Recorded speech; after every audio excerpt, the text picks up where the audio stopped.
Nero Wolfe. If the chimes shudder a little on Sunday afternoon, well, they know there's mystery in store Sunday with men of action like Mike Waring, better known as the Falcon, who brings his fearless and romantic touch to the solution of another mystery. After the Falcon, it's high adventure. Then the big guy steps in.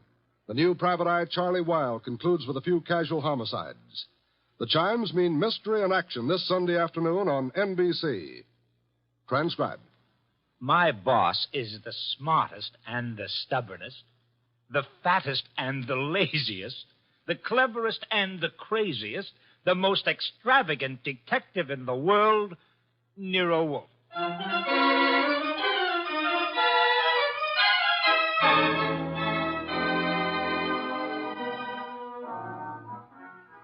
It's the adventure of Stamped for Murder, with that brilliant, eccentric private detective, orchid fancier, and gargantuan gourmet, Nero Wolfe, starring Sidney Greenstreet.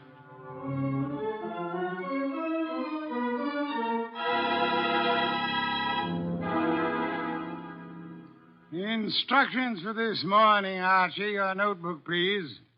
First, Mr. Salinsbeck. Inform him that the Long Island peafowl he sent were most unsatisfactory. Peafowl's breast flesh is not sweet and tender unless it is well protected from all alarms, especially from the air, to prevent nervousness.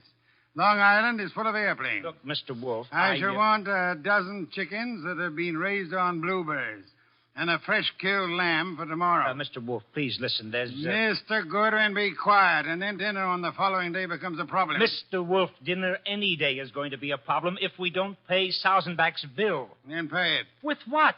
The bank account's empty. Ridiculous. There were $4,000 yesterday. But you bought that shipment of orchid bulbs from Winold Gluckner. Mr. Wolfe, we need money. You've got to stop eating and drinking beer long enough to earn some. Shush.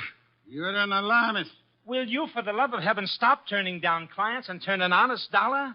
I've got a couple of prospects right outside the door. Send them away. No, sir. Send them away. Tell them I've gone to Egypt. Nothing doing, sir. Confound you, Archie. Obey orders. Send them away. Miss Kent, Mr. Rodman, come in, please. Thank you. Confound you, Archie. You're mutinous. Yes, sir, and you're stuck with it. This is Miss Gloria Kent and Mr. Rodman. They arrived as advertised with a pressing problem. Good morning. You people are here by sufferance only. I shall speak to Mr. Goodwin about it later. Yes, indeed. I don't like pressing problems, Miss Kent. What are yours? My father. Indeed, I'm not a court of domestic relations, Miss Kent. What did your father do? Beat you? Withhold your earnings? Discourage your suitors? Mr. Goodwin should have informed you this office does not undertake cases involving marital or family problems. But that's not... If Mr. Goodwin had not been beguiled by your pretty face, he might have warned you and avoided this embarrassment to you and annoyance to me. Now, take it easy, take it easy. How many times have I told you you don't know how to handle women? Then suppose you let Miss Kent handle me. Well, it's simply this, Mr. Wolfe. I had some money my mother left me. My father's just spent it without my permission. I want it back without a scandal. Thanks, Miss Kent. How much? How spent? $10,000. Father bought a treasure map. Indeed, from whom? A pair of swindlers named Cross and Halick. They've driven him crazy, talking about fortune salvaged from the SS this and the SS that. He's got a map and old letters he studies. He's childish. Many fortunes have been recovered. Many more await on the sea bottom. How do you know your father has been duped? Well, I know. You do, Mr. Rodman. Yes. Cross and Halick bought some old letters for me, written by my grandfather from Hawaii. They used them to manufacture the map and evidence. And that's what they sold to Kent. Father thought he was being so clever. He had the paper analyzed. Of course, the document research laboratory said the letters were genuine. They were. But something new had been added. I'd have never known if Mr. Rodman hadn't told me. You're a party to the swindle, Mr. Rodman? I was not. I never knew what they were up to. Mr. Wolfe, you've got to help me. I can't do anything with Father. I can't convince him. Even Mr. Rodman can't. No, Miss Kent, I'm sorry. This is not for me. Oh, but you must. You must. Not in my office, madam. No tears. Please, Archie, stop her. Okay. Archie, when Miss Kent has finished her disgraceful exhibition, show them out. How dare he walk out on us like he was... Easy. I know him. You don't. He gets into a panic when women cry, or else he's curious about what Fritz is cooking for lunch. Now, just wait a minute, please. Oh, aren't you ashamed of yourself walking out like that on that poor kid? That hysterical Gamma. She's lost all of her money. She needs help. I charge high fees, Archie. So charge a small fee. Do you want her to starve? Good heavens. Starve? How monstrous. I'm not kidding. While you'll be in here smelling your dinner, she and her father will be starving. I thought you were bringing me a paying claim. Well, this is different. She's, Beautiful. Archie, you're impossible. Oh, very well. Go back into them. Get names, addresses, facts. I am not committed to Miss Kent's case, but we'll see. Be a tribute I pay for your weakness for a pretty face.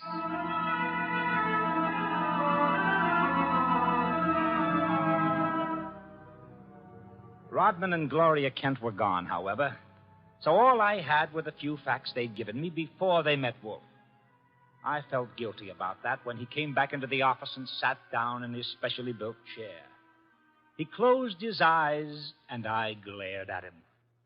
Well, how much of you is awake? Mr. Wolfe. Well, they disappeared. Did you tell me you were going to help this girl just to get her out of the office, or did you mean it? You're a gadfly. No, sir. No, sir. You made a promise, and you're stuck with it. What did you get from Rodman? Name, address, occupation. He's a librarian, that's all. Very careless, Archie. You missed a significant point. Such as, How did Rodman discover the letters he sold were being altered by forgery and used for swindle? How did he locate the dupe, Mr. Kent? I guess you're right. I'll ask him next time. But what about now? Are you going to get Gloria's money back? I assume you call Miss Kent Gloria solely in order to annoy me. It does. Stop it. Get Cross and Halick. On my way. You'll find them at the Hotel Bogart. Wrong, sir. According to my notes, their address is... Never mind their address. The Hotel Bogart is the headquarters for successful, confident tricksters. They celebrate their victories there while the money lasts. You will possibly find Cross and Halick drinking whiskey or lunching, probably both.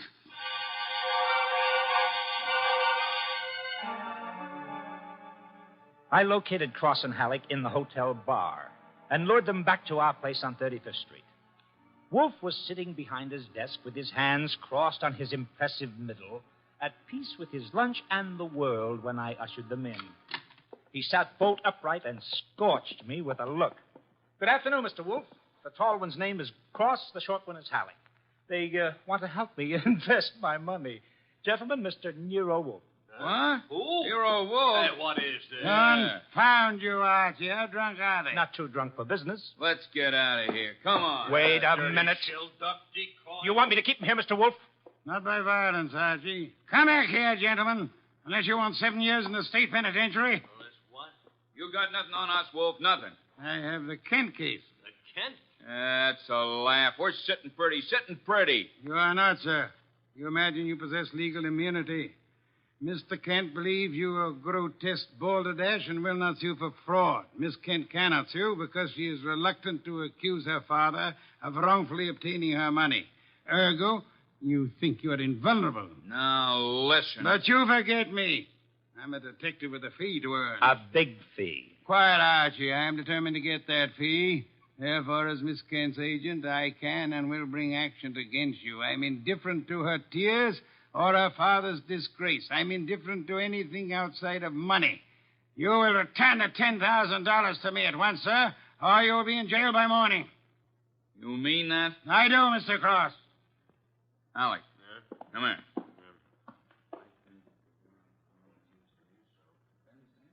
Come on, hurry. Okay. Here, Mr. Wolf. Alec and I have decided we don't want to get in any trouble with you. Here's your 10 grand. Let's have it. Give the dough to Kent, Mr. Wolf, and get the letters and map back for us. You got a reputation for being tricky, but honest. We trust you. Come on, Alec, let's go. Well, how about that? Preposterous. No, sir. Take a look. $10,000, genuine coin of the realm. That man Cross is a fool. Does he imagine I'm to be fooled so easily? What do you mean he left the money? He surrendered too quickly, Archie. Too easily.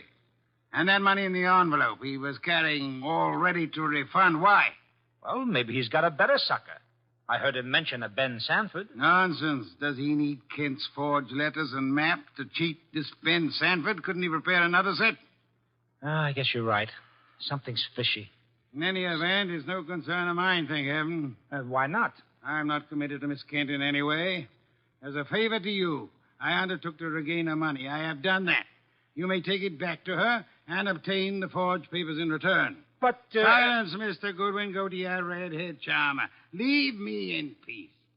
I intend to spend this afternoon with my New World Atlas.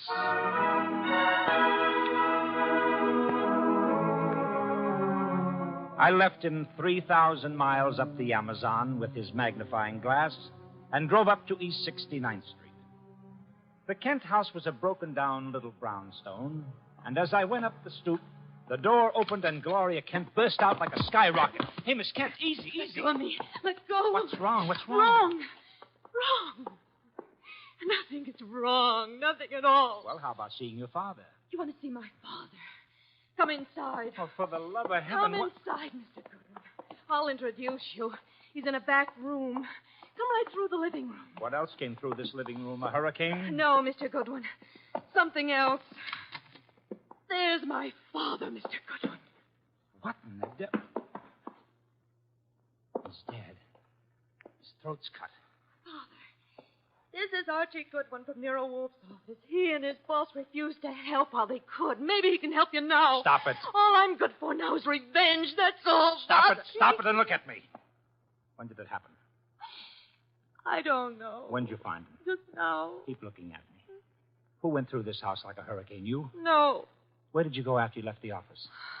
To the laboratory. What lab? Document research. The place that checked the map. How long were you there? Until an hour ago. I was with Mr. Rodman. Keep looking at me. And then? I had lunch. With Rodman? Alone. And then I came home. All right.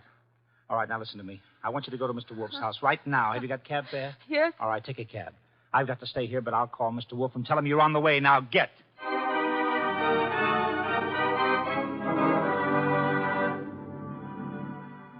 I called Wolfe, told him everything, and he instructed me to advise Inspector Kramer, who arrived with the homicide squad. I gave the inspector everything while the squad photographed and measured, print dusted and detected. At 3:30, Kramer took me back to the house on 35th Street for a fight with Wolfe. It's a great story, Wolf. Great. Kent buys a phony treasure map. Everybody knows it's phony except Kent. But Cross and Halick try to buy it back, and Kent gets himself murdered. Did you find the map and letters in the house, Inspector? No, I didn't. The killer was after the map. A phony map? Certainly. Why? Well, if we knew that, we would know why Cross and Halick so willingly paid back the money and why Kent was murdered. Maybe it's not phony. I'd better see the girl now. Oh, you fancy her for the murder? Well, I'll know after I ask a few questions. Tonight. She's had a shock, Mr. Kramer. She needs rest. Look, Wolf, I want her. Why bother with her when there's so much to be done? Yes, such as? Cross and Halick, find them.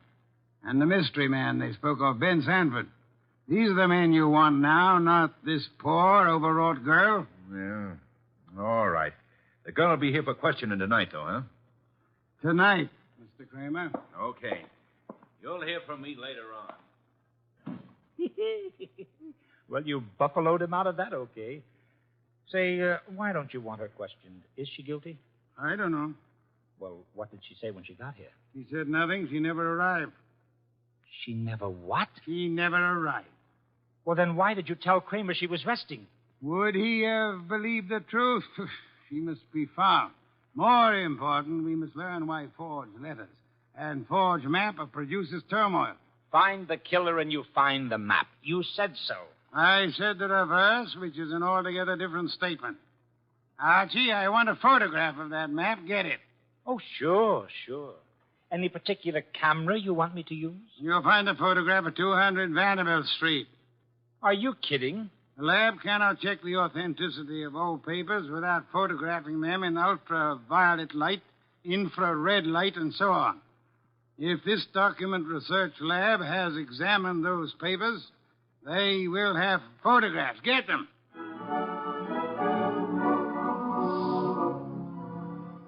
He got out of his chair and waddled back to the house elevator. It was 4:00 and time for his regular afternoon session with the orchids. I drove down to the document research laboratory on Vanderbilt and got such a shock that I grabbed the office phone and dialed Wolfe at once.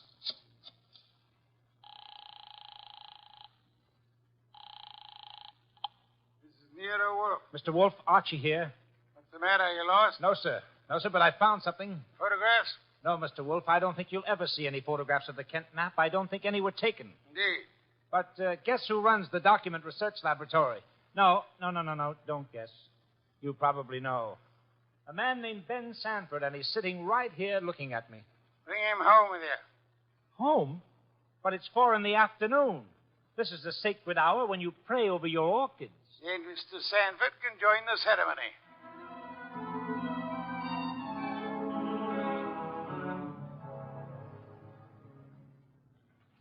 Hey, how about this place? How about it? There must be 1,000,000 flowers up here. No, not flowers. Orchids only. Mr. Wolfe has 10,000 plants. Never saw anything like it. And you never will again, brother. Hey, what kind is that on the bench? Oh, that's our pride and joy. Odontoglossum harianum.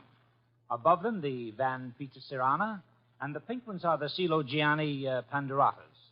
Now, the large object, mulching flower pots, is Nero Wolfe. Mr. Wolfe, Ben Sanford. Good afternoon, sir. Hi. I came along to be obliging. I've got nothing to say about anything. How much have you offered Cross and Halick for their treasure map? No comment.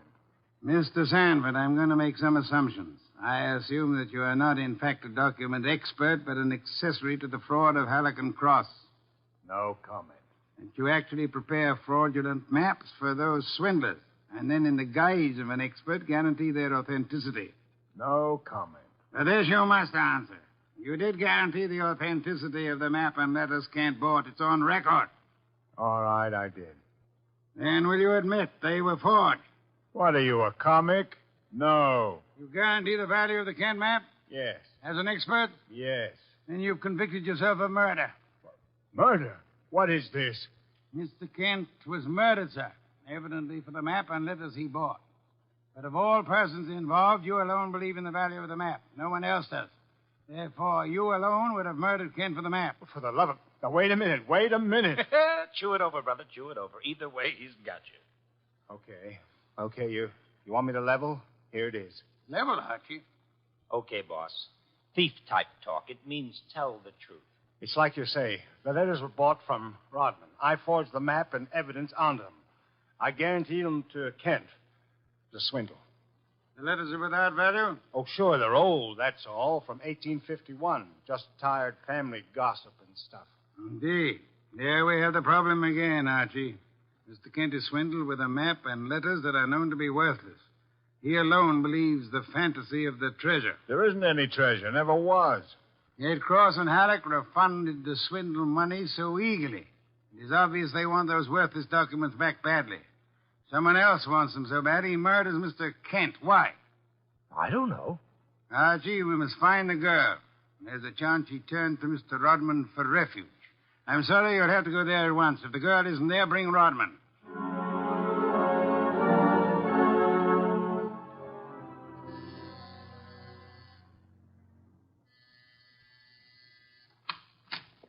Yes? Hello, Rodman. Remember me? I'm Archie Goodwin from Nero Wolfe's office. Oh, yes, of course. I came to get Gloria Kent. There's been a change in plans. Tell her to come out, please. Gloria? Well, she's not here. Why should she be? Haven't you heard? Heard what? Well, I guess you'd better come down and see Wolfe. Mr. Goodwin, I'm afraid I can't. I'm rather busy. Look, Rodman, maybe you ought to know. Old man Kent was murdered. What? Yes, just after you and Gloria left us. Kent murdered? Well, this is awful, Mr. Goodwin. You want to see Mr. Wolfe now? Get your hat. Murder? Well, believe me, I never wanted this. I'm going to tell Nero Wolfe the whole mess. Every word of it. Okay, then. Come on, let's go. Yes, of course. Just a minute. I'll get my hat in the bedroom. Murdered? Kent? I never dreamed. Oh. Come on, Rodman. Come on. What? I didn't hear you. Oh, Rodman. What the... Rodman. Oh, Rodman. Good. Oh, what next? Come on. This is Nero Wolfe. Archie here. We've had a tough break. Yes? While I was waiting for Rodman at the front door, he went into the bedroom for his hat. The killer was there. How do you know? He cut Rodman's throat. Tell. The back window was open. It's a ground floor apartment. He was out and gone before I had a chance. Archie, where were your wits? Let me alone. I've had a man murdered 20 feet from me. You think I'm cheering? Mr. Kramer is here, and he has news for us, Archie. He could not locate Cross and Halick in their apartment. They had not been home all day. The maid informed him that she was waiting for her weekly salary. Well, so what? She was most angry and peppery, Mr. Kramer informs me. Red pepper? Exactly. Okay. Okay, maybe I know what you mean. I'll try to deliver the goods this time. Goodbye.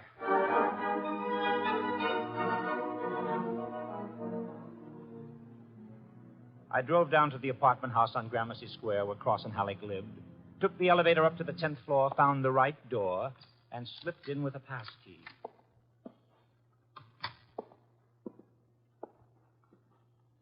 Come on out. Come out wherever you are. I know you're in here.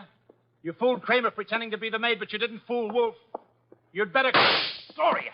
Cut it out, you idiot. Lay off. Archie, you dope. Archie Goodwin from Nero Wolfe's office. Remember me? Go. Give me the gun, Gloria. Give it to me. That's right. Who did you think I was? Halick. Oh, brilliant. So Wolfe figured you out, huh? Well, you are a brave girl. They killed your father. You came up here and waited for them. You were going to kill them right back, huh? Oh, that red-headed temper. And you bluffed Kramer into thinking you were the maid. I had to do something. It was the only thing I could think of. To come here and kill him. Well, you're coming home with Archie. And just remember one thing. When Wolfe's working for you, don't try to do any thinking. It only gets in Wolfe's way.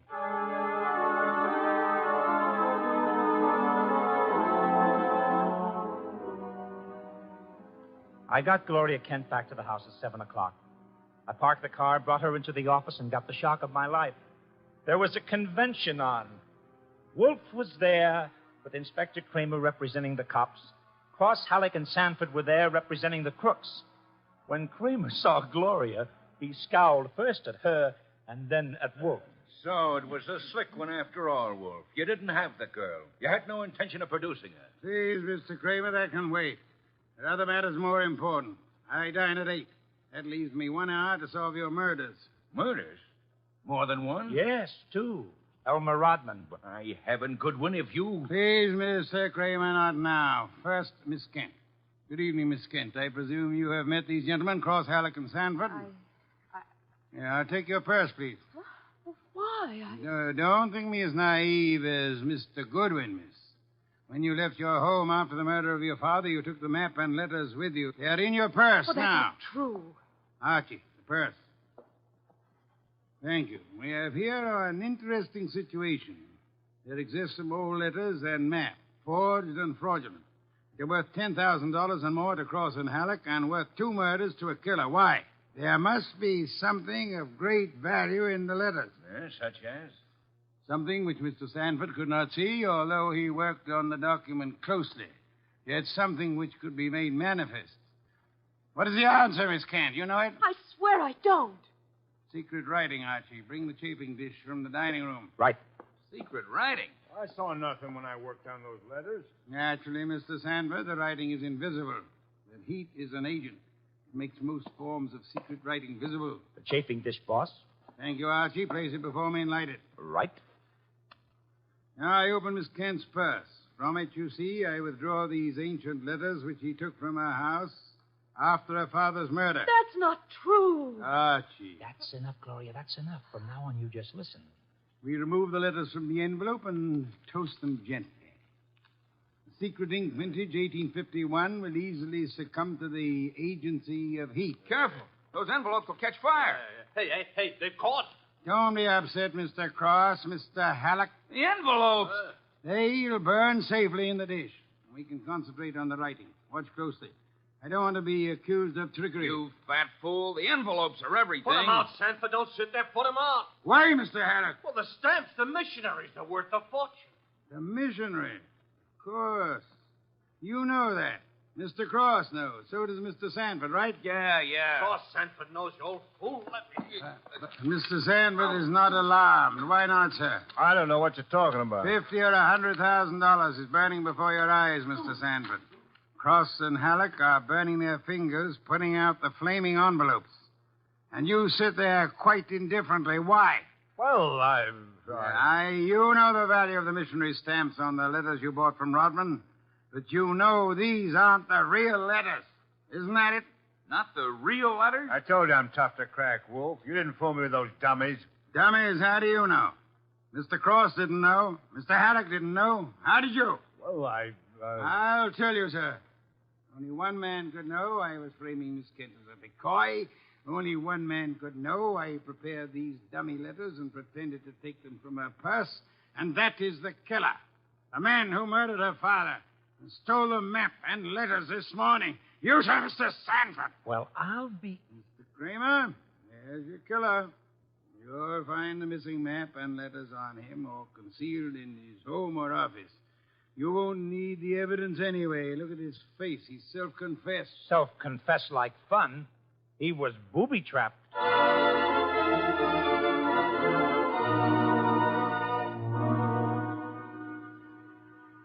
No, Mr. Crane. Not a complicated case, really. Very simple. Elmer Rodman sold a packet of old family letters to the swindlers for a small sum. They used the letters to perpetrate their fraud on Miss Kent's father. And the stamps on the letters were valuable? They were a special Hawaiian issue 1851, Miss Kent. Nicknamed missionaries, because missionaries used them for writing home. They are extremely rare stamps worth upward of $25,000 each. Hey, no wonder they were worth 2 murders. We found 5 of them on Sanford. Excellent. Somewhere or other, Rodman discovered the value of the stamps after he sold the letters. In his effort to get them back, he communicated his discovery to the swindlers, Cross, Halick, and Sanford. So that's why they refunded the money so fast. Precisely, in an effort to have the sale rescinded. Rodman sought out Kent and tried to convince him of the fraud. Alas, he would not listen to the truth, Mr. Kramer. Oh, I get it. And while the others were hassling around, Sanford tried to steal a march and quietly resorted to murder. There you have it. Ha-ha! Great job, boss. Great job. So Gloria not only gets her 10 grand back, but 5 times 25, which is about 125,000 worth of goodies. Now, figuring your rates by the hour, that means you've done a gratis job worth about... Miss Kent, I did not know will I demand a large fee for what I have done. I will not go back on my word. But I can beg for a favor. I'll only be too happy to... Wait. I ask something that will not be easy to grant. What is it? Will you use your red hair, your pretty face, your admirable figure, and your ample fortune to lure Mr. Goodwin away from this house tonight? I would like to enjoy my dinner in peace. That won't be difficult, Mr. Wolfe. Let's have an understanding right now, Gloria. Difficult for you or for me? I'll be delighted. Indeed. To spend an evening with Mr. Goodwin, there is only one word for you, Miss Kent. Intrepid.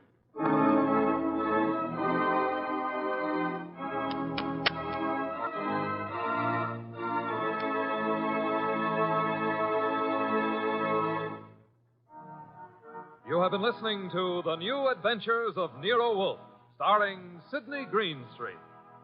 Tonight's story by Alfred Bester was based on the famous characters created by Rex Stout, produced by Edwin Fadiman, and directed by J. Donald Wilson. In the cast were Wally Mayer as Archie Goodwin, and Gene Bates, Howard McNair, Jay Novello, Larry Dobkin, Bill Johnstone, and Herb Vigran. Music by Joseph Enos. Next week at this same time, Nero Wolfe and Archie will bring you The Case of the Careworn Cup. Don Stanley speaking. The preceding was transcribed. 3 chimes mean good times on NBC. The chimes ring for Dennis Day and Judy Canova tomorrow night on NBC. Also, Judy Canova prepares to go operatic tomorrow because her special guest is Ezio Pinza. This is Chester William Bendix Riley. The Man Called X follows on NBC.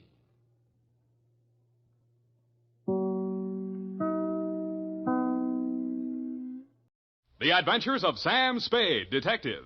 Brought to you by Wild Root Cream Oil Hair Tonic, the non-alcoholic hair tonic that contains lanolin. Wild Root Cream Oil, Again and again, the choice of men who put good grooming first. Sam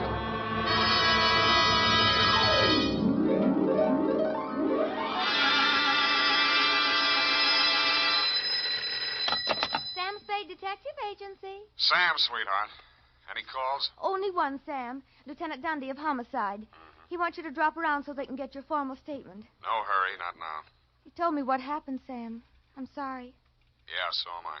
I guess he was one of your oldest friends, wasn't he? You don't make any friends in this business, Evie. You can write that in your book now, and I'll give you the rest of it when I get there. You sound tired, Sam.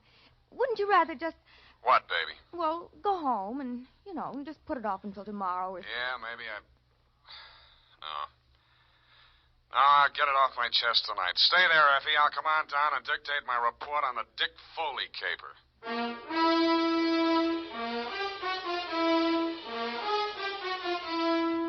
Dashiell Hammett, America's leading detective fiction writer and creator of Sam Spade, the hard-boiled private eye, and William Spear, radio's outstanding producer-director of mystery and crime drama, join their talents to make your hair stand on end with the adventures of Sam Spade. Presented by the makers of Wild Root Cream Oil for the hair. No two ways about it, folks. Hair that's well-groomed can make all the difference in the world to a person's overall appearance. That's why so many men, women, boys, and girls are turning to the famous non-alcoholic hair tonic with lanolin, Wild Root Cream Oil. Wild Root Cream Oil grooms your hair neatly and naturally, relieves dryness, removes loose dandruff. If you haven't tried it before, you'll want to get Wild Root Cream Oil in a new 25-cent get-acquainted size. Yes, get Wild Root Cream Oil. Again and again, the choice of men and women and children, too. And now, with Howard Duff starring as Spade, Wild Root brings to the air the greatest private detective of them all in the adventures of Sam Spade.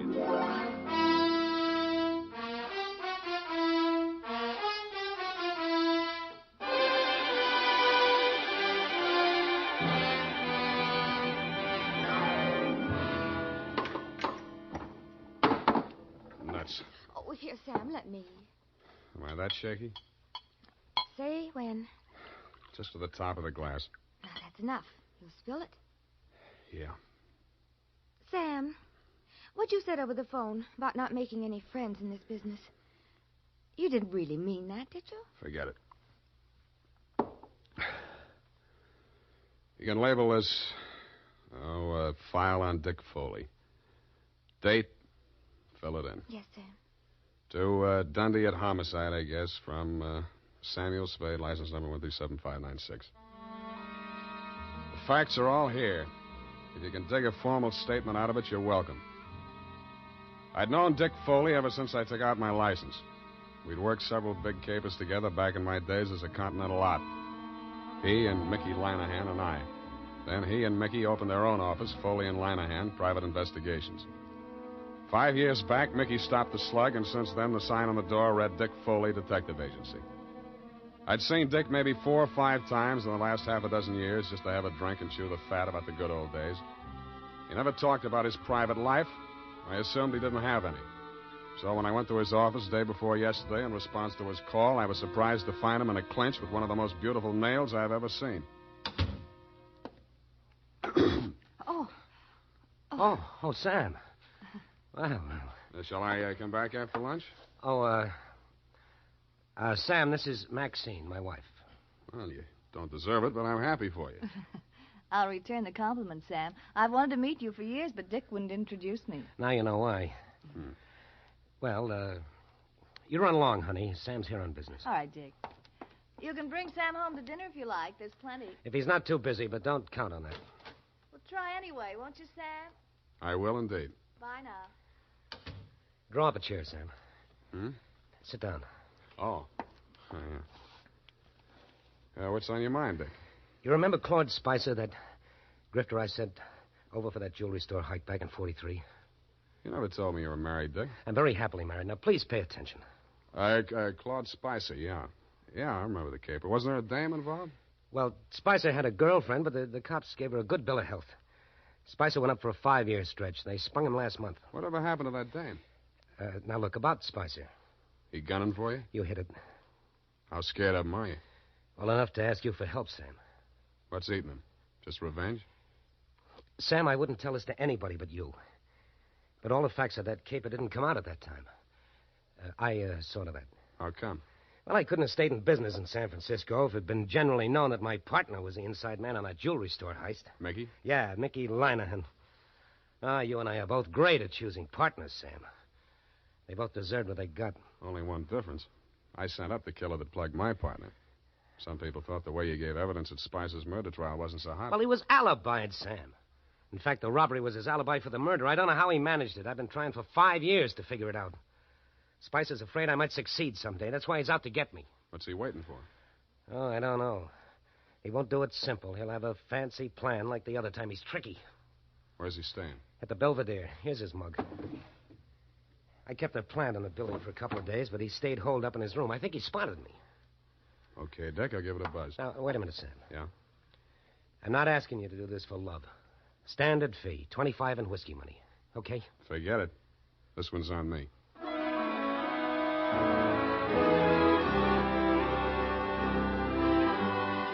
In the elevator on my way out, I studied a picture of Claude Spicer on the old police circular Dick had given me. But a picture in the back of my mind kept getting in the way. It was Dick Foley's wife, Maxine.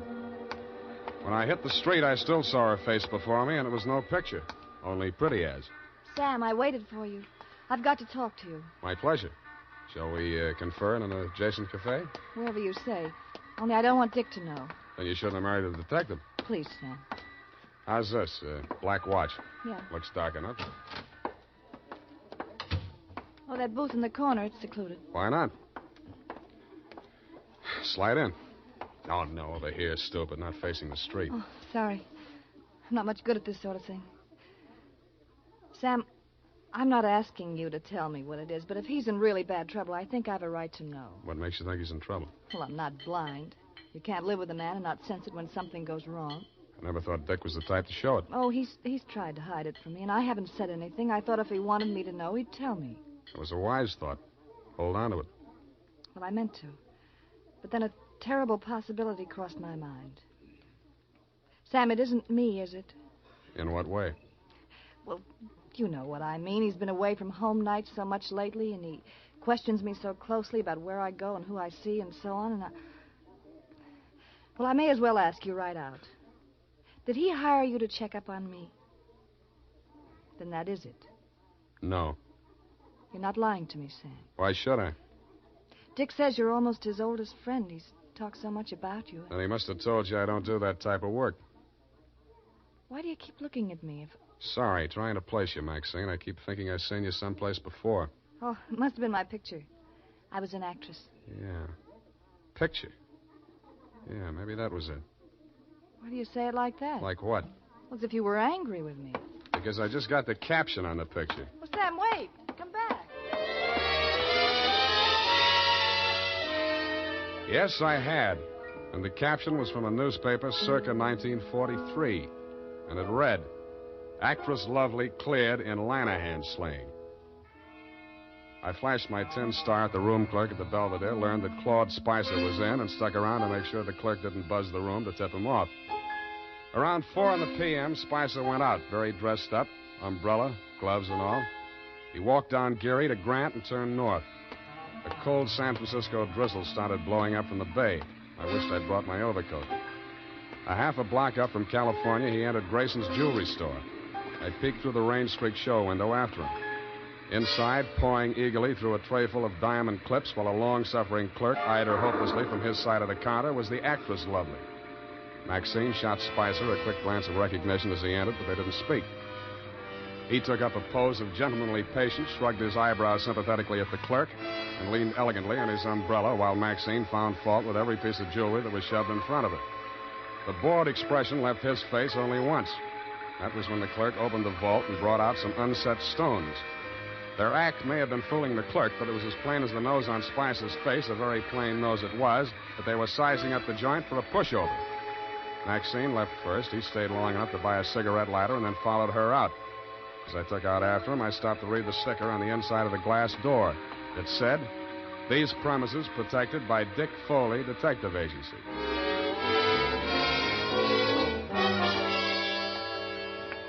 Maxine was waiting for him at the corner. I grabbed up a Chinese newspaper and used it to listen behind, but I needn't have bothered. They didn't seem to care. Well, are you happy? Ought to be about $1 million. Why are you so disagreeable? You ought to be feeling good. Feeling good. 5-year stretch, I come out to find my girl married to the joker that sent me up. You didn't think it was such a bad idea at the time. Well, I do now. Well, after tonight, we'll go east, you and me together, baby. He'll catch up with us wherever we go. Oh, you should live so long. How do you mean that? Just like it sounds, baby. Bye. Oh, don't leave. I'm going to get some sleep. I'll need a clear head. Claude, I don't want to be alone. Oh. Not even tonight? I don't want to be alone. See you later, honey. Bye-bye. He went straight back to the Belvedere, no stops. Picked up his key at the desk, no messages, took the elevator to the 8th floor. Let himself into room 809, hung out the Do Not Disturb sign, closed and locked the door behind him. I kept a plan on it till around midnight. Then I lifted the Do Not Disturb card from the doorknob and wedged it into the crack of the door. It was a crafty move, and I had just finished doing it craftily when the door opened again in my face. Huh? Who are you? What are you doing here? Nothing, sir. I'm making a survey. What? I'm from the Trotter Poll. Trotter Poll. It's like the Gallup poll, but we're not in so much of a hurry. Yeah? Just kindly answer this question. As a Democrat, do you believe... Do we, huh? I picked up the Do Not Disturb card and wedged it back into the crack of his door. As any house dick knows, except, of course, Tiny Stover, the night paper at the Belvedere, if anybody opens a door like that, the card will fall out, and somebody will always hang it on the knob. Another thing Tiny doesn't know is never to draw to an inside straight. We played 9 different kinds of poker until 5 a.m. when I thought I'd go up and have another look. All was quiet on the 8th floor. From the elevator bank, I could see room 809. The morning paper was shoved under his door, and my Do Not Disturb sign was apparently where I had planted it. I tiptoed up to make sure. Huh? Who are you? What do you want? Me? The paper boy, sir. Your morning paper. You get around. Well. Good news in the paper, sir? Interesting. Jewelry store heist up on Grant Avenue. Oh, yes, sir. Our paper only covers... What? I grabbed the paper from under 805. It was the headline I could have expected if Spicer had left his room without my knowing it.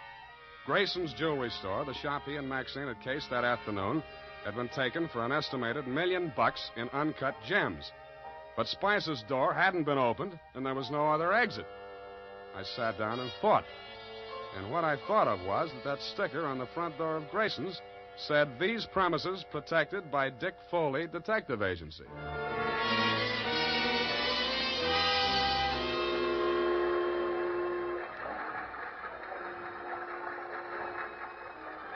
When the 6 a.m. Oakland ferry boat felt its way blindly out of the slip, Claude Spicer was aboard, and so was I. Should have been getting lighter, but it wasn't. The fog was thickening over the harbor, and most of the passengers were inside drinking coffee. Spicer didn't go in. He climbed up to the boat deck and stood at the rail under the pilot's house. I planted between 2 wet paint signs and waited. Not for long. I couldn't make out any features on the man who came up and joined him. They stood face to face, not more than a foot apart, and talked in voices that couldn't get to me through the racket of the foghorns in the harbor. What spoke loud enough for me to hear was a gun. They seemed to fall into each other's arms, then collapsed in a heap on the deck. And when I got to the spot, only the dead one was there. It was Spicer. The other man had disappeared around the corner of the deck house. A ray of light from the pilot's window swept over him, and I saw gunmetal shine in his hand and then spin out over the rail as he threw it. What? Oh, it's you, Sam. Oh, I was afraid you'd lost him. What did you do it for, Dick? I had my reasons, Sam. Now, trust me, I'll keep you in the clear. How long? As long as I go on playing sucker for you? What do you think I hired you for? Maybe I was supposed to say you killed him in self-defense. Maybe I was supposed to see him making passes at your wife if you needed that. But, Sam, you've got to... I've worked for killers before. I've even worked for thieves, but not for a detective that knocks over a place he's supposed to be protecting. Sam, it's not as simple... Save it for the cops, Dick. I'm turning you in when we get to Oakland. No, you're not, Sam. Dick, come back here. Let go, me. I'm going over the side. If you try to stop me, you're going with me. He fought away from me, got 1 foot over the rail, and kicked out at me with the other. It caught me on the point of the chin. I stumbled forward and grabbed out blind. It must have caught him by the belt just as he jumped. I remember something pulling me halfway over the rail and trying to get free of it. I did, but not soon enough. I was in midair, and the black water came rushing up to meet me.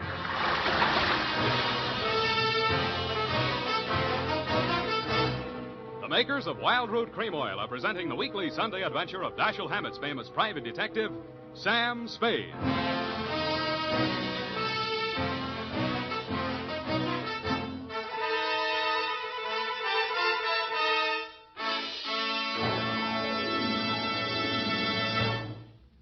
Now, here's important news on good grooming. If you want the well-groomed look that helps you get ahead socially and on the job, listen. Recently, thousands of people from coast to coast who bought Wild Root Cream Oil for the first time were asked, how does Wild Root Cream Oil compare with the hair tonic you previously used? The results were amazing. Better than 4 out of 5 who replied said they preferred Wild Root Cream Oil. Remember, non-alcoholic Wild Root Cream Oil contains lanolin. It grooms the hair naturally, relieves dryness, and removes loose, ugly dandruff. So if you want your hair to be more attractive than ever before, get the generous new 25-cent size of Wild Root Cream Oil, America's leading hair tonic, on sale at all drug and toilet goods counters. It's also available in larger economy bottles and the handy new tube. Get Wild Root Cream Oil. Again and again, the choice of men and women and children, too. By the way, smart girls use Wild Root Cream Oil, too. And mothers say it's grand for training children's hair.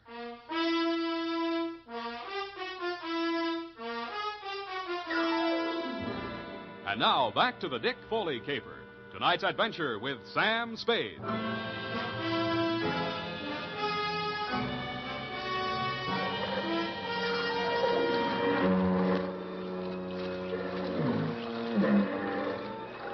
I found myself mechanically keeping afloat somehow and trying to get out of my coat.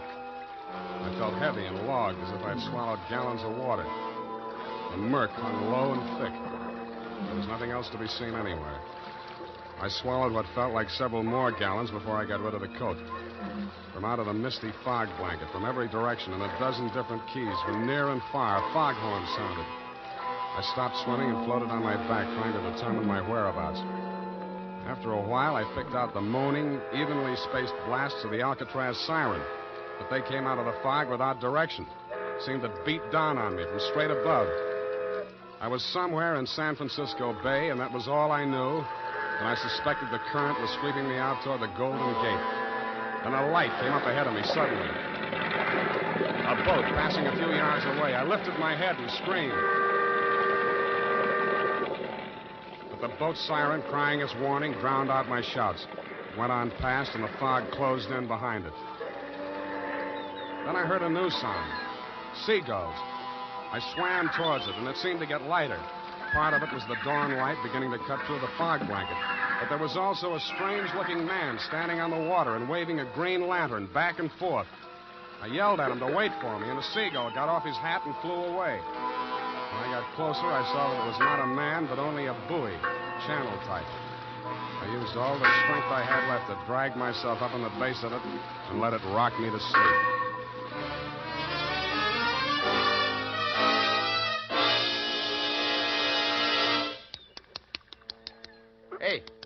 Hey, mate. Pour some more of the brandy into him, Gus. Yeah. Here. Get some of this down.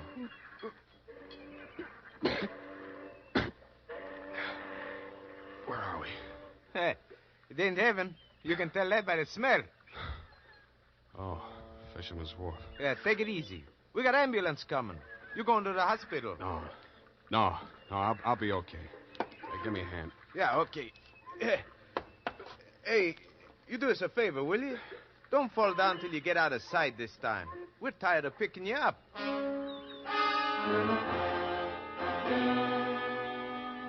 I thanked the two kindly old fisher folk for their interest in my welfare, totted up the pier, fell into a taxi, and went home. While I soaked out some of my aches and pains and chills, I did some stewing about the caper so far and stewed up enough anger to carry me through to the finish. I checked the Coast Guard for news of Dick Foley. They told me his body hadn't been recovered yet. I got dressed and went over to his office. The cops hadn't been there. I went through the file cabinet. And what I found under Foley Private had me so interested that I didn't hear Maxine come in until she closed the door. What are you looking for? You, baby. I'm for you. Sam. Come here. Oh, Sam. Nice. Oh, you dirty. Now, don't be mad, Maxine. A gun makes a woman bulge in the wrong place. It's not my gun. We'll see. Sam, Shut up. Now, starting with the rap Spicer went up for, the same pattern. The way you worked this one tells me how you worked it the first time. You get something on a private detective. The first time, 5 years ago, it was Dick's partner, Mickey Linehan. Yeah. I don't know what Spicer had on him, but I do know he forced Dick to knock over Grayson's jewelry store last night. I won't listen to you. Okay, I'll talk to myself. I'm not saying you killed Mickey Linehan, but Dick did frame an alibi for you, didn't he? Didn't he? Oh, you're hurting me. Good. Try spending a night swimming around in circles in the middle of the harbor sometime. See how you like that. All right, it's true. Dick did help me out of that old jam. I'm not ashamed of it. I'm proud our love was that important to him. No, Spicer. That same old double-cross. Only this time I'm standing where Dick did 5 years ago. Dick was set up as a patsy the same way Mickey Linehan was, but he got smart and pulled the trigger first. Stop it. Stop it. Where did that hurt? You fool. I love Dick. Yeah. I loved him. That's something you can't understand. But it happens that way, no matter what people are. You sound as if you really mean that. But you're a little late, aren't you? He's not dead. I'm sure he isn't. If he's not, he's really in trouble. What do you mean by that? I found something here in the files that Dick left, just in case Spicer got to him first. What is it? A confession to Mickey Linehan's murder. That's impossible. Were you there? What are you going to do with it? Turn it over to the police. But if he's still alive... It still counts, unless he shows and revokes it, but I don't think he will. Why? Because I won't back up a self-defense plea on the Spicer shooting. But you were Dick's friend. You were his friend. I wouldn't ask him to do it for me. Then what can I do for him? I'll do anything at all. Well, if he stays away, he's as good as dead. If he comes back, you'll get a jury trial. And if there are more men than women in the panel, he'd probably be acquitted on your testimony alone. Do you really think he might have a chance? With a jury, there's always a chance. But where is he? How can I get word to him? Well, if he's not fish food by now, there's one sure way of smoking him out. Something I can do. Nobody else. Oh, please, tell me anything. Sign a confession of your own. Confession? Not Mickey Linehan's murder or anything they might nail you for. Swear that you shot Spicer. What? Well, you can always renege. Make both of you look good, sacrificing for each other. How about it? All right. Tell me what to write. I did. She signed it. I had Effie dispatch it to all the papers and news services, and then I brought it down to the hall. Naturally, you didn't believe a word of her confession, Dundee, but when I took you aside and explained my stratagem, you endorsed it heartily and had her booked. She pressed my hand and thanked me. The look of resignation on her face was so real it was hard to believe she was faking. When she turned her back to follow the matron down the corridor, I saw why. On the back of her coat, there was a smear of white paint. I remembered the wet paint signs on the Oakland ferry boat. Dick Foley gave himself up an hour after her confession hit the street. Screamed and yelled at everybody in homicide, trying to convince them that Maxine was innocent and he should take the full rap. But I'm afraid I queered that when we confronted him with the autopsy surgeon's report. He tried to bluff even then when he read it. Pellet A ended right side between third and fourth ribs, penetrated left lung. Pellet B, pleural membrane, side wound punctured. Well, so what, Sam? All three on the right side, angling up, you see? No! I don't know why. You even saw me on that boat. You saw me throw the gun over Oh, and... cut it out, Dick. What I saw was in the dark. But you two men were facing each other directly. If I were going to drop a man fast at close range, face to face like that, I would not put the gun in my left hand, twist it around, straining my wrist in the process, and pull the trigger with my thumb. Unless I were left-handed, double-jointed, and a trickier shot than you are. I'd blast him straight through the middle. All right. All right, yes, it was Maxine. Well, that's good. Maybe you can get cured now. Why don't you open up some more? Let me put it down like it was business. All right, sir. Number one, Maxine killed your partner, Mickey Linehan, 5 years ago. Probable motive to eliminate him and send Spicer up for it. Yeah, she didn't figure on Spicer being smart enough to confess to the robbery, and that alibied him for the murder. 2, you perjured yourself to clear Maxine of the murder. Motive? To prevent the truth about your partner from coming out, and Maxine. It was motive enough for anything. Cut it out, will you? Sorry. 3, Spicer forced you to team up with him in the jewelry heist. How? Well, he threatened to make a full confession is accessory to Mickey's killing. I would have put the whole works on Maxine and leave him in the clear. Yeah. Can't be tried twice for the same crime. 4. You decided to rub out Spicer whether you could beat the rap or not and clear the books once and for all. So you pretended to play along with him, told Maxine to do the same, and called me in as umpire. Yeah. Sam, I'm sorry. Why couldn't you lay off Maxine? Why did you have to... Oh, I thought you were my friend.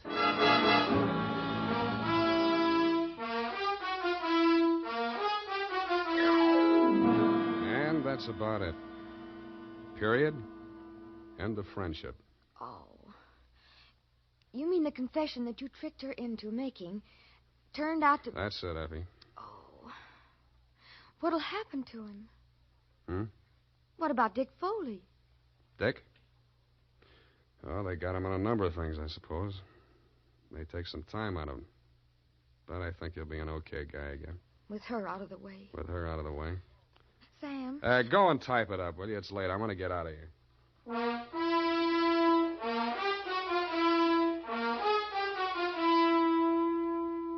And now, listen to this. When it comes to hair tonics, the best friend of the family is Wild Root Cream Oil. Wild Root Cream Oil grooms the hair neatly and naturally, relieves dryness, removes loose dandruff. Now, you can get America's leading hair tonic in the new 25-cent Get Acquainted size. Also, ask your barber for a professional application of Wild Root Cream Oil Hair Tonic. Again and again, the choice of men and women and children, too. Well, here it is, Sam. I know how you must feel, so I won't... What's your hurry? Well, I thought, well, you know how you always feel. Look, sweetheart, Dick Foley was a private dick. So what? You mean you can bring yourself to talk about it? Sure. Go ahead, try me. Well, Sam, it seems terribly complicated. I suppose because Mr. Foley was in the profession and thinks like you do. Up to a point, Effie. What's bothering you? Well, why did he call you in? You, another private detective, and he knew how smart you are and all, and... Yeah. I don't know. Maybe he thought, well, if I turned up anything, I'd look the other way. Do you think that could ever happen to you, Sam? That's a clever phrase you dictated. He called me in as umpire. That's baseball. But if he was so clever, why didn't he win, Sam? His mistake, Effie, was trying a quadruple play which has never been heard of in the history of baseball or crime. All he wanted was to bat Maxine home safe. But it usually figures when 3 men are out, the side retires. Oh, well, I don't understand baseball, Sam. Well, that's all right. Football will be here soon anyway. Oh, but I don't... Good night, Levy. Good night, Sam. Good night, sweetheart.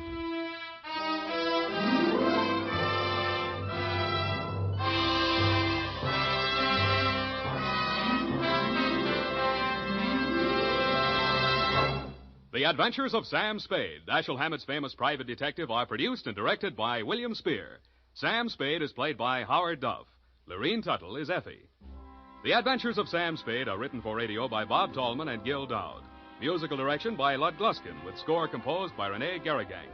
Join us again next Sunday when author Dashiell Hammett and producer William Spear join forces for another adventure with Sam Spade. Brought to you by Wild Root Cream Oil. Again and again, the choice of men who put good grooming first. This is Dick Joy reminding you to... Get Wild Root Cream Oil, Charlie. It keeps your hair in trim. You say it's non-alcoholic, Charlie. It's made with soothing lanolin. You better get Wild Root Cream Oil, Charlie. Start using it today. You'll find that you will have a tough time, Charlie. Keeping all the gals away. Hiya, Baldy. Get Wild Root right away. This is CBS, the Columbia Broadcasting System.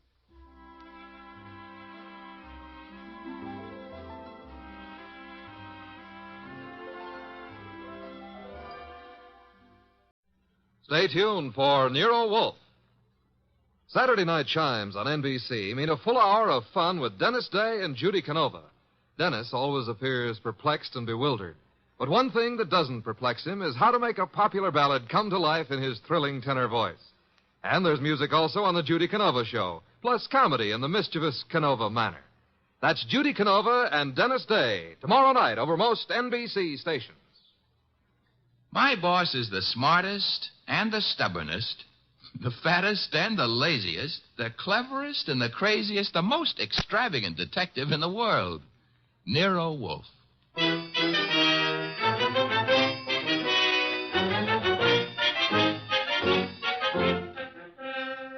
It's the transcribed adventure of The Case of the Careworn Cup, with that brilliant, eccentric private detective, orchid fancier, and gargantuan gourmet, Nero Wolfe, starring Sidney Greenstreet.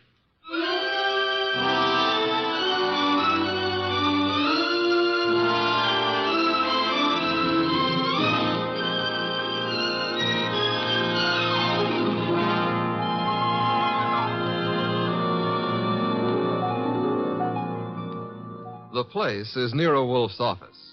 At the moment, the world's greatest motionless detective is sitting in the chair which was built especially to support his 300 pounds. His eyes are closed, and he's making sounds through his nose.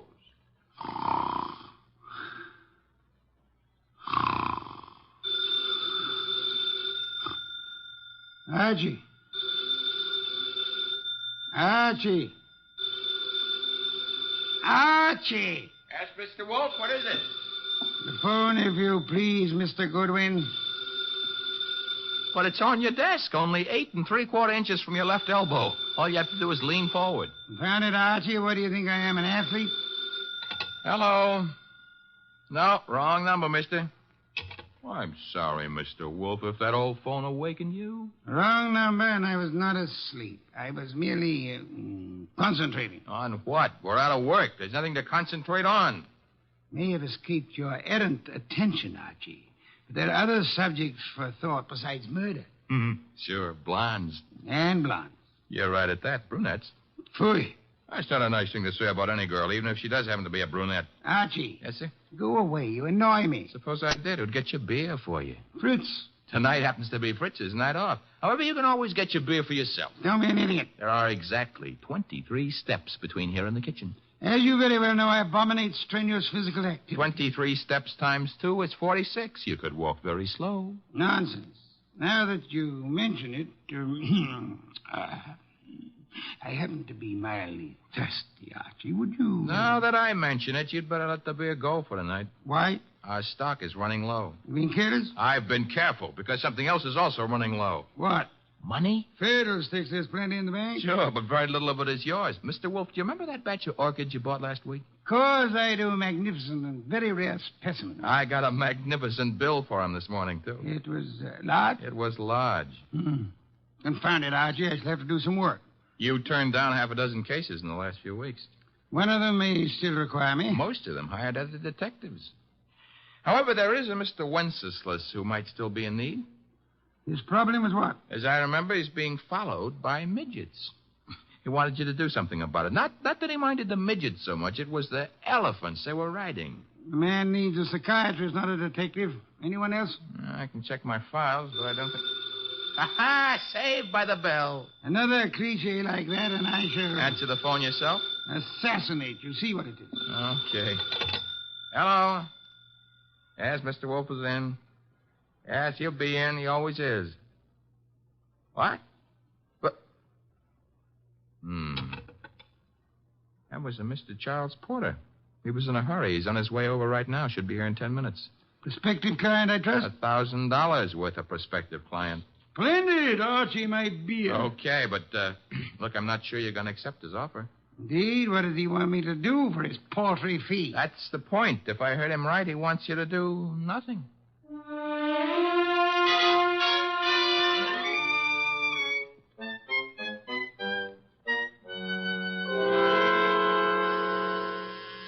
The door, Archie. Yes, sir. I hear it. Mr. Porter? Naturally, I'm Charles Porter. Who else would I be? It's a large field. Never mind. Come on in. I'm Archie Goodwin. Where is Wolfe? Mr. Wolfe is in here. Mr. Wolfe, this is Mr. Porter. Good evening. Fat, aren't you? It's moderately noticeable. Archie, a chair for Mr. Porter. Don't bother. I'm too impatient to sit.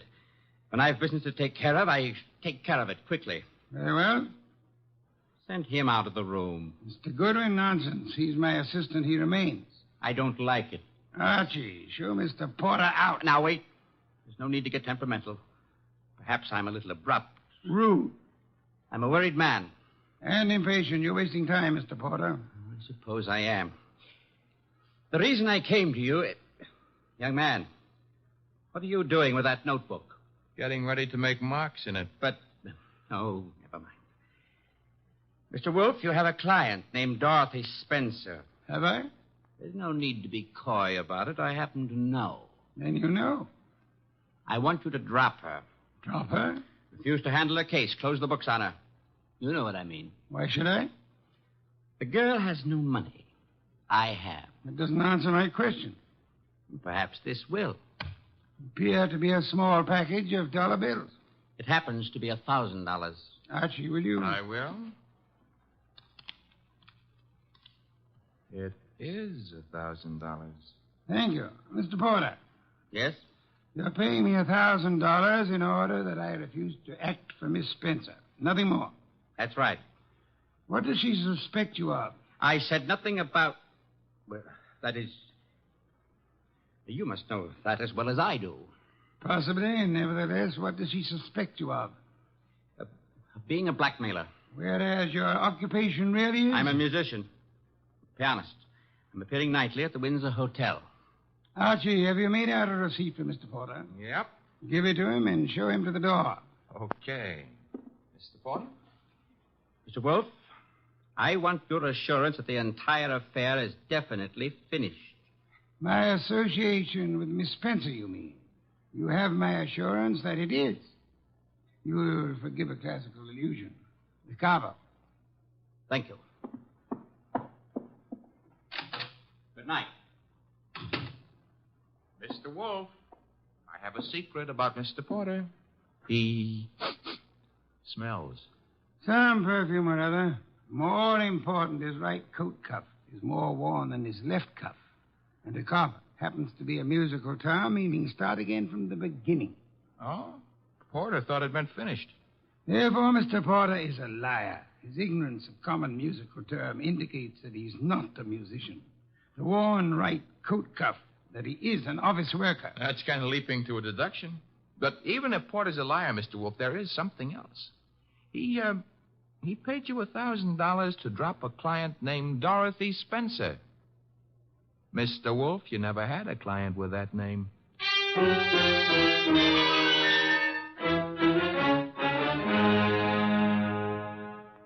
Well, that's that. Dorothy Spencer is not in. Anyway, she's not answering her phone. Mr. Wolfe, I said... I know what you said. Bah. That a comment? I'm worried. Mr. Porter may have assumed erroneously that Dorothy Spencer had employed or was intending to employ me. That does not explain why he lied about his occupation. Maybe he didn't lie. After all, your deductions could be wrong. Phooey. Okay.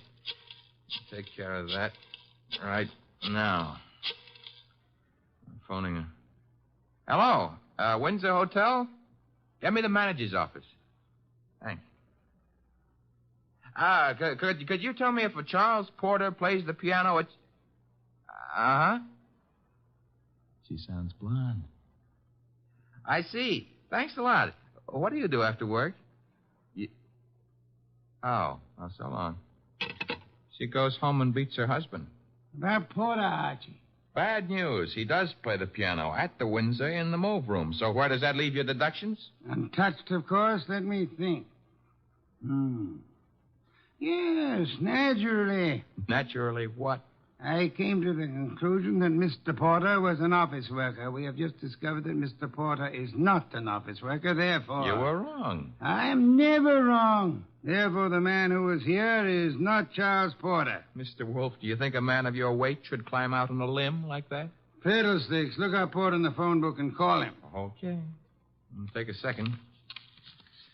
Archie, the phone company's best friend. Yep, here he is. What do I ask him? There'll be no need to ask Mr. Porter anything. Just phone. You're the boss. Yeah. Have to say something to the guy. Hello. I'd like to speak to Charles Porter. So would you. Who's... Oh, Stebbins, huh? Yeah, that's right, Archie. Oh. No, don't bother why I called. It's a coincidence. Goodbye. You know who that was? No. That was Sergeant Stebbins, Sergeant Pearlie Stebbins. I might add, as though you didn't know, that Stebbins happens to be a sergeant in homicide. Indeed. You expected this. I still don't know what your conversation was about. It was about Charles Porter, who maybe was a liar, but who isn't going to tell any more lies on account of he was just shot to death.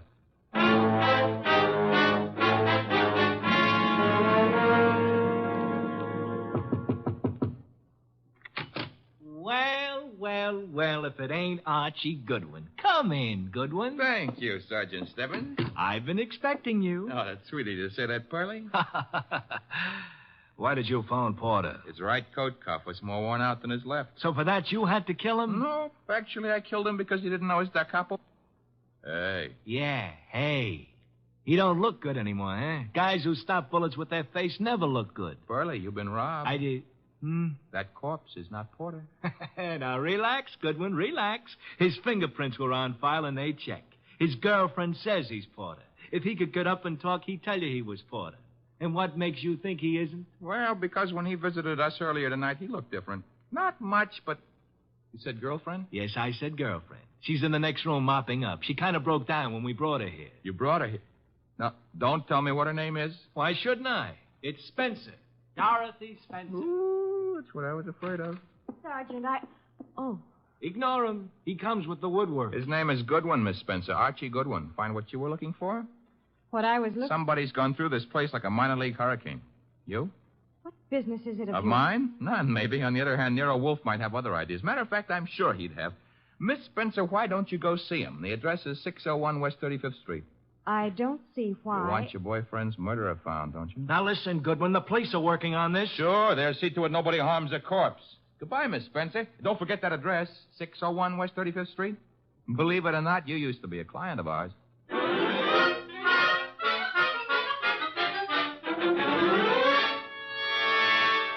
Oh, Mr. Wolfe, you're getting to be so brilliant, it's boring. Boy. That is, All right. Tonight you deserve it. I'll get you another can of beer. But this is the last one. What's your promise to do some exercise, like maybe standing up and sitting down 5 minutes a day? Thank you. And why should I indulge in such idiotic behavior? Well, after a while, you might be able to see your shoes. I've already seen them. Oh, that was 20 years ago. Things have changed. No more buttons. Hey, that must be Dorothy Spencer. She's undoubtedly young and beautiful. You deduced that from the way she pressed the buzzer? I deduced that from the gleam in your eye, Bah. Bah, all you want. I'm going to keep that gleam shining. Hello, Miss Spencer. Come in. Thank you. Mr. Wolfe. Is the large sitting-down gentleman behind the desk. This is Dorothy Spencer, Mr. Wolfe. You will forgive me not rising. It is due to a necessary conservation of energy rather than rudeness. Archie, a chair. Sure. Here you are, Miss Spencer. Thanks. Now then, Miss Spencer, have the police found anything but dust in Mr. Porter's closet? Why, no. You were engaged to Mr. Porter? I was. That ring you're wearing he gave it you? Yes. May I see it? Well, all right. Here. Thank you. Expensive. Very expensive. You may have it back. Miss Spencer, why are you marrying Charles Porter? I loved him. Phooey. Mr. Porter, according to Archie's description, was twice your age with considerably less than half your attractiveness. Love may perhaps be blind, but it is not astigmatic. I don't know what you mean. What were you searching for under the nose of the police? Nothing. Nothing at all. How did your fiancé earn his money? He played the piano at the... Ooh, what he earned there in a year wouldn't begin to pay for the ring he gave you. Would you like to try again? I don't know how he made his money. I suggest that you do. I suggest that he earned money by the same method that he induced you to consider marrying him. Blackmail. Oh, but... Why was he blackmailing you? Old letters I'd written when I was too young to know any better. Your motives for murdering Porter would be twofold, then. recovery of blackmail material, and the avoidance of marriage to a man you dislike. I didn't kill Charles. No doorbell, Archie. Get Miss Spencer into the kitchen. Once. Must be the police. Yeah, let's go, Miss Spencer. Right through that door. And stay there until I call you. Front door, Archie. Mr. Wolfe, do I know Dorothy Spencer's here? You know nothing. A simple role for you to play. I haven't got time to resent that insult right now, but wait until the next time you drop a collar button. Well, bless my soul, if it isn't dear old Inspector Kramer. How is the homicide department? Where's Wolfe? Big surprise. He's sitting. Mr. Wolfe? Good evening, Inspector. Where's Dorothy Spencer? This is not the Bureau of Missing Persons. The district attorney would like to talk to her. I shall tell her so the next time we meet. Yeah, that could be right now. She's in this house. I don't see her. Mind if I look around for myself? You have a search warrant, of course. It so happens no, but... Archie, the inspector's leaving. Okay, I'm leaving. I suppose by the time I get back with a warrant, she'll be in Hoboken. Hoboken? Where's that? Look, Wolf, you can go too far. One of these days you won't be able to talk yourself out of it. Trail me to the door, Goodwin, to show what a good detective you are. Ooh, Inspector Kramer doesn't love us anymore. Unfortunate. Archie, take Miss Spencer to a respectable hotel. Register her under an assumed name. She is to stay there until notified otherwise. Luckily, the good inspector neglected to inform us that she was the leading suspect in a murder case. Hence, we are not accessories after the fact, and I don't want her arrested for murder as yet. Her beauty has won you over. You will then return here immediately. Okay. What are you going to be doing in the meanwhile? Archie, shall be thinking.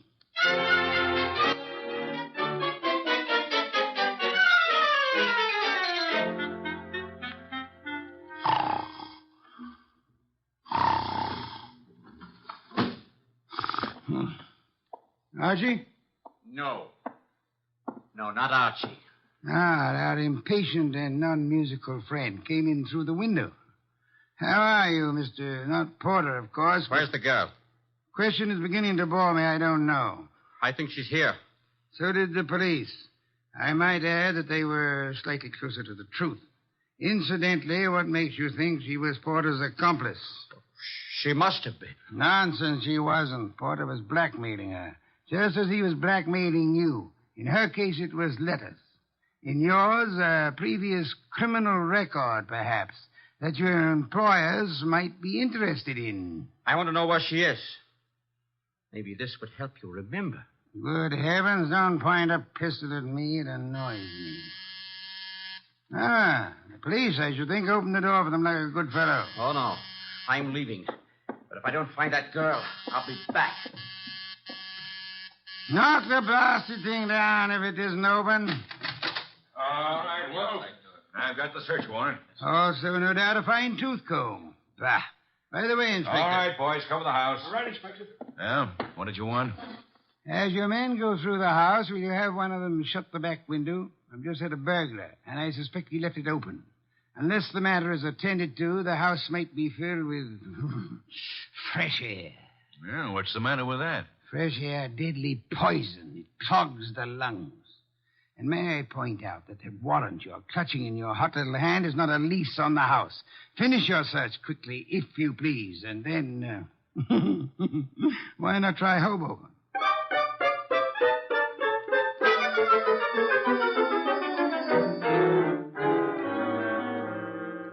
So I just missed the inspector, huh? You did? That I can stand. I'm sorry about the burglar, though. Perhaps we can arrange to have you meet him in the morning. He left his calling card with name and address on it? He dropped his handkerchief here on my desk. Oh. It's a handkerchief. It smells. So it does. But, all of our unknown friends' clothes carry the odor. Therefore... Yeah? You will go out immediately to the nearest drugstore, buy a specimen of every cake of soap manufactured in this country.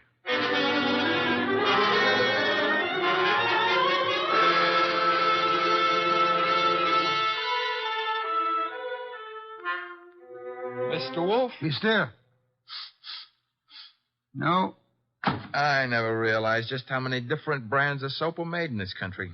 You should listen to the radio more often. So far, we've sniffed at 37 cakes. None of them smell like porter. Let's see. 38. Hey. Let me have it, Archie. Yes, the soap. It's labeled orchid ovals. I should say basically mislabeled. Orchids have no odor. Our task for the evening is finished. Why? All we know is the guy washes with a basely mislabeled soap. No, the odor would not have been so persistent in that case. Unquestionably, our visitor works for a soap company that makes orchid ovals. Every employee of a plant in which perfume in large quantities is used inevitably carries the odor on his clothes. Oh. And you already deduced he works in an office. Uh-huh. I go see him in the morning? You do?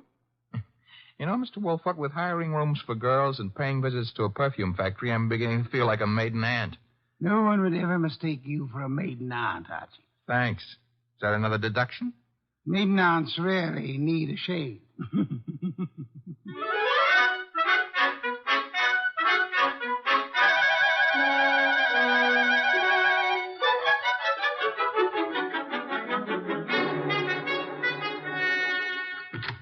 Orchid Ovals, good morning. One moment, please. Oh, can I do anything for you, sir? Yeah. That is, let's postpone that question and slip in another one. I'm looking for one of your office people.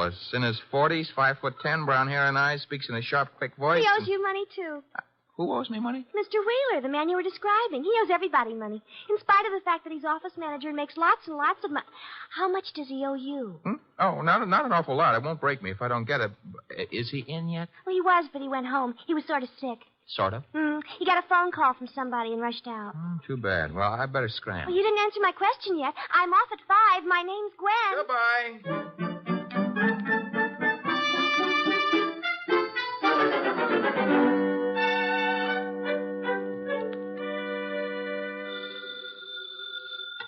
Wolf speaking. Archie here. Unknown's name is Wheeler. He left the office this morning sick after he got a mysterious phone call. Bad, probably. Get to Dorothy Spencer at once and bring her here. Right. I'm at Wheeler's house now. Thought I'd better check. His wife's here, too. Blonde? Uh-huh. How could you tell? Fatuous smirk in your voice. Get out of there fast, and don't stop to console Mrs. Wheeler.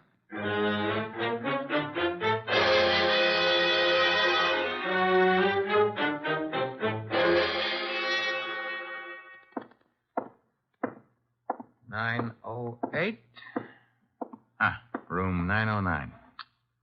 Miss Dorothy Spencer.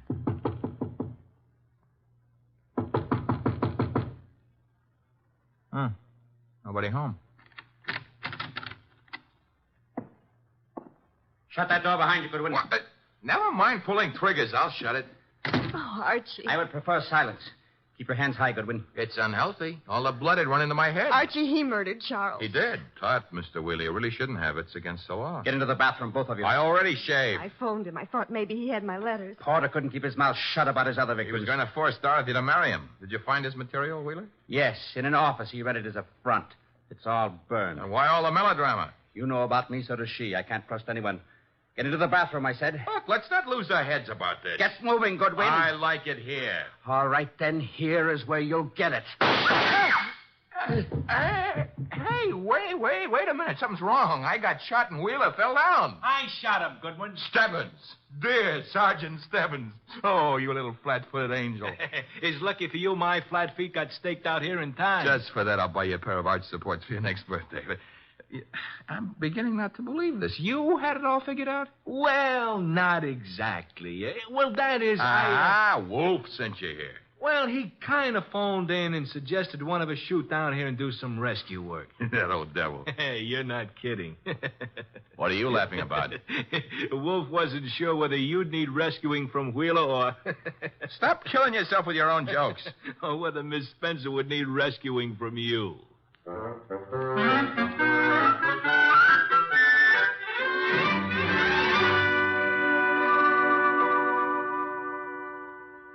You've been a very foolish young woman, Miss Spencer. I suggest that in the future you exercise more care in your correspondence. Oh, I shall, Mr. Wolfe, but how can I ever thank you? Well, one way would be to listen wide-eyed while he explains how he solved the case. I have no intention. Oh, come on, Mr. Wolfe. Stop stalling. Please, Mr. Wolfe.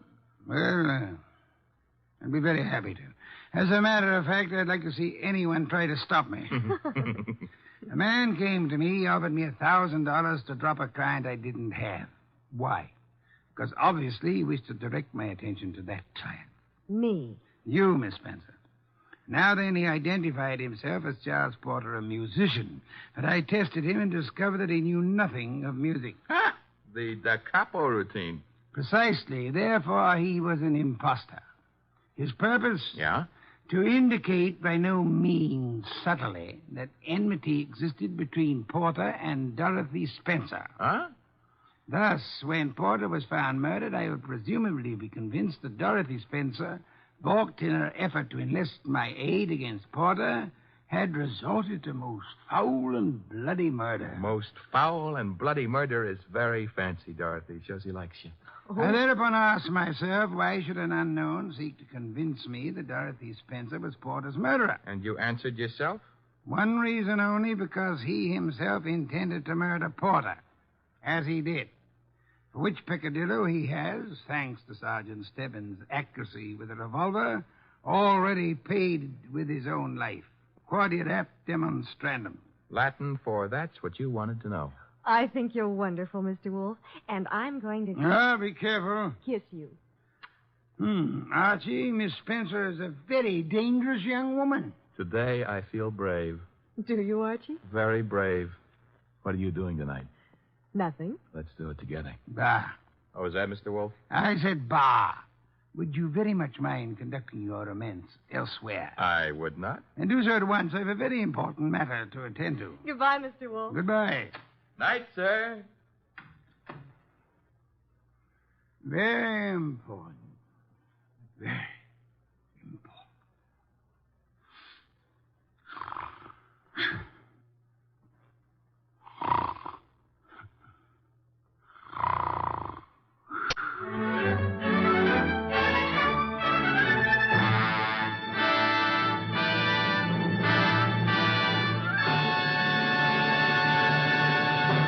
You have been listening to The New Adventures of Nero Wolfe, starring Sidney Greenstreet.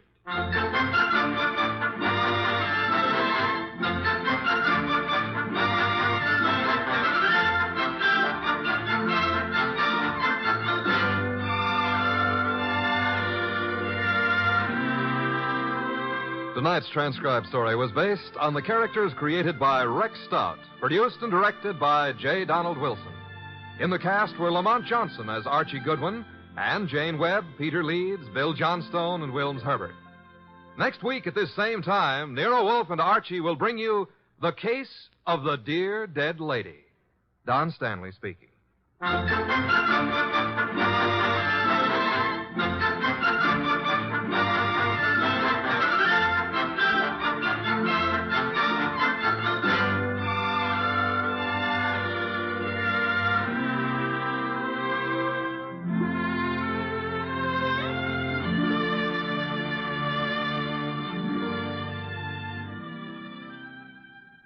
Three chimes mean good times on NBC. The NBC chimes are excited about the big show, an hour and a half every Sunday night with Tallulah Bankhead as Femme C. Comedy with stars like Jimmy Durante, Fred Allen, Jack Carson, Groucho Marx, and a host of others. Music with Meredith Wilson, Mindy Carson, and many more. It presents drama with Mr. Jose Ferrer and many more leading stars of Broadway and Hollywood. It's The Big Show. Starts Sunday, November 5th on NBC. This is Chester William Bendix Riley. The Man Called X follows on NBC.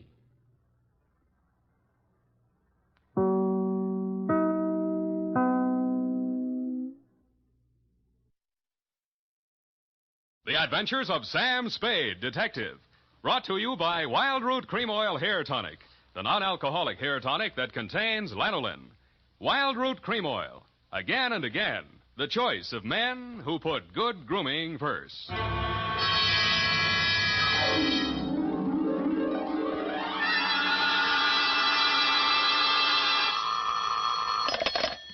Detective Agency. This is Sam, Blackleg Spade, the third most dangerous gambler on the Barbary Coast. Oh, Sam, not horses again. Horses, women, and the gaming tables, Effie, the versions of the elite. Well, divert yourself with this, Sam. The phone company has sent the pink notice. Aha, pay it no mind, sweetheart. We are healed. We have hit the cashier's cage, annexed the pot, broken the bank, and we're standing on velvet. Sam, are you sober? Definitely velvet. Warm, too. Sam, from where are you calling from? You're wrong, Effie. It's a drugstore. Stay where you are. I'll be right down to deal out my report on the hot 100 grand caper.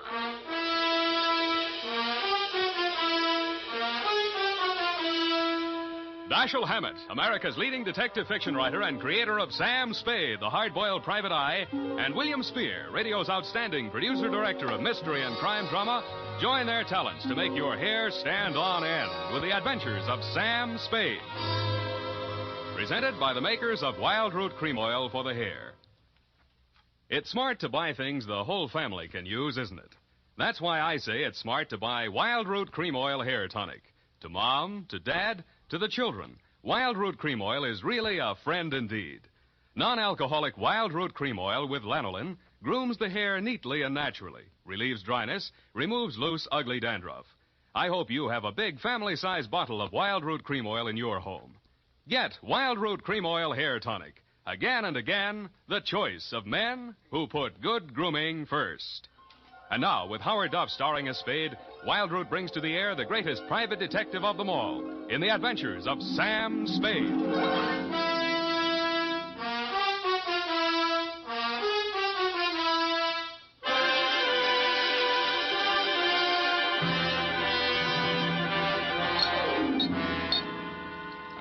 Date, September 19, 1948, to robbery detail, San Francisco Police, attention Sergeant Walsh. From Samuel Spade, license number 1375596. Dear Joe, here's the rundown on that hot 100 grand. It started pleasantly enough when my secretary, Miss Effie Perrine, cute little mouse, eased into my private office, closed the door behind her, and leaned back against it with that air of pained resignation, which generally means there's a customer outside that she doesn't approve of, but that I'll see her anyway. It's up to you, Sam. She's very well dressed, and I imagine she can afford you. How do you deduce that? Well, she dropped her purse. I didn't get time to count it all, but there was a $100 bill on top. Well, sure, in, Effie. Sam. Go ahead, say it. Oh, I don't know, Sam. Sometimes, well, does just money... No, that's one of the reasons I hire you.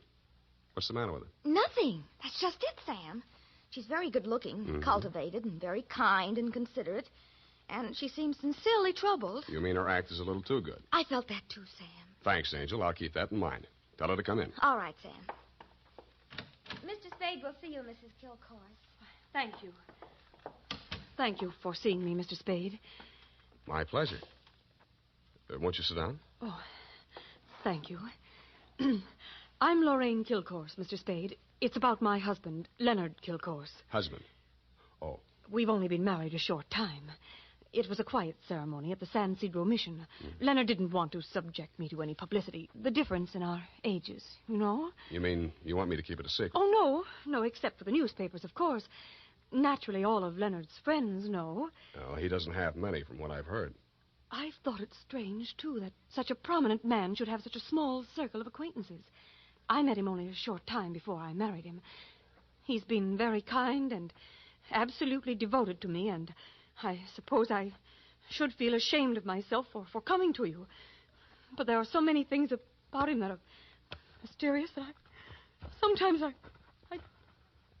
can't seem to find my handkerchief. Here. Kleenex. Oh, I'm sorry. Thank you. I take it you're not a San Francisco girl. No, I met him at a dude ranch. Well, maybe I can clear up some of your mysteries for free. The reason your husband doesn't have many friends is because they keep dropping dead. I don't understand you. Forget it. He's a big public servant. He's built a lot of sidewalks. The streets of this city are paved with his good intentions. His name is on 1,000 manhole covers. If the names of his former business associates land on headstones, it's nothing to me. I got my own racket. Well, what? I think my husband is paying blackmail to someone. Uh-huh. And upon what do you base your suspicions, Mrs. Kay? It started about a month ago. He began withdrawing large sums from our joint account. First it was $10,000, then $20,000, and last week, $50,000. And this morning, he closed out the balance of the account, $100,000. Yeah, well, he's got it to spend, Mrs. Kilcourt. Well, I won't pretend the money doesn't interest me, but what's behind it, Mr. Spade? Each time he withdraws these cash sums, he leaves the house without a word to me. And sometimes doesn't return until dawn. My husband is not fond of nightlife, Mr. Spade. Only a desperate situation could induce him to leave the house after dark. Yeah, so I've heard. They say that's how he kept his health as long as he has. All right, you want me to trail him, find out what he does with the money. Just one question. Why'd you pick me for the job? Why, your reputation... That's local. You say you're new in San Francisco. Well, I do read the local papers. Your picture was in only 2 weeks ago. Yeah, well, that caper didn't help my reputation. I like your looks. A nice, honest face. A man I could trust. Well, I don't buy that. And I'm sentimental, too. Your picture reminded me of someone who was very dear to me. My brother. Of course, you're nothing like him, really, but you do look alike. I suppose that sounds like a silly woman's reason for... Yeah. What's your address? Well, I have a little place of my own out on Divisadero. The Belvoir Apartments near Normandy Terrace. Mm-hmm. You'd better keep in touch with me there. I don't want Leonard to know. The Kilcourse mansion is at 1316 Clarendon. 1316. He returns from his office around 6 in the evening. Do you have a car? No. Do I need one? Well, I don't know where he may go. Now, here are the keys to my car. It's parked in front of the main entrance, a gray Plymouth. He won't recognize the car. It's my brother's. Now, about your fee. $100 now. If I need more, I'll leave you know.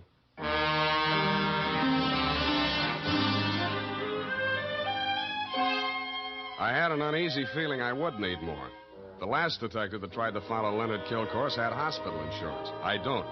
But I'm a gambler at heart, so I parked Lorraine's Plymouth across the street from the Kilcourse mansion and waited. At 9 p.m., Mr. Kilcourse, much too old for her, came out the front door and flagged down a taxi. I made an illegal U-turn and followed.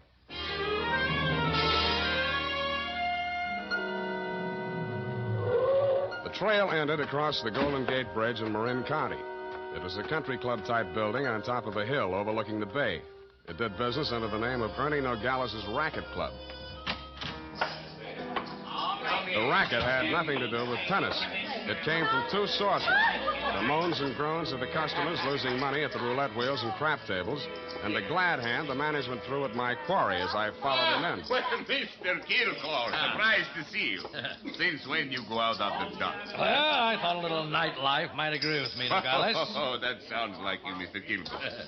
I didn't know you better. I think you was afraid to go out night. Well, now, I was thinking of buying this place to retire to. Ah. But I figured it'd be cheaper to win it at your roulette table. What's your limit here? 10,000, but for you, wide open, the sky.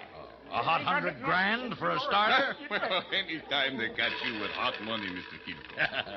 Come over to the cashier. I sell you the chips myself. I didn't have to bother making myself inconspicuous. Everybody in the joint stopped playing to watch Kilcourse while he shoved his $100,000 roll through the cashier's window and scooped up 4 stacks of $1,000 chips.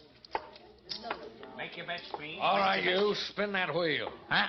How much you got there? $25,000. Any objections? Is that okay, Mr. Nogales? Spin it, Joe. I'm covering through the table personally. Okay, sir. Around and round the little ball goes. 15 pays 15 and the red. Maybe next time, Mr. Kilcourse. Why don't you double up, play the red and the black? It's safer. I'll stay with the numbers. 50,000 on 15. There. Spin it. It's okay, Joe. I'm still covering. Well, it's your money, Mr. Nogales.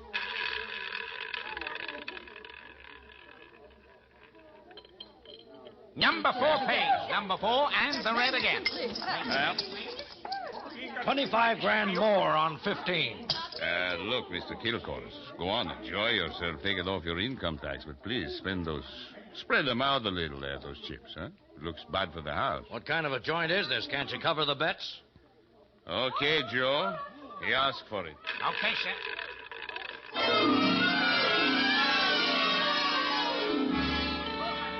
I didn't wait to see where the little ball went on the last spin of the wheel. I would have made a side bet with any taker that Kilcourse wanted to lose that $100,000. I would also have made book he knew I was following him. As I left the table and walked out of the club, I braced myself for what usually comes next. There would either be a dead body in the car or somebody would crease my noggin with a sap. But nothing happened. I switched on the headlights and stood in the glare of them for fully a minute, but nobody even shot at me. I flushed the shrubbery. No gunman. Checked the ignition wires. No booby traps. Driving back to town, I racked my brain for some way to bring them out into the open. I felt like a man with his life savings all on one number, waiting for the wheel to stop spinning, which wasn't far from the truth. Not much of a cliffhanger, but the best we could do this week.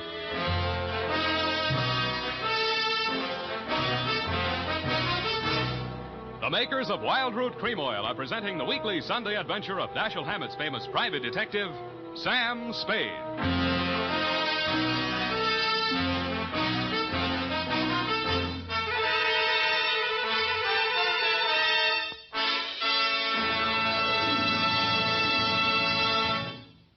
Now, here's important news on good grooming. If you want the well-groomed look that helps you get ahead, socially and on the job, listen. Recently, thousands of people from coast to coast who bought Wild Root Cream Oil for the first time were asked, how does Wild Root Cream Oil compare with the hair tonic you previously used? The results were amazing. Better than 4 out of 5 who replied said they preferred Wild Root Cream Oil. Remember, non-alcoholic Wild Root Cream Oil contains lanolin. It grooms the hair naturally, relieves dryness, and removes loose, ugly dandruff. So if you want your hair to be more attractive than ever before, get the generous new 25-cent size of Wild Root Cream Oil, America's leading hair tonic, on sale at all drug and toilet goods counters. It's also available in larger economy bottles and the handy new tube. Get Wild Root Cream Oil, again and again, the choice of men who put good grooming first. By the way, smart girls use Wild Root Cream Oil, too, and mothers say it's grand for training children's hair.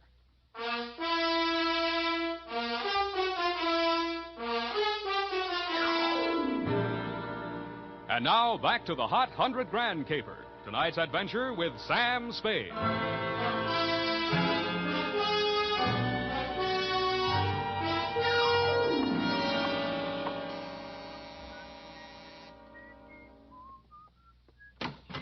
Yeah? This Mrs. Kilcourse's apartment? Yeah? She here? Yeah? Well, can I come in? Yeah? Tommy?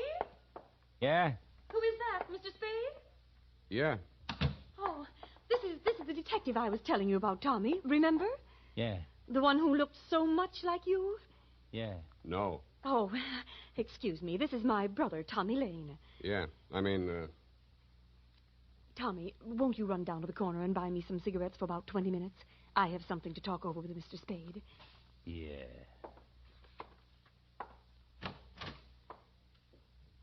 Nice boy, your brother.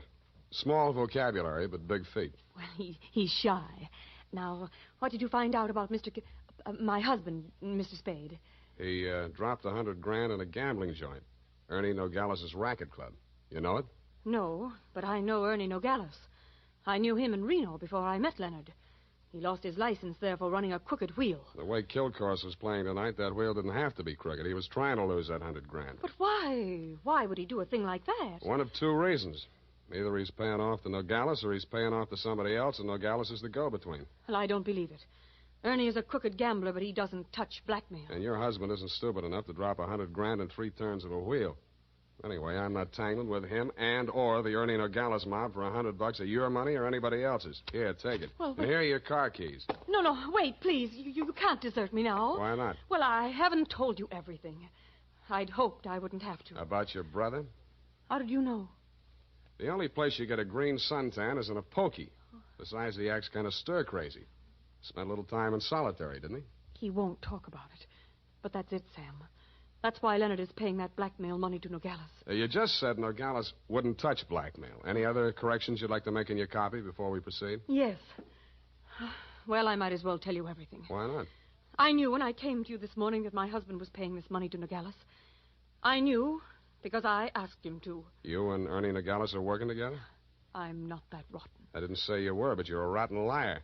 There's that much in your favor. But I'm telling the truth now, Sam. You must believe me. Everything that has happened is my fault.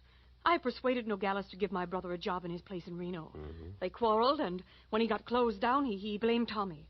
He swore he'd kill him when he got out of prison. That's why I begged my husband to pay him to save Tommy's life. Who did rat on Nogales about that crooked wheel at Reno? I did. That's why I feel responsible. Leonard is so fine, so generous. But I can't let him go on paying for my mistake. Yeah, like you said, he's going to run out of money. Look at me, Sam. Do I look like the kind of a woman to whom money means everything in the world? No, but you're looking at me, not at Kilcourse. You're laughing at me. Oh, I know what you think. Perhaps I did make a mistake in marrying Leonard, but he was so kind, so considerate, like my father. Everybody reminds you of your relatives. You don't believe my story? Well, since you asked. Well, all right, then, here's the truth. I'm really Jack the Ripper's granddaughter. My parents were terribly wealthy. I harpooned my mother in her Beverly Hills swimming pool, set fire to my father with a $50,000 negotiable bond, and eloped with John Wilkes Booth. That brings us up to 1865. Shall I go on? Don't stop. It's great. Oh, get out of here. Get out of here and leave me alone. After you've told me all your secrets, I'm not that rotten. You won't help me. You never intended to. Why go on torturing? Oh, now, stop that. Please, please. I believe you. I believe all your stories. Now, what is my next smart move? Sam, the only way to stop Ernie Nogales is to prove that he's running a crooked wheel. And then he'd pay back all that blackmail money, and he wouldn't dare lay a hand on Tommy. Well, it's going to be hard to prove and expensive. I'll have to lose a little on that wheel before I can figure the way it's rigged. How much can you invest? Well, I have about $1,000 of my own. With you? Yes. Here, you take it. Smells nice. Sam. Yeah?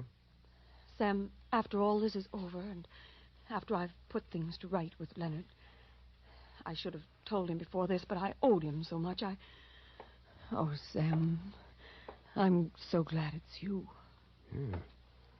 Me too, Angel. Go now, darling, before I beg you not to. What time does that joint close? Well, it runs all night, I think. Good. Let's stay up late and raid the icebox.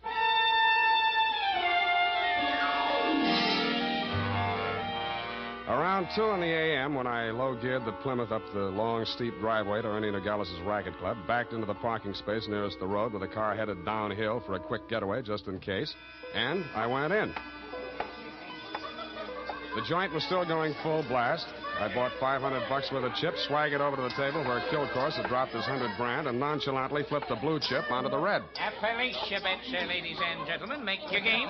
Okay, that's all. Around and round the little ball goes. I didn't look to see where the little ball went. Most of the money was on red, so it was bound to turn up black. A red pays. What? Number 15. Place your bets, please. Make your game, ladies and gentlemen. Around and round it goes. The chips were spread around more the next turn, so I stacked 100 at the bottom of the 1 to 34 column. With a crooked wheel, my 100 made it the best bet to lose. And 19, and the red wins again. Hey! I plunked 500 down on number 5 and raked in 17,500. I left my original bet on the table. When the little ball fell into the pocket, I was $35,000 to the good from my point of view, but not from my clients. I doubled my bet and looked apprehensively around. There were no surly characters edging up behind me. In fact, the only surly character in sight was Ernie Nogales, and he looked happy. That didn't make much sense. When my bankroll got to $105,000, I played a hunch. I threw $5,000 of it back on the table and lost it. That made a kind of sense. I cashed in the rest of my chips and squeezed the $100,000 U.S. currency into my inside pocket. If anybody aimed for my heart, it was thick enough to stop the slug, which was some comfort. But what I saw when I walked out to the parking lot was no comfort at all. I'd gotten just a glimpse of it through some trees. A sedan backed into a driveway halfway down the hill. It was blacked out except for 5 glowing cigar ends that showed through the windows. I could think of only one reason for 5 cigar smokers to be parked in that particular spot at that particular moment. The Plymouth was where I had parked it, pointing straight down the hill. I slammed the door but didn't get in. Then I listened. The car down the hill was getting ready, too. I cracked the door of the Plymouth wide enough to get my arm inside and pressed the starter with the heel of my hand.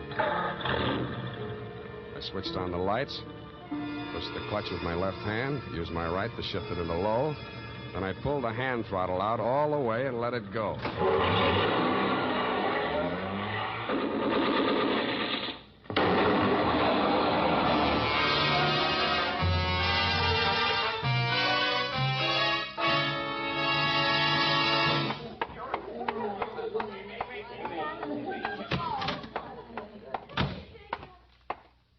What's the big idea busting into my office? We're going to have a talk, Nogales. Please, don't wave that heater at me. It makes me nervous. I don't like guns. I don't either. That's why I'm here. Put your hands on top of the desk and keep them there. All right. Give me back that roll. I give you clean money for it. It was a gamble, so I lost. Can you blame me? Where'd you get this money? I buy it. 50 cents on the dollar. I don't ask where it came from, but I read the papers. I figured it was that shipyard payroll job a few days back. Like it just fell in my lap. I figured it'd make 50 grand instead of Kilcore's 5. I guess that was dirty trick you just out of stir, Tommy, huh? I got news for you, Nogales. I didn't know this money was hot, and I am not Tommy Lane. No? Then what? Private Dick. Tommy's sister hired me to take the fall for him. Look, I've got most of the caper. Kilcourse wanted to pay Tommy $100 grand. You rigged the wheel so Kilcourse would lose it one night and Tommy would win it back the next night. Now, what was Kilcourse paying him off for? No caper, legitimate. He was sent up for bribing a public official. You mean he was the payoff man for Kilcourse's contracting firm? Sure, legitimate business. And the grand jury went out after Kilcourse. Tommy took the rap, that's all, for a price. Yeah, $100 grand. Thanks, Nogales. That's all I needed. Oh, Sam, I was afraid I might be too late. You are, sweetheart. Oh, I have so many things to explain. Where can you talk? Right in here. But who's this man? Why, that's your old sweetie from Reno, Ernie Nogales, remember? What's the matter with you two? You crazy? Oh, Sam, I should have told you the truth from the beginning. Check.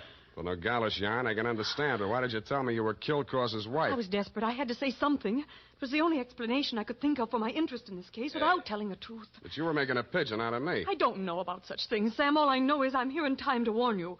You mustn't walk out of here with that money. Listen. They may kill you to get it back. They already did. They're combing the wreckage of that car right now, looking for my body. Then Tommy was right. They did mean to kill him. How'd he get the rumble? While he was in prison, from another man that Kilcourse framed. He was in for life, so it was safe for him to talk. Hey, you two. Oh. Yeah, Nogales? That car that just drove up. I think that's Mr. Kilcourse. Oh, Yeah, what's your hurry? Let me go. Come on, what's your hurry? Tommy's out there in that cab. I've got to warn him. Or tip off Kilcourse. Which is it? No, Sam, you've got to believe me. Sit down. Stop that. You two have fun. I'm getting out of here. Go ahead. Now, listen, sweet Lorraine, you may as well save your breath for those explanations. You're staying right here until the caper's all wrapped up. Here he comes. Have you got a gun, Sam? Yeah. Well, you'd better have it ready. Mm-mm. But Sam... Where's Nogales? I want to see him. He was called out of town, sir. I'm in charge. You Mr. Kilcourse? That's right. I want to know why you people have been interfering with my business. It might interest you to know that this building site's on an old Spanish land grant. Title's very shaky. I'll run an 8-lane highway straight through the middle of it and turn the rest of it into a game preserve. That's what I do to people who double-cross me. I tried to tell Mr. Nogales that, sir. He wouldn't listen to me. He tipped Tommy off for a split of the $100 grand, but I knew sooner or later we'd have to answer to you, Mr. Kilcourse. Oh, well, what's that? Here's your $100 grand, sir. Count it. Sam. Well. What's your name, son? Sam Spade, sir. Well, I'm glad to meet an honest lad. Well, come along. You too, young lady. We'll all walk out together. Sam, what are you... What? Spade, huh? Yes, sir. I'm a private detective, but I'm ambitious. Politics? Yes, sir. Well, we'll run you for assembly.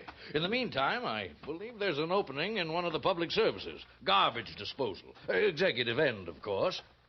Where the devil is that man with my car? Oh, there he is. You drop around to my office in the morning. Thank you, and good night, Mr. Kilcourse. Drive on, Horace. Back to the city. Oh, Sam. How could you? Hmm? All those lies and just handing over the money like that. It wasn't yours. It wasn't Tommy's either, sweetheart. Get in. Well, Tommy, are you all right? Yeah. Drive us across the bridge, Tommy, will you? Yeah. Tommy. Yeah? Tommy, I'm afraid we'll have to do without the money. Yeah? Sam gave it to Mr. Kilcourse. Yeah? Now, don't get excited, Tommy. I'm sure Sam had a reason. Didn't you, Sam? Yeah. I mean, that was marked money from a payroll job. Oh, Oh, then it won't do him any good. It'll send him up for a good long stretch if the eyewitness story that goes along with it is good enough. And you're just the girl to tell it, sweetheart. Am I right, Tommy? Yeah.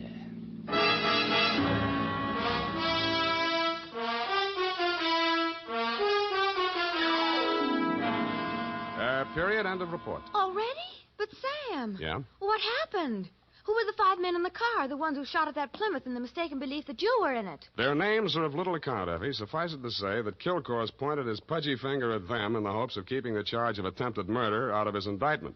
But I was too clever. I identified them. But, Sam, you didn't see anything but their cigars glowing in the darkness. Have you never heard of Sherlock Holmes' monograph on the 49 varieties of tobacco ash, you fool? But, Sam, Sherlock Holmes is only the segment of someone's imagination. He's a fictional detective. Well? You mean... Oh, Sam, you're tired. Yes, I am. It's affected your mind, winning all that money. Now, you just sit here and rest. All right. Think of the snowy mountaintops and blue skies. Mm-hmm. I'll just go and type this up. Snowy mountaintops. Winter sports yet. And now, listen to this. If you haven't yet tried Wild Root Cream Oil, the famous hair tonic that grooms your hair neatly and naturally, relieves dryness, and removes loose dandruff, then here's a wonderful way to get acquainted. Buy Wild Root Cream Oil in the new 25-cent size bottle at your drug or toilet goods counter. Also, ask your barber for a professional application of Wild Root Cream Oil Hair Tonic. Again and again, the choice of men who put good grooming first. Well,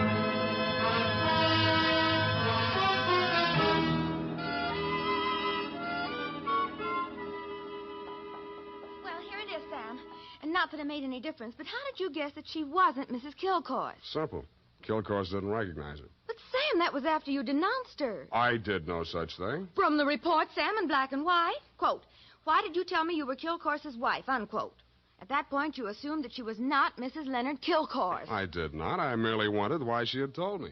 Well, with all the lies she told, you might have assumed anything she said was totally devoid of truth. And I did, sweetheart. I did. Oh, well, that's a relief. I was afraid for a while she'd taken you in. What's that got to do with the truth? Good night, Sam. Good night, sweetheart.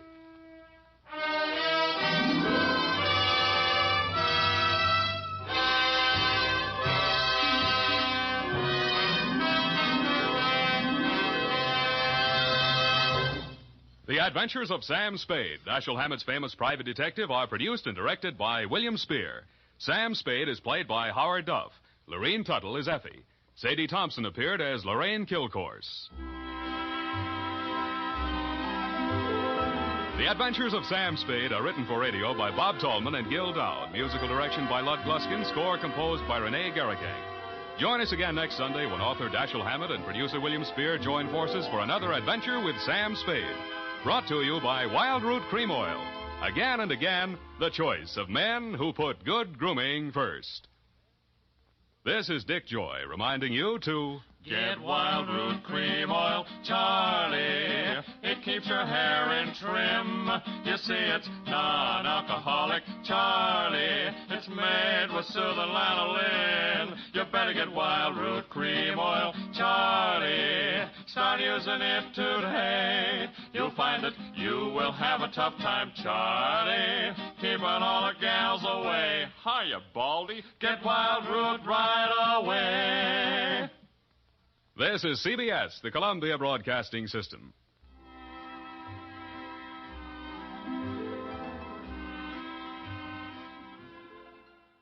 Stay tuned for Nero Wolfe. This Sunday marks the premiere of The Big Show on NBC.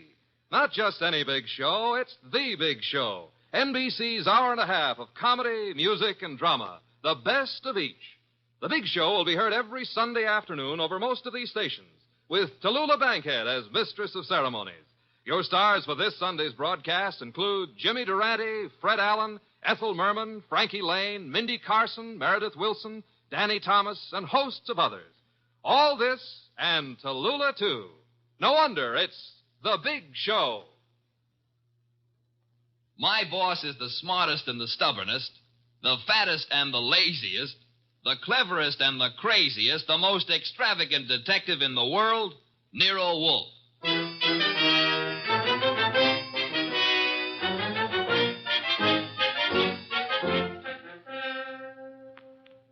It's the adventure of The Case of the Dear Dead Lady, with that brilliant, eccentric private detective, orchid fancier, and gargantuan gourmet, Nero Wolfe. Starring Sidney Greenstreet.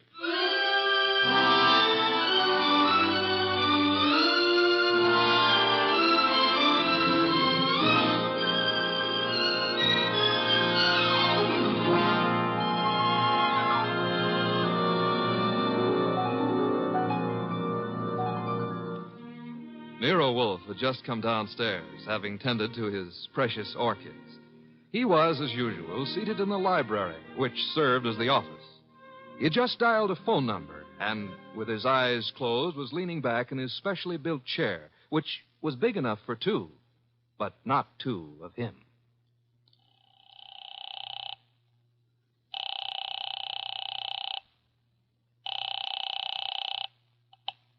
Halsbecker's Market, domestic and imported delicacies. Mr. Halsbrecker, this is Nero Wolfe. Oh, yeah, Mr. Wolfe. I was just about to ring you. Well, I have need of 2 pounds of duck liver. I do not, of course, refer to the commercialized Strasbourg pate. Well, I appreciate the order, Mr. Wolfe, but... Next, my cook Fritz informs me that we require 3 fine fat geese. Look, Mr. Wolfe, there's a little matter of an unpaid You bill. might add 12 cases of beer, a bushel of Vermont apples, green for stuffing, and a gallon of Marquesa Patricia Roman oil. Mr. Wolfe.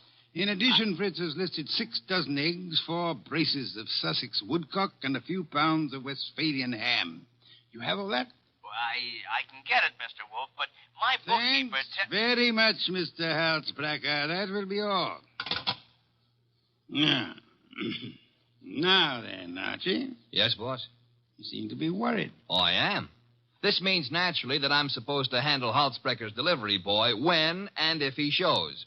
I had thought of leaving that simple matter to you. And what about the simple matter of the money? Money? I hate to bring up a vulgar subject, but where is it coming from? Oh, of course. You're right, Archie. I should have said... Said what? Charge it. Boss, look, you don't realize I know, but we're into that truffle broker for $500 bucks and change. All right. Then give him a check. Okay. Okay, I will give him a check. And I hope they'll let you keep the orchids in your cell. You're a wit, Archie. Mm-hmm. You know, I'm on the bank's mailing list. We got a notice this morning.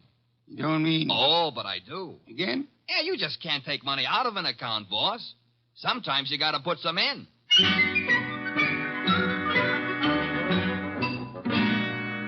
This is the only way to deal with the man I work for, and if I hadn't thrown him that scare, he wouldn't have been willing to listen when the door buzzer rang, and a prosperous-looking young guy in the kind of clothes that don't grow on trees came in and stood in front of the boss's chair, fiddling with the brim of his pork pie. My name is Oliphant, Mr. Wolfe. Oliphant? Yes, sir, Oliphant. I am the spiritual leader and guiding head of a small religious group known as the Seekers of the Inner Power. I see. Also a man addicted to marrying neither wisely nor well, but often. You read the papers? I do. Mr. Wolfe, I am as aware of my sin-ridden past as anyone else is.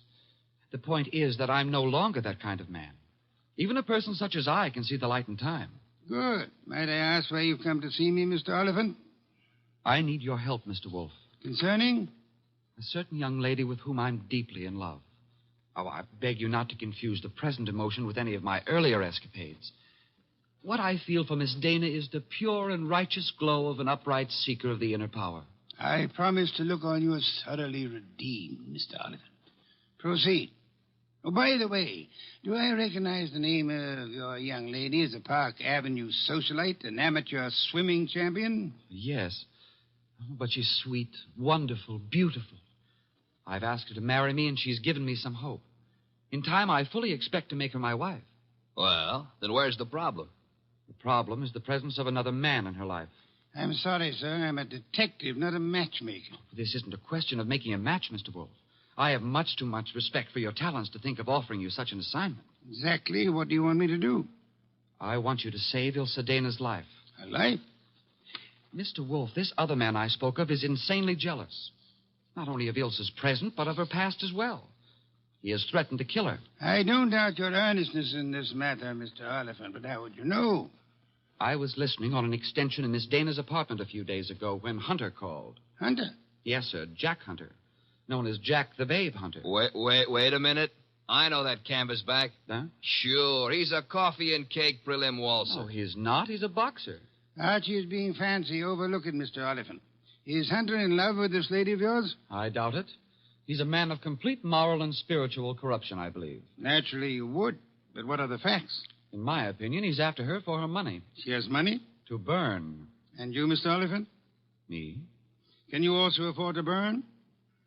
How much do you want? The answer to that would be astronomical. However, if you leave a check for, say, $7,000, I shall look into your matter the very moment I have completed a little research into the nutrition of the Polynesian orchid.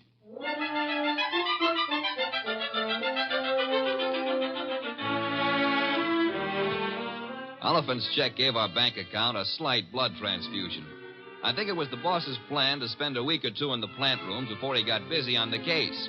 And he'd have done it, too, if that phone call hadn't come in about a little after 9, just after Wolfe had polished off one of Fritz's dinners and was settling back with a stein of beer in his hand. Don't disturb yourself, Archie. I'll get it. Yeah, well, look out you don't strain yourself, boss. You got to straighten out an elbow to reach that receiver. You have an unfortunate flair for mixing humor with impertinence, my friend. Hello, Nero Wolfe speaking. This is Elsa Dana, Mr. Wolfe. How do you do, Miss Dana? We were discussing you only this morning. So I've heard. Through whom? Ted Oliphant. I see. The young man seemed to be quite worried about you. The young man should tend to his own affairs. Said you were in some danger. I know what he said, and not one word of it was true. Oh? I'd like to talk to you, Mr. Wolfe. I'm sure it'll be an immense pleasure. Where do you live? I have an apartment at 22 Blanton Street. Could you be here soon? I could be there in a quarter of an hour, Miss Dana. By proxy, of course.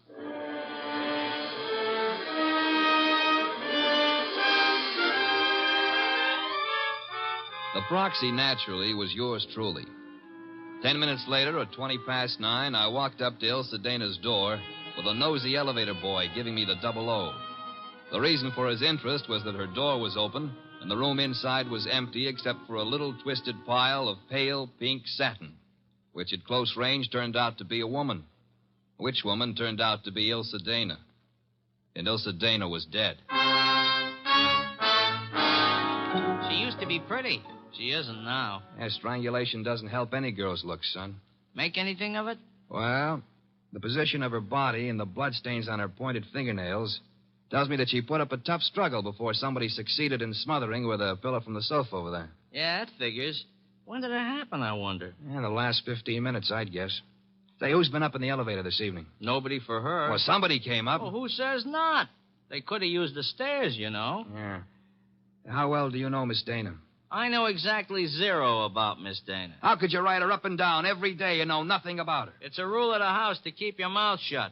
The rule also goes when being questioned by a cop. A cop? Who's a cop? Oh, I guess you're a cello player from the Philharmonic. Look, I happen to work for a guy named Nero Wolfe. Oh. Heard of him?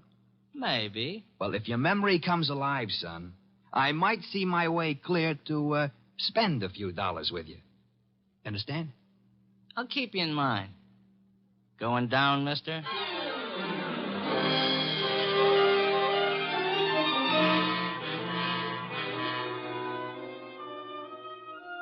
I spent time trying to get sense out of the superintendent and a set of chambermaids, but they were as quiet as a ballpark on Christmas Eve.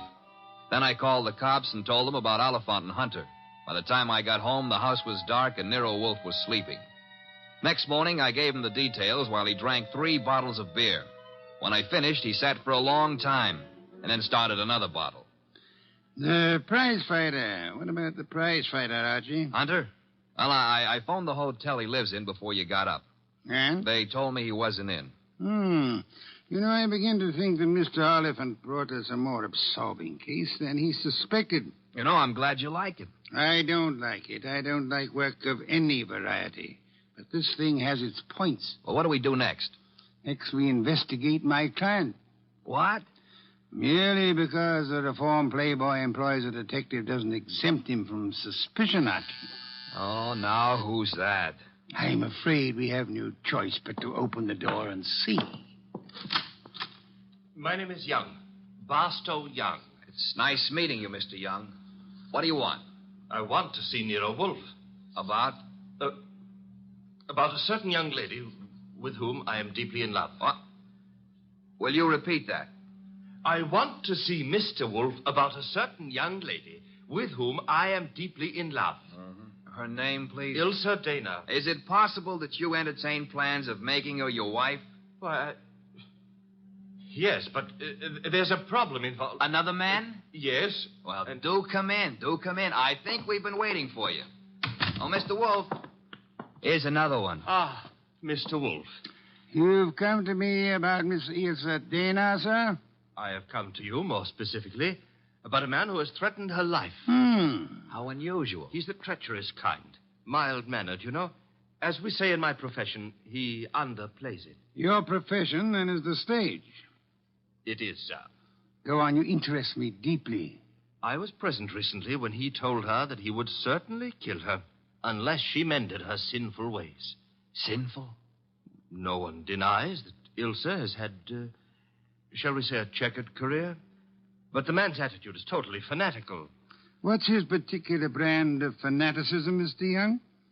Theodore Oliphant is a religious maniac. Well, what do you know?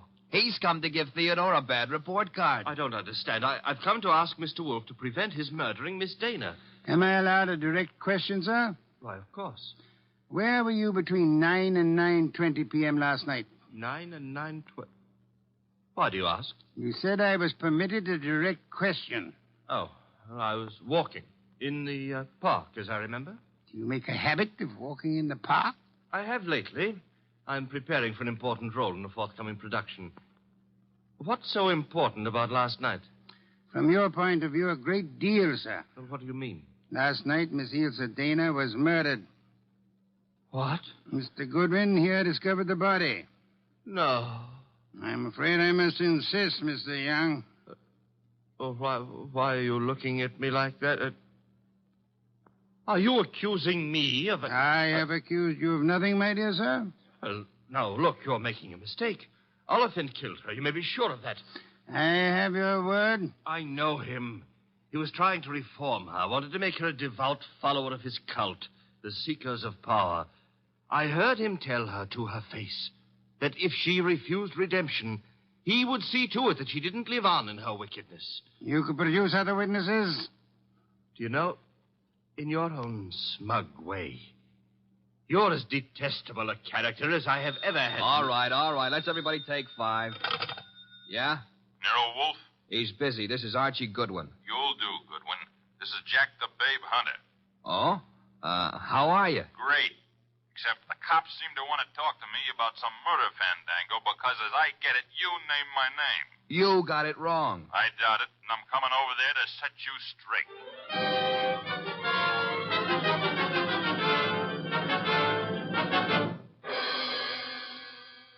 Why'd you ring me in on this mess, Wolf? You knew the girl pretty well. Me and how many more? Besides, what time was she murdered? Last night between 9 and 9:20. I see.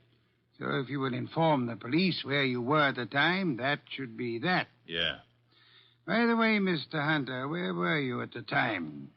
I don't see your badge, Wolf. I was only wondering. I haven't been near the Dana woman for over a month. But if you're really interested, I'll give you the name of the killer. Please do not keep us in suspense, Mr. Hunter. A couple of years back, Ilsa financed a guy in a big and lousy Shakespearean play that closed like a clam and nothing flat. Go on. It was money down the drain. The guy's got nerve. And he was in love with her, and he figured she'd do anything for him. So he comes back to her to finance him again. This time in Hamlet, no less. I see. I don't have to tell you what a flop that would be. You needn't tell me the actor's name either. You know? Mr. Barstow Young just left here. Yeah? Well, he's your man, Wolf. He got so sore when she told him she wouldn't toss any more moolah into his broken-down career, he went off his rocker and tore it down.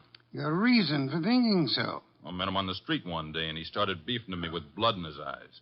That's all I could do not to punch him. The results might have been less fatal if you'd followed your instincts, sir. I couldn't. Guy's built like a broomstick. He's weak as a cat. Hit him once, he'd crack like dry plaster. I see. What's on your mind? This man you're accusing of Miss Dana's murder, Mr. Hunter, he was very much in love with her. She was thinking about marrying him, he said. He said. Yes, he did. I heard him, too. He was talking through his skull cap. Ilse wasn't going to marry anybody. No? No, she couldn't. Why couldn't she? Well, but she just couldn't, that's all. So long.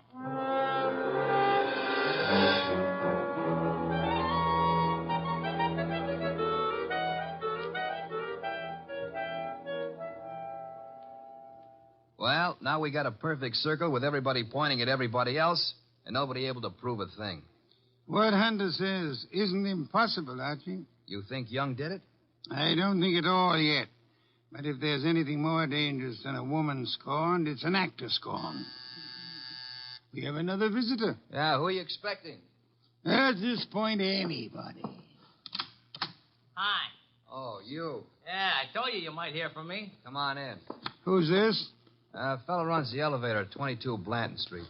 What do you got for me, kid? Postcard? Postcard? Yeah, the cops missed it, but I spotted the edge stuck under a rug. Nice of you to have delivered it. Or maybe he was just being curious. Curious? It's not every elevator boy who has a chance to see Nero Wolfe in the flesh. Oh, him? Come off it, High Pockets. I'm here because you mentioned something about spending a few bucks. Oh. I wouldn't cross the street to see the best gumshoe that ever breathed. Look, gumshoes don't breathe, and how would you like a sock? Archie, pay him and let him go. Yeah, pay me and let me go. Sure, Mr. Wolfe. Here you are. Thanks. Don't mention it. Anytime, pal. Anytime. How do you like that fresh little punk?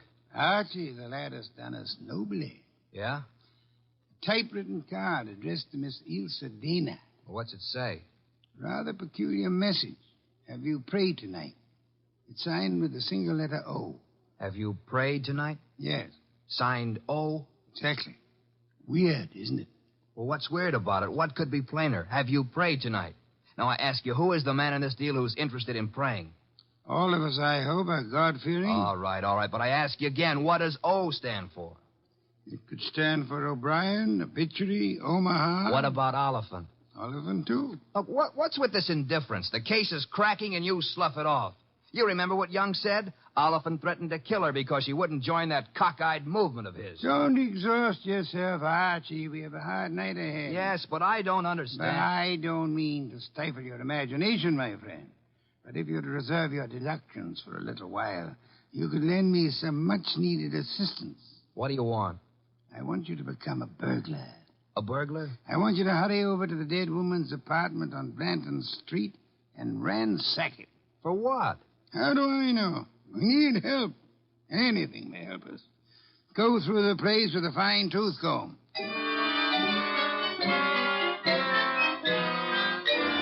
I tore the late Miss Dana's apartment to shreds, but I saw nothing. Then, just as I was about to give it up as a bum job, I noticed a little writing desk in the living room. Pried loose the lock and spotted something among a pile of papers that belonged to no well-to-do flat. It was a pawn ticket, lot 8N046, and the address was a pawn shop around the corner on 6th Avenue. It wasn't more than 90 seconds later that I walked into the joint and tossed the ticket across the counter.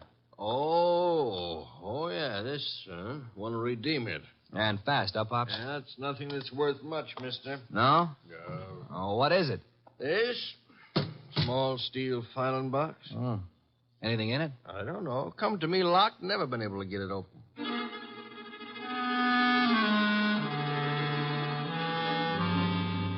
We got it open, Wolf and I. Smashed the front end with a poker.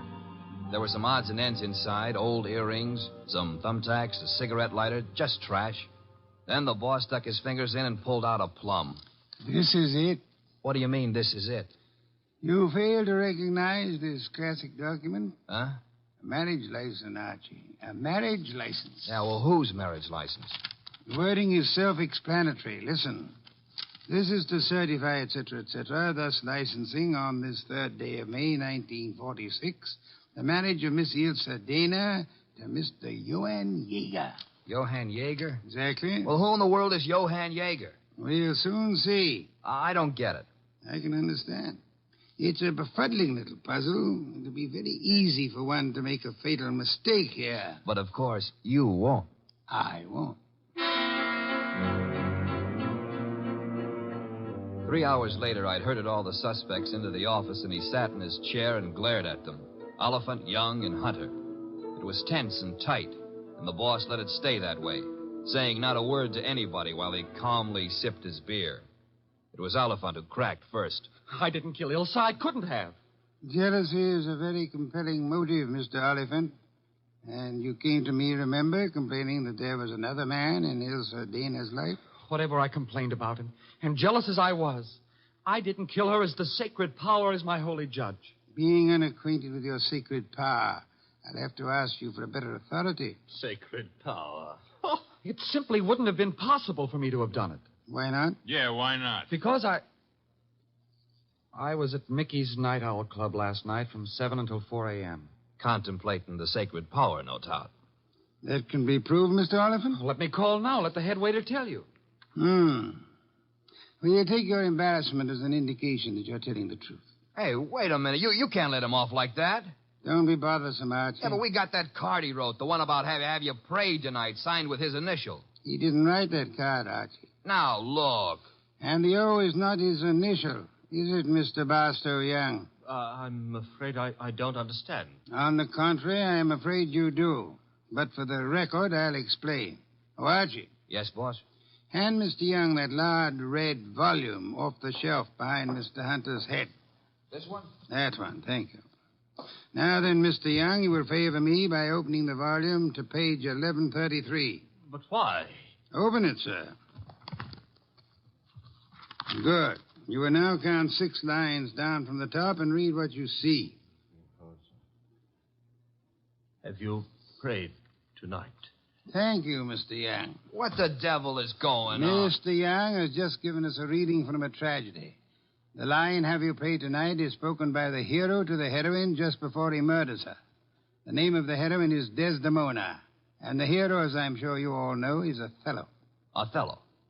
Yeah, the O was not Oliphant, Archie. Othello, I think, was a Shakespearean play which Miss Dana financed for our Mr. Young. And knowing she would recognize the quotation as well as the threat behind it, he sent it to her to warn her that he meant to murder her. You won't have the unmitigated gall to deny that, will you, Mr. Young? No. No, I don't deny it. Do I call the police? But I didn't kill her. The fact that I sent the card doesn't mean I killed her. Well, it'll do for my money. But not for mine, Archie. What? Mr. Young couldn't have killed Miss Dana. Why not? Because he lacks the strength to strangle such a healthy young woman, a champion athlete. Wide awake and full of fight. He's rather a frail person, as we know, and smothering Miss Dana with that pillow was no easy task. She struggled. Therefore, she clawed the wrists of the murderer. I'm sure that if you examine Mr. Young's wrists, you will find no scratches or scars. Here, let me see that. Go ahead. Well, Archie? Yeah, you're right. Nothing. I was sure there wouldn't be. The person who actually killed Miss Dana was a powerful physical specimen. Yeah? Yes, Mr. Hunter. In all probability, a professional athlete. A muscular man in good condition. You pointing at me? Seems quite likely, doesn't it? You're out of your head. Am I? Yeah. Ilse Dana war Ehefrau. Nicht wahr? Jawohl. I mean... You said yeah, Mr. Hunter. And you meant yeah, yes. I asked you in German if Ilse Dana was your wife, and you, in the heat of emotion, answered me yes in your mother tongue. Look, what's going on here? Allow me to present Mr. Johann Jaeger, Archie. Him? I've known it since we first saw that marriage license. You see, Jack Hunter is the English translation of our friend's real name back in Germany, where he comes from, Mr. Johann Jaeger. Oh, what do you know? So you proved nothing. Yeah, I was married to Ilse. That's why I said she couldn't marry anybody else. But I didn't kill her. She was my wife. I loved her. Oliphant told us you were insanely jealous of her. What if he did? You know better. Do we? Sure you do. Ilse told you herself over the phone that every word Oliphant said was a lie. Interesting. What is? How you could possibly know what Ilse Dana told me over the phone.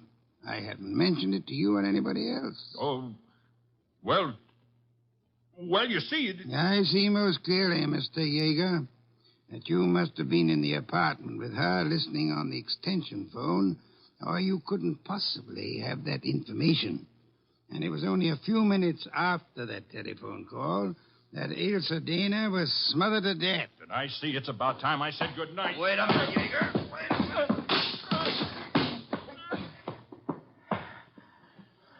Good work, Archie. I advise you to sit still, Mr. Johann Jäger Hunter. I was right. I told you he threatened to kill her. But why? I've only guessed at the story, reconstructed it, so to say. But I think you and Mr. Young ought to be congratulated. On what, sir? On not having won your fair lady. You've always thought of her as a sweet, demure society girl. But actually, she was a vicious person, as bad as the man who killed her, if not worse. She tortured him cruelly for 4 long years. How can you say that about her? How can you doubt it, Mr. Oliphant? There must have been a great many men in her life. We know at least 2 definitely, you and Mr. Young. But she was in love with me. She was in love with me. I'm sorry to shatter your illusions, but she was not in love with either of you. She was using you for her purpose. What was her purpose? Tormenting the man she married. That was her preoccupation day and night. She delighted in tyrannizing over him, as one might in breaking a bull or taming a wild mustang. Do I come near the truth, Hunter? Yes. Until I couldn't stand it any longer. May I ask then why you married her? Why? Because I couldn't help myself.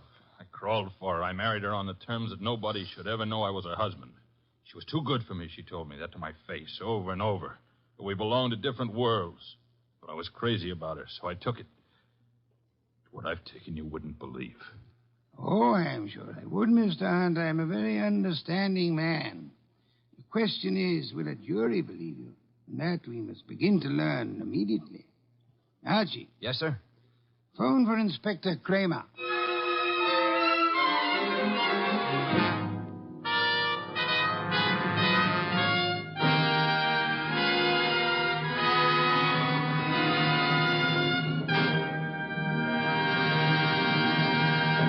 You have been listening to The New Adventures of Nero Wolfe, starring Sidney Greenstreet.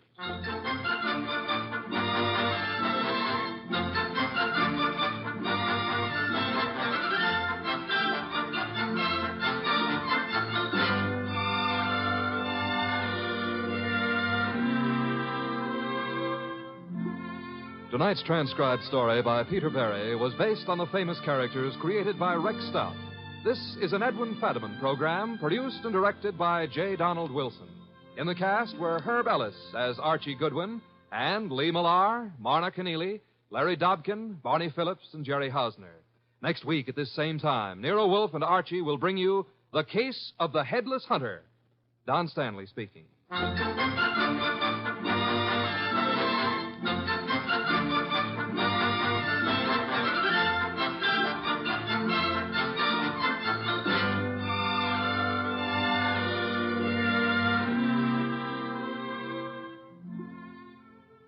And don't forget, this Sunday marks the premiere of The Big Show on NBC.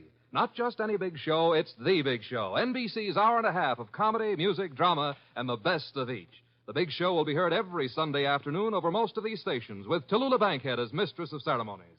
Your stars for this Sunday's broadcast include Jimmy Durante, Fred Allen, Ethel Merman, Frankie Lane, Mindy Carson, Meredith Wilson, Danny Thomas, and hosts of others.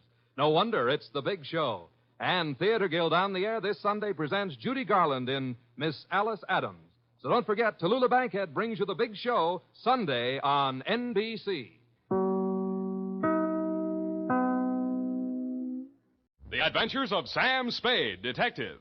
Brought to you by Wild Root Cream Oil Hair Tonic, the non-alcoholic hair tonic that contains lanolin. Wild Root Cream Oil. Again and again, the choice of men who put good grooming first.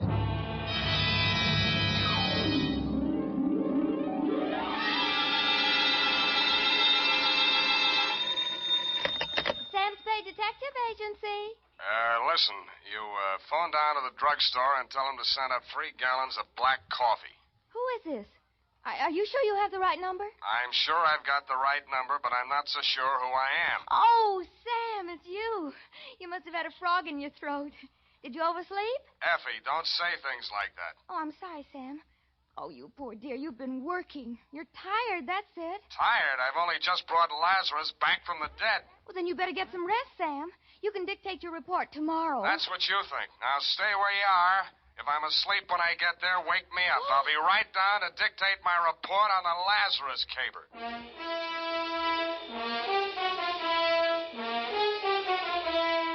Dashiell Hammett, America's leading detective fiction writer and creator of Sam Spade, the hard-boiled private eye, and William Spear, radio's outstanding producer-director of mystery and crime drama, join their talents to make your hair stand on end with the adventures of Sam Spade.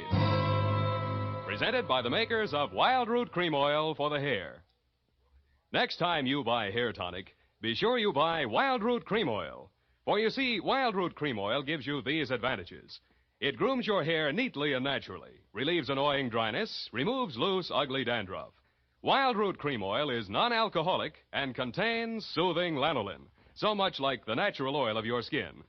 Yes, friends, next time you buy hair tonic, look for that famous name, Wild Root. Get Wild Root Cream Oil Hair Tonic. Again and again, the choice of men who put good grooming first. And now, with Howard Duff starring as Spade, Wild Root brings to the air the greatest private detective of them all in the adventures of Sam Spade.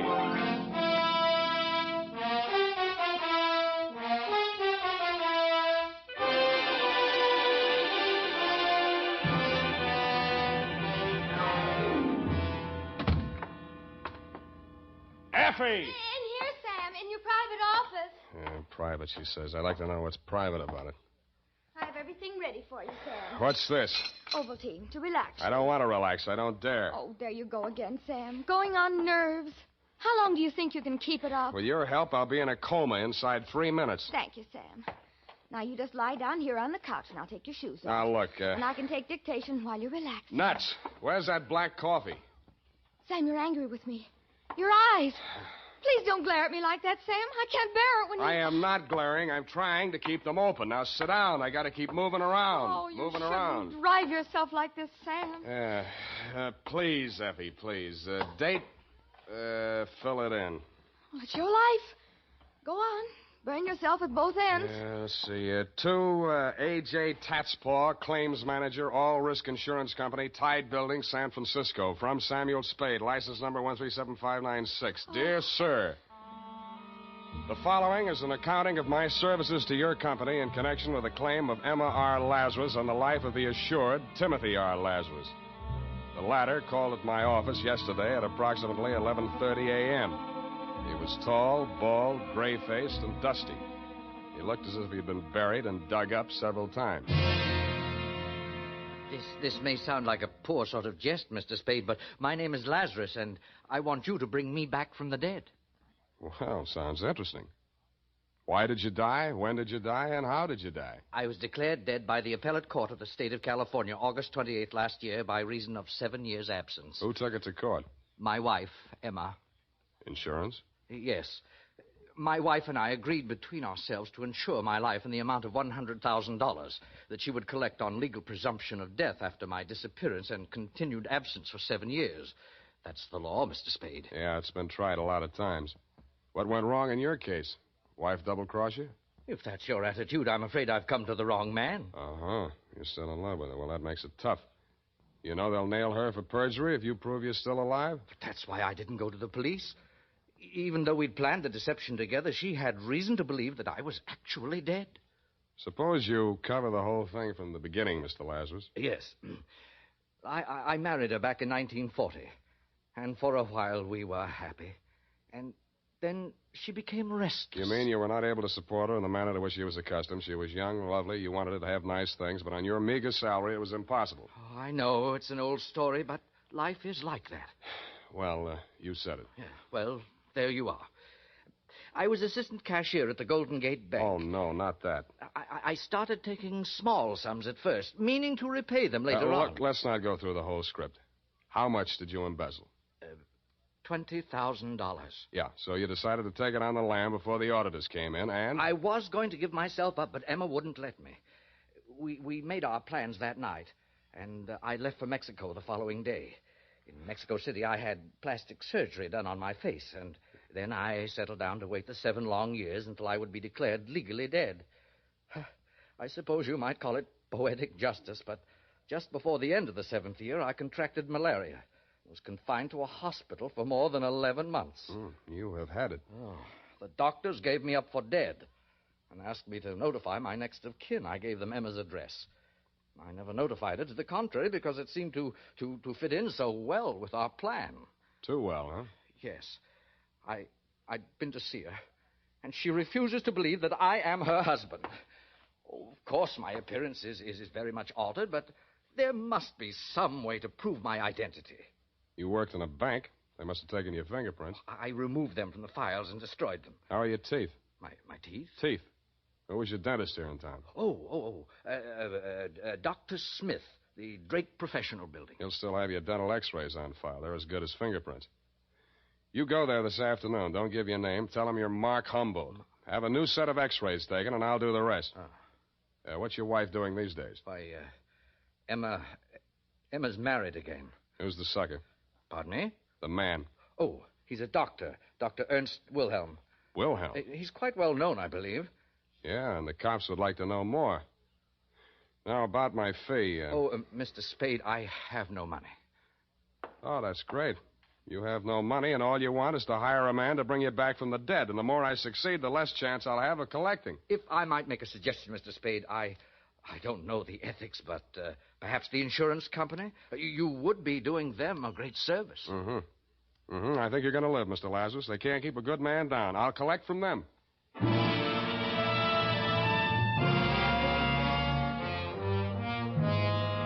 I knew there wasn't a chance in 100,000 of shaking a fee out of your company. After all, you have your own investigators in the payroll, and contract work isn't deductible under the new tax law, but something about Lazarus had gotten to me. Something else about him got to me at the Blue Bottle Bar and Grill, where I stopped for lunch. Mr. Spade? Yes, indeedy. I'm Emma Wilhelm, Mr. Spade. Emma Lazarus Wilhelm? I see you do know who I am. May I sit down? Slide in, Mrs. Wilhelm. Thank you. I'm glad to know you have a sense of humor, Mr. Spade. It's about that man, of course. Surely you didn't believe a word of his story. Which word? Oh, I'll admit there are slight traces of the truth in his raving. My first husband, Timothy Lazarus, was an embezzler. He did disappear, and it's quite true that I have collected the insurance on his life. I might even believe that Tim is still alive. But that man is not he. Then what are you so upset about? Oh, it's perfectly obvious what he wants.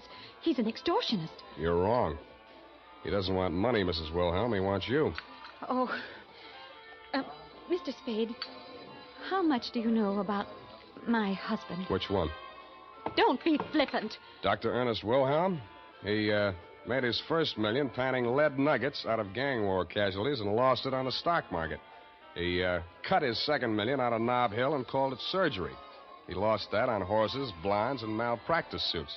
The last time he was mentioned in the paper, there was a big picture of him pumping sleeping pills out of the stomach of an aging burlesque queen. It may or may not have been coincidence that she did not recover and that she was the ex-girlfriend of one of our better-known racetrack haberdashers, and if he got $100 for the job, he was paid off in boodles. Oh, please don't say any more. That poor girl. And he'll do the same thing to me. Well, if you persist in helping that imposter, you'll be responsible for whatever happens to me or anyone else you involve. Anything else I should know? Yes. Both you and your client are being watched and followed. You can't escape him. He's not quite the has-been you'd like to think he is.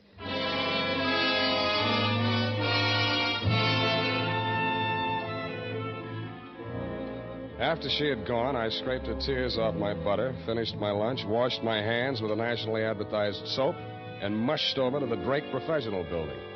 I found my client's dentist in his lab polishing up a set of gold inlays. Humboldt? Oh, yes. His x-rays have come through. Only set today. They're on the clamp there. Don't touch them. They're not dry yet. Oh, I'm sorry. What's your interest? Police identification? You guessed it. Always happy to cooperate. Thanks. How about digging in your files for the x-rays on a patient named Lazarus? Oh, yes, we're glad to, of course. Well, let's see now. Larrabee, Lavelle, Lawrence, Lawson, Gluskin. That's G. What's that doing here? Ah, Lazarus. Timothy R. Is that your man? That's the name. Oh, dear me, April 1940.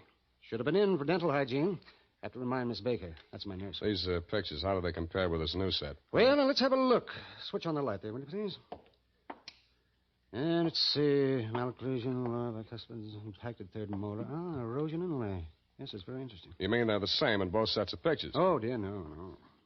A man's mouth could change a lot in 7 years, Oh, couldn't it? yes, especially with dental neglect, but that would never cause a man to grow new teeth. Oh, well. You see here, Humboldt has one more lower incisor and 2 more molars than Lazarus. And the whole character of the mouth is different. Well, these 2 men would not look even faintly alike. Well, could there have been some mistake in filing? Oh, dear, no. Miss Baker's been with me for 10 years. Never made a mistake yet. Mm-hmm. Could I talk to her? Not in today. Been out since Tuesday. Cold. Oh, say, by the way, you're a detective. How's this for a mystery? She phoned me this morning and thanked me for sending a doctor around to examine her. Now, this is the peculiar part. I have no recollection of having done so, and I'm not acquainted with the doctor she said I sent her. That wouldn't be a Dr. Ernst Wilhelm. Why, yes. Wilhelm. That was the name. Do her another favor, will you? Call a doctor you do know and tell him to get over there as fast as he can.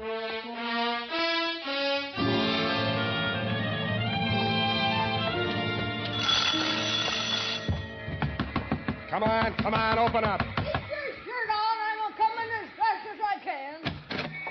What you want, kiddo? Which is Miss Baker's room? She's sick. Ain't having no callers. I'm her doctor. Oh, you can't fool me. Where's your little black bag? If I had one, it would be around your neck. Now, March, show me the way. You can't force me. I know my rights. Oh, you do you? Well, it might interest you to know that your vents are faulty, your wiring is illegal, your drains are unsanitary, and your apron is dirty. Them's rust stains. I'm neat as a pin. You're as neat as a mud pie. Now get going before I have the Board of Health down on you. All right, but you can't make me climb them stairs. Come on. Got sciatica, I have. Here's the keys. Okay. First door to the right.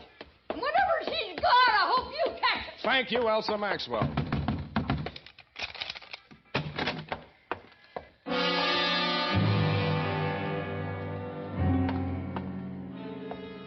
She was stretched out on a bed, her left arm twisted under her and her right dangling over the edge. On the floor beneath it was an empty pill bottle. A few red capsules were scattered near it, and some more were spilled out among the bedclothes. It was a standard sleeping pill suicide scene, but I didn't believe it. The body was still warm, but no pulse. I didn't waste time giving her the mirror test. Instead, I looked around for a phone. It was on a table near a window. I meant to dial the police number, Sutter 12020, but SU was as far as I got.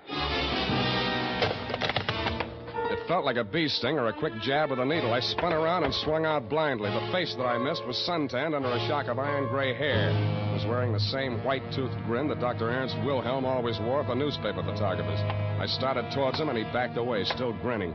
Come ahead, Spade. Come and get me, but hurry. You have only 20 seconds more. Shall I count them off? So far, you have 3, 4, 6, 7, 8, 9, 10.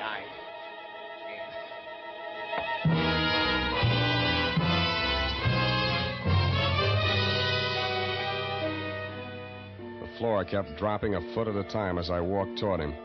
But every time I got to the bottom of the incline, it tilted up the other way, and I slipped back. He kept dropping out of sight, and every time I got him back into my line of vision, he was farther away.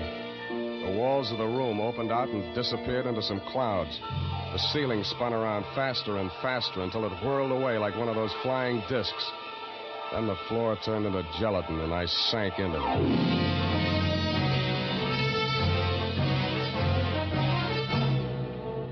The makers of Wild Root Cream Oil are presenting the weekly Sunday adventure of Dashiell Hammett's famous private detective, Sam Spade.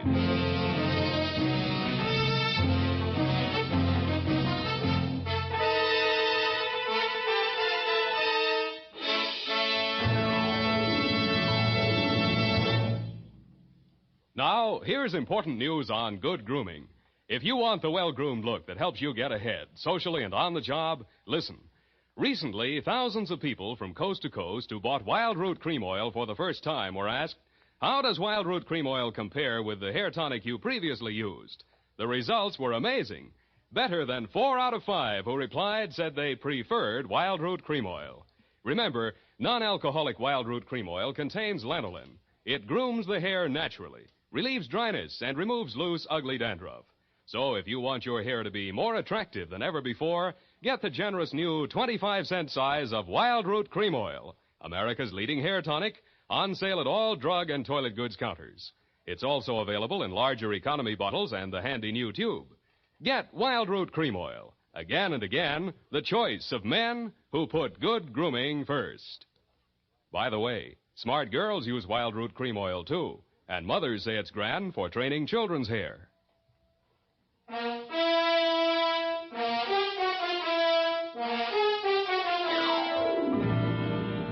And now, back to the Lazarus Caper. Tonight's adventure with Sam Spade.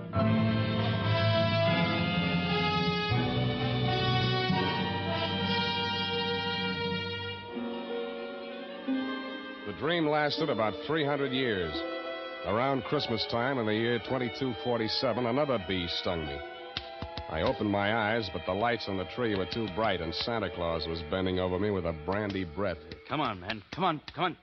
Little willpower. You're conscious. That's it. Sensation returning. Here, try and sit up. The girl. How about her? Too late. Did everything I could. Suicide pact? One of your brothers in Apollo was a little too handy with a needle. Here's the mark on my arm, and you'll find one on that stiff. Those sleeping capsules were a plant to make it look like suicide. You'll be feeling better soon. Now, come along. Up on your feet. Must keep moving. Restore circulation. Hip. There. Thanks. You the man Dr. Smith called? Yes. So you're a private detective. How do you feel now? I'm still dopey. You give me something to pick me up? I've given you as much stimulant as it's safe to administer. For the rest, you'll have to sleep it off. And you will. I advise you to hurry home. Get into bed before this wears off. How long have I got? A couple of hours if you keep moving, maybe 3. Yeah. But if I were you, I wouldn't stay out. Don't want to fall asleep in the middle of Market Street, get run over by a bus. Worst things can happen to you in your own bed. Look at her. Murder? Think you can prove it? I don't know. I couldn't. Not on her. And I've been an autopsy surgeon for 20 years. Well, cheer up, Doctor. If you miss on her, you may get a second chance. Huh? Yeah, me. Well, those eyes are looking better. I think you'll live.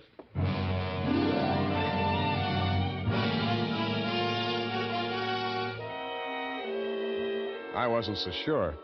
Unless I could nail Wilhelm before my 3 hours was up, it was a safe bet he'd nail me again with that needle. He had done me one favor. He'd convinced me that my client was really the man he claimed to be and that Wilhelm and Emma knew it. My best hope of smoking him out was to dig out some solid proof.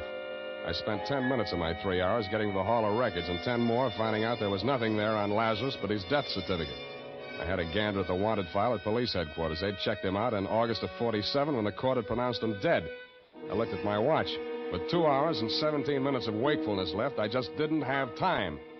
I stopped by Lazarus' hotel, got a set of his fingerprints and several samples of his signature, took them to a penman I know down on the Mission, and between us, we forged the most amazing set of documents ever assembled on one man. All dated, notarized, certified, witnessed, registered, one even bore the great seal of the state of California and the signature of the governor. I squeezed them all into a large briefcase, propped my eyes open with toothpicks while I drank half a gallon of black coffee, then phoned Dr. Wilhelm's night number. I told him I was one of Russian Leo's boys, and a cop had just winged me on the lam from a jewelry store job. He agreed to meet me at his office.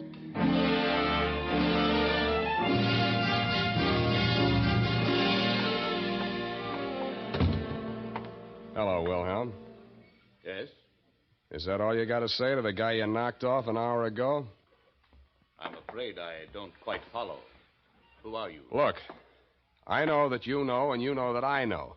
They even wrote a song about it. So let's get off the dime and don't reach for a needle. This gun is bigger and it shoots farther. Well, I can see you mean business. What do you want? First, I want to show you a few things. Here, take a look.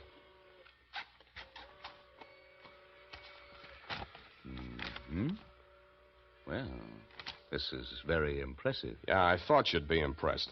You, need any more proof that Lazarus is Lazarus? What's the matter, Spade? Getting sleepy? Don't get your hopes up. I can squeeze this trigger in my sleep. Are these papers for sale? Why do you think I brought them to you? What's the price? Half the take on Lazarus's insurance. That's very high. I haven't finished. This time, Lazarus has got to be really dead, and you're going to do the job. Come on, stop stalling. I can't do that. Why not? Why, Emma, she'll make trouble. She said she would. She's still in love with him? Why do you say that? I just wondered. What reason did she give you for not wanting him knocked off? Well, the cops work harder at identifying a dead man than they do a live derelict that looks and talks like a crank. I had the same idea myself. Then you're stupid. With him dead, she can tell any story she wants to. With him alive and all this proof of identity, he's in a position to nail both of you for fraud, conspiracy, perjury. Shall I go on? One thing. Does Emma know about these papers? Sure.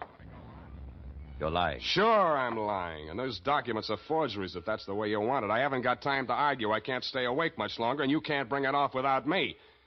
I'll have Lazarus at my apartment in 30 minutes. Bring your needle and the 50 grand. All right, Spade. I'll be there.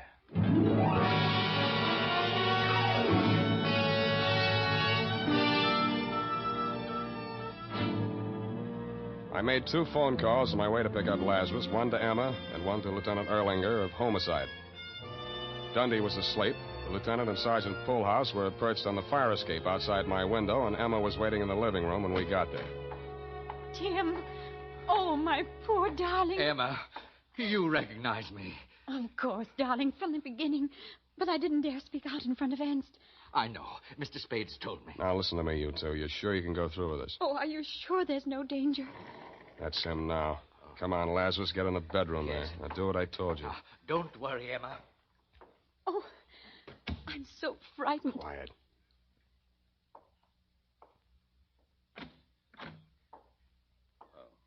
Hello, Spade. I got here just Emma, what are you doing here? Mr. Spade phoned me. I agreed. It's the only thing to do. I wanted you to know that. Well, I'm glad to see that you've come to your senses for a while there. You see, you were wrong, Spade. Did you bring the stuff? Here's your money. I have the hypodermic in the case here, and it's already loaded. We won't need a sterile needle. Where is he? In there on the bed. He was asleep a minute ago.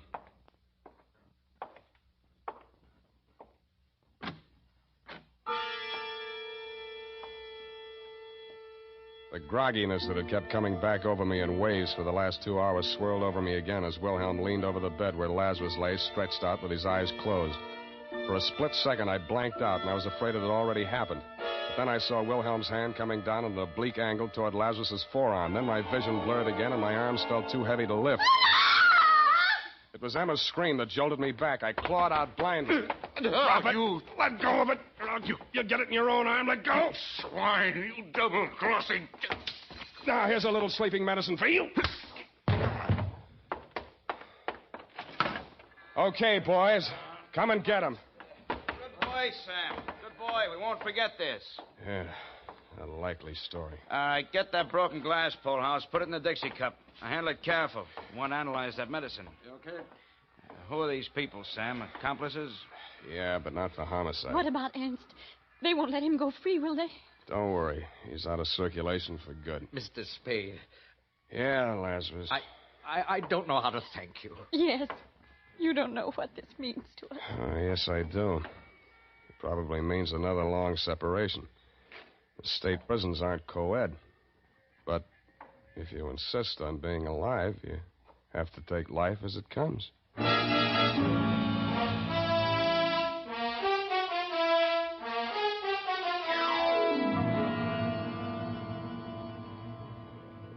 Period. End of bedtime story. Oh, Sam, it's so sad. That poor couple, so much in love. But you had to do your duty, didn't you, Sam? They had to pay their debt to society, of course. That's why you had to be so hard and unrelenting and not give in to your better nature. That's right. That's right. Never give in to the ship. Don't tread on me. It was Hobson's... what was it that Hobson... you may fire when ready? You know best, Sam. I'll just go type this up.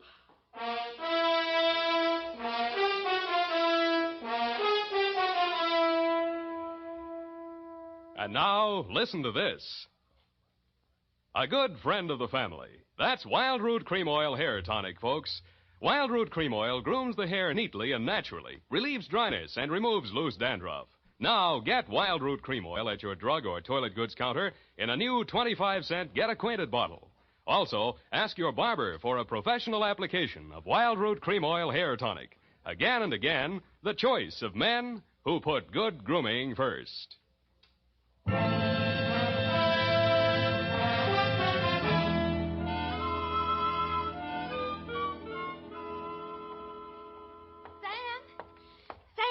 Sam, wake up. Well, there, go away. Your apron's dirty.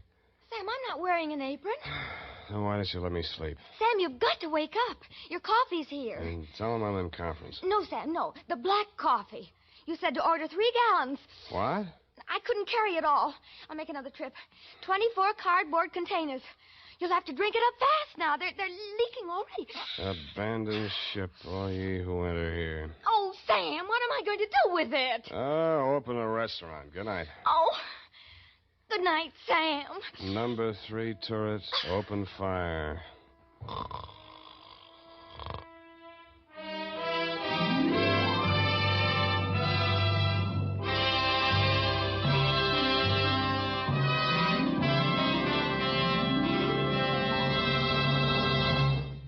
The Adventures of Sam Spade, Dashiell Hammett's famous private detective, are produced and directed by William Spear.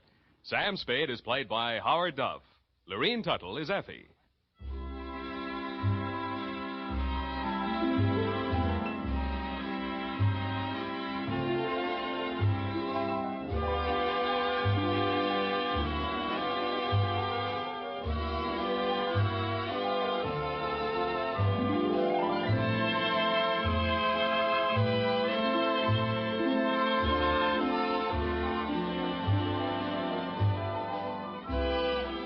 The Adventures of Sam Spade are written for radio by Bob Tallman and Gil Dowd. Musical direction by Lud Gluskin, with score composed by Renee Garrigang. Join us again next Sunday when author Dashiell Hammett and producer William Spear join forces for another adventure with Sam Spade. Brought to you by Wild Root Cream Oil.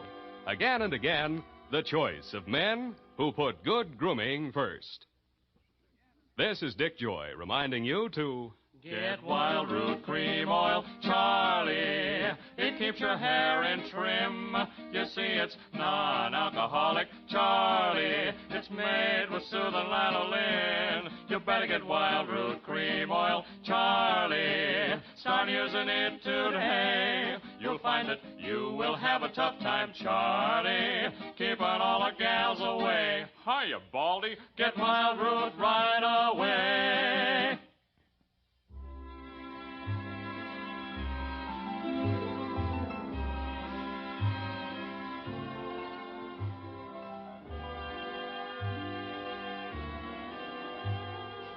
This is CBS, the Columbia Broadcasting System.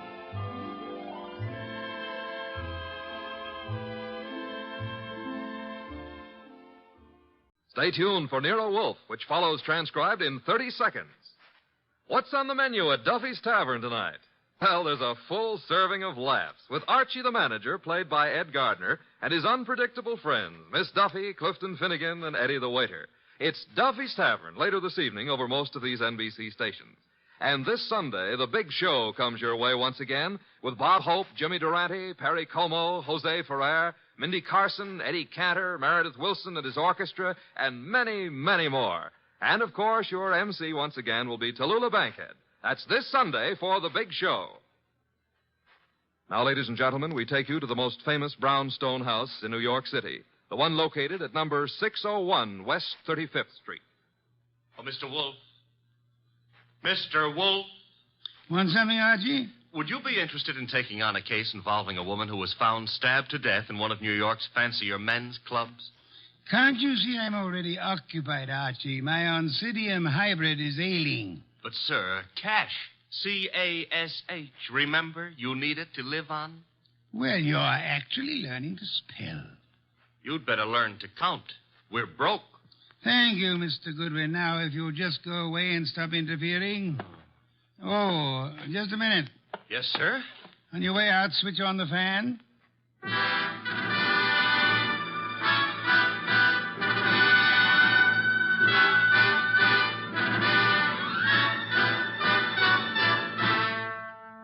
Yes, ladies and gentlemen, it's that one and only man of moods, the most famous detective in modern fiction.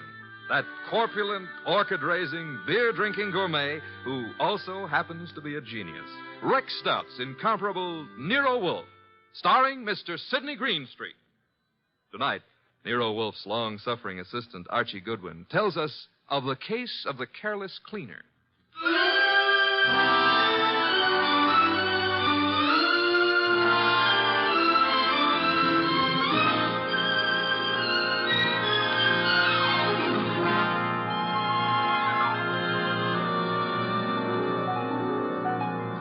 We didn't know Clay Michelson very well at the time, though Mr. Wolfe had hung one of the Michelsons' paintings on the library wall. But then I guess we should have considered ourselves lucky not to have known him or his wife, Phila. 2 weeks ago, they had a quarrel. Oh, Clay, darling, I didn't expect you home so soon. I thought you were going to the museum to see the Van Goghs. I decided not to, Phila. Oh. Well, if you plan to paint this afternoon, I'll get out of the studio. I want to run some errands anyway. Why don't you make your phone call from here, Phila? Phone call? Who is he, Phila? He? Who were you waiting for this afternoon? Please, Clay, don't start that jealousy routine again. Don't try to kid me. You're being stupid, Clay. I'm stupid, all right, but I'm getting wise pretty fast. I'm through, Phila. I've had enough. I'm leaving you. So stay out of my way and keep your boyfriend out of my way, too, whoever he is, or I'll kill him.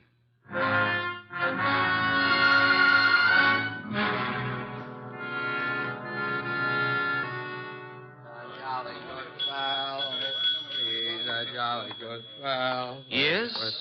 What can I do for you? Sleepy. I want to have a drink and go to bed. I'm sorry, sir. The Garrison Club's a private establishment. No rooms available to the public. You think I'm drunk? Oh, no, sir. Why do you suppose I came here? And I'm sure I wouldn't know, sir. I'll tell you why. I came here to see my old pal Lou Saunders. That's why. You know Mr. Saunders? Do I know? Look, I paint him. Lou sells them. Mr. Saunders is your agent? I'm Clay Michelson. Just call Mr. Saunders. Clay, what in the world? Lou, tell this guy who I am. But I'm sorry, Mr. Saunders. It's all right, Mr. Martin. You see? Let's go have a drink. Yeah, sure, Clay. Yeah. You know what, Lou? I left Phila. I walked out on her. Is there something I can do, Mr. Saunders? Yeah, have someone fix a bed in the other room of my suite. Mr. Michelson will be staying with me. At least for tonight.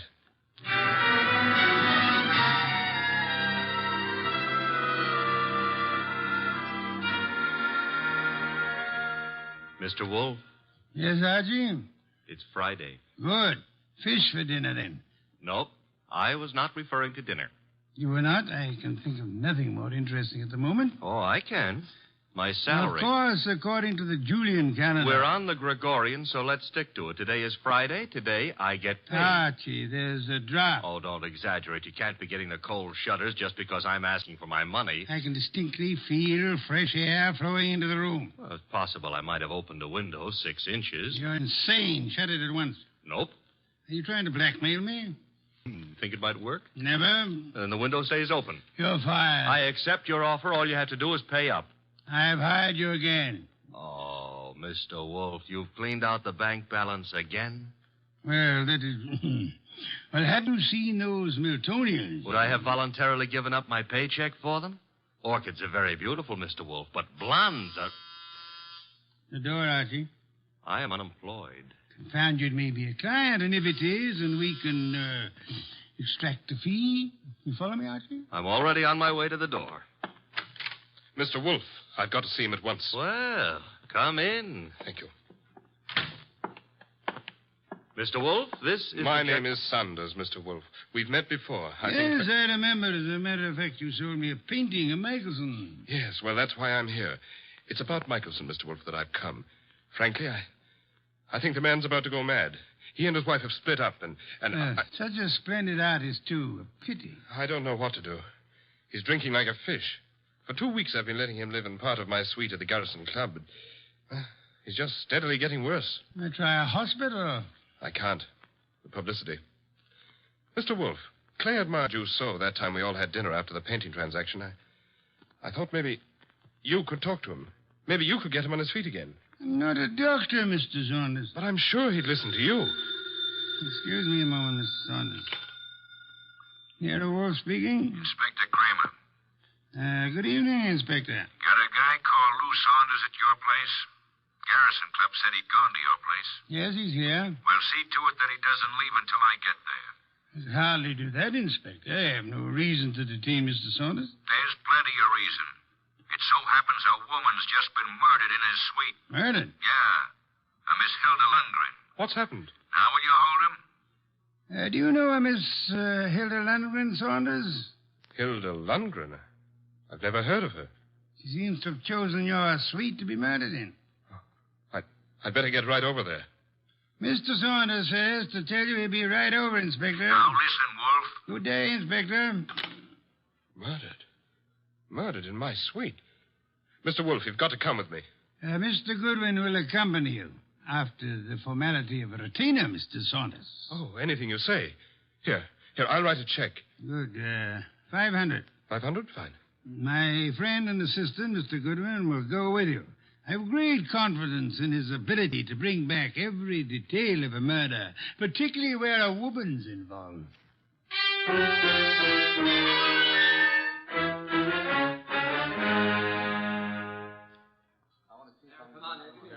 Okay, you photographers, picnic's over for tonight. Pick up your stuff and get out of here. You sound real mean today, Inspector Kramer. Well, if it isn't Nero Wolfe's favorite stooge. What are you doing here, Goodwin? I got bored with my knitting. Look, I wasn't asking for humor. I'm Louis Saunders, Inspector. Saunders? Ever seen that woman before? Yes, I believe I have. I can't remember where, but the face looks familiar. Lovely-looking woman. Blonde and really built. Well, she ought to look familiar. She's one of the cleaning women here at the club.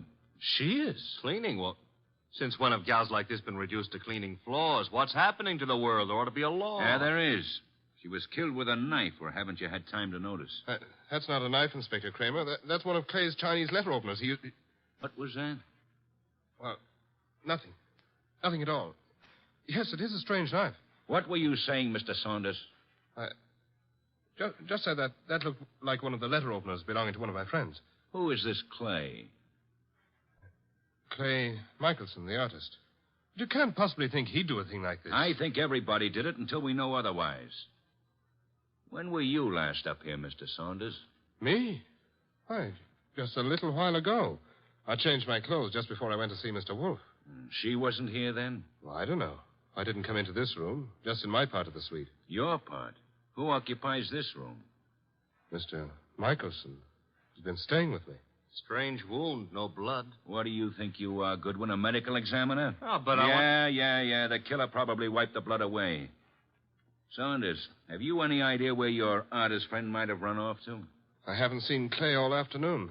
He spends a lot of time down in the bar. Well, he'd hardly sit in a bar if he's killed somebody. But why would he pick on the cleaning woman? Oh, this is no ordinary cleaning woman. Get a load of that figure. Watch it, Goodwin, watch it. You're liable to stretch your brain. But you're wrong. In spite of everything, Clay's still terribly in love with his wife. He wouldn't... Hello. Where did you get in? Yeah, who's this? Clay.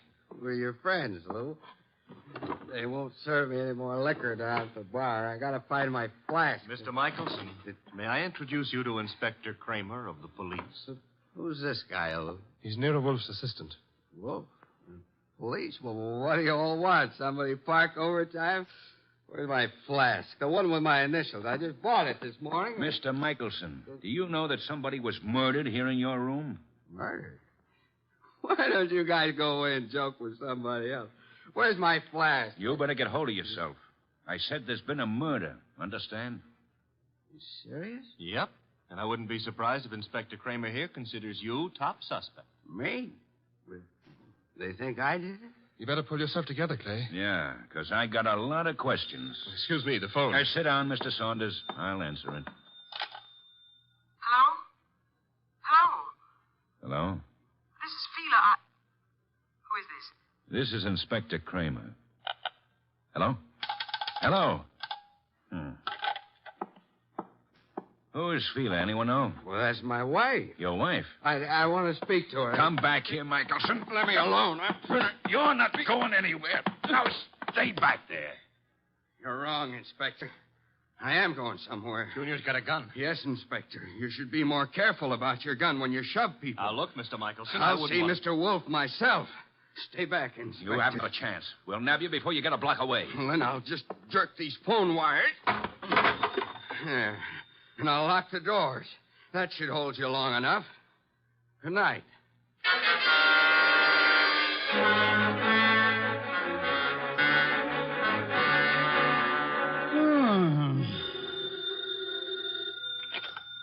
Nero Wolfe speaking. Wolf, Kramer.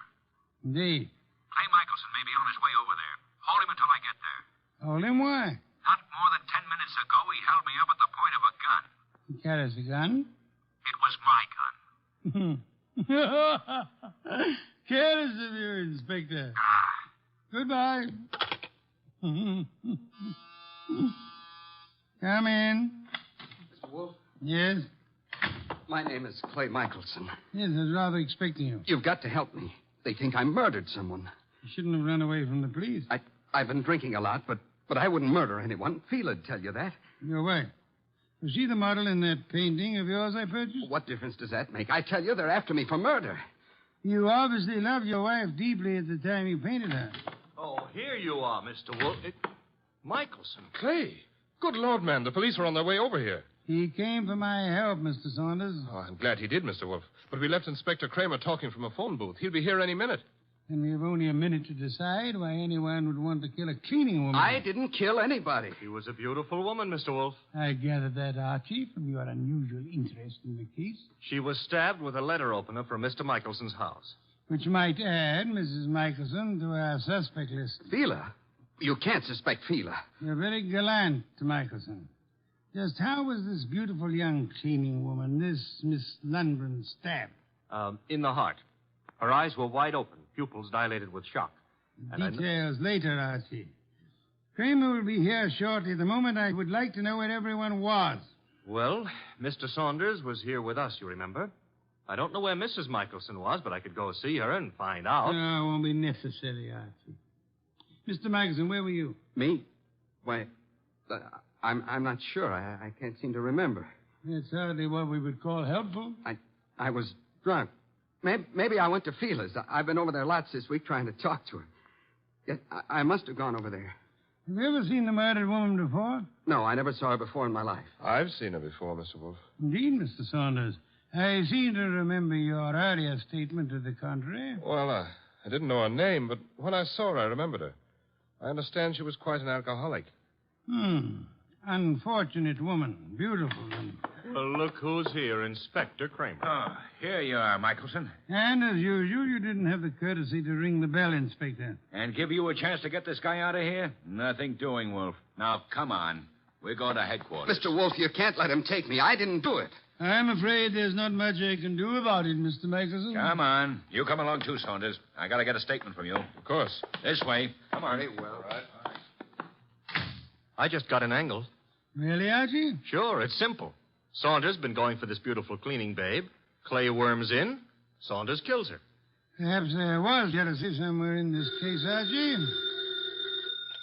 Nero Wolfe speaking. Mr. Wolfe, this is Fela Michelson. You don't know me, but you once bought a painting from my husband. I've got to see you, Mr. Wolfe. You've got to help me.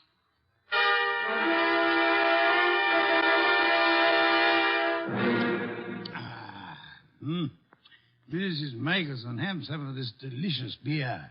Another can, Archie. And now, Mrs. Michelson, may I ask how you found out there was a murder in the first place? A policeman came to see me. He told me what had happened, that they were looking for Clay. I don't know what to think. He's temperamental, he's jealous, and he's sometimes violent, but can't imagine anything like this. Not Clay. Maybe some of those friends of his, but... You don't care for your husband's friends? No, they all live off him. They're leeches. Mrs. Michelson, did your husband come to see you this afternoon? This afternoon? No. You're quite positive? Oh, yes. That was his alibi for the time of the murder. He said he went to see you. Of course, he was fuzzy, usual effect of alcohol on the brain cells, but... Mrs. Michelson, might I be a little indiscreet for a moment? Indiscreet? Have you been seeing some other man? I don't know what you're talking about. Please, Mrs. Michelson, I'm afraid your face gives away more than you tell. I thought we were here to talk about a murder, Mr. Wolfe. Indeed, but your husband's jealousy might well fit into that category. Clay, imagine things. You're a very beautiful woman, Mrs. Michelson. Now, if you will try telling me the truth, perhaps we can accomplish something. But I tell you... All right. So I thought I was in love with another man. Your husband suspected but didn't know. Huh? No. Clay didn't know. He wouldn't have given me a divorce anyway. You sound as though you want your husband back. I did, but I didn't even know where he went. Indeed, Mrs. Michelson. Archie informs me that the murdered woman was quite lovely.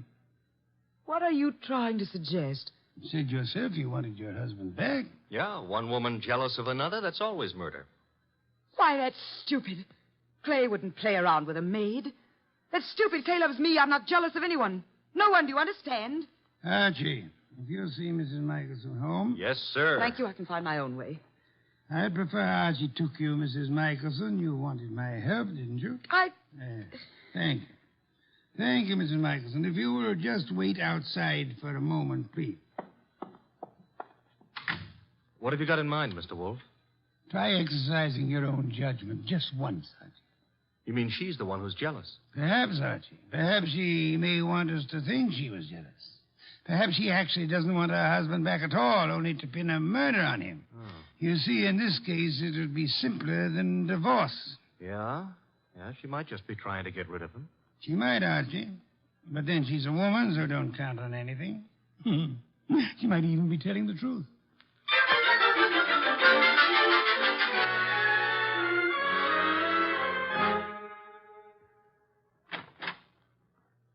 This is where I live, Mr. Goodwin. Nice. Very nice. I like Greenwich Village. I'm trying to figure out why Mr. Wolfe sent you along with me. I'm a sucker for beautiful women. I wonder.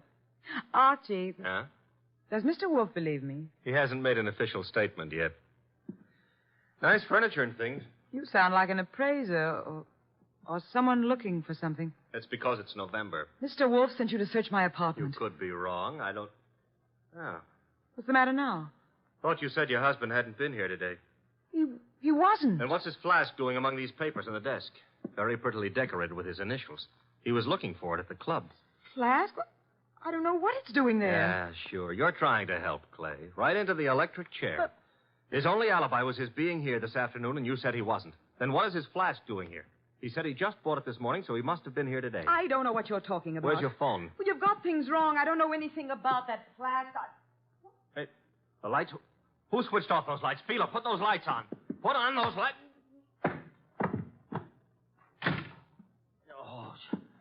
Oh, the lights are... Get to the lights. That flask... Gone.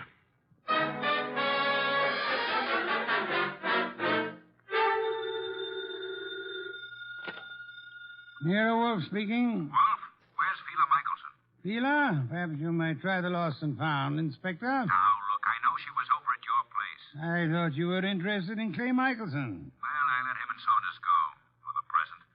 They're clean until I get the medical examiner's report. Oh, when will it be ready, by the way? An autopsy takes time, you know that. Where's the Michelson woman? I believe she had a date with Archie. Why do you want her? I'm sure it never dawned on you, Wolf, but this cleaning woman who was killed was some dish. Maybe Mrs. Michelson was the jealous one. Your thinking is beginning to bear an amazing resemblance to Archie's, Inspector. Also, it maybe never dawned on you that Fila Michelson hasn't offered an alibi for the time of the murder. You're right, Inspector. Yeah, you are. Come on, Wolf, quit stalling. Where's Fila Michelson? What? Oh, I really don't know, Inspector, but perhaps as a last resort, of course, you might try her home. Good night, Inspector.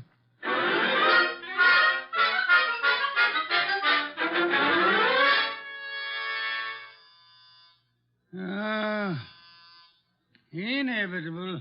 The moment I'm comfortable. Come in. Mr. Wolfe. Oh, thank heavens you're here. I always am. Where's Mr. Goodwin? I don't understand how it happened. I swear I don't. What happened? I haven't got any idea how it got there. Got where? Calm down, Mrs. Michelson. Now, just what got where? Clay's new flask. Your assistant Archie.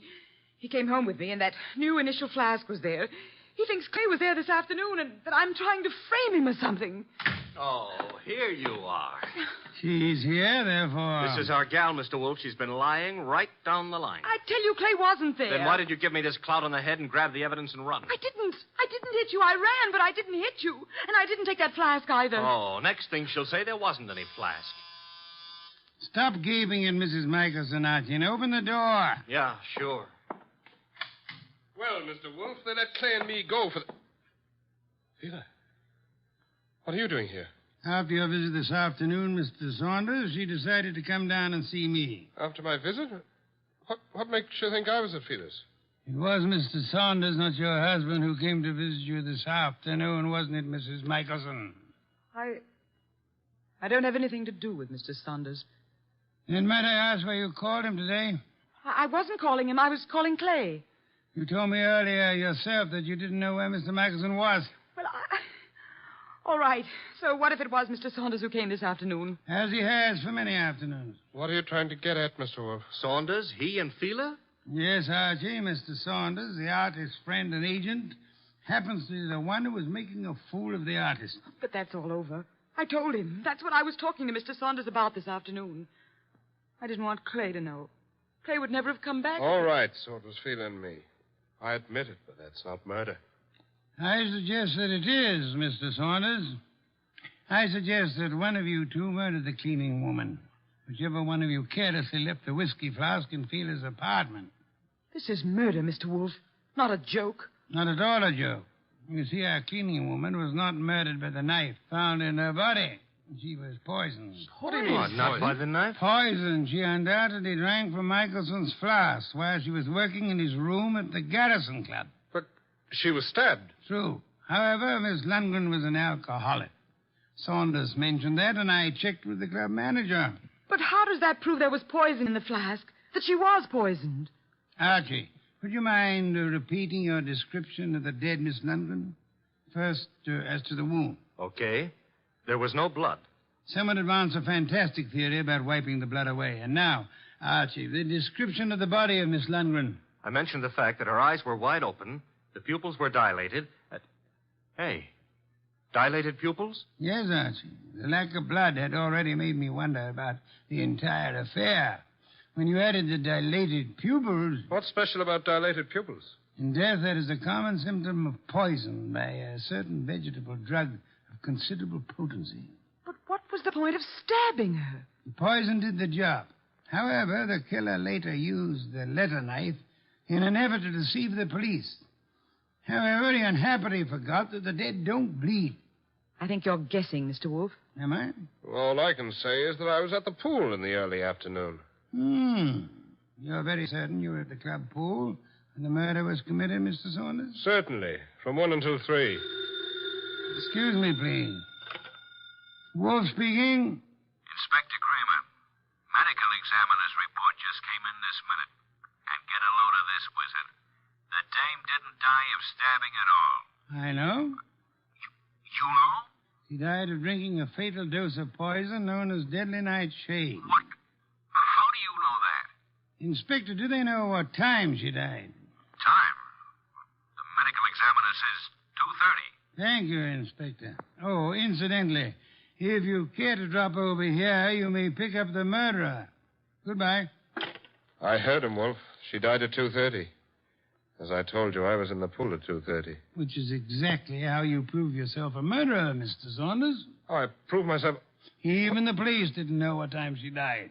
Until just now. And the body wasn't found until the evening. How did you know she died between 1 and 3? I didn't know, but... You probably were at the pool at the time the maid drank the poisoned whiskey you put in the flask of your friend Clay Michelson. I tell you, you're crazy.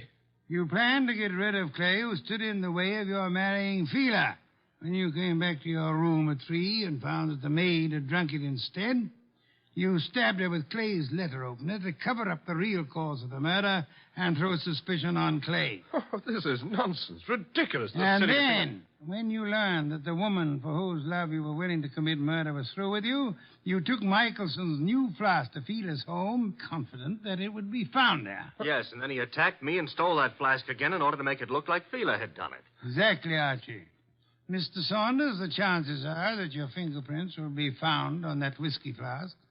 And they'll be able to trace the poison to wherever you purchased it. The chances are... Oh, no, you don't.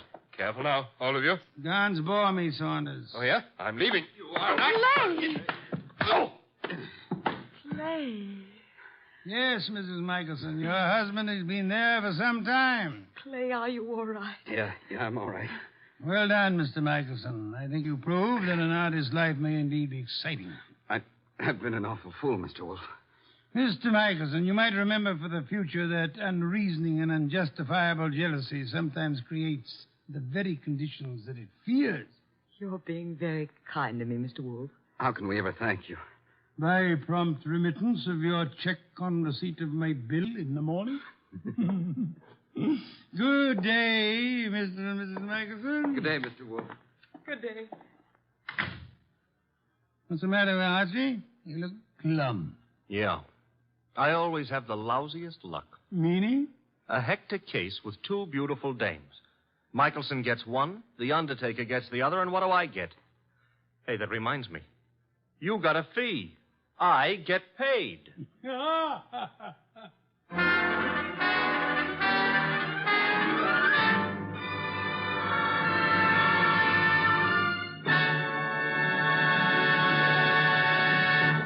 You have been listening to The New Adventures of Nero Wolfe, starring Sidney Greenstreet.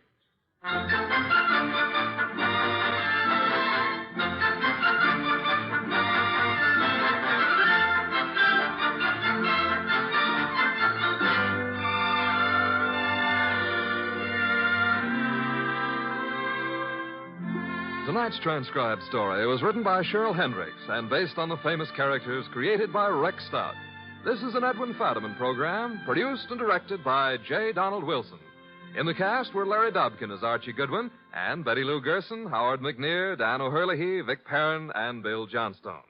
Next week at this same time, Nero Wolfe and Archie will bring you The Case of the Beautiful Archer. Don Stanley speaking.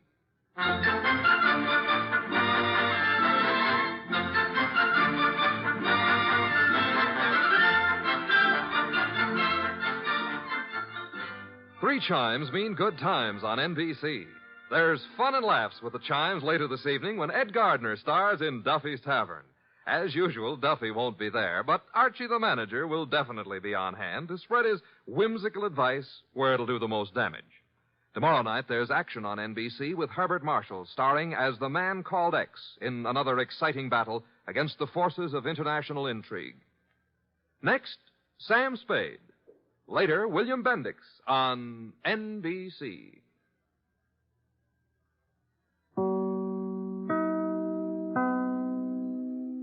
The Adventures of Sam Spade, Detective. Brought to you by Wild Root Cream Oil Hair Tonic, the non-alcoholic hair tonic that contains lanolin. Wild Root Cream Oil. Again and again, the choice of men who put good grooming first.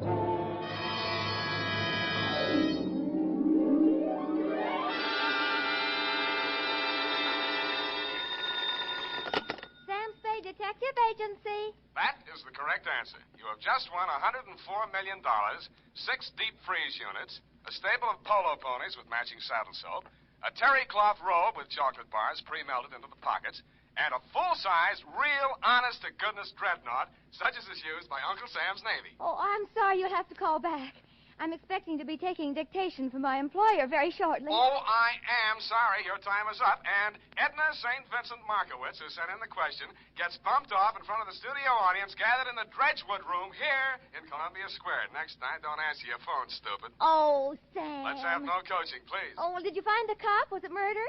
Was it really worth, well, you know, priceless and like that, and was it fun? Yes, and no. And finally, are you kidding? Well, then why was it called the Vafio Cup? It's a very old Greek expression, which is what I'll be wearing as I sit in your lap dictating my report on the Vafio Cup caper.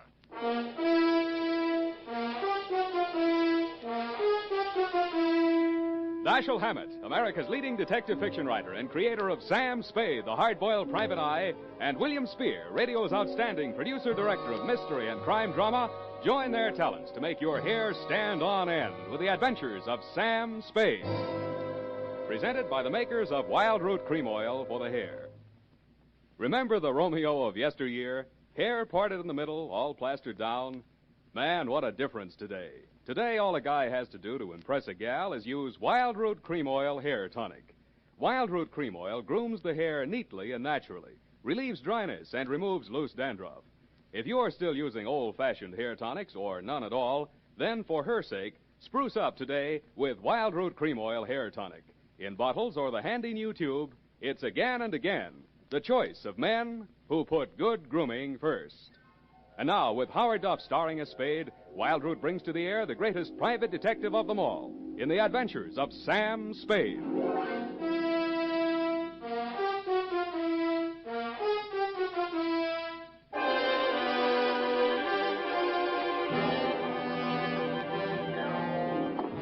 Blow the man down, police, blow the man down. Now, why do they want to blow the man down? Date, August 22nd, 1948, to Jethro Chiswick, Esquire. Oh, spelling, Sam. E-S-Q-U. No, Sam, I meant the name. This, Chisro Jethwick. I did not say Chisro Jethwick. I said Jethro Chithwick. I mean, Chithro... look, we'll check it later. Oh, Sam, it might... I have an uncle in Berkeley named Smithwick. Leave your family out of this, Eph. But he's only by marriage, Sam. It's quite a common name. Name 3 people named Chiswick. No, Smithwick, Sam. Now, let's see. There's Uncle George and Aunt Amelia by a previous marriage. Then there's my cousin Rupert on the Christie side. When you have finished ruminating amongst the foliage of your family tree, Miss Perrine. Well, I only mentioned it in All connection right, with that name we'll that you start thought you... all over again. Tear out that page. Yes, Your Highness. No, please. No need to curtsy. To Jethro Chiswick, no comment, please. From Samuel Spade, license number 1375596. What's that? Nothing, Sam, nothing. Throat. Subject, the Vafio Cup Caper. Dear Commodore, that's the way I like you. Meek. I had always considered myself fairly well versed in the subject of cups, but if anybody had told me there was such a thing as a Vafio Cup, they could have knocked me over with one, which they did. Mr. Spade? Yeah. I'm Chester A. Brody. I talked with your secretary on the phone. Do you follow? Oh, yes, Mr. Brody. Sit down. Rest your package. Thank you. I prefer to hold it for the time being. My card, sir. Theophilus and Brody, importers and exporters. Mm-hmm. Mr. Theophilus is my partner, Dimitri Theophilus. You follow? I follow. It was Mr. Theophilus who brought the Vafio Cup into the firm. I furnished the cash capital. Vafio Cup. I do not follow.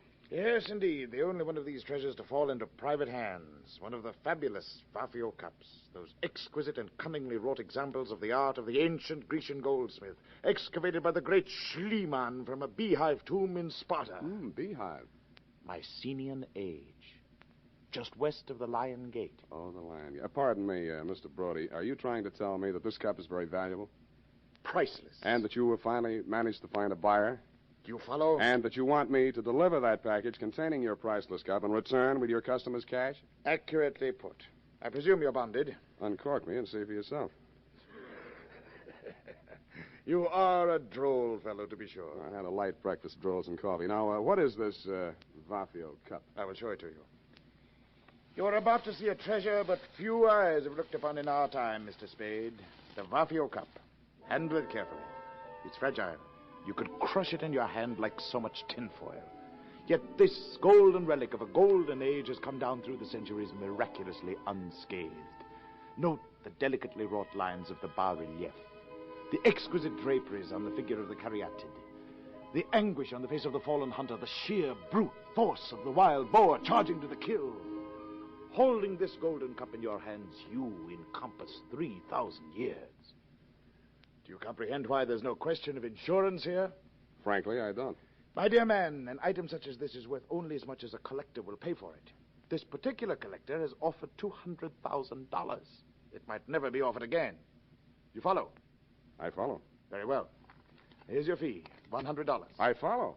And here is the address of my client in Los Angeles, Commodore Jethro Chiswick. Oh, now, wait a minute. You will take the noon train. Any questions? Yeah, why can't I go on a plane? Because I've placed an item in this afternoon's papers to the effect that the treasure is to be transported by plane. If I were a Garniff and I read that item, I'd take the train. That would be your first thought. Then you would think they're saying they're taking the plane to make me think they're taking the train. Therefore, you would take the plane after all. Oh, would you? If you were really clever, you might say they're taking the plane to make one think it's the train, so I'll take the plane after all, and therefore... Never mind. By this time, he's decided on the bus. The train is perfectly safe. You follow?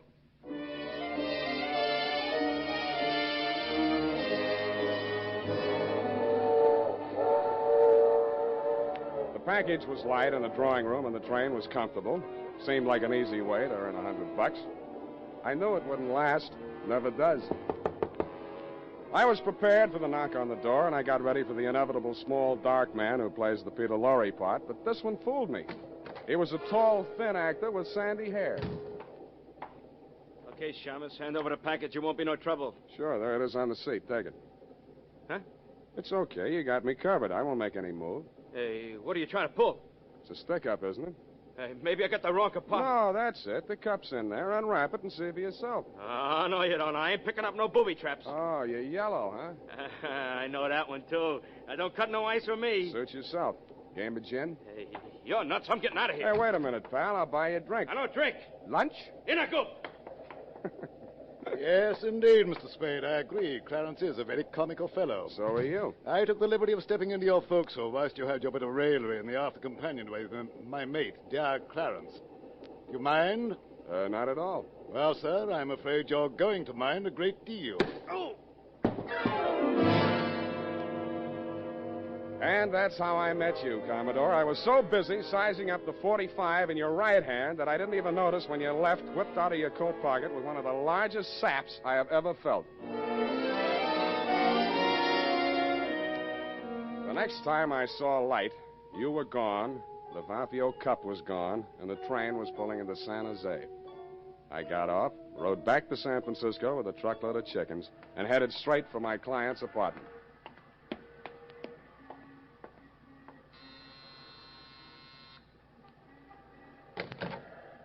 You got here quick. Yeah, Come in. thanks.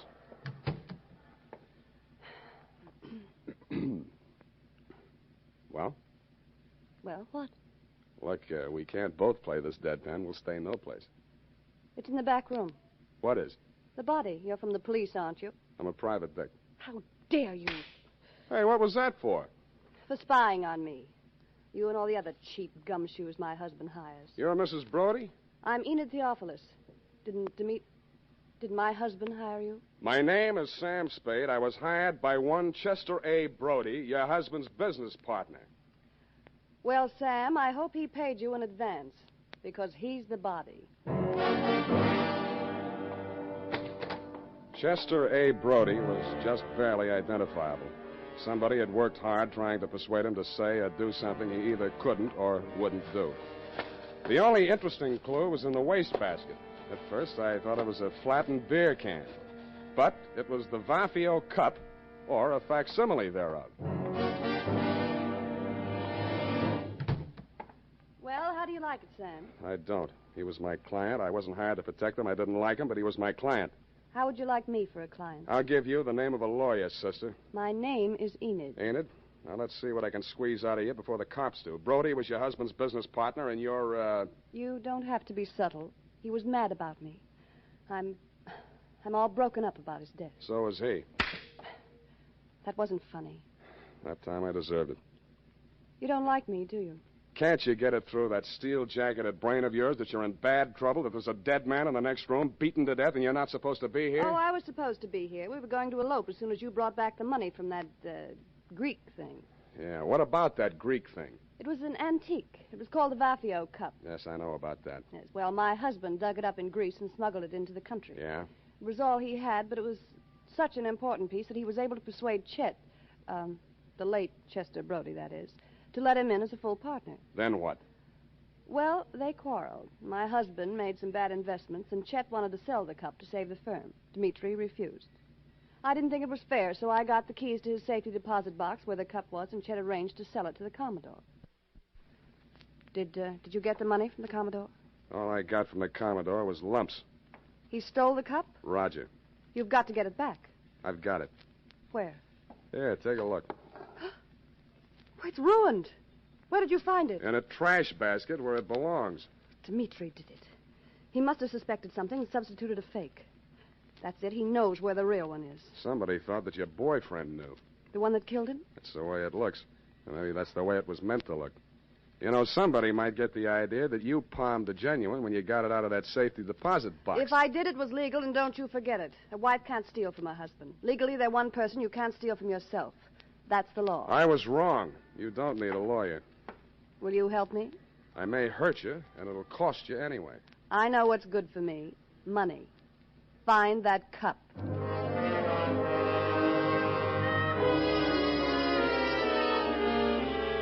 I know what's good for me, too, so I took her $100, advised her to go home, and made for my own humble lodging. They were not only humble, they were crowded. The man was small, but the gun was enormous. I said, don't bother to introduce yourself. Your name is Dmitri Theopolis, and you want this package that I'm carrying.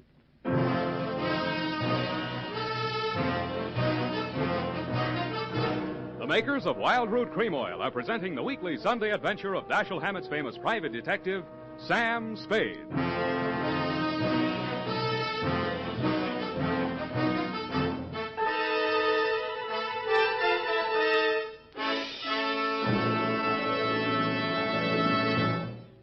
Here's important news on good grooming. If you want the well-groomed look that helps you get ahead socially and on the job, listen. Recently, thousands of people from coast to coast who bought Wild Root Cream Oil for the first time were asked, how does Wild Root Cream Oil compare with the hair tonic you previously used? The results were amazing. Better than 4 out of 5 who replied said they preferred Wild Root Cream Oil. Remember, non-alcoholic Wild Root Cream Oil contains lanolin. It grooms the hair naturally, relieves dryness, and removes loose, ugly dandruff. So if you want your hair to be more attractive than ever before, get the generous new 25-cent size of Wild Root Cream Oil, America's leading hair tonic, on sale at all drug and toilet goods counters. It's also available in larger economy bottles and the handy new tube. Get Wild Root Cream Oil. Again and again, the choice of men who put good grooming first. By the way, smart girls use Wild Root Cream Oil, too, and mothers say it's grand for training children's hair.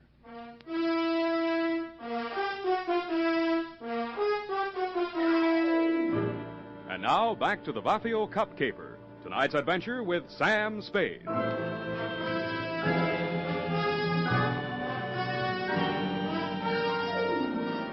He didn't answer me, so I said it again. Don't bother to introduce yourself. Your name is Dmitri Theopolis, and you want this package that I'm carrying.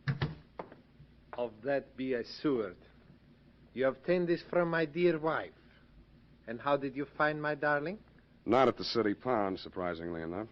Oh, you know my dear wife. How soon you know my darling so well, more than I her husband? Is it possible? I don't know, is it? I don't know either. I employ a detective. Not this one. I have need. My poor partner, Mr. Brody.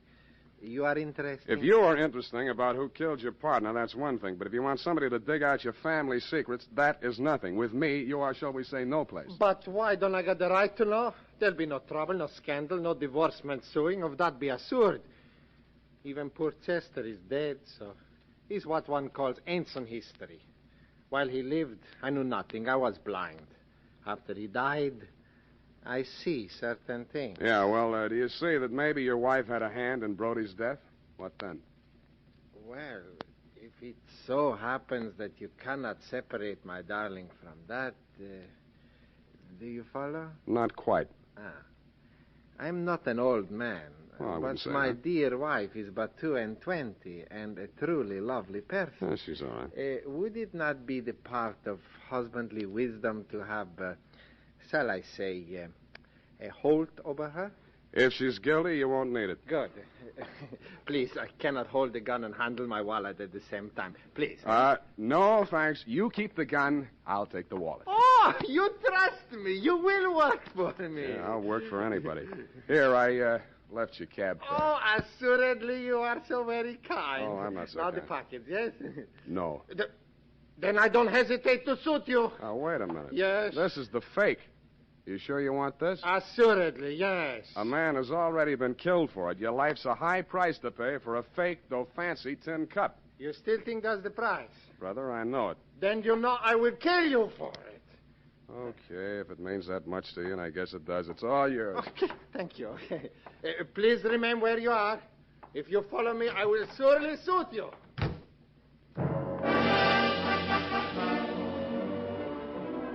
my front window, I watched them come out downstairs and start across the street. Then it happened.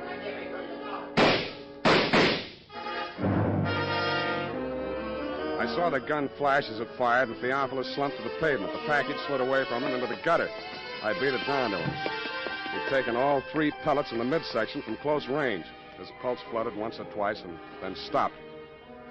When I went to look for the package, it wasn't there.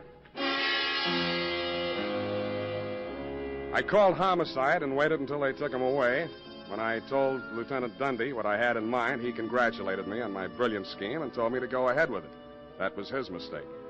I even talked him out of assigning any of his harness men to watch my building for the next couple of hours. That was my mistake. I went upstairs, opened a bottle, and waited for your knock on my door, Commodore. Well, sir, a man would almost think you expected us. Keep a weather eye on him, Clarence. Don't let him get lured. Aye, sir. Welcome aboard. No time for scuttlebutt, Mr. Spade. We are bound for Bullylong Bali on the MacArthur Maru, sailing at dawn. I want that cup. The true, the genuine, the Vaffio cup. No more deceptions, no more trickery. You will hand it over without further delay. Sure. Be glad to. Oh, no, not like that. You will tell Clarence where it is stowed, and Clarence will fetch it above decks. Why, you old barnacle. Theophilus never had his mitts on a genuine Vaffio cup. Bilge water, sir. When Theophilus landed in San Francisco, he didn't have a farthing. Now he owes $500,000. If he hadn't got the genuine cup, how could he have borrowed all that money? Because a bunch of morons like you believed he had it. Blast my binnacles, man. You sound as though you believed what you're saying. Look, Commodore, you're interested in high finance. How did Ivor Kruger make his millions? Why, matches. He was the match king, sir. Matches had nothing to do with it, Commodore. He started out with $15 million worth of phony government bonds that he printed himself. Follow? They weren't even good counterfeits, but he was smart enough not to try and cash them. He just kept them in a safety deposit box and borrowed money. Theophilus used his phony Vaffio cup the same way. Blast my binnacles, man. You sound as though you believe what you're saying. That has a familiar ring to it. I do. And I'll tell you why.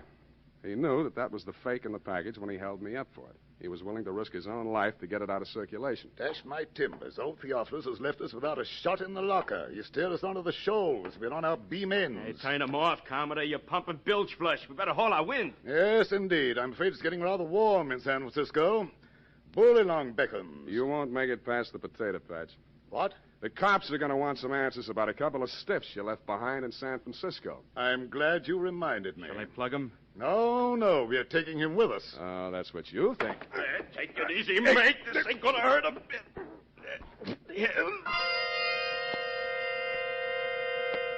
A reek of chloroform filled the room, and a fist pounded into my belly. It knocked my wind out, and at the same time, my nose collided with something wet and cold. I swung out, but didn't connect. Before I could swing again, the room blurred, and a ceiling light floated down to meet me. Then the lights went out altogether.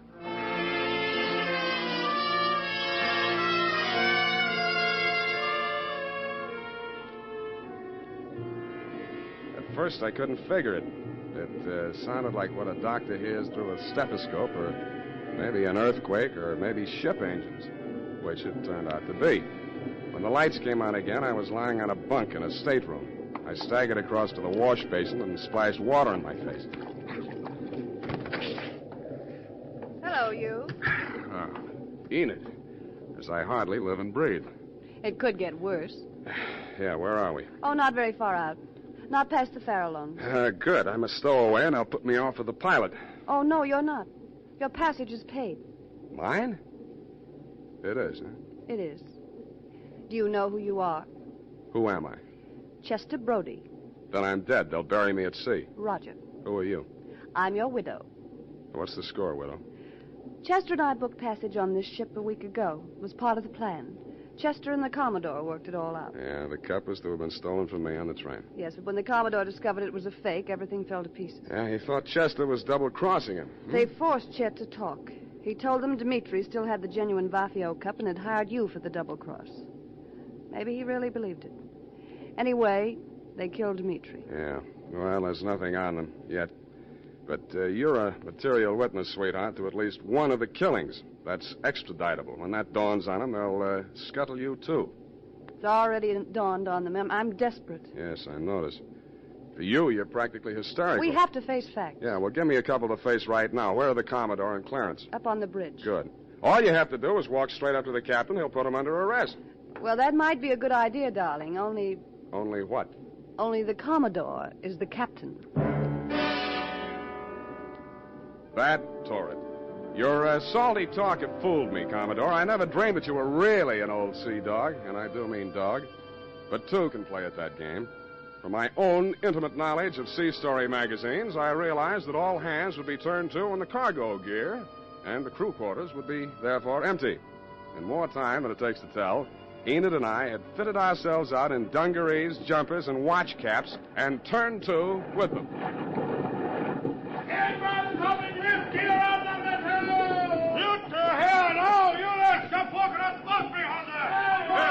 You two, look alive. Stow that preventer. Oh, me? You may recall, Commodore, you may recall me as the man who ran for a fire extinguisher when the bosun yelled, stow the preventer. But experience is the best teacher, and by the time we hove to put the pilot over the side, things were in such a state of confusion that you had retreated to your cabin with a quadruple ration of grog. Seizing that moment, I threw Enid over the side, yelled, man overboard, and jumped in after her.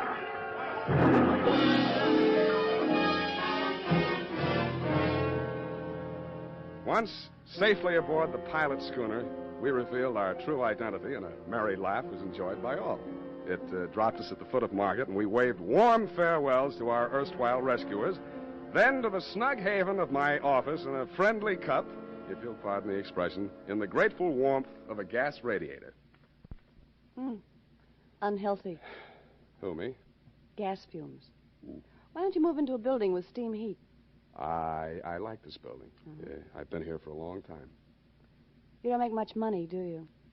You don't have to rub it in. It's a living. You happy?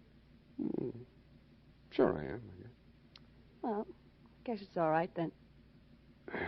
You know, sweetheart, there's something missing in you. Oh? What? I don't know. Well, then how do you know? Forget it. Well, I guess I'll go. Do you mind if I don't see you to the door? Why should I? What?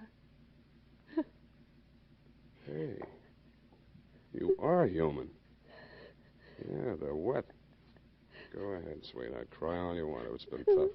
You shouldn't have kept it bottled up this long. No, it's not what you think. Well, what is it? It's you. You're so nice. I'm nice. Yeah, but you're no place. You never will be. And neither will I.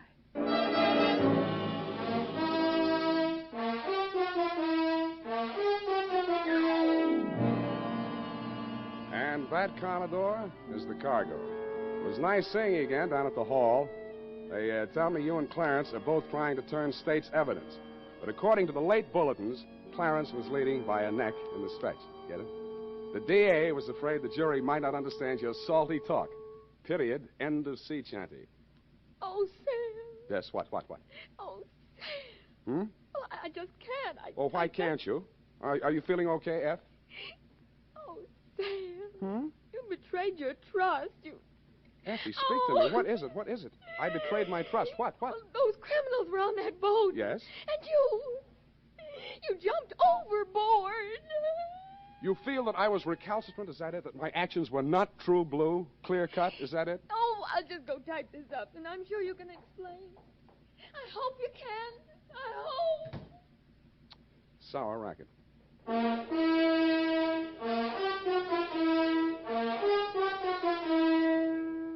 Question. What's the easiest and best way there is to give your hair that well-groomed look? Answer, Wild Root Cream Oil. Yes, non-alcoholic Wild Root Cream Oil with soothing lanolin gives you the advantages considered most important in a hair tonic. It grooms your hair neatly and naturally, relieves annoying dryness, removes loose, ugly dandruff. Call at your drug or toilet goods counter tonight or first thing tomorrow for Wild Root Cream Oil. If you've never tried it before, get the generous new 25-cent bottle just introduced. Also, ask your barber for a professional application of Wild Root Cream Oil Hair Tonic. Again and again, the choice of men who put good grooming first. Oh, here it is, Sam. I hope the spelling is all right. I was so upset. You hate me then? Oh, no. No. I suppose it's foolish going along thinking that your ideal doesn't have feet of clay. Oh, Sam, I just can't. I just can't imagine. Don't you think I can explain, Eth? Oh, yes, I'm sure you can explain. But you did. You deserted your post and jumped overboard like a thinking rat. That's right. Oh, Sam, that's so unlike you. It was just by chance they were apprehended. By chance, you say? Who do you think it was that got himself shot out of a torpedo tube in that submarine? You, Sam? No, you think I'm crazy? I did something few radio detectives ever do, sweetheart. I called the Harbor Patrol single-handed using only one nickel and had them picked up. Oh, Sam, I wish I'd been there. Well, it was just a small phone booth. Besides, if you'd been there, it would have been out of order or something. Oh, Sam, you came through after all. Aren't you ashamed that you ever doubted me? Yes, I am. I'm a fool. There. I forgive you. Good night, Sam. Good night, sweetheart.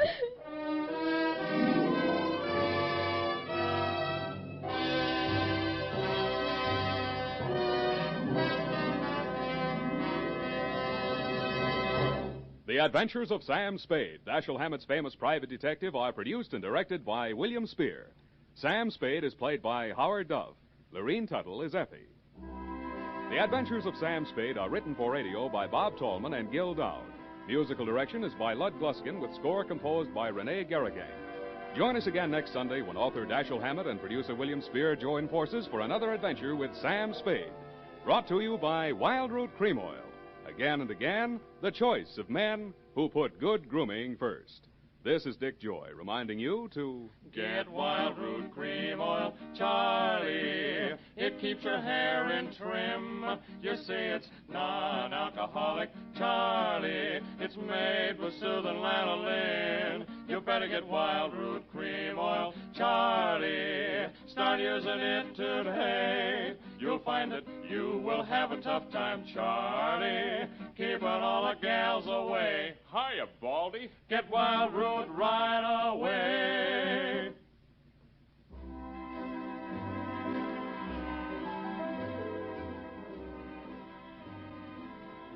This is CBS, the Columbia Broadcasting System.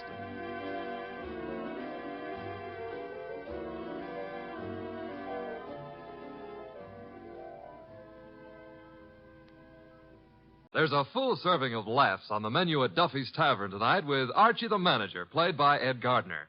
Archie's colleagues in comedy are Miss Duffy, Clifton Finnegan, and Eddie the Waiter.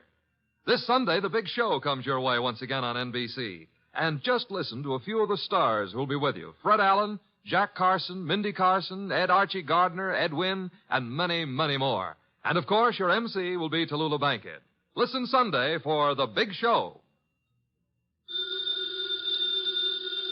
Ladies and gentlemen, that phone bell means exciting adventure. Hello? Hello. The handsome young man answering the phone is Archie Goodwin. A mountain of a man engrossed in deep thought in the oversized armchair is Nero Wolfe. Hey, boss. Oh, Mr. Wolfe. Mr. Wolfe. There's a guy on the phone wants us to take a case. Seems that someone was mad at a guy who was mad, and now this guy on the phone is mad, wants us to find out who did the killing. What do you say, Mr. Wolfe? We need the money. Hello? Yes, Mr. Wolfe says he'll be happy to take the case. Just present yourself and a check for $2,000 at 601 West 35th Street at 11 o'clock. Mr. Wolfe can't wait till you get here. He's dying to go to work. Goodbye. Greatest detective in the world. The only trouble is, he is.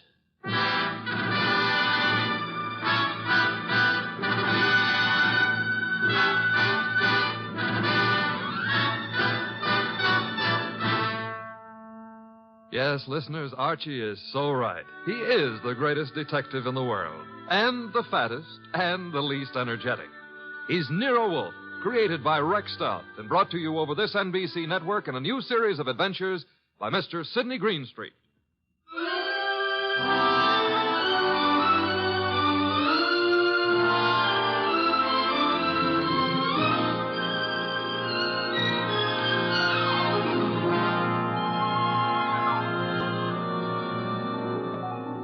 Tonight, it's The Case of the Beautiful Archer. That's a good title. And it was a good case, too. It began in the consulting room of Dr. Raynard Townley of the Townley Sanitarium, skipping a jump north of Nyack, New York, when a very lovely young lovely glared across the desk at the good doctor. Shall we pretend you don't know who I am, Dr. Townley? How could we possibly do that, my dear Diana Lawrence? 23 years old, daughter of one of our better-known sculptors, Michael Lawrence. You were born in Johannesburg, educated in London and Paris, and live at present 100 yards from here in your father's cottage on Berry Hill Lane. How's that? It's intended to be staggering, isn't it? You take no cream or sugar in your coffee, were winner of the Women's National Archery Tournament for 1947, and have an exceedingly high temper. Let's stop the nonsense. You have an inpatient here named Willard Garth. Well, Willard Garth happens to be my fiancé. Yes, he has mentioned the fact during his analysis. And, well, has he by any chance mentioned his reasons for suddenly refusing to see me during the past 5 weeks? He didn't have to, Miss Lawrence. Well, what do you mean? I mean that I recommended he give you up as a bad job. What? Well, I suppose you had some purpose in saying what you did. Of course. I'm the boy's doctor. You think you're in love with Willard Garth, I know, but actually, you're infatuated with the Garth millions. You take a lot on yourself, don't you, Doctor? I consider it important to relieve Willard of all painful external pressure. You've done well for Willard, Dr. Townley, relieving him of me. I think so. Now, let's see you relieve yourself of me. You, purchased the gun for this occasion, Miss Lawrence? Yes. And what exactly do you hope to accomplish with it? A quick and complete reversal of your decision about me. I'm not as easy to handle as Willard is, you see. And if you intend to ruin my life, then I intend to end yours, here and now. The phone is ringing. Let it ring. Just as you say. It's the house phone, Miss Lawrence. It may be Willard, you know. Oh, Willard? Yes, he usually phones me from his room at about this time every day. Well, all right. Answer it, but be careful what you say. You're in command, it seems. Hello? Oh, why, hello. I thought it would be you, Willard. Look, my boy, Diana Lawrence is here. I've had a talk with her, and I've reconsidered my opinion. Yes, I'm quite serious. If you're at all sensible, you'll see her regularly and plan on a marriage as soon as you're discharged. Yes. Oh, you do? Very well. I'll see if she'll talk to you. Miss Lawrence. Yes? Do you want to speak with him? Give me the phone. Of course. Here you are, and I'll take this gun. There we are. Now, stand away, Miss Lawrence. But Willard's on the phone. Willard is not on the phone. No one was on the phone. The ring came from the push-button bell under my desk here. Oh. Sometimes I find it convenient to interrupt my consultations with a phone call. Oh, you smug, deceitful, self-sufficient... Murder is a vexatious business. You'll be grateful to me one day. All right. Give me my gun and let me go. The gun, I'm afraid, stays with me. Here in this Majolica cabinet. I'd scarcely feel justified in trusting you with it. And now, with your permission, or without it, the interview is ended.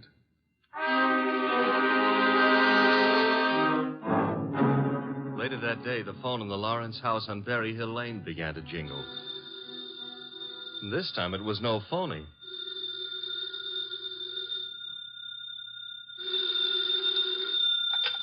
Hello? Diana? Yes? Willard, darling. Diana, darling, it's Willard. Imagine. Has the doctor let you use the telephone just as if you were a great big adult? Oh, I've got to see you, sweetheart, and I didn't call you to argue. Love, beauty, understanding, that's what matters. Isn't it? Isn't it? Do I hear the overtones of a change of heart? Oh, Diana, what's happened wasn't my fault. He poisoned me against you. Then why don't you walk out of that amateur nut house and stand up like a man? I probably shall, Diana. Now, please listen to me. He's letting me have the limousine tonight from 8 until 12. I want us to go for a ride and talk and talk and talk until everything is clear. Clear as a bell, my baby. Don't tell me he's trusting you to drive. Oh, no. No, one of the handymen here will chauffeur us. Oh, say you'll come, Diana. Will you? Say it. Say yes. Say you will. Well, Yes, Willard. I'll be glad to. 8 o'clock then? 8. Oh, bless you. Bless you, my angel.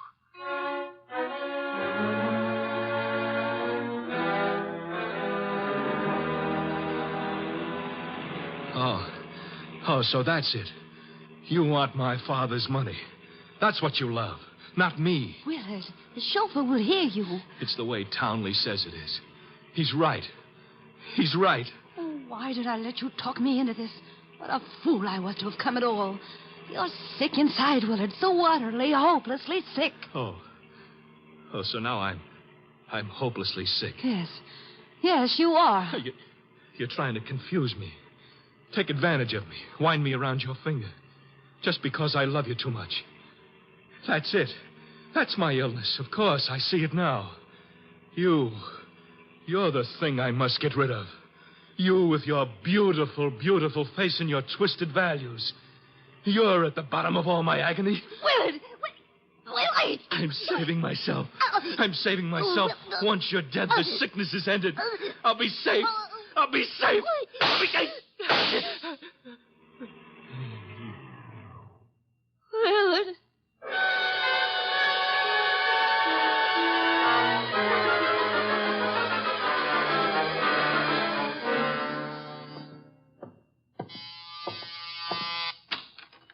Dr. Townley?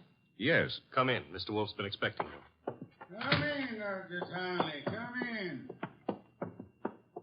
Have a chair. Thank you, Mr. Wolfe. I'm so happy you've agreed to take this case. Have a glass of beer. Oh, no. Never at this time of morning, thank you. Well, Doctor, the newspapers check with what you told me. The girl and young Garth went out for a ride in your limousine last night. The car was driven by one of your handymen. That's right. Haynes, his name is. And they never came back. Young Garth was found dead in the car with 2 bullets in him. The girl was gone, and also Haynes, the handyman chauffeur, huh? Correct, sir.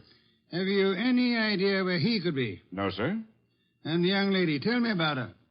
She's Diana Lawrence, daughter of Michael Lawrence. The sculptor? The sculptor. She lives with him in a small cottage near my sanatorium on Berry Hill Lane. An extremely aggressive and self-centered female with more than a slight flair for violence. Your description might easily lead me to suspect her of this murder, sir. Well, I'm aware of that. And I don't think you'll be far off the mark. As I told you on the phone, she tried to murder me yesterday morning. The police have made no headway in locating her? No, the homicide division has contacted her father, but he's remained quite noncommittal. He simply says that he's sure she's incapable of killing a fly and that he hasn't laid eyes on her since 8 o'clock last night. Highly suspicious behavior. She was unquestionably in the car with young Garth when he was murdered. She wasn't alone in the car with him. You're referring to Haynes? Yes, but he can't be found either, remember? It appears that he failed to list his address on his job application. But somehow, Mr. Wolfe, I'm quite sure he'll show up this afternoon. Somehow, Dr. Townley, if I were you, I wouldn't be quite so sure. We must begin by facing the initial problem of locating our suspects. Archie? Yes, sir? Get out the car and drive up to the house on Berry Hill Lane. And then? There you will ask Mr. Michael Lawrence to be sensible enough to cooperate with us in finding his daughter. And if the answer is no? I recommend, Archie, that you flatly refuse to take it.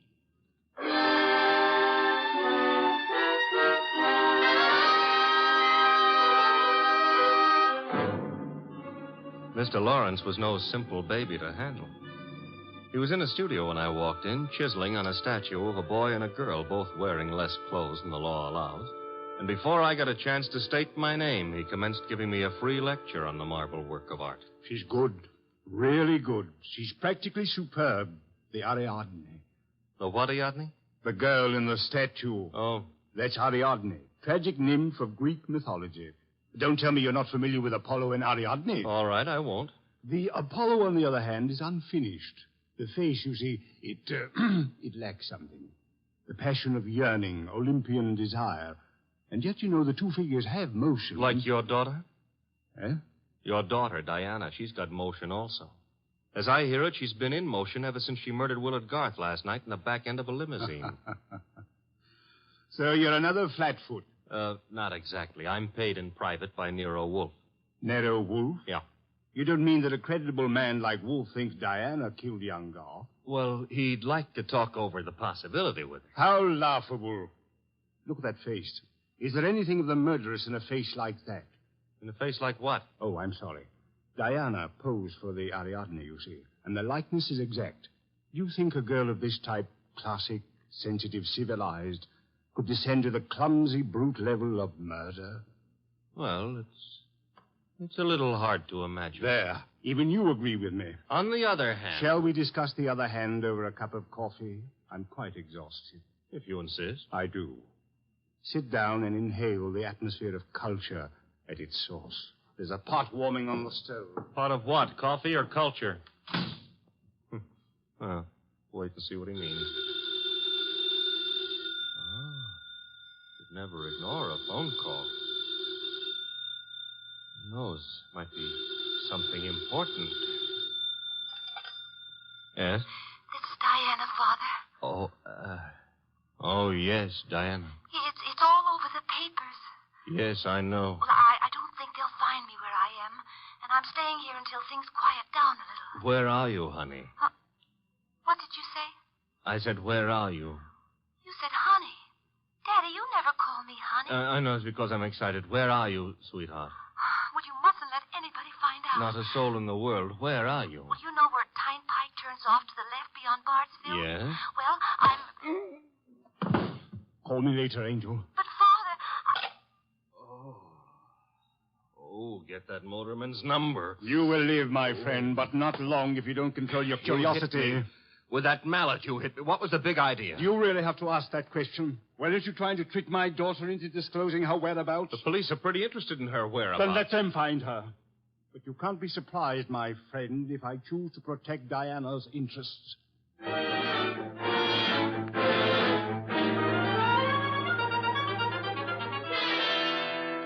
So he's working on an Apollo and Ariadne, is he, Archie? Who cares about Apollo and Ariadne? The point is how he worked on my gourd. That, of course, was unfortunate, my boy, but...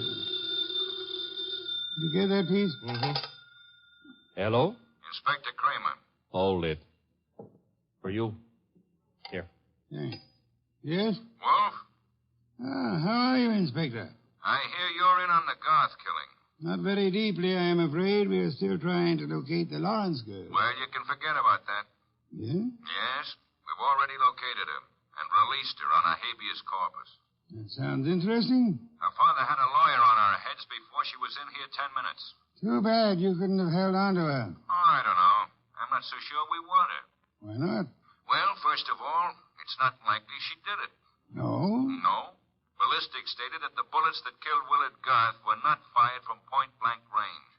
And she was sitting beside him on the back seat. I see. Also, we found the murder weapon in the grass near where the limousine was parked, and she admitted it was hers. That sounds like a poor reason to release her. Well, the point is she wasn't in possession of the gun when the killing happened. At least so she says. No, who what? That doctor. What doctor? Townley. The guy who runs that sanitarium. According to her, he took the gun away from her for safekeeping at noon yesterday.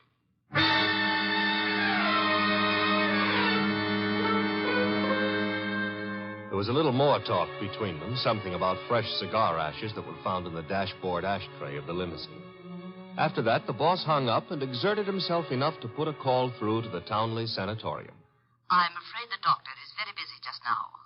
So am I, and my business happens to be highly important. Well, I'll say you called, Mr. Wolfe, and I'll ask him to contact you just as soon as he has a free moment. Do you happen to have a free moment, miss? Why, well, yes, sir. Could you spend it by telling me if that handyman, Mr. Haynes, is being located? Why, yes, as a matter of fact, he has. One of the staff just found out where he lives, Mr. Wolfe. Well? He has a little cottage at 206 Dockside Road. That's out near Sheepshead Bay. Thank you. Archie. I'm going someplace, I suppose? You are? You're going to Sheepshead Bay.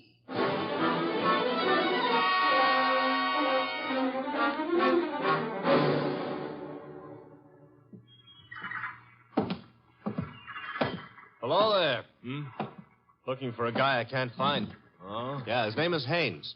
Stopped at the cottage up there, but there's no one there. I saw you here on the wharf fishing, so I... What did you say his name is? Haynes. Haines. Oh, Haynes. Yeah, do you know him? Well, there's a fella named Hines used to fish out here. No, not Hines. Haynes. Couldn't be Huntingburg? No, it couldn't be. The name is Haynes. Hain... Haynes, give me a hand here, eh? Well, what do you know? Funny, huh? That guy seems to think my name is Haynes. Yeah, so do I. You do? Yes, I...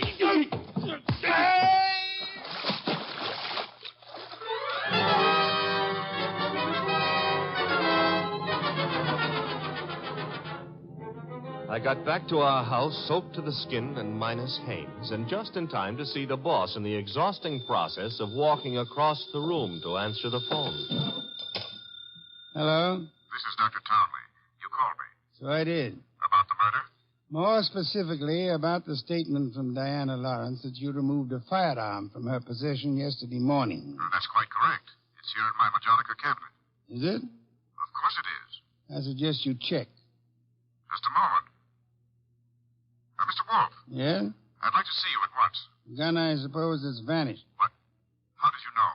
Because it is a ballistics doctor. It turned out to be the gun that killed Willard Garth. I see. Do you? Yes. I understand everything now. It's all so crystal clear. Just how crystal clear? I'm quite certain, Mr. Wolfe, that I can put my finger on the killer. Then I think it would be well if you came here immediately. No, I'm afraid it's impossible, sir. There's an important operation scheduled, and I simply cannot leave. What do you suggest? Well, is it outside the realm of possibility that you come here? Is it, Mr. Wolfe? Hello, Mr. Wolfe? Mr. Wolfe?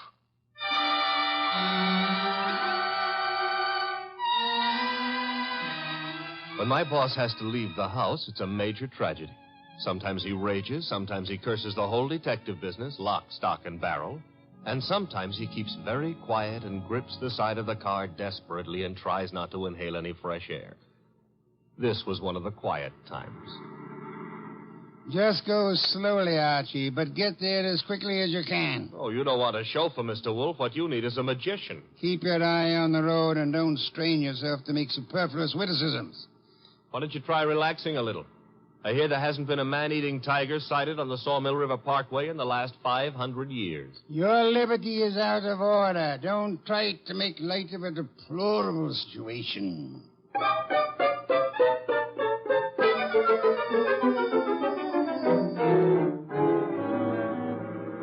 Here's the sanatorium. And there's Dr. Townley coming to meet us. It's terribly nice of you to have come, Mr. Wolfe. I've heard about your aversion to traveling, and I appreciate your going to the trouble. Don't mention it. Oh, Archie, help me out with my other arm. There we are. Now, calm down. You're all in one piece. I think you'll find the trip highly profitable, Mr. Wolfe. You'll consider it time very well. Hey, what's the matter? What is it? What happened? He's been shot. It's hardly likely. There wasn't a sound. This kind of shot doesn't make a sound, boss. What do you mean? Better take a look for yourself. There's an arrow in his back, and he's dead.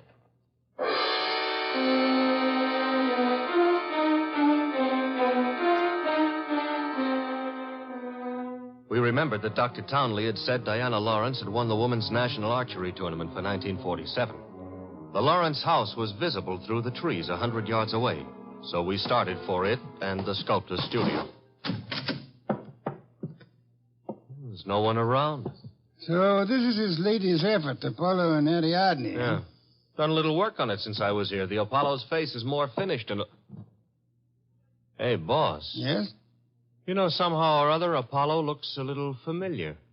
I wouldn't be surprised, Archie. I think if you examine it closely... Mr. Wolfe. Our host. You remember me, don't you? I met you once at a dinner party at your house, the time they opened the new museum on 67th Street. Of course, Mr. Lawrence. And to what do I owe the honor? It's not much of an honor. Dr. Townley has been murdered. No. I am afraid Mr. Goodwin is being accurate. He's been murdered with a bow and arrow. And what does that mean to you, Mr. Lawrence? I'm sorry. I've been a fool. An awful fool. You can't blame yourself too much. If you'd cooperated with the police instead of looking out for your daughter's interest, the man would still be alive. But I assure you Where's the girl? She should be here now. She phoned me a while ago and said she was coming by for passage money to Rio. You were looking for me? Boss. Diana.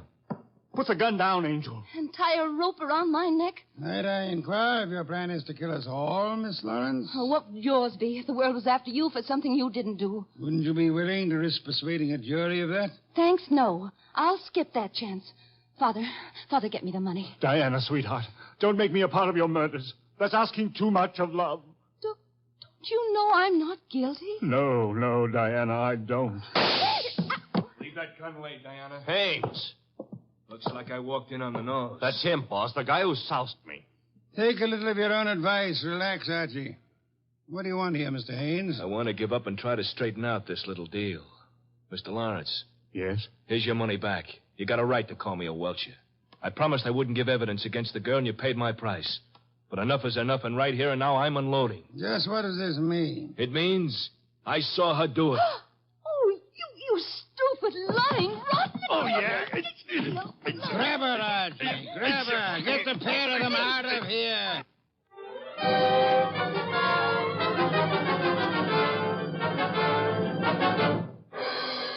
What can I say to myself now? What can I do?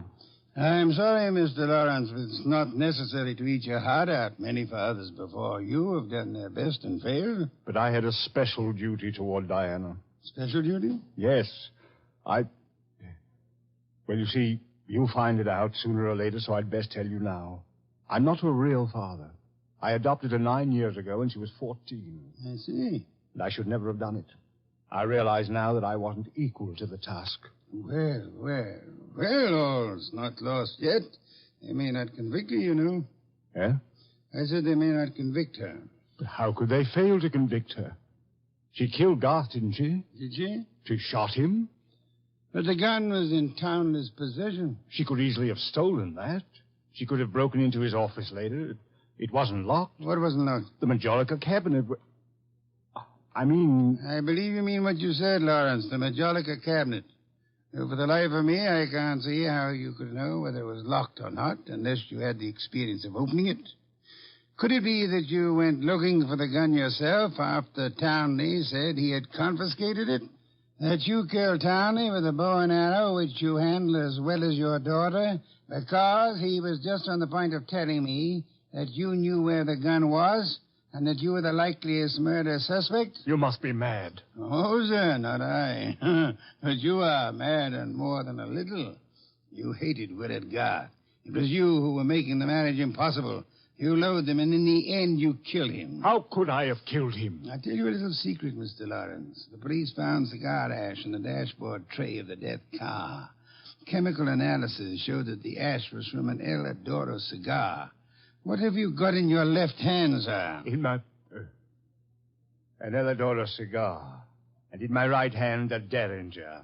Powerful and admirable little weapon, Lawrence. I suggest you show proper respect for it by dropping all this here and now. You don't wish to hear me say the rest, that you were horribly in love with Diana, your own adopted daughter? In love and hopelessly, eternally frustrated? You begrudge me the triumph of accusing you of having bribed Haynes to let you take his place at the driver's seat of the limousine, and further bribed and threatened him into putting on his show of merry pranks and false confessions to confuse us all beyond measure. You said I loved Diana. Would I do all this to her if I did? Oh, but of course, such love as yours is really hate. You were content to see her dead rather than relinquish her. Like all miserly, small-hearted men, you would rather kill the thing you love than muster the generosity necessary to seeing it attain happiness. That's enough out of you. I should think it was much too much. It is.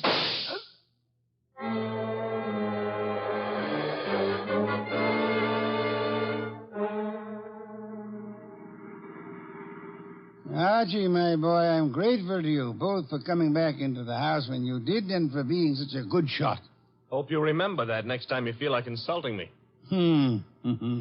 Tell me, what's with that cigar ash routine? Who told you the ashes in the limousine were from an El Adoro, boss? I never heard anything about that.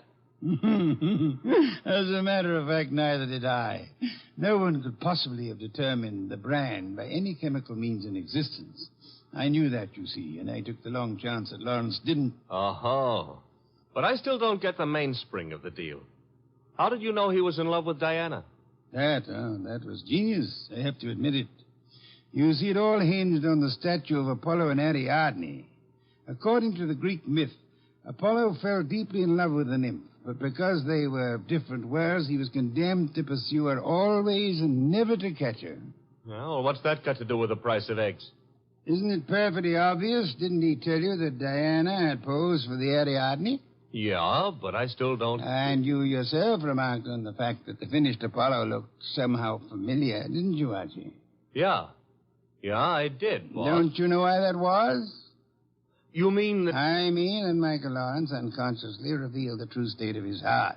He didn't intend to, I suppose. But precisely and accurately, he chiseled the features of the tortured god in his very own image. Oh. And speaking of torture... Yeah? Will we be home in time for dinner? Oh, boss, you can't be that hungry. Oh, I am. Good heavens, Archie. Do you realize that I haven't eaten since lunch?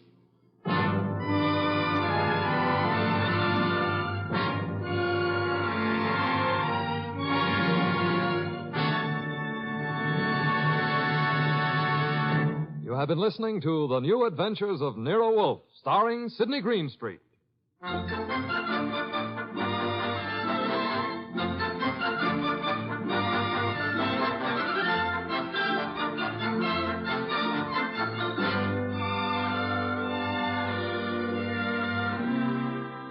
Tonight's transcribed story by Peter Berry was based on the characters created by Rex Stout.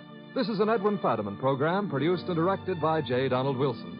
In the cast were Larry Dobkin as Archie Goodwin and Gigi Pearson, Ted Von Elst, Bill Johnstone, Peter Leeds, and Jay Novello.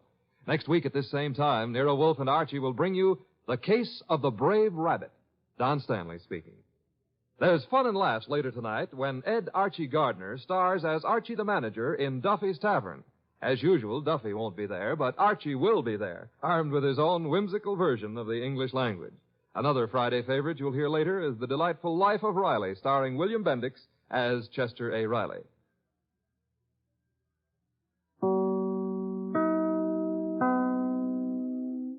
The Adventures of Sam Spade, Detective, brought to you by Wild Root Cream Oil Hair Tonic, the non-alcoholic hair tonic that contains lanolin. Wild Root Cream Oil, again and again, the choice of men who put good grooming first.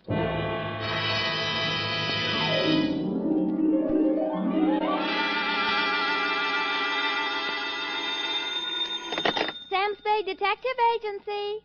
Say moi, sweetheart. Oh, Sam, how did it go? Well, it wasn't exactly a 10-1 outfit. More of a mud show, dog and pony type, rag front. Sam, what are you talking about? And by the way, where were you last night? I missed the last bus in from the Cow Palace, so I had to do a star pitch. Connie talk after. Oh, if you think I'm going to ask what a star pitch is, you're mistaken. What were you doing at the Cow Palace? Oh, just bulling around. Oh. Sam? Yes? Sam? Yes? Sam... You asked too many questions. Sweetheart, in the patois of the carnival, I'll be right down to pitch my spiel my pitch, and make with the canvas on the Bluebeard caper.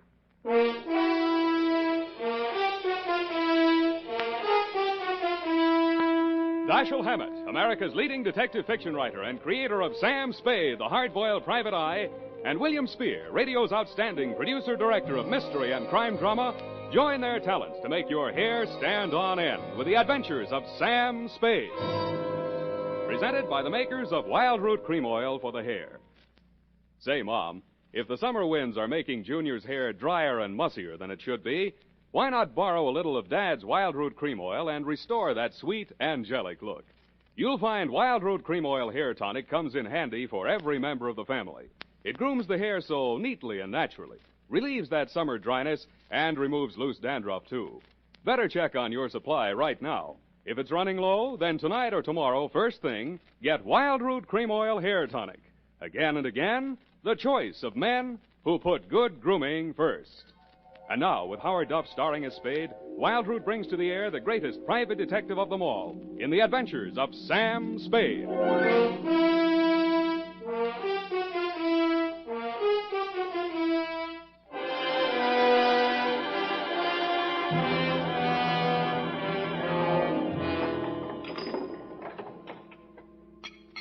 Ready, Effie? Yes, Sam. By the way, what is a star pit? Hmm? Oh, your clothes. You look as if you'd slept on the ground. That's what it is. Date, August 8, 1948, to Detective Lieutenant Dundee, Homicide Detail, San Francisco Police. From Samuel Spade, license number 127596. Subject, the Bluebeard caper. I will not offer as an extenuating circumstance the fact that business is bad all over. But it is true that I had been sitting in my office for 4 hours and the phone had not rung once. This one didn't phone. From the looks of him, he didn't have the required nickel. But the hangover he was wearing under his eyes had cost someone a pretty penny, so I figured his credit might be good somewhere. Mr. Spade? Yeah? Oh, my head. Here. Try this. Oh. Want it mixed? Oh, no soda. Couldn't stand the noise. Where'd you wake up? In these same clothes. Figures. It all started at my sister's engagement party. Mint juleps. They must have been full of flukum. Flukum? You don't happen to have an ice bag? It's customary for my clients to bring their own. Oh. Well, now here's a spiel. Did I tell you my name? The name you gave my secretary was Ned Towers. You want to stick with that? Yeah, Ned. Ned Towers, yeah. It's about my sister. She's... Her name? Sylvia. Sylvia Towers. Sylvia Towers, yeah. But it's not about her, really. It's about that Bluebird. Bluebeard she's marrying. Jefferson Davis Calhoun. What about him? Oh, that marriage has got to be stopped. I found out that his name's not Calhoun at all, that he's been married 3 times under 3 different names, and that all his wives died mysteriously, and that he collected their insurance. And now he's talked my sister into insuring herself for $100,000 in his favor. When did you learn all this? In a barber shop yesterday. Oh. I went in to get a manicure, and I picked up this old detective magazine. Here's his picture. Oh, look at it. I had heard of the case. In his heyday, the papers had called him the Mint Julep Romeo. And any name he happened to be using at the time had Colonel in front of it. None of his 3 wives had survived the honeymoon. Wife number 1, an aviatrix, bailed out at 10,000 feet over Mount Hood along with her husband. His parachute opened, hers didn't. They found the body the following spring. Wife number 2, a snake dancer, died of snake bite when she squared off with a full-fanged diamondback instead of her usual non-poisonous partner. Cause of death was never officially proven because the body was embalmed by mistake, it said there, before the coroner arrived. And finally, number 3, a professional stunt woman, disappeared over Niagara Falls in a beer keg instead of her specially designed barrel and was never seen again. Well, Mr. Spade? Yeah, but are you sure your sister's fiancé, this Calhoun, is the same guy? Well, here's a picture of them together. Their engagement photograph. What do you think? Brunette? My sister? Redhead. That's him on the left. Redhead? Well, Mr. Towers, are we going to sit idly by and see another poor girl go to her death? How much money you got? About $100. I'll take 50 now. You are going to help. How much does she already know? I tried to tell her. She's beautiful. She wouldn't even listen. I thought she might listen to you. I pray she will, Ned. I pray she will.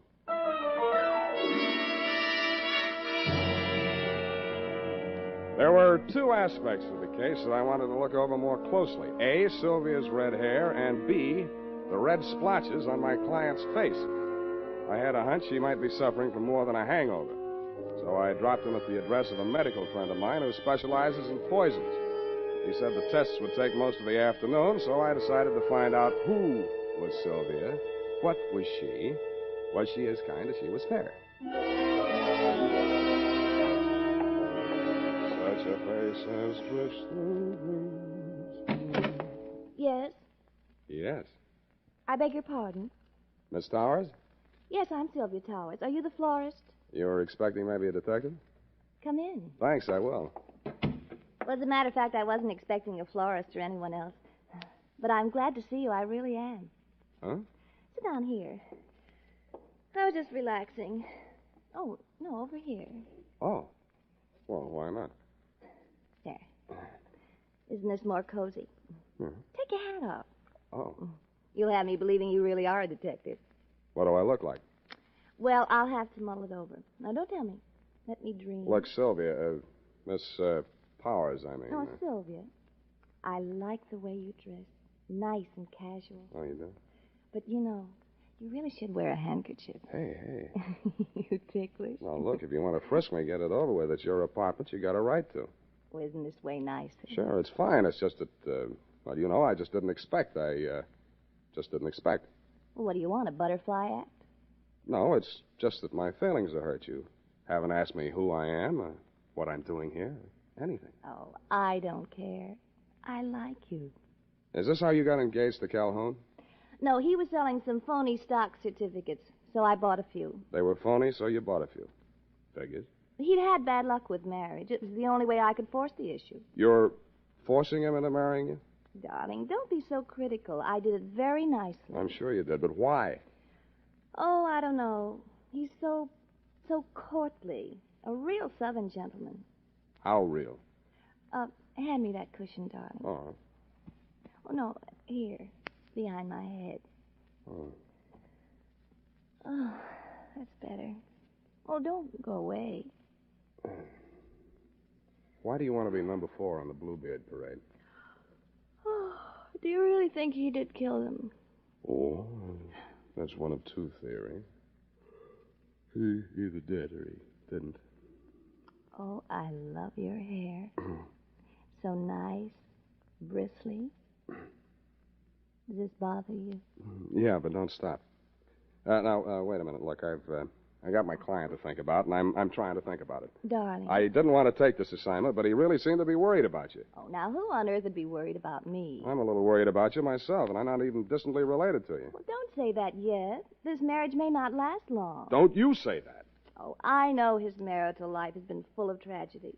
But I'm not superstitious. I think I may change his luck. Okay, Sylvia, okay, it's your life. I told your brother I'd talk to you, and I have. My brother? Yeah, Ned. I think maybe your boyfriend tried to poison him last night. Oh, no. Uh-huh. Oh, Jeff, you're just in time. Well, my dear, we will discuss this further in private. I have only this to say at the present time. In the South, it is not customary for a lady to receive a gentleman alone just prior to her marriage to another gentleman. But, Jeff... I know your motives were pure and innocent. Customs differ, that's all.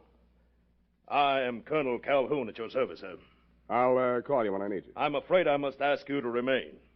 Sylvia? Oh, Jeff, I meant to tell you. It was just a flirtation. Yeah, that's I didn't all. think it... You mean she didn't think. He made certain proposals? Well, what could I do? What could she do? He said there were things in your past, Jeff. Yeah, that's what I said. Things that... Oh, well, there, my dear. It was blackmail. That's all it was. I did it for you, Jeff. Go to your chambers, Sylvia.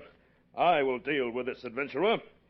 If this were the South, there would be better ways, but never fear. Where there's a Calhoun, there, too, you will find Southern chivalry. Please. No, Jeff. Phone the police. Sylvia, I must insist that you do as I say. Very well, Jeff. You know best. Well, sir, how about you and me putting our heads together over little old mint julep, huh? Thanks, I'm not thirsty. What's the pitch, Colonel? How come your girlfriend yelled, "Hey, Rube," just now? What is your asking price, sir? What's your bid? $5,000 now, $5,000 after she's buried, $20,000 after the insurance people pays off. No dice. Caper's worth $100,000. 50 for me, 50 for you. That is out of the question, sir. Okay, from here I go to the cops. Now, son, let's not be hasty about this. It will require a slight change of plan, but I reckon I can swing it. All right, 50-50. When are you going to knock her off? You want her to fly the coop? Is there another way out of here? Well, not that I know of, but she's crafty. She's crafty. Well, come on, let's get it over. Yes, you're right. Maybe now or never. That's right. Sylvia? Wait a minute. Huh? Come here. What is it? How are you going to do it? Well, hit her with this and then out the window. Let me see, then. Sure. That's got quite a heft to it. Where'd you get this sap? Souvenir of Niagara Falls. Know where you're going to get it? What are you, Yankee?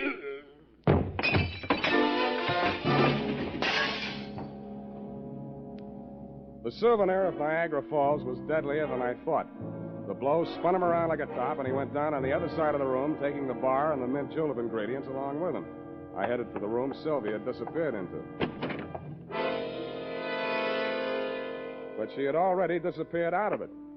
I looked in the closets, the bathroom, under the bed, tapped the walls for secret panels, and then forced myself to look out the only possible exit, the open window. 10 stories, sheer drop to the street. 2 stories, sheer unclimbable masonry to the roof. Now get this, Dundee. No other exit, no horizontal ledges, drain pipes, niches, cornices, not even a helicopter landing. I asked myself, who is Sylvia? What is she?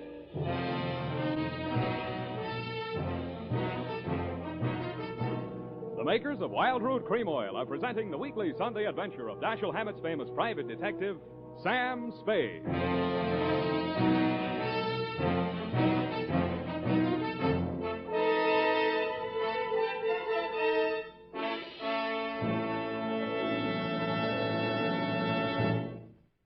If you want the well-groomed look that helps you get ahead, socially and on the job, listen.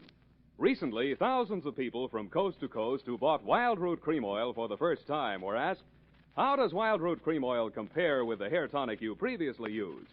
Better than 4 out of 5 who replied said they preferred Wild Root Cream Oil. And no wonder. Wild Root Cream Oil grooms the hair neatly and naturally, relieves annoying dryness, and removes loose dandruff.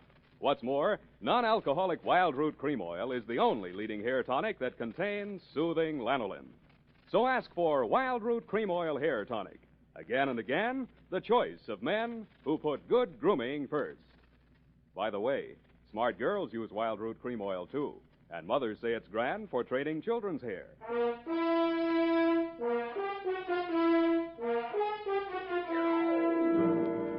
And now, back to the Bluebeard Caper. Tonight's adventure with Sam Spade.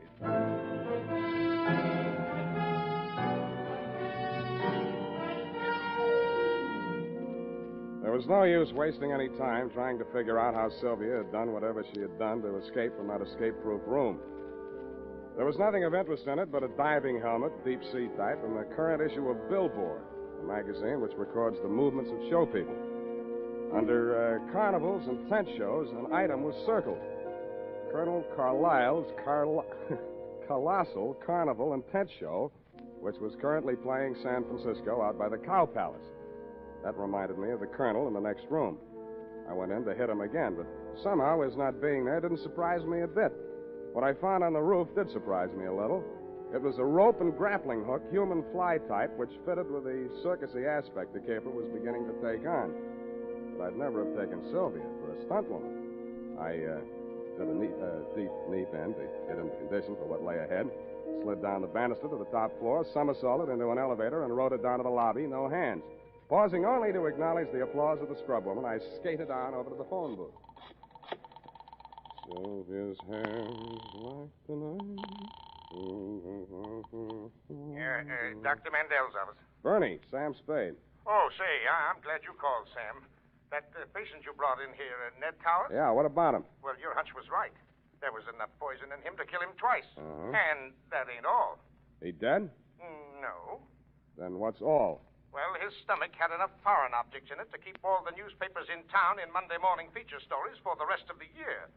What type foreign objects? Oh, glassware, spoons, hunting knives.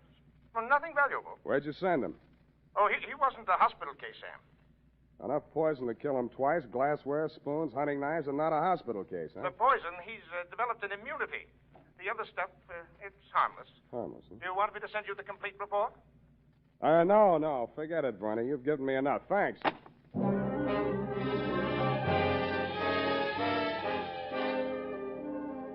From then on, Dundee, it was mostly entertainment. I headed for the carnival grounds outside the town, and Colonel Carlisle's Colossal Carnival and Tent Show unfolded before my very eyes just west of the Cow Palace. Violations are brought to you in the interests of artistic endeavor. Mademoiselle Mahala, the favorite dancing girl of the Sultan of Zanzibar, brought direct from the perfume gardens of the Mystic Orient.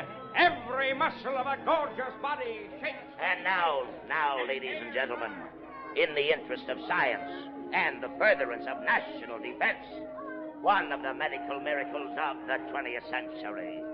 Ladies and gentlemen, a man with the iron stomach and the asbestos esophagus, Professor Ilator.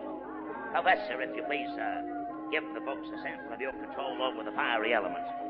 I will light the torch and hand it to the professor. And now, Professor, if you will kindly... The cooch dancer left me cold, but the fire-eating professor looked hot. It was none other than my client, the man who had called himself Ned Towers. I moved as close to the platform as I could without setting fire to myself and caught his eye. When he caught mine, it singed my eyelashes. Hey, Scramble, I got my act to do. I can't talk to nobody. Where's the colonel? There ain't any colonel, just for the banner tacking. Where's your sister? I ain't got no sister. Then who is Sylvia? Hey, do me a favor, Shamus. Keep the 50 and forget the whole pitch. Now beat it, huh? Oh, I want to see the show. Okay, you paid for your ducking. Stare your eyes out if you want to. Okay, Butcher, start squawking. They're drifting away. And, ladies and gentlemen, that was only a sample. Why, he eats the stone and throws the peach away. And he uses powdered poison on his soft-boiled eggs. Now, tell me, if you will, is there a doctor in the crowd? Because this is what they find. I drifted on down the midway.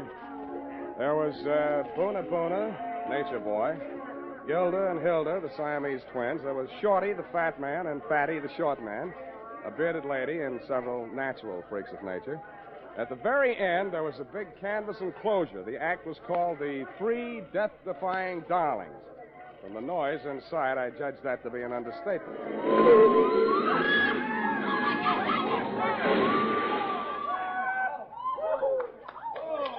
I bought a ticket and got inside just in time to see a trim, energetic blonde in tailored coveralls crawl out of the twisted wreckage of the car she'd just driven point blank into a concrete wall at an advertised speed of 80 miles an hour. She took a bow, tripped lightly out of the ring, and a brunette about the same size and shape, but wearing a costume consisting mainly of 3 live rattlesnakes, passed her coming in. I swear she did. I also swear that she danced so well I didn't even notice the snakes after I got used to them. Before the lead snake had taken its final bow and wriggled out of sight, a redhead in green coveralls appeared at the top of a 60-foot tower. She climbed into a barrel, and some stupid fool pushed her off. The tank she landed in was no more than 3 feet across and couldn't have had more than a foot of water in it. But she emerged from the splinters with her face wet and some of the greasy carnival-type makeup washed off. The red-headed branch of the death-defying Darlings was, you guessed it, that miraculous escape artist, the one and only Sylvia. I was anxious to meet the rest of the act, so I vaulted over the canvas to their trailer dressing room. There was a sinister buzzing sound at my ankles as I entered. I jumped out of the way just in time to miss getting bitten by one of the brunette's dancing partners, the Diamondback. Sylvia looked at me pityingly, grabbed it expertly just behind the head, and shoved it down into its basket. Sam, you should have known better than to come in here unannounced. Strangers make Salome terribly nervous. Then we're even. How did you know I was here? I didn't. I was looking for my client. Then you are working for Ned. Who else? Well, when I heard you bargaining with Jeff, I didn't know what to think. Before that, I'd been so sure. Look, sweetheart, I haven't been sure of anything in this caper from the start, least of all you. No matter how sure I get, I still won't believe it. Look at me, Sam. Touch me. I'm only flesh and blood. Yeah, well, anyhow, how did you meet yourself coming on with the snakes when you went out in the coveralls? Oh, zippers. I was wearing the snakes underneath all the time. Snakes? Doesn't the auto crash make them nervous? Oh, no. They're used to it. Mother trains them. That was after Father... Never mind your family. Let's talk about you. All 3 of you. Well, after Mother and Father... Well, the act was a threesome, you see, and they wouldn't keep me on as a single. Yeah. So Jeff Calhoun worked out a routine so only one of me would be on at one time. That figures. How often do you come out of it alive? You mustn't say things like that, even in joking. I'm terribly out of condition. I haven't had a real workout since... Since you went over Niagara Falls in that beer keg? And by the way, how did you manage that? It's simple. Relaxation. Secret of everything. I could teach you that, Sam, darling. Mm. Jeff could never learn it. How long do you think we'd get away with it, sweetheart? Aren't you taking rather a lot for granted? Maybe not enough. So far as I know, you've only been killed and resurrected 3 times. Darling, if it frightens you, I promise I'll never do it again. How did you drop 10,000 feet without a parachute? Oh, that Mount Hood stunt? I crash-landed the plane, set fire to it. There were witnesses. Something dropped. Oh, nothing but a weighted flight suit. Whose body was that they found? There are always bodies when the snow melts. By the time they get to them, they could be anybody. Oh, that's a relief. What about that other body? Which other one, darling? When you were embalmed after the snake bite. Oh. Well, Jeff just claimed somebody from the morgue that nobody else wanted. Don't be so critical, darling. We didn't hurt anybody. Better not try to tell that to those insurance companies. Well, they should be happy. Jeff says it helps them with their taxes. Does it make you happy? Dying and being dug up every year or so? Well, it's better than doing it every night. But I couldn't go back to Jeff. He lost his nerve after Ned found out. You see, Ned's the only one left who knew me in the old days. If I were dead, he couldn't prove anything. Jeff really meant to kill me this time. What was Ned after? Blackmail? Oh, no, he wanted me back with the show. He hired you to frighten Jeff into letting me go. After all, I am the best threesome in the business. Well, anyway, in the stunt field. Did you see my review in Billboard? I saw for myself. You know something? I was thinking.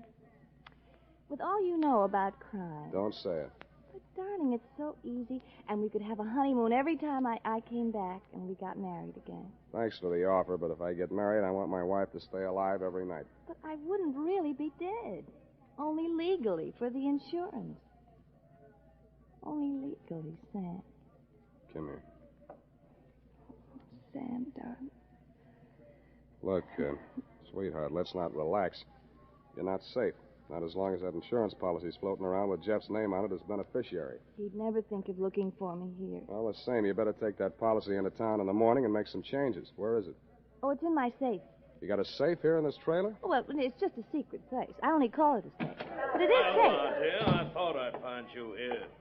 But I hardly expected to see Mr. Spade. You don't surprise me a bit, Bluebeard. Hello, Jeff.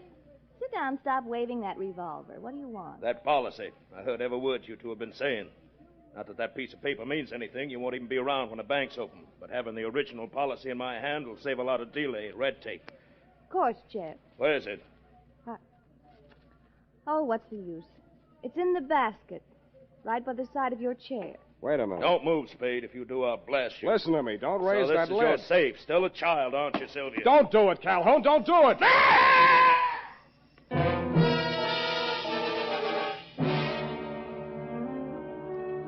And that, Lieutenant Deere, took the lid right off of the caper.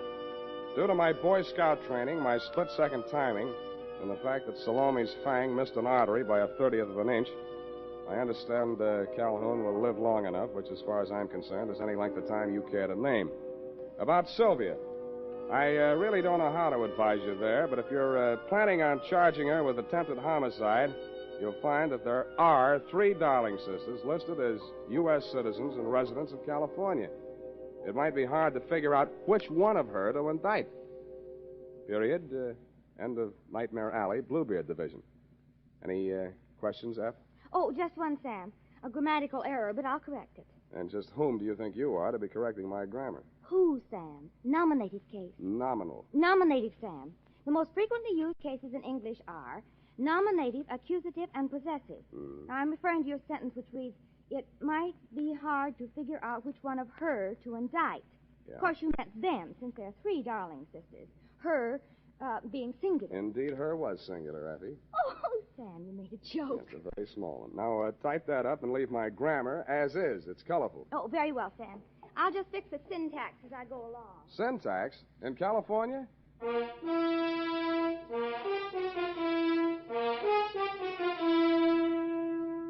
Say, are you looking for a hair tonic that will groom your hair neatly and naturally? Then you're looking for Wild Root Cream Oil. Want a hair tonic that relieves annoying dryness? Get Wild Root Cream Oil. Like a hair tonic that removes loose, ugly dandruff? The answer again is Wild Root Cream Oil, the famous hair tonic that gives you the big advantages men consider most important. Step up to your drug or toilet goods counter first chance you get and ask for Wild Root Cream Oil in the big economy bottle and the handy new tube that's easy to pack when you travel. Also, ask your barber for a professional application of Wild Root Cream Oil hair tonic. Again and again, the choice of men who put good grooming first. Here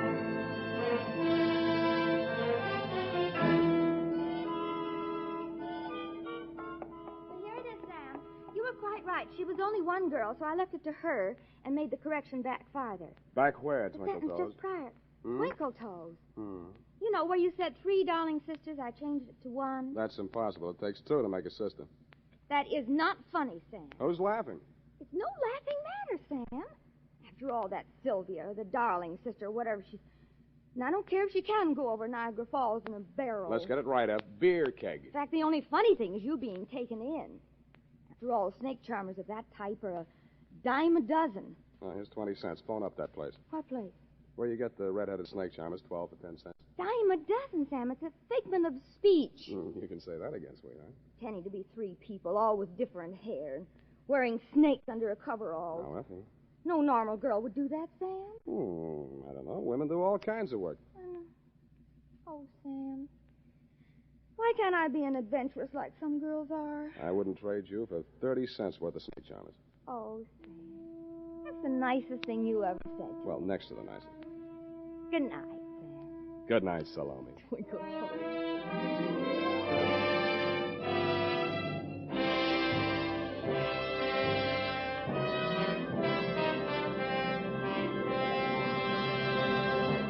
The Adventures of Sam Spade, Dashiell Hammett's famous private detective, are produced and directed by William Spear. Sam Spade is played by Howard Duff. Lorene Tuttle is Effie.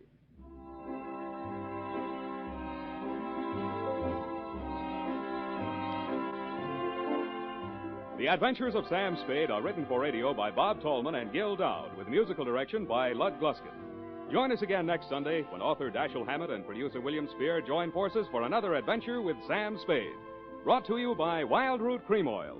Again and again, the choice of men who put good grooming first. This is Dick Joy reminding you to get Wild Root Cream Oil, Charlie. It keeps your hair in trim. You see, it's non-alcoholic, Charlie. It's made with soothing lanolin. You better get Wild Root Cream Oil, Charlie. Start using it today. You'll find that you will have a tough time, Charlie. Keeping all the gals away. Hiya, Baldy. Get Wild Root right away.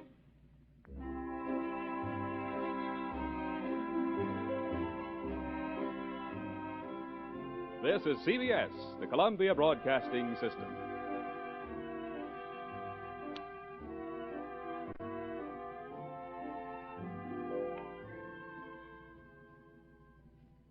Stay tuned for Nero Wolfe, who follows transcribed in 30 seconds. Later tonight, over most of these NBC stations, Duffy's Tavern comes your way. And on the menu at Duffy's tonight, there's a blue plate special of grilled English language, served up by the delightfully ungrammatical Archie. Plus laughs garnished with chuckles, brought to you by Archie's remarkable crew. There's no cover charge at Duffy's Tavern. Just keep your dial tuned to NBC. And this Sunday means another broadcast of The Big Show. Your guests include Fred Allen, Douglas Fairbanks, Danny Thomas, and many, many more. Tallulah, of course, is your hostess on The Big Show. Ladies and gentlemen, that phone bell means adventure. Hello? Hello? The young man answering the phone is Archie Goodwin. The mountain of a man engaged in deep thought in the oversized armchair is Nero Wolfe. Mr. Wolfe, we've got a case. I'm not sure whether somebody's going to kill a rabbit or a rabbit is going to kill somebody, but either way, it's going to be murder. Please, Mr. Wolfe, even orchids have to eat. Phooey.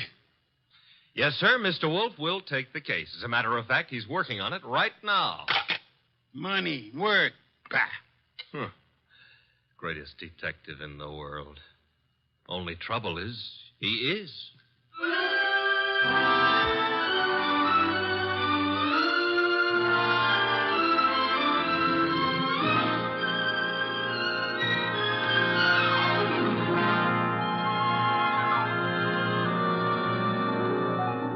Yes, ladies and gentlemen, Archie is right.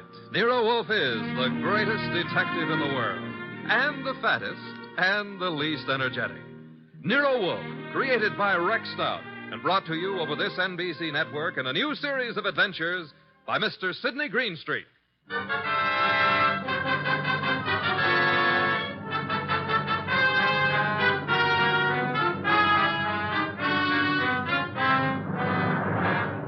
Tonight, it's the case Nero Wolfe likes to remember as the case of the friendly rabbit. He sometimes prefers his proverb scramble.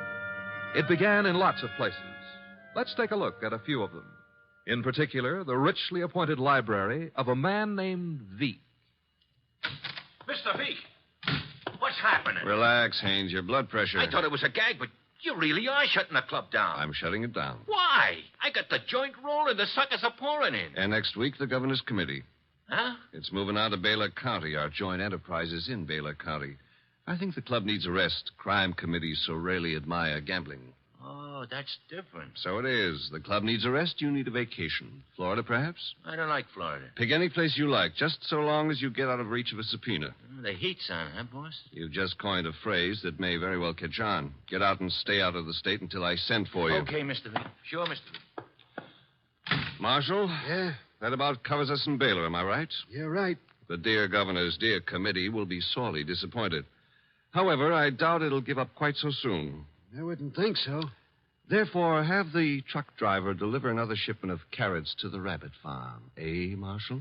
Okay, boss.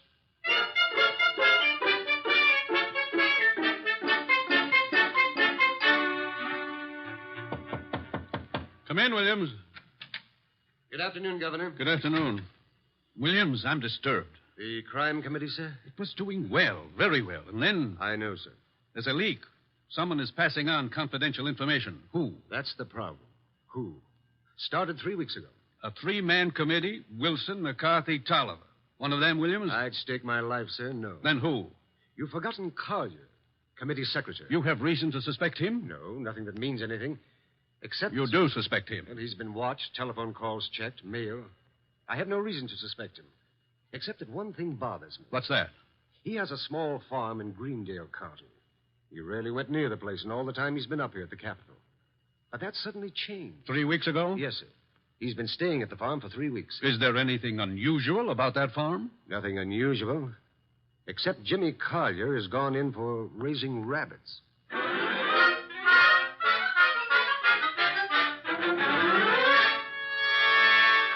Jimmy, Who? Oh, hello, Claire. you've been hiding from me. I've been out here with the rabbits. Jimmy, what's wrong? With what? You. There's nothing. You're lying. We grew up together, remember? We live next to each other, Jimmy. We were going to be married. Hey, wait a minute. We still are, last I heard. You haven't heard recently enough. What does that mean? It means we're not getting married. But, Claire... You've been avoiding me, and you've been getting money, lots of money from someplace. And in a shady way, I feel. All right, you know. So what? I've been concerned about your sudden devotion to these rabbits and the kind of men you've been seeing. What do you mean? Like the one up at the house now, waiting for you. Oh, there's somebody waiting? That's why I came down here after you. I'd better get up there. He's a crook, Jimmy. Look, All right. I sort of got myself in a mess. I needed money, but it's over, Claire. No more. Are you sure? Of course I'm sure. I wish I could believe you. For your own sake. But I feel I can't. Not anymore.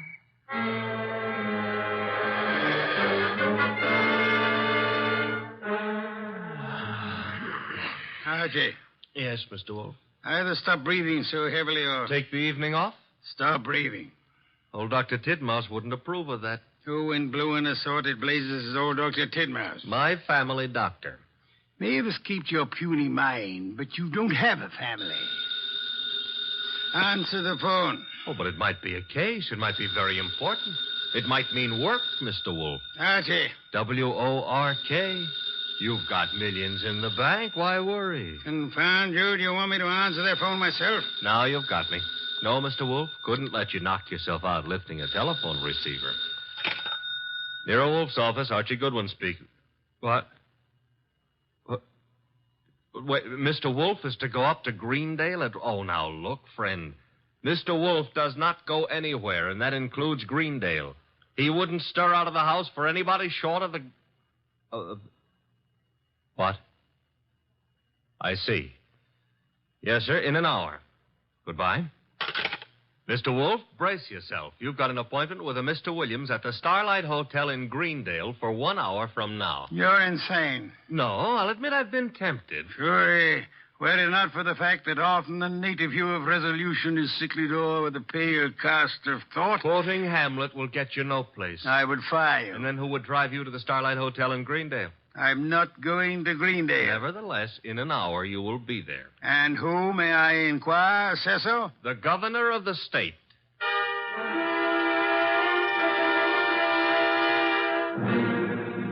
Is that all, Mr. Williams? That, Mr. Wolfe, is all anyone knows about the situation. Except the guilty man, of course. An admirably clear summary, Mr. Williams. Obviously, our meeting here at the hotel was necessary. I couldn't be seen entering your house, nor would it have been advisable for you to visit the governor. I can appreciate that. You're quite sure I need pay no attention to anyone on the committee except James Collier? Quite sure. Police surveillance of Collier is deemed unwise. He has suddenly taken interest in rabbits, but although keeping them may perhaps be considered suspicious, it is hardly in itself of value. You have no other evidence against Collier? I know we're clutching at straws, Mr. Wolfe, but there is a leak and work is being nullified. Something must be done. Hence the governor's call for you. Very well, sir. I shall attempt to be more than a man clutching at a straw. I said attempt. Archie, unpack. We shall stay at Greendale near Collier and his rabbits.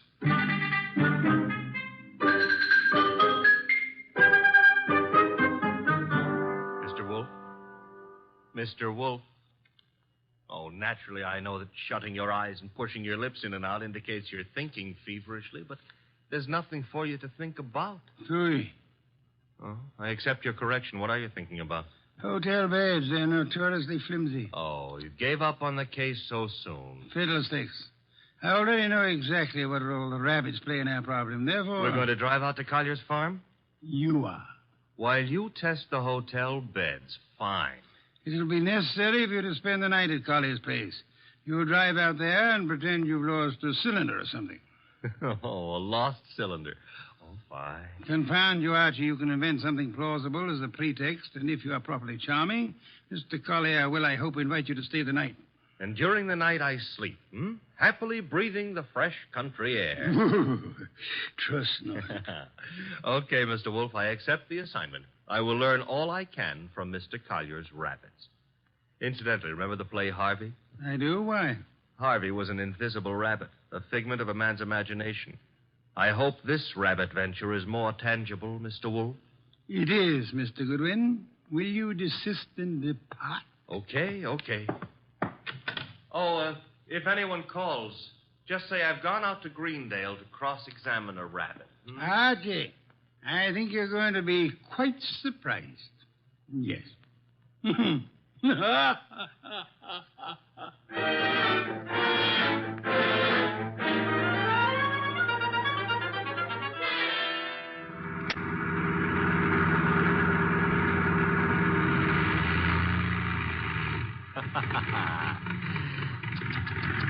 Running out of gas, and me such a big boy.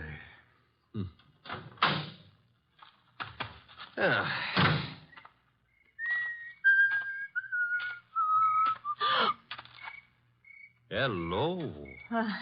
Hello? That tree a friend of yours? The tree? Yeah, the one you're clutching. Oh, I was leaning against it. It's an idea, but not a good one. Trees are notoriously skittish. The instant you really need one, they're out sowing wild oaks or something. You sound as if you know a lot about trees. Oh, I do. I was brought up in one. Look, now, if you really have to lean, I can recommend... No, thanks. Huh? I tried. Nice moonlight we're having. My name is Goodwin, and blondes call me Archie. I'm not blonde. Brunettes call me Archie, too. And what do redheads call you? Oh, we'll just skip that, huh? And your name is... Claire. Claire. I approve. Now, you may not believe this, but I have just run out of gas. You think I might wangle some up at your house? My house? You mean Jimmy's house? All right, I mean Jimmy's house. Well, I don't know. He might have some. Now, why don't we go up to the house and ask him? Well, all right. Mm-hmm. Jimmy who? Collier. Uh-huh. I like to be formal when I'm borrowing gas. Would you mind waving your left hand in front of my nose? Waving, Mike? Yes, just try it. Don't worry. I won't bite it. All right. I did. And very gracefully, too. No ring on the third finger. You're not Mrs. Collier. There isn't any Mrs. Collier. Are you applying for the position? Mr. Goodwin, Now, remember what I confided in you about brunettes. All right. Archie, you're a little rapid. Maybe. But I always remember what old Dr. Titmouse said. What did he say? Gather ye rosebuds while ye may. Old time is still a-flying. Robert Herrick wrote that. He did? Dr. Titmouse is a liar. How much farther is this house? Well, it's just beyond those trees. What? There was something ran across the path. It brushed my legs. It frightened me so. Must have been a rabbit. I guess it was. Oh, I'm sorry. They were silly of me. Oh, don't worry about it. Also, you will have noticed how much more satisfactory I am than a tree. For clutching at it, moments of stress, I mean.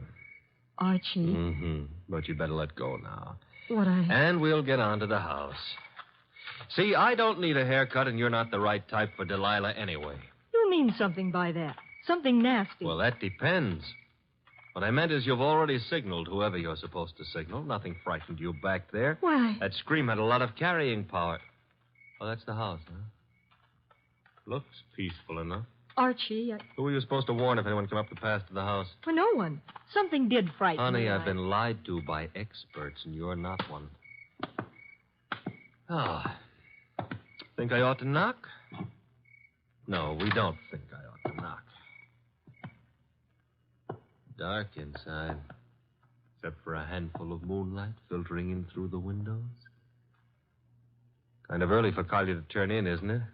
I wouldn't know. Let's go find out. Now, relax. Grandpa's making with the chimes. Time is, 10 o'clock. Oh, it's getting late. Come on. This would be the living room, filled with early American furniture. The early Americans would be pleased. Nothing here. What's that door lead to? I don't know. Or won't tell? Smaller room. Dark as...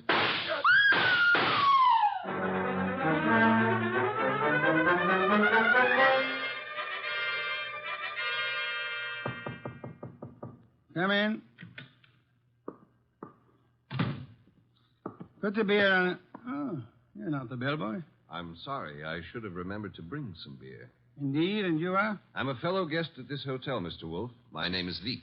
Veek, yes. A criminal of moderate intelligence and immoderate pretensions. We won't quarrel, Mr. Wolfe. I've something to offer you. You and your boy Goodwin didn't drive up to Greendale for the exercise. I dislike exercise. Shortens life. James Collier lives nearby. The Governor's Committee on Crime is unhappy. There's been a leakage of information. It hasn't helped them in their work. But it has helped you. You wouldn't have left your house in New York on any ordinary job. A request from the governor, however. Shall we stop fencing? I don't have to fence with you. The committee's work doesn't particularly bother me. I've already made my arrangements for retiring from active business, shall I say. However, I don't want you messing around in the meantime. Indeed. In your effort to discover how the committee's information leaked out, you might also discover a number of things about me that I prefer to remain undiscovered. No one has employed me to do anything about you, sir? Not directly, but indirectly you might have to. I want to insure myself against any such possibility. I want to make a deal with you. I'm ready to supply you with the name of the man responsible for the leak and papers proving his guilt. I have them here. In return for which you expect? A quick conclusion to your activities and your return to New York, leaving my name out of your reports. I'm neither a public official nor a philanthropist. I should do nothing about you unless it becomes necessary. You may remove your hand from your pocket. You wouldn't dare shoot me. Now then, the name of the man. James Collier. Proof of his guilt? These. A series of reports on the committee's meetings in Collier's handwriting. Thank you. Good night, sir.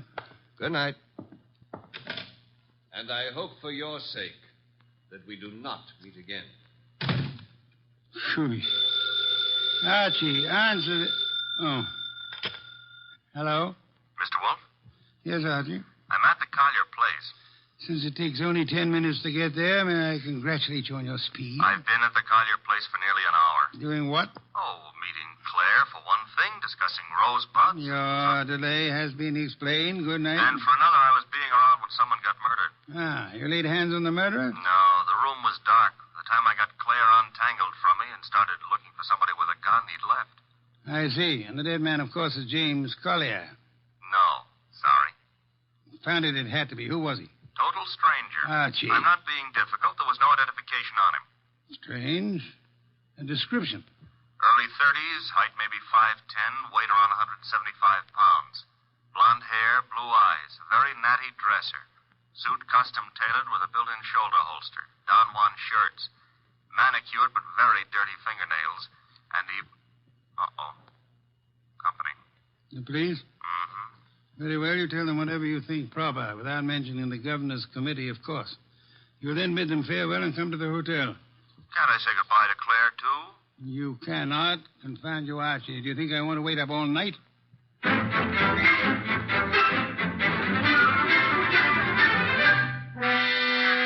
Police were not happy about letting me go, but I threatened to tell you on them, so they gave up.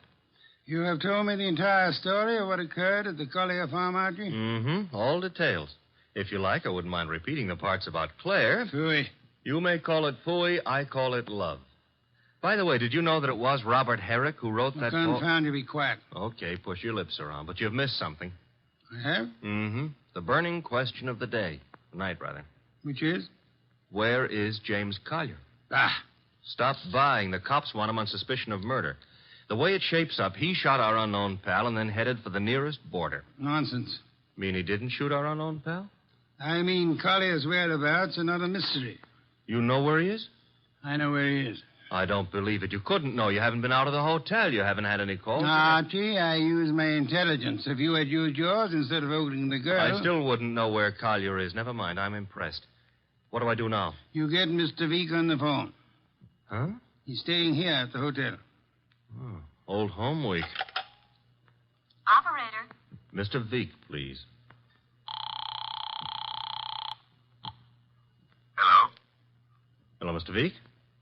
Who is this? Mr. Wolfe wants to speak with you. Just a second. Here you are, sir. Thank you. Mr. V, where were you at 10 o'clock? Why, on my way to the hotel. You checked in at... 10:15, then came directly to your room. One other question. You have an employee, a man in his early 30s, blonde-haired, blue-eyed, and well-dressed. Am I correct? Yes, that is Marshall. No, that was Marshall. Good night, sir. Having done that, whatever it meant, we now go to sleep? So we go to the Collier farm. Okay, but why? Because, Archie, the time has come to cross-examine the rabbits.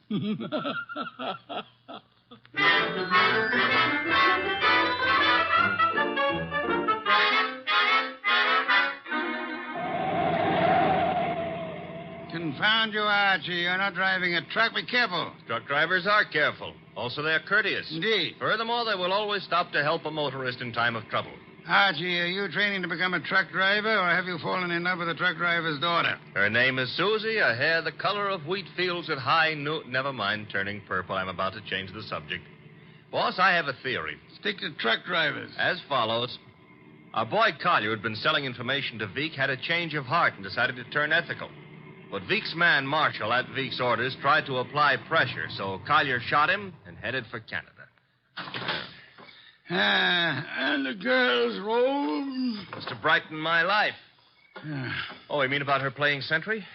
Well, she's in Veek's employ, too. Phooey. Don't like my theory. It's charming. It merely happens to be wrong. Merely happens to be... Why is it wrong? Because, Archie, of a dead man's dirty fingernails, Marshall's fingernails. Oh. Well, you made me bring you to the rabbit hutches. We have arrived. There are the rabbits. Go ahead, cross-examine them. Good many hutches. A large pen for the rabbits to run about in. Notice that they're all cowering at the far end of the pen, ran as we entered. That's because they don't like us, maybe, huh? One of them, however, seems to be friendly. The one up here, and at the corner opposite us. Oh, yeah, there is one here. He's not friendly, Mr. Wolfe. Indeed? He's dead. Somebody stove in his skull. Interesting. What's interesting about a dead rabbit?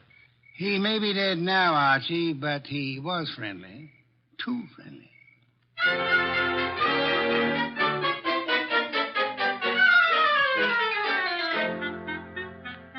Claire, this is Mr. Wolfe. Mr. Wolfe, this is Claire. Claire, I'm Archie. A chair, Archie. A chair. Try this one. Be gentle with it. If you break it, all the early Americans will hate you. It'll serve. Steady. Oh. Well, now then. Mr. Wolfe, I'm dreadfully tired. The police have... Are idiots. What? For example, do they know that you were posted as sentry outside this house in order to warn James Collier of any intrusion? Well, they don't. I wasn't. Do they know that James Collier and the dead man Marshall were quarreling? No. Do they know that James Collier had armed himself in preparation for this meeting with the gunman? That isn't true. It is true. I don't have to say anything. You've already said more than enough with your actions, my dear. What do you mean? According to Archie's report, and Archie is always meticulously accurate, when you and he opened the door of the room in which the murder took place, you screamed at the shots. Well, of course. Any girl would scream with... Then you clung to Archie with sufficient force and for sufficient length of time to prevent him from chasing the murderer. Why? Because you had seen and recognized the murderer as the man you loved. It was too dark to see anything. True. Therefore, you didn't have to see the man. You thought you already knew who the killer had to be. That's a lie. You're shielding James Collier, aren't you? I'll never admit any of it. Never. May not be necessary. Archie. Yes, Mr. Wolfe? Get hold of that policeman outside and remember what happened to one particular rabbit. Well, look around for freshly dug earth.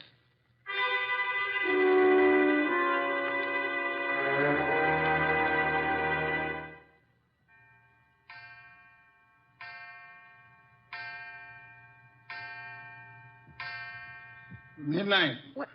What are we waiting for? A return? Archie's? No, it'll take him longer. Well, then whose?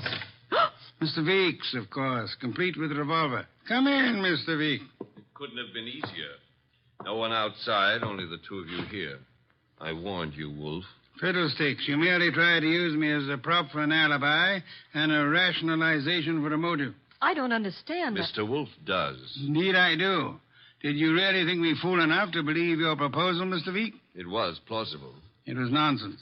You pretended you were handing James Collier, plus the proofs of his guilt, over to me in an effort to keep yourself out of the picture. But your proposition was silly. No matter how much I might have wanted to help you, I would have been powerless once James Collier went before a jury.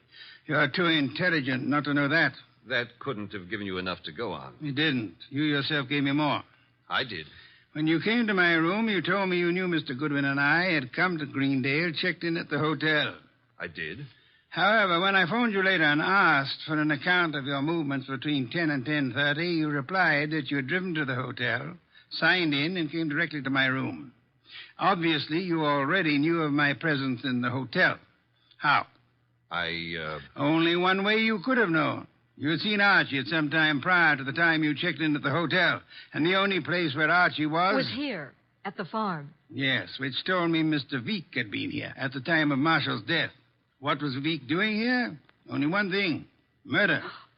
Then he killed the gunman. No other possibility. But, Jimmy, I thought he did it. James Collier couldn't have killed Marshall because at the time he was killed, James Collier was already dead. Archie! What's this? Leave it, Cubby. Let's play. Undrop that gun first. My arm! That's nice and cooperative, so...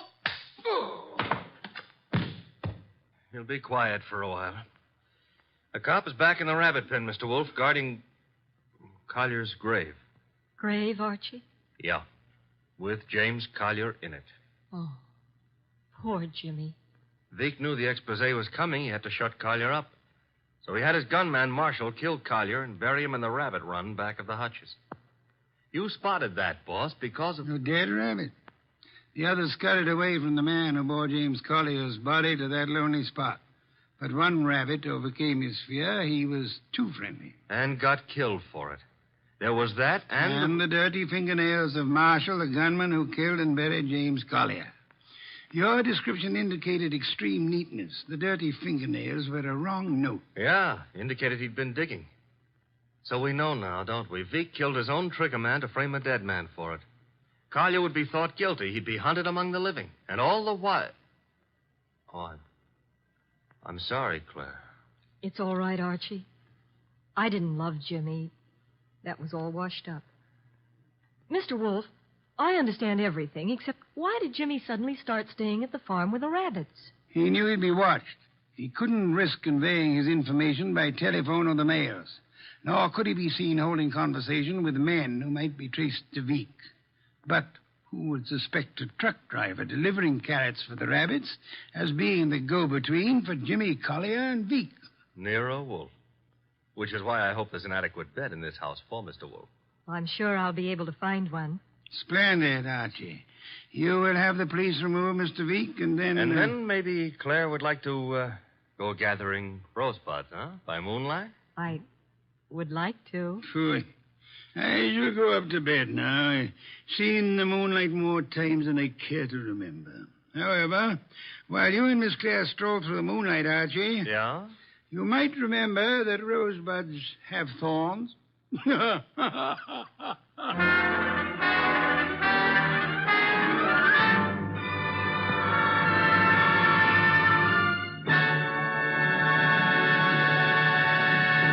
You have been listening to The New Adventures of Nero Wolfe, starring Sidney Greenstreet.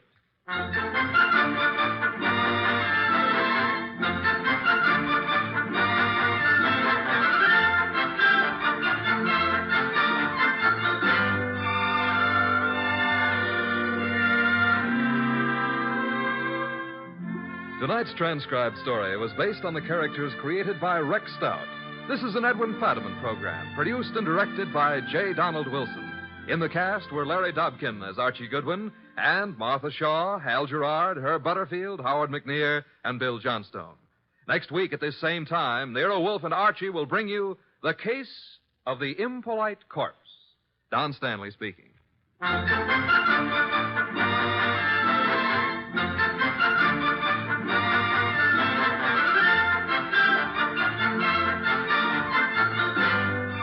Three chimes mean good times on NBC. There's no cover charge at Duffy's Tavern. Just keep your dial on this NBC station this evening as Archie the Manager, played by Ed Gardner, and his remarkable friends serve up another blue plate special of grilled English language, fresh laughs and whimsy a la mode. Another Friday fun favorite is the delightful Life of Riley, starring William Bendix as the beleaguered Chester A. Riley. Now it's Sam Spade. Then, The Magnificent Montague on NBC.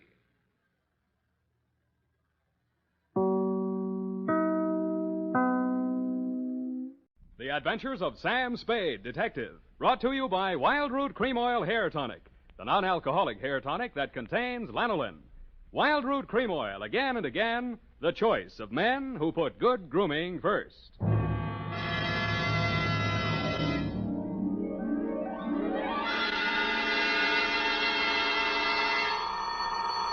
Sam Spade Detective Agency. Me, sweetheart. Sam, how did it go? It was the end, Effie, but the end. Oh, Sam, not another one of those society things. Depends on what you mean by society. Well, you know, Sam, cafe society. Cocktails for two, hands across the table, making another old-fashioned, please. Let's not lose our head, Effie. Nothing but double martinis, very dry, with 2 olives, sweetheart. 2 olives? Oh, Sam, isn't that overdoing it? It was all overdone, sweetheart. That's what cracked it. Now, stay right where you are. I'll be right down to mix up my report on the dry martini caper. Get it?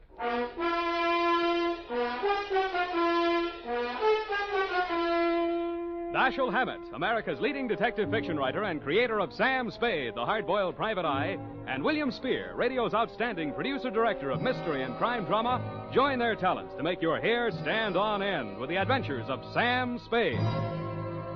Presented by the makers of Wild Root Cream Oil for the hair. August is always a great vacation month, and for those of you planning to take your vacation soon, let me suggest that when you're packing, be sure you include a bottle and a handy tube of Wild Root Cream Oil Hair Tonic. For no matter where you go, you can always depend on Wild Root Cream Oil to groom your hair neatly and naturally, relieve dryness, and remove loose dandruff. Yes, you can take it with you on your vacation, and you should. Wild Root Cream Oil Hair Tonic. Again and again, the choice of men who put good grooming first. And now, with Howard Duff starring as Spade, Wild Root brings to the air the greatest private detective of them all in The Adventures of Sam Spade.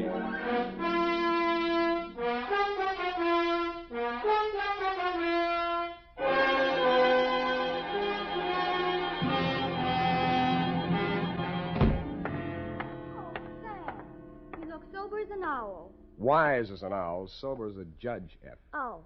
Well, the way you talked on the phone, I thought you'd drowned the shamrock, kissed the Black Betty, spliced the main brace, decorated the mahogany, made a Dutch bargain, or, in a word, Gone to give a Chinaman a music lesson. Effie, I wish you'd spend more time with Harper's Bazaar while I'm gone and less with the thesaurus of slang. Ah. Didn't know I could say that. Are you sober? Well, I've been riding the choo-choo, drinking Adam's ale. And if you don't believe it, just ask me to walk a chalk. Okay, heelsy-toesy, arms akimbo, eyes glazed. Yes, Sam. Now then, tip of the forefinger to the tip of the nose. Oh, Sam, it makes me dizzy. Dizzy Gillespie? Dizzy go... Oh, Sam. Exactly. And you are not sewn up, shagged, shellacked, shickered, stuccoed, tap-shackled, stiffo, or real crazy. Well, you know best, Sam. Good. Now try this one. Yes, Prez. Sitting posture, limbs cruciform. What? Cheesecake style. Oh, Sam. That's it. Now place the notebook. Just a little higher. Good. Now apply the tip of the pencil to the top of the fool's cap and proceed viz. Viz. Date. August 1st, 1948. To Mrs. Netta Martini, 1000 Marina Boulevard, San Francisco. From Samuel Spade, license number 127596. Subject, Dear Netta. The first I knew of the caper was day before yesterday morning when I saw your husband's picture in the paper. It was one of those lovingly retouched executive-type photographs of a man in his late 40s or early 50s, graying at the temples and wearing an embalmed man of distinction look. The story was headlined, Corporation Head Waylaid by Mysterious Assailant. Chauffeur foils would-be kidnappers at offices of Martini Trading Company. The item under it wasn't as thrilling as the headline. Sounded as if he'd been knocked down for his wallet and the attempted kidnapping had been dreamed up by a bored city news reporter. I tossed it into the wastebasket along with my morning mail and went back to the Police Gazette. On page 3, the phone rang. Unique Garage, Harry speaking. Mr. Spade? One moment. Who's calling? Gordon Martini. Not Gordon Martini, the corporation head, waylaid by mysterious assailant. Chairman of the board, and there's nothing mysterious about it. Then what are you doing on this phone? I can't talk on the phone. Where are you? In a hospital? I left that pest house this morning. I'm at my residence, 1000 Marina Boulevard. Mm-hmm. It will take you exactly 20 minutes by cab. You will meet me in front of the building, and we'll have our conference in my car en route to the office. Where's your office? Downtown Post Street. Oh, why don't I meet you there? I'm a busy man. I have a full calendar. I'm already late due to all that hospital red tape. But I can fit you into my schedule if you'll hurry. Now, look alive, man. Well, it's a little early in the morning, but I'm trying hard. Good. What will you want for a retainer? I'll let you know if I decide to take the job. Fair enough. 20 minutes. I'll expect you. I should have looked more alive. It took me 2 minutes to get onto the street, 1 minute to flag down a cab, and 18 minutes to reach your address, Netta. A total of 21 minutes. As my taxi drew up to the curb in front of the canopied entrance to the corner apartment house at 1000 Marina, I saw your husband pacing indignantly up and down in front of the entrance, pausing only to glare at the outsized chronometer on his left wrist. His gray Homburg was perched atop an outsized turban of gauze bandage that decorated his head. You're Spade. You're exactly 1 minute and 22 seconds late. Hours are made of minutes, minutes are made of seconds. In killing this seemingly negligible interval of time, you have wounded an hour. Oh, I have? Well, I'm sorry. The traffic's pretty heavy out here this hour of the morning, you know. You should have started 1 minute and 22 seconds earlier. I'm sorry there was a bore on the telephone, kept talking about how valuable his time was. No, well, don't apologize. Only waste more time. Now, here's your check, $100. My car's just around the corner. I paid that chauffeur a large salary. We mustn't keep him waiting. In the meantime, you may as well start earning your fee. I've been earning it for the past 22 minutes and 22 seconds. Wait. Uh-huh. I suspected as much. Do you drive a car? Yeah, you mean one man drives all that? I see him, that rascally chauffeur of mine. Asleep in the back seat. All right, come out of there, you. Hey, watch!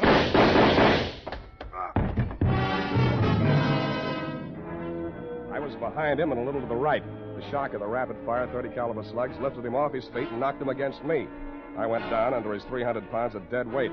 By the time I rolled him off of me and got up, the gunman had jumped out of the limousine and into a gray sedan that was double parked alongside. In the welter of traffic on the boulevard, I didn't dare risk throwing a shot after him, but I did get the first 3 numbers of the license plate before it buried itself in the heavy stream of AM commuters. That's when the air changed from exhaust fumes to something out of a Persian garden. I turned and looked for the first time into your Nile green eyes, Netta, and saw you twisting a handkerchief in your pale hands I might have loved beside the Shalimar, but on Marina Boulevard they looked like hysterics dead ahead. Who did it? You saw him. Don't lie to me. Why don't they come? Where's the ambulance? Why are all those people standing around there staring at me? Make them go away. Calm down. Make them go away. I Take can't it. stand it. Stop it, will you? That's better. Now, come on over here. Who are you, his wife? Yes, and it was all my fault. This is the end. I called Ernie out the window and asked him to come upstairs. I wanted him to return some lingerie. They sent the wrong color, peach. Yeah. Who's Ernie? He's our chauffeur. I was looking for the exchange slip when we heard the shots. Is he dead this time? Yeah, they'll go to pieces. Poor Gordon, he had so many enemies. He didn't drink well, you know. People dropped us like flies. Well, they certainly dropped your husband. Are you a policeman? No, but I'll do until the real thing comes along, which is right now. If I were you, lady, I'd go back upstairs and relax. They'll get to you soon enough. Yes, I suppose you're right. Poor Gordon, he looks so natural stretched out on the pavement. Yeah. I keep thinking he'll get up and stagger on into the elevator. He didn't drink at all well. Go on, will you? All right, I'm going. Oh, Ernie, where did you go? Down to the garage. I heard a car drive in. Poor Mr. Martini. It's all my fault. No, Ernie, it's mine if I only hadn't mislaid that exchange slip. What? You know, when I called you out the window to come and get that package. Oh, that. What do we got here? Who's the witness? Me.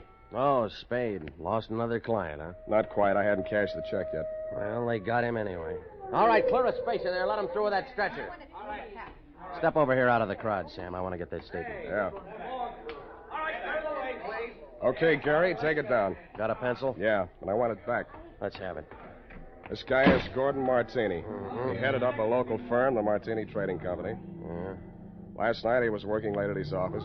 Got boinged. All right. Phoned me this morning.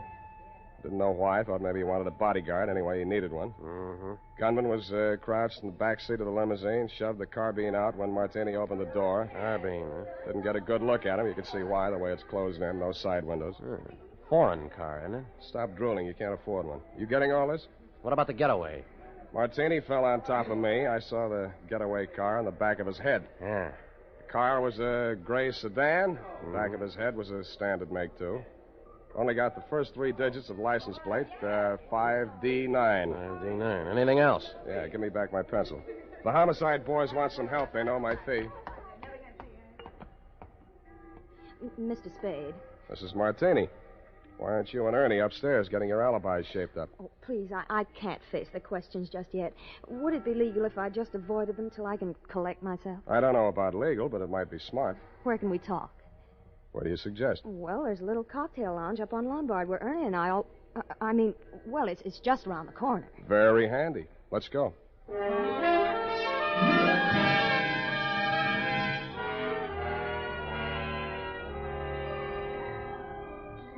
Against my mother's advice, I should have listened, but, well, that's why I married Mr. Martini. Well, that brings us up to 1943, and it's only 11:45. You're just like him, always holding a stopwatch over my head. Always? Well, he drank, you know. You told me that. But it's much more important than you think. He often fell down and bumped his head. You mean that mysterious assailant that waylaid him last night in his office was a double martini? 2 pitchers full before dinner. 2? Ernie had to carry him up to his office. Well, what did he go up there for? Oh, we had an appointment with the vice president of the firm, Mr. Nesbitt. Something had come up, and he wanted Gordon to sign some papers. I don't know what. It wasn't the first time. I waited outside in the car. After Ernie had taken him upstairs, he came back to the car, and we talked. Ernie has alibis upstairs, downstairs, and all around the house. Well, then when the others came out and Gordon didn't, Ernie went upstairs to see why. Others? Mr. Nesbitt and who else? Mary Callahan. Secretary? No, she's an attorney. And if you think everything was legal between those two, well, but after all, who am I to call the kettle black? Now, what are you trying to tell me? That you got him drunk so they could make him sign some papers? That he got himself drunk so he couldn't write his name? Or that he just got drunk and fell down? Between you and me, I think she pushed him down a flight of stairs. In his condition, he'd never remember. Why are you putting the finger on the Callahan dame? Well, what would you think? She was the last one out of the building. Why didn't you want to tell all this to the police? Well, I didn't want to talk about his drinking. Things were bad enough already. That would have been the end. Well, that's as good an answer as any.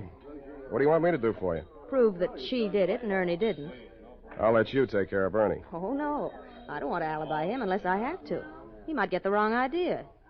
You mean I've got the wrong idea? He might think it meant I still care for him, and I don't. I can't stand him anymore. The way he chews those toothpicks. And besides, if his alibi is too good, I might have trouble about that carbine in the back seat of my car.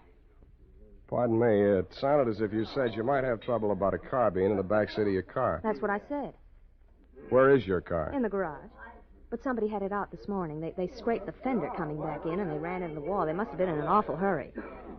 Tell me, this car of yours, it wouldn't be a gray sedan? Yes. License number? Oh, wait a minute. It's on my key ring. Here, 5D9... That's enough. Why didn't you tell me this before? Well, I couldn't get up the nerve. After I heard you tell that policeman the gun that killed Gordon was a carbine, and the gray sedan and all that, well, it's the end. I hoped you were right, but I didn't think so. When I went to look at the gray sedan in your garage, I knew you were wrong. Dead wrong. It was the getaway car, all right, and the carbine, as you know, was proven later to be the one that killed your husband. But Ernie had turned into a very poor suspect indeed. He was hugging the carpet between the front and rear seats, and when I nudged him, he didn't move. He'd been shot at closer range than Gordon Martini, and the killer had used only one slug. It was planted in the base of his brain, which made him not only a very poor suspect, but a very dead one.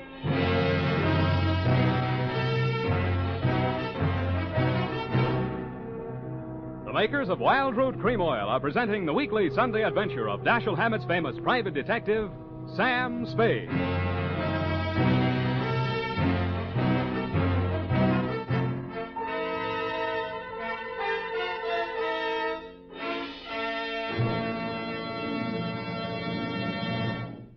If you want the well-groomed look that helps you get ahead socially and on the job, listen.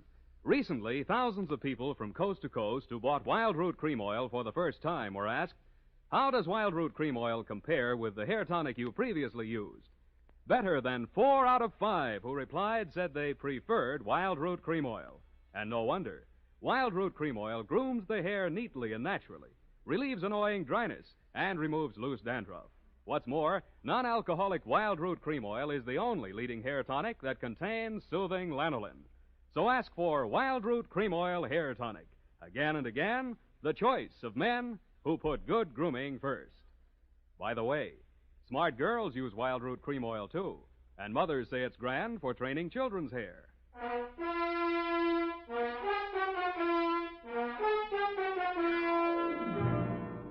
And now, back to the Dry Martini Caper. Tonight's adventure with Sam Spade.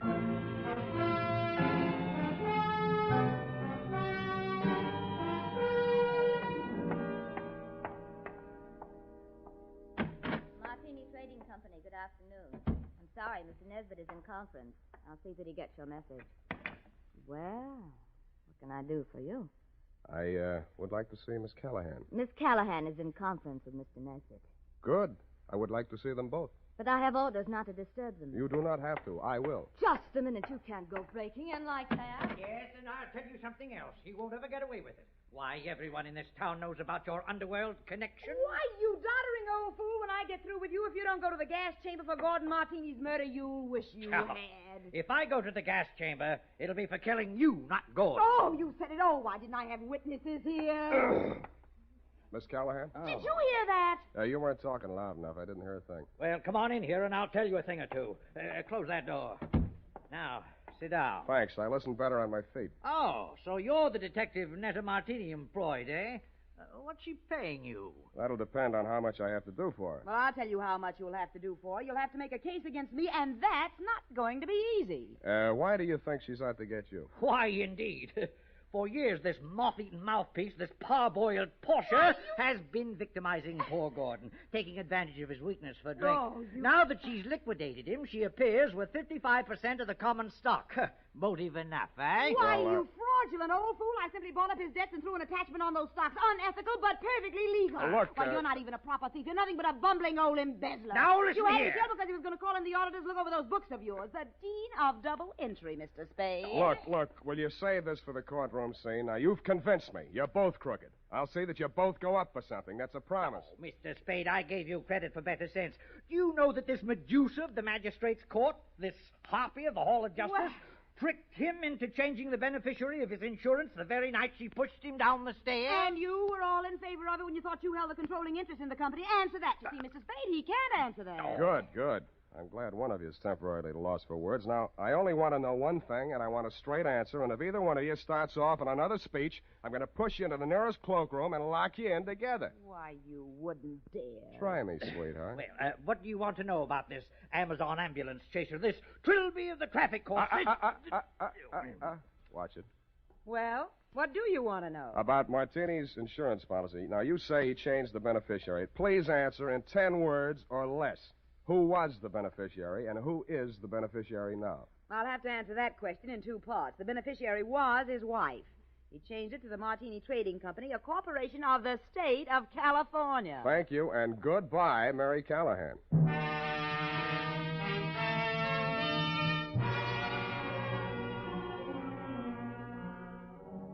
And that Netta took the heat off of you for the time being, which made things tough for me, because Callahan and Nesbitt were so horrible I never wanted to see them again, even to testify against them in court. I was sure of one thing. None of you had pulled the trigger of that carbine. There'd been a hired killer behind it, and the way he operated, taking crazy chances in broad daylight in a crowded street, told me an important thing about him. That night, I made the rounds of the joints. At a plant called the Bing Room, I found a bouncer who'd tossed out a customer that'd run up a bill and tried to pay it with a $1,000 check. He sent me to the Atlas Hotel.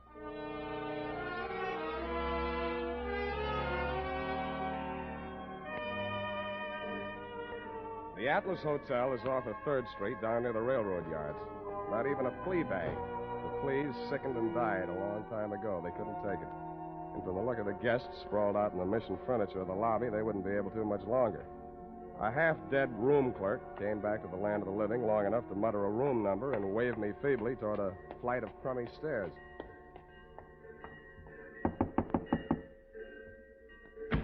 Yeah, what do you want? You, Hack Hartman? Hey, you got anything for me, huh? Yeah, I got news for you. Get back in the room. I'll tell you all about it. Yeah. Well, come on in. Drop the shiv. Yeah, I'll drop it. I'll fix you. I'll cut you good. I'll cut you. I'll cut you. I'm glad you did that. You make it easy for me. Now get over there. Leave me alone. Leave me alone.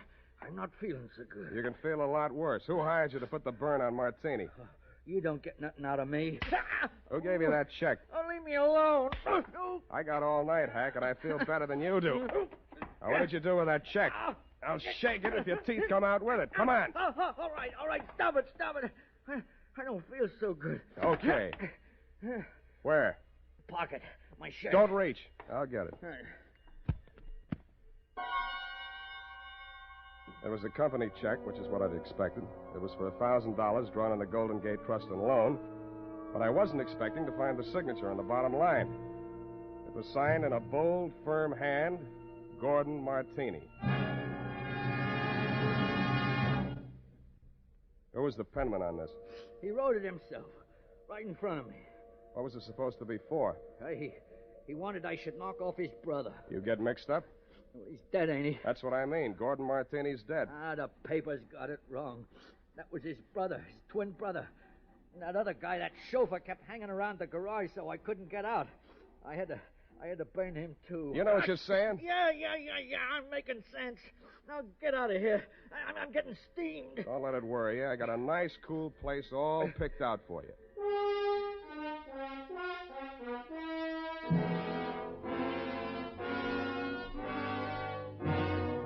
After I turned Hack over to the cops, I did what checking I could on my own at that time of night. As nearly as I could learn, Gordon Martini could never have had a brother, twin or otherwise. He was a first child. His mother died in childbirth, and his father died 1 month later. So I went back to the offices of the Martini Trading Company, glass-keyed my way in, and made a quick frisk of it. There I learned that the signature on the check was indeed Gordon's, but that he had closed out his account at that bank the day he wrote it. I thought about that on the way out to your apartment.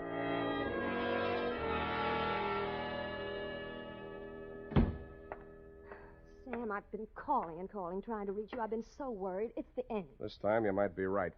Fix me a drink. Well, there's nothing in the house but those prepared martinis Gordon used to drink. Is that all right? No, but fix me one anyway. Never mind the ice. It's not morning yet, but I hate myself already.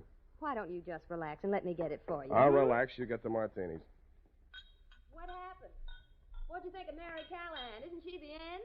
She's cute. You're all cute. All of me? How nice. I put ice in anyway. It's nasty without.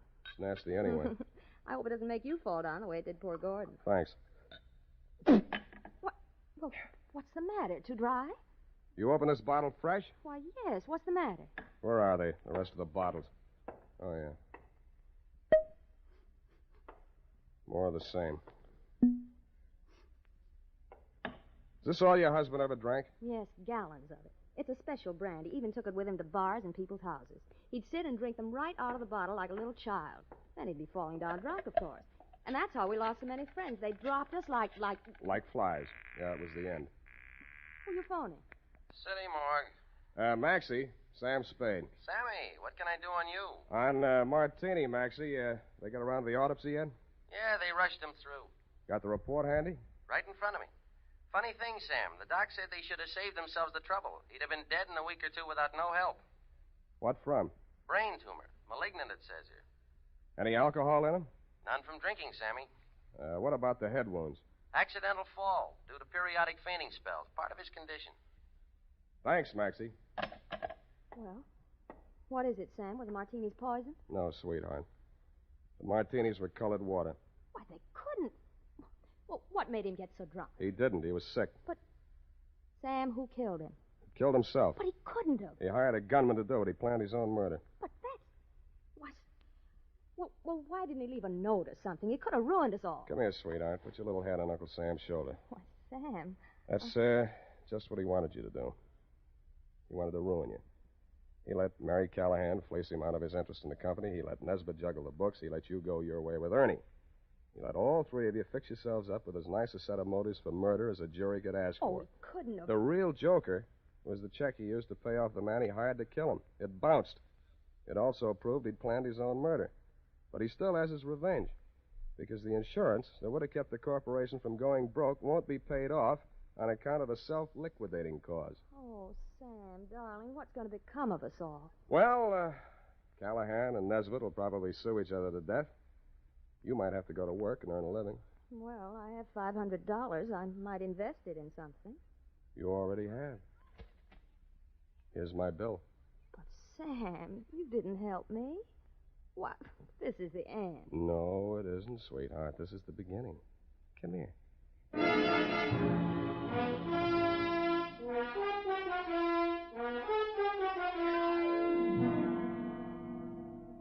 Period. End of the end. Well, if you ask me, you helped her. Now, F. Well, that just goes to show you. Show what, F? Man's ingratitude to man. But what did Mr. Martini have against you? Why, nothing, sweetheart. He just needed a smart operator like, Johnny Madero was on vacation. Sam. Have you cashed that check Mr. Martini gave you? Well, not yet. Sam, any bartender would know better than to take a check from a man who drinks that much? F, you haven't been paying attention. He didn't drink. He didn't. I was able to establish that later on. You haven't been listening. Well, at the time, Sam, for all anybody knew, he was a hopeless drunk. He was, Sam. Oh, you're so wonderful and trusting. But I do wish that you'd understand this. He was a hopeless drunk. For the last time, Effie, he didn't really drink. I'll just type this up, Sam, while you call the bank. I'll do that.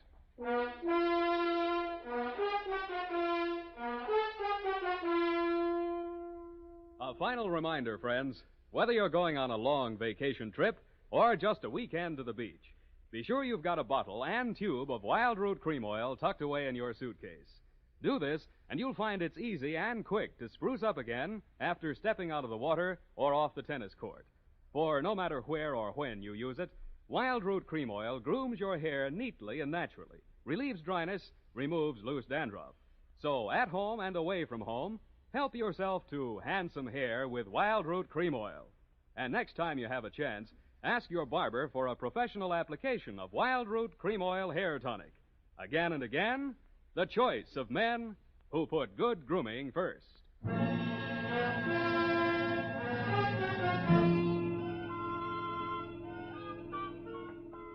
it is, Sam. I hope it was worth the price of the paper and carbons. You made carbon copies of that? An unimportant report like that? Oh, it bounced? Well, the estate isn't settled yet. Oh, Sam, you're so wonderful and trusting. Effie, I am not wonderful and trusting. I am a hard-boiled private eye. I know. Just a pity there's no money in it. And I'm also two-fisted. Sam, have you ever thought of ceramics? Of what? Ceramics. It takes virtually no capital. All you need is a small furnace and some clay. And if you don't have any talent, you can just make ashtrays. Thanks, I already have one. Oh, flower pots are fun. You can pot them on a wheel. And you can pot your hat on and wheel on out of here and also take your furnace and clay. Oh, I love you when you're so gay and carefree. I am not gay and carefree. You are a hard-boiled private eye. Good night, Sam. Good night, and sue me for your back salary, sweetheart.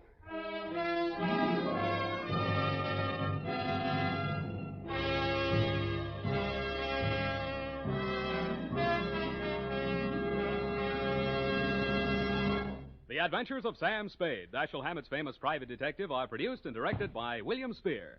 Sam Spade is played by Howard Duff. Lorene Tuttle is Effie.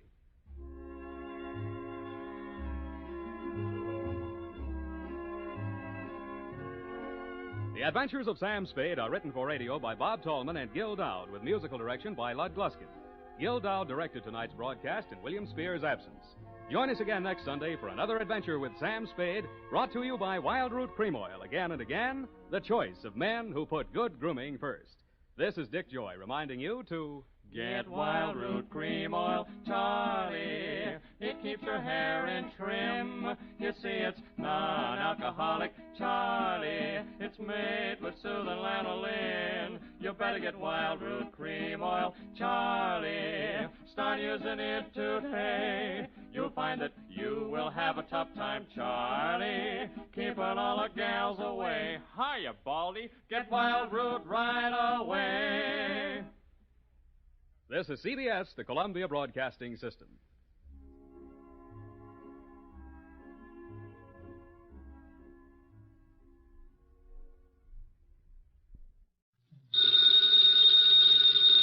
Ladies and gentlemen, that phone bell means adventure. Hello? Hello? The young man answering the phone is Archie Goodwin. And the mountain of a man engaged in deep thought in the oversized armchair is Nero Wolfe. What was that? Somebody's going to be murdered who has no manners? Well, what do you want Nero Wolfe to do? Teach him manners? Oh. Hold on. Mr. Wolfe. Yes, Archie? We've got a prospective client. In case someone she knows gets murdered, she'd like you to do something about it. Very well. However, advise her. Yes? Not to get murdered herself. I never take a corpse for a client. Greatest detective in the world.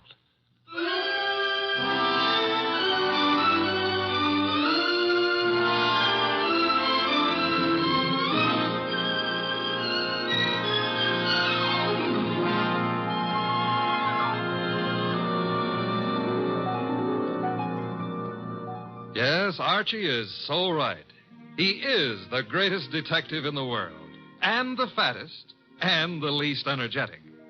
He's Nero Wolfe, created by Rex Stout and brought to you over this NBC network in a new series of adventures by Mr. Sidney Greenstreet.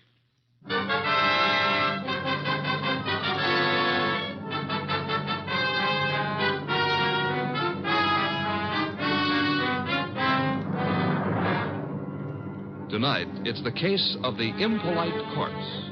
It began on a certain night at 8:40 when Walter Channing, an advertising executive, was dictating in his office to his charming secretary, Brenda Barkley. Brenda, take a memo. Yes, Mr. Channing. This is to be mimeographed and sent to the entire staff. The entire staff, yes, sir. Notice, effective at once, 1 hour lunch periods will be strictly enforced. Employees will post time of departure and time of return. Yes, what is it? Mr. Channing. Bennett, I'm busy. Well, I've got to see you, Mr. Channing. About this afternoon. This afternoon was unfortunate, Bennett, but it happened. I lost my temper. I'm sorry. So am I. Mr. Channing, I've been with the firm 14 years, and because a man blows up once in 14 years... Mr. Channing's office. Oh, you've got to reconsider. That's all, Mr. Channing. I never reconsider, Bennett. It's your wife. But, Mr. Channing... That will be all, Bennett. It won't be all. You can't wipe out 14 years of a man's life. Even you can't do that, Channing. It's Mrs. Channing on the phone. Oh. Hello? You're where? That's in this building. Since when has Dr. Ellis kept evening office hours? I told you there's nothing wrong with you. No, I can't. I don't know when I'll be through. And I don't want you hanging around up here. Well, take a cab or walk. I don't care what you do. What? I can't understand you. What? Goodbye, Doris. Where was I? Walter. Yes? You are going to reconsider about Tom Bennett, aren't you? Bennett was insolent this afternoon. I won't tolerate insolence. Yes? Shine, Mr. Channing? Shine? No. What's he doing down here this time of night? Half the staff's working overtime. Kelly's an enterprising shoeshine boy. Might have missed someone on his rounds this afternoon. Walter, about Tom Bennett. Forget Bennett. Look, you upset the inkwell. Oh. Quick, block the stuff. Yes, of course. Did any spill on you? Spot of my trouser cuff. Lucky you didn't get on the carpet. Walter, about Tom Bennett. I told you to forget Bennett. All right, Walter, all right. Though maybe you shouldn't. Maybe you'd be better off to use him as a model. A model? If he knows he's not wanted around here, he'll have the self-respect to get out. Meaning? Well, you've known for a long time you're not wanted. And you're still here. How you'd like to fire me. Denying that would be silly. I've been with this firm 15 years in January. Employees get a bonus of stock shares after 15 years' service. That's what I'm waiting for, and you know it. Suppose we get back to that memorandum. You'd like to get me out before I collect those shares, wouldn't you? I said let's get on with the memo. You'd be petty enough to do it, too, if you knew how. There may be a way. There isn't, and you know it. I'm too careful. You can't fire me without cause, and I've given you no cause, Walter. Nothing you can possibly dictate one of your vicious little memorandums about. Don't try my patience too far, Brenda. Walter, what? This can't be us talking like this, you and me hating each other. I find it remarkable there ever was anything between us except hate. Walter. I mean it. Look at you. You were flashy when I met you. You're getting flashier. That means cheaper, Brenda. Stop it. Too much lipstick? Too much rouge? Hair too bright? Dress too tight? You're trying too hard, Brenda. You're labeling yourself like a sound wagon. I wonder what it is that stops me from killing you. Cowardice, of course. Now, when you've stopped sniveling, we'll get on with a memorandum. You ready? Yes, I'm ready. Notice. In the interest of economy and efficiency, junior executives will confer in the conference room, not in private offices. Mid-afternoon coffee and personal phone calls and daily shoe shines will be eliminated.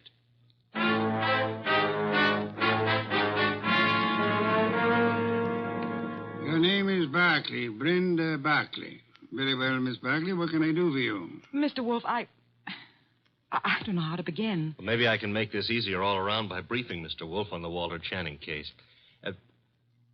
Hey, that's funny. What? Violet eyes.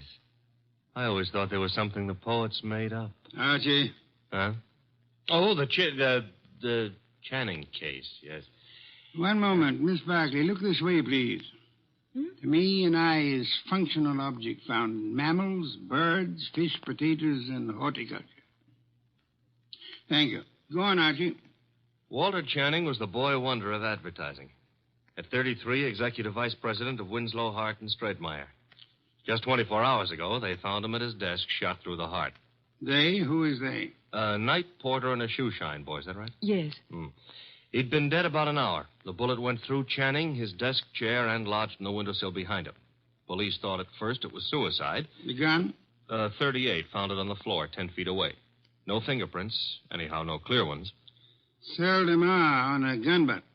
You say suicide was suspected. Why? The gun was 10 feet from the body. It was the smudges. Smudges? Powder burns. According to the papers, he was sitting at his desk. There were no signs of a struggle. The gun was held against his chest and fired. But it wasn't suicide, Mr. Wolfe. Walter Channing would never have killed himself. The police have already decided that, finally, according to the evening papers. And I presume you, Miss Barkley, are the suspect. No, not yet. But you expect to be. That's why you came to me. When the police talked to her, Her? Doris, his wife. I've been Walter Channing's secretary for 8 years. At one time, we thought we were in love. Mrs. Channing was aware of this? Yes. Oh, it was a long time ago. It was over. It was finished a long time ago, but she never believed that. Neither did Alan. Alan who? Alan Mealick, head of the media department at the agency. We were going to be married when Walter and I... Well, Decided you were in love. Miss Barkley, who finally decided you were not? You or Mr. Channing? He did. I see. Mr. Mealick believes you did not share this change of heart. Yes. Oh, he's such a fool. I dare say you fear Mrs. Channing or Mr. Mellick or both will reveal this ill-fated romance. You know what the papers will make of it, what the police will try to make of it. Miss Barkley, did you kill Channing? No.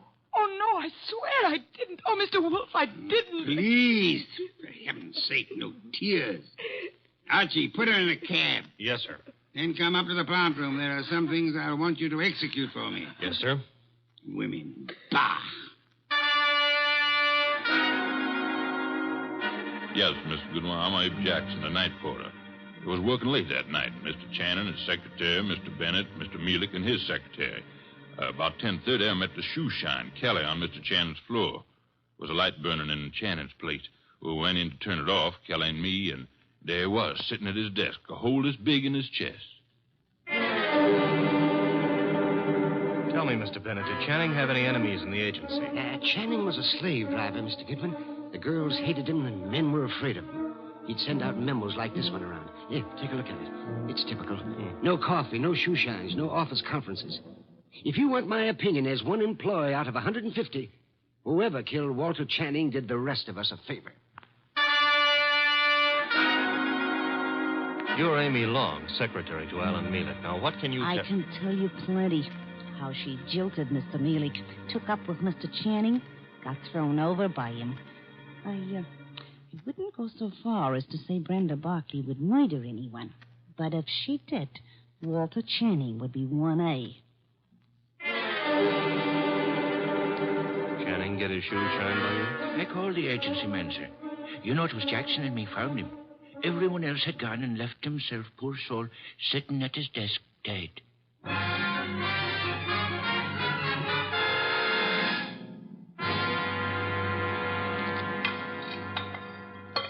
This specimen, the monogamous train orchid. Beautiful, isn't it, Mrs. Channing? Mr. Mellick? I could never quite like orchids. They have no smell, you know. It's pretty all right, but tulips are more in my line, Mr. Wolfe. Tulips, Mr. Mealick? I had a stand of emperors this spring. Emperors, come in, Archie. Emperors, Mr. Mealick? That's the name of a tulip, Mr. Wolfe. A peasant flower. I've heard of it, of course. Archie, Mrs. Channing, Mr. Mellick, my assistant, Mr. Goodwin. Mr. Goodwin. I didn't know you had company. Mr. Wolfe asked us here to explain why Brenda Barkley is worried. And you have both agreed to respect her position. Brenda ought to know I'd never tell the police anything to get her into trouble. Phooey. Sir? He said phooey, Mr. Mealick, meaning he doubts what you say and does not admit your right to say it.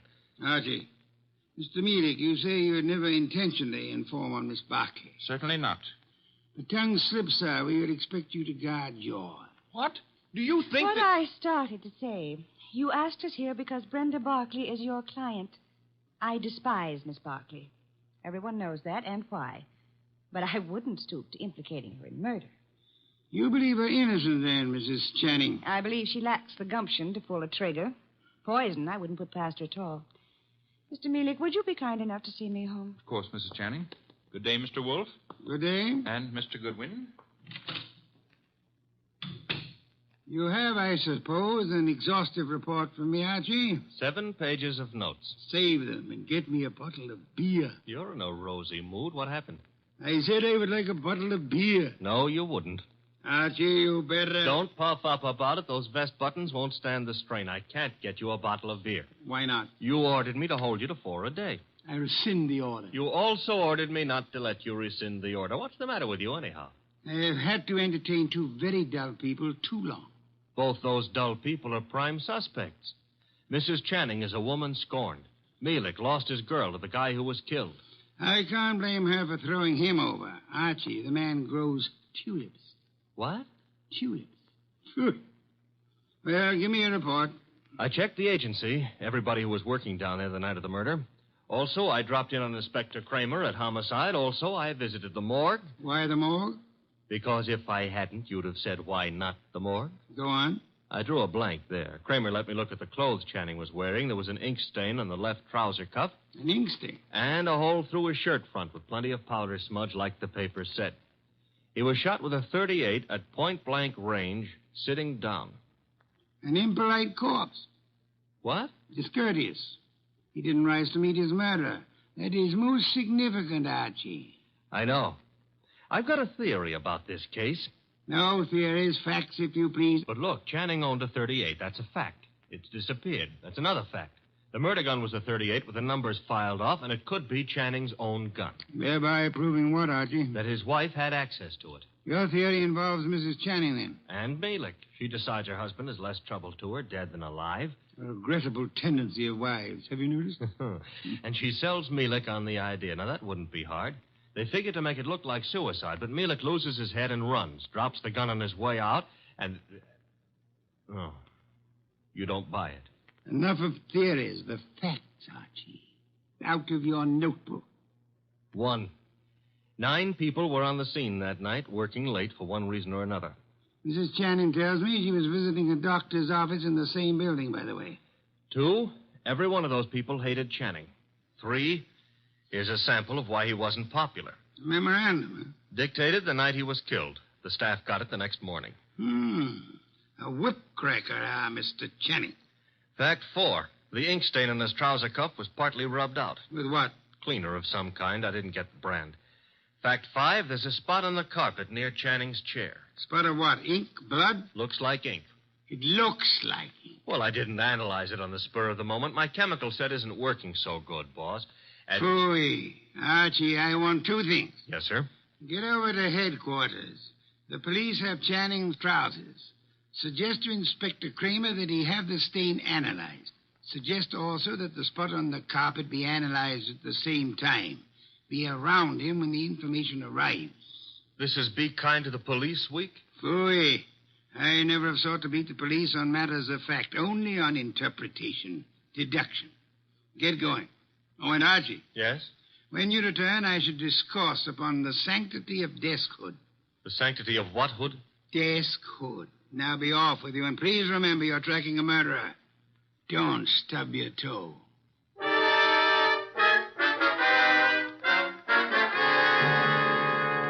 Goodwin, the thing on the carpet was a dye of some kind. Dye, huh? Mm-hmm. How long will it take the lab to give you the analysis on it, Inspector? Oh, not very long. I've got the report on what was used on the trouser cuff right now, though. And?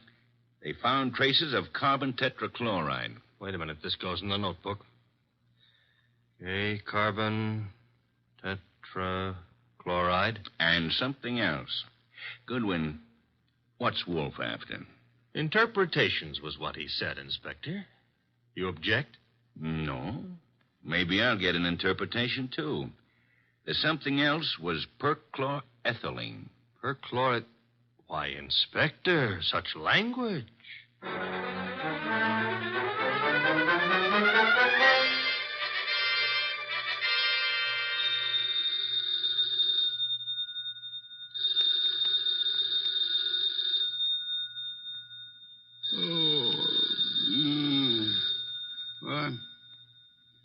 What? Archie. The phone. Oh, not back yet.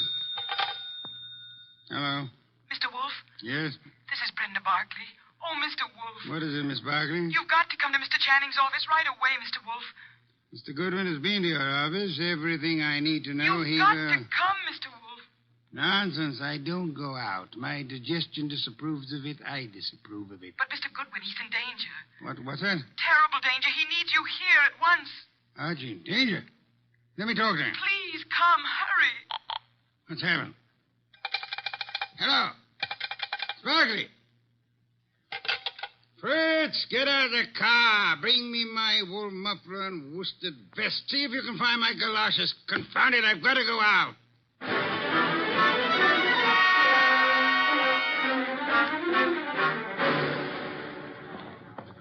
Going up. Step to the rear of the car, please. Mister, will you please step back? I'm back as far as I can go. You are? Elevators, contraptions for little men. Come, take me up, young man. Hold it. Hold that car. I'm late for a date with a blonde. 16th floor, buddy. Evening, Mr. Goodwin. Good evening. I was told you were in danger. Danger? Mr. Wolfe, what are you doing out down here? Sparkley's idea. About me being in danger? Obviously, she was lying. I suspected at the time. But I fell in with her suggestion. I'm anxious to end the case. My presence here is needed. Don't understand why she'd do such a thing, and why is your presence needed? 16th floor. It's a matter of perspective. Brenda's got a very nice perspective. She'll be around here someplace. The agency's got this whole floor. Her office? Down this corridor, next to Channing's. Well, Kramer came through on those reports from the lab. That smudge on the carpet wasn't ink. It was a dye. Powdered aniline. Brenda. Oh, Mr. Wolfe, thank heavens you're here. Hey, I'm here, too. The police, they questioned me again this afternoon. I'm so frightened, Mr. Wolfe. You've got to find the murderer before they... Baby, take it easy. Well, hello, Archie. Hello. What's the idea of trying to pull a fast one on Mr. Wolfe? Well, I just had to see him. Please understand. Is this Channing's office? Yes. You told him I was in danger. At last, the place to sit down. Well, I had to tell him something to get him down here. He's not happy. You comfortable there, sir? Miss Barkley, come here. Mr. Wolfe, I can explain. I thought if you were here, where it happened, I mean, if you could see for yourself, then you'd Young woman, there are many things I'd like to say to you. Oh, now, wait a minute. She was scared, boss. However, I'm too short of breath to do them justice. Archie. Yes? Round up everyone concerned with this case. Right now? Including Mrs. Channing. Get them in here. Yes, sir. You help him, Miss Barkley, and close that window. Yes, Mr. Wolfe. Fresh air. I've had enough today, thanks to you, to last me a lifetime. If after all that exposure, I live a lifetime.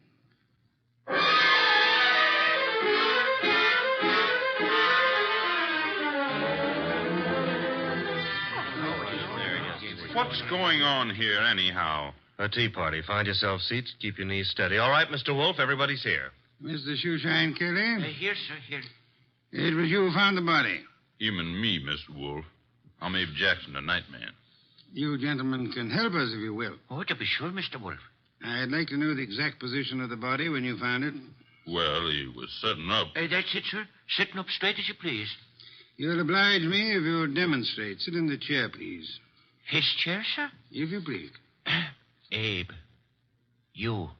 Yeah. Oh, no, not me. Not on your life. There's no easy thing you ask, Mr. Wolfe. But I'll oblige you. So, it was like this, I'd say. You agree, Mr. Jackson? A little more to the right, maybe. Yeah, that's the way it was. Archie. Yes, sir? Help me with a brief recapitulation. Well, so far as we know, Channing made no outcry. Therefore, he could not have been startled by the appearance of the killer. There were powder burns on the body. Therefore, the gun was against Channing when it was fired. His own hand couldn't have held it closer. Nobody heard the shot, probably because this office is soundproofed.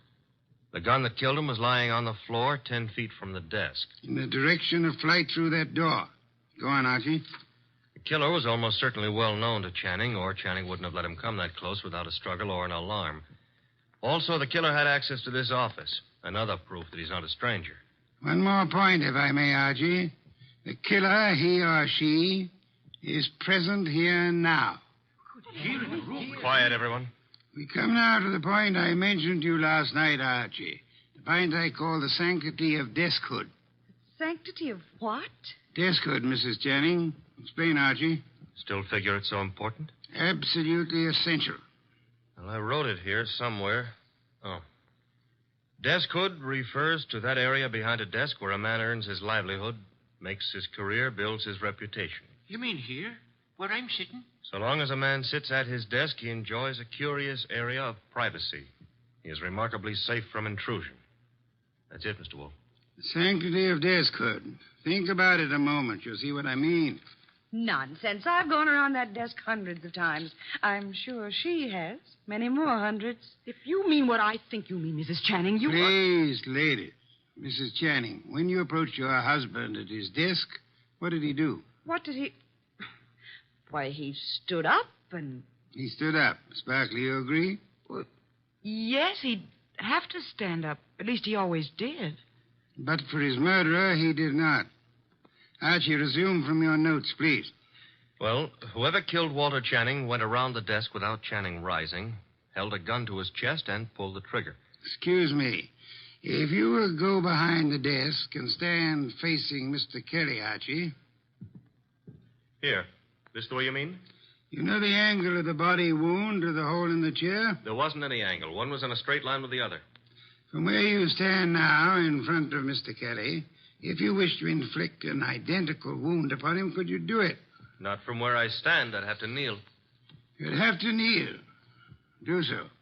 Note, please, the murder tableau. You mean that's what we... The question now, who could kneel before Channing, get close enough to kill him from that position without alarming him in the least? Kelly. The shoeshine man. Hey, wait a minute now. Shut up, you, and sit there.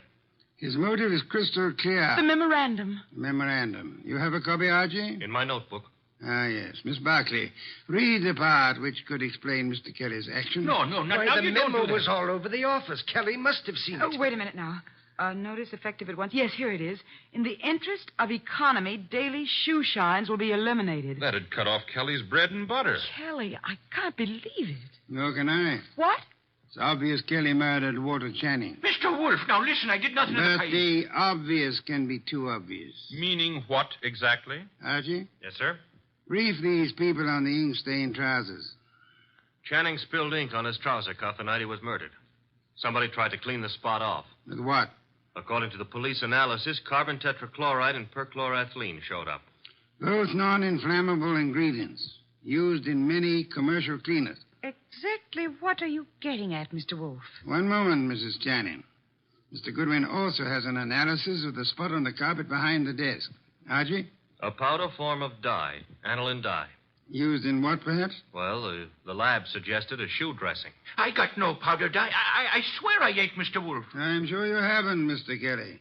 You'll find this particular type of dressing is used on women's shoes, suede shoes, usually. I don't understand. Wait a minute. Yes, Archie? If a woman...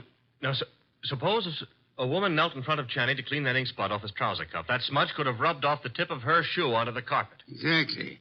I believe you'll find a typewriter cleaner contains tetrachloride and perchloroethylene. Something else just occurred to me. That memo was sent around the morning after Channing was killed. I never thought of that. True, Archie. And for only one purpose, to point suspicion at Kelly. But when the police didn't take the hint... Go on, Archie. What then?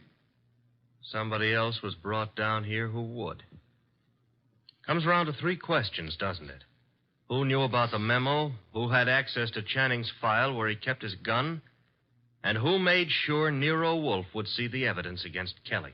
Three questions, Archie, with one answer that spells the name of the murderess. Our own client, Brenda Barkley.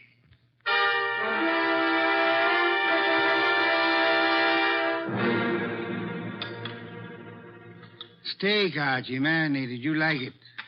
I'm not hungry. Indeed, I suggest a tonic. That reminds me. I had a call. You had? Doris Channing. She had some idea about my explaining things to her. She found my explanation insufficient? No, but she felt it lacked the personal touch. Phooey. Hand me a can of beer. However, you do have the evening off. Yes, sir. Keep out of trouble.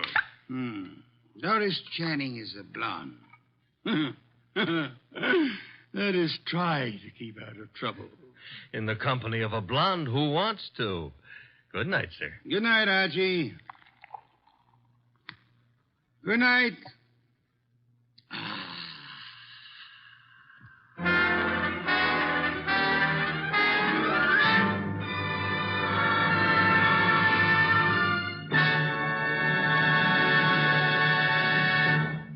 You have been listening to The New Adventures of Nero Wolfe, starring Sidney Greenstreet.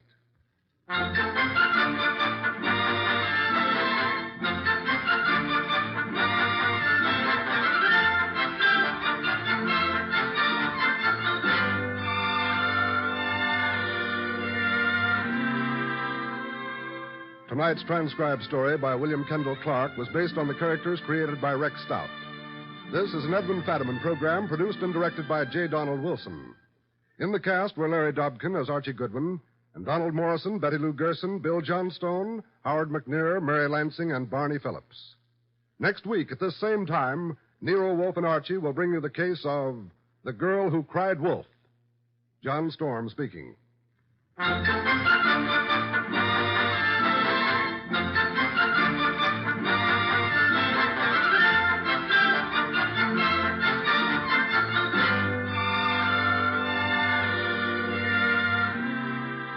Nero Wolfe, Archie, and all of our cast hope that our listeners have taken time out from this busy Christmas season to help brighten some youngster's Christmas day.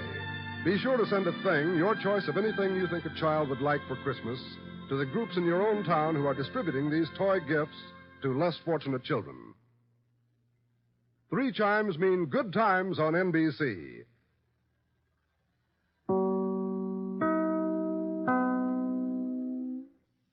The Adventures of Sam Spade, Detective. Brought to you by Wild Root Cream Oil Hair Tonic, the non-alcoholic hair tonic that contains lanolin.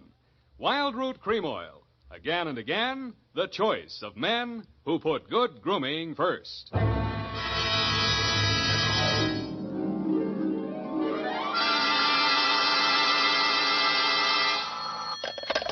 Spade Detective Agency. Bernadine, anything wrong? You sound almost human. It's not Bernadine, Sam. It's me, Effie. F! But I'll tell Bernadine about your compliment. How are things?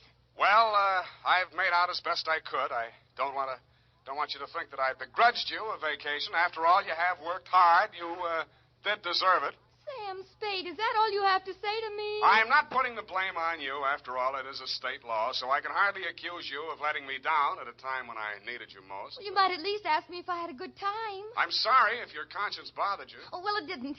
I had a divine time, and I met all sorts of interesting people. Mostly men. You don't say. What else? Well, it was this desert ranch, you know, with a lot of buttes around. You mentioned those. No, Sam, no. They're the result of erosion. Those outdoor types, they go to pieces. Sam, are you pulling my leg? Not over the phone, Effie, but stay where you are. I'll be right down to look at your snapshots. And when you have the time, I'll dictate my report on the missing news hawk caper.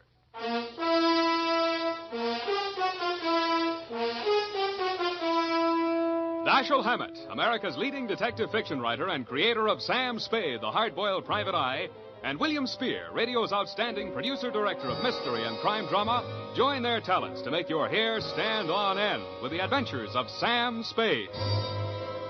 Presented by the makers of Wild Root Cream Oil for the hair. Wild Root Cream Oil. That's the famous name to remember, men, next time you buy hair tonic. And look what Wild Root Cream Oil does for you. It grooms your hair neatly and naturally.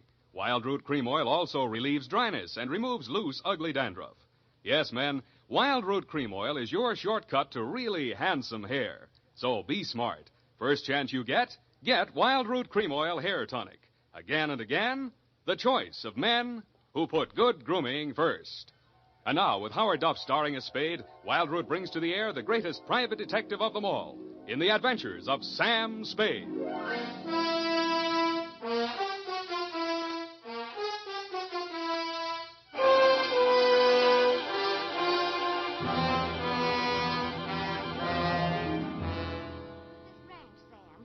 Outside of Kanab on Virgin River. Kanab, the Pearl of the West. Uh-huh. And did I mention the buttes?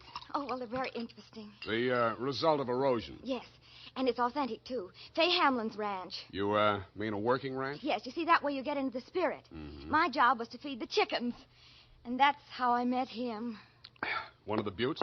Oh, Sam, he's a very cultured gentleman. Culture smulcher. What's he do for a living? He cures stammering. You don't say.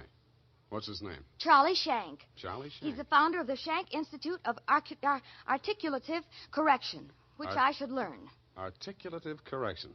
Where is this institute? Oh, I have the address here. General Delivery, Butte, Montana. Mm-hmm. You're sure you didn't help him break parole, Effie? Oh, no. We just went on long walks together. Where to? Oh, different points of interest. Like Wolf Canyon. Figures. Uh-huh. He invited me on this camping trip. Honorable, of course. Mm. But I couldn't go on account of my sunburn. I had an awful. I've still got it, you see. And then he went back to Butte. He had to leave in such a hurry he couldn't even say goodbye. Well. It was a pity, too, because an old friend he hadn't seen in years came looking for him just a few minutes later. With a warrant? No, he was an attendant in a nearby hospital. Mental? Oh, yes, very intelligent. He read me some of his poetry. Maybe you've heard it. A loaf of bread, a jug of wine, and thou. Wait a minute. Isn't that the Rubaiyat of Omer Khayyam that was written by a guy named Fitzgerald? Well, of course. That's his pen name. Quite a penman. Yes, but he's paid his debt to society. And the other time it was a bad beef. Oh, He told me all about it. Sure. He cried on my shoulder afterwards. Sweetheart, when you make a mistake, it's a beaut. Nothing happened. Well, I'm glad he cured you of stammering anyhow. Ready? Oh, yeah. I got a brand Work, new you notebook. know. Life goes on. I got a brand new notebook, Sam. I'll just turn over a new leaf. Not a bad idea, dear. Date July 18 to Mr. Alex M. Youngblood.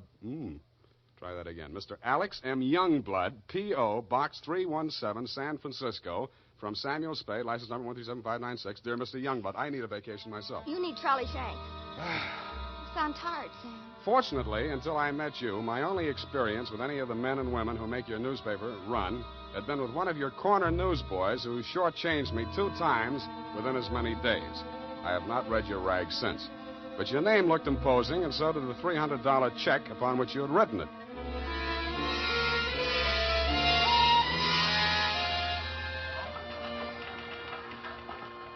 Per your instructions, promptly at 4 p.m. on the 15th inst., I munched through the litter of your city room toward a door marked A.M. Youngblood, publisher, managing editor, and city editor. I wondered if you were ambitious, frugal, or 3 men. I did not know that you had good taste until I saw the trim, 20-ish, and toothsome secretary in your outer office. Hello. You're new here, aren't you? Well, I'm not exactly here. I'm just here to see Mr. Youngblood. Oh. The name is Spade. Samuel Spade? Sam, except to my most intimate friends. Well, my advice to you, Sam, is to beat a hasty retreat. He's in a foul mood. Oh?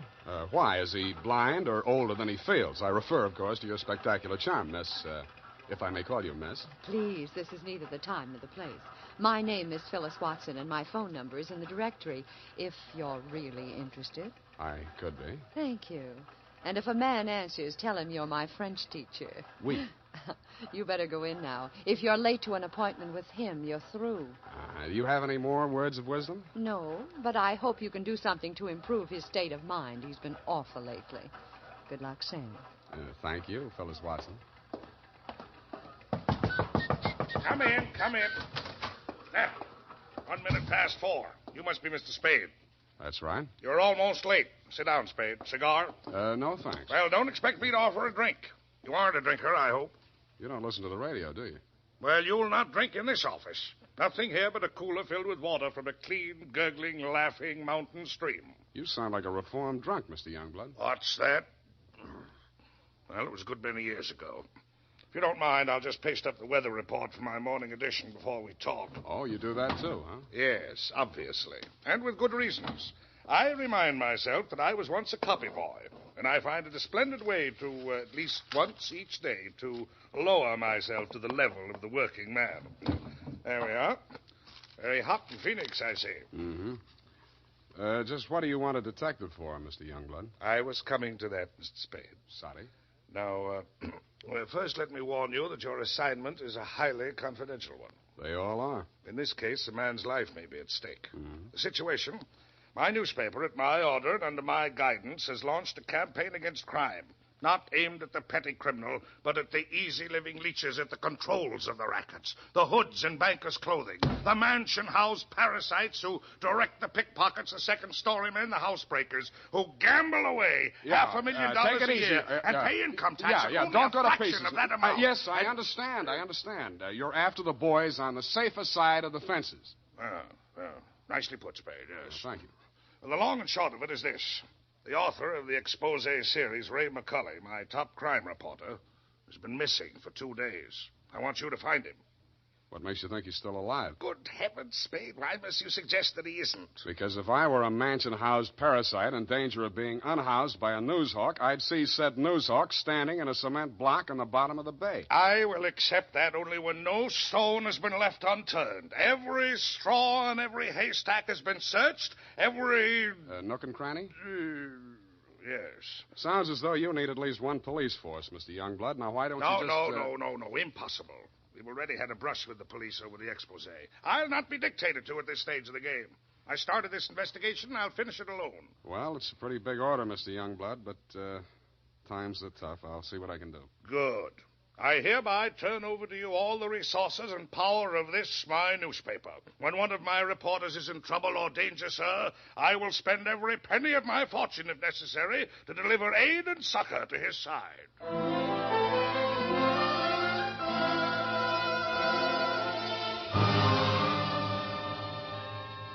You then gave me Ray McCully's expose stories to date. I saw why you, his family and friends, and his creditors could have been worried about him. They were hot. One followed a stolen car from the time of the heist through the alteration of the body color, tire brands, license number, motor serial number to the time it was shoved onto a used car lot. They named names all the way through. And another did the same to the firm of Otter, Badger, and Mole, furriers, and alleged manufacturers of coats from clouted pelts. Ray McCully had dropped out of sight right after that story had been published. So I left your office hoping that I'd reach the address of Otter, Badger, and Mole before closing time. I did. The plushy showroom was occupied by a dozen attractive fur-bearing models, female, but wax. The live models, male, were wearing padded shoulders, pointed shoes, and coats tailored for underarm artillery. They would have looked more natural at Madame Tussaud's waxworks, Bertram the burglar section. Hey, oh, hey, what'll it be? Something for the little woman? Where do I find Mr. Otter? Are you the law? Leo sent me. He's in his office. Come on. Oh, wait a minute. Don't crowd me. You say you want to see the boss? On business. Stop nudging me with a rod. In there, hey, move. Okay. Hey, boss. Yes, Woody? Here's Joe here to see you. Leo sent him. I'll nudge him in, Woody. No nudging, Woody. Well. So Leo's sending a man to see me. I wonder why. If you'll comb this character here out of my hair, I'll try and tell you. Sit down, Woody. Thanks. You're new in town. Yeah, that's why Leo sent me. A local muckraker named Ray McCully interviewed you. He also interviewed Leo, but it didn't get printed yet. Leo wants to find him. So do I. How can I help? Well, he walked out of here, went to his hotel, wrote the story, and mailed it in. That's the last anybody's seen of him. Leo was just sort of hoping that you'd already taken care of him. Not yet. That's all I wanted to know. Thanks. Just a moment. Yeah? Leo's sending you out alone? Why not? That's a tough boy, that McCully. He's got plenty of protection. That's what you need. What kind of protection? Go along with him, Woody. Who, me? You're Woody, aren't you? Now, look, Mr. Otter, I don't want to look a gift horse in the mouth, but the way I see it, this is a lone wolf-type caper. Hey, what's the matter, hey? You think I'm too good for you? Well, Woody, I wouldn't say that. Good. It's settled then. Take care of him, Woody, and don't mix it up with any of Leo's boys. If he's out to get that rat McCully, he's our friend.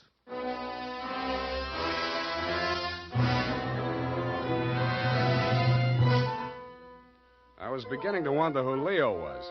I'd grabbed the name off a calendar on the wall, Leo's Van and Storage. I didn't know whether he was the Leo Mr. Otter didn't like, and I hoped I wouldn't find out. The best way I could think to keep from finding out was to shake Woody. On the way uptown, I walked him past 4 police stations. Crossing Market Street, I pushed him straight into the arms of a traffic cop who begged his pardon and let me off with a warning. At the Blue Bottle Bar and Grill, I gave Joe, the bartender, the Mickey Finn sign, but Woody liked it. He ordered another.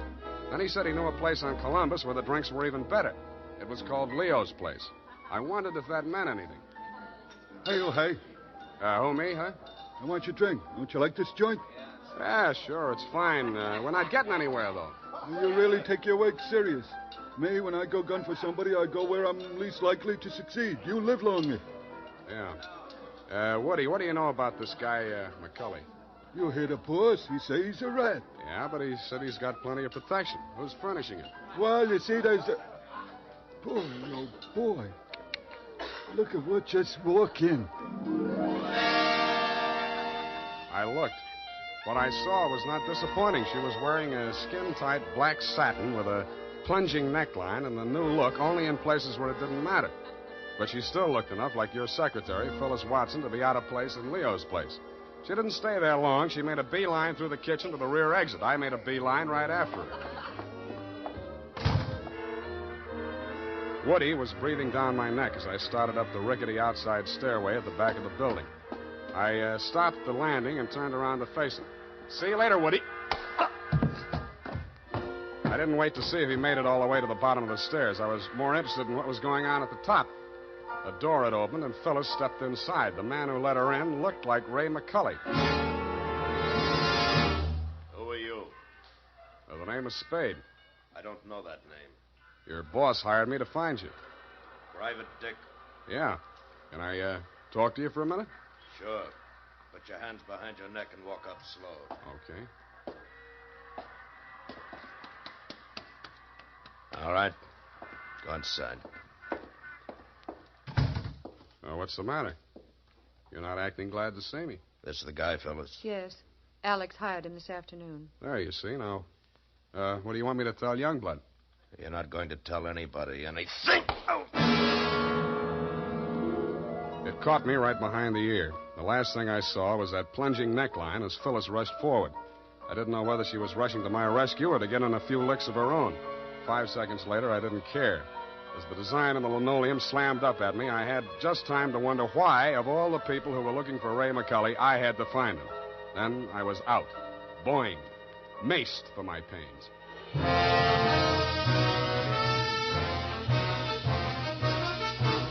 The makers of Wild Root Cream Oil are presenting the weekly Sunday adventure of Dashiell Hammett's famous private detective, Sam Spade.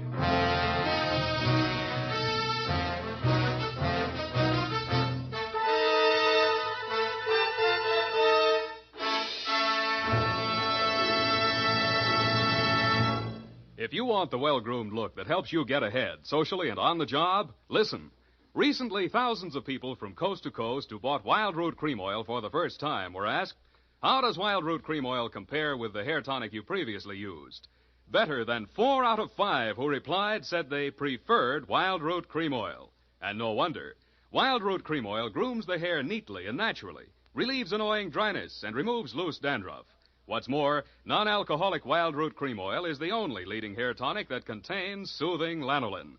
So ask for Wild Root Cream Oil Hair Tonic. Again and again, the choice of men who put good grooming first.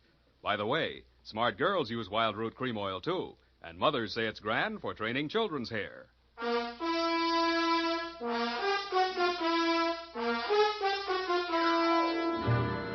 And now, back to the missing news hawk caper. Tonight's adventure with Sam Spade.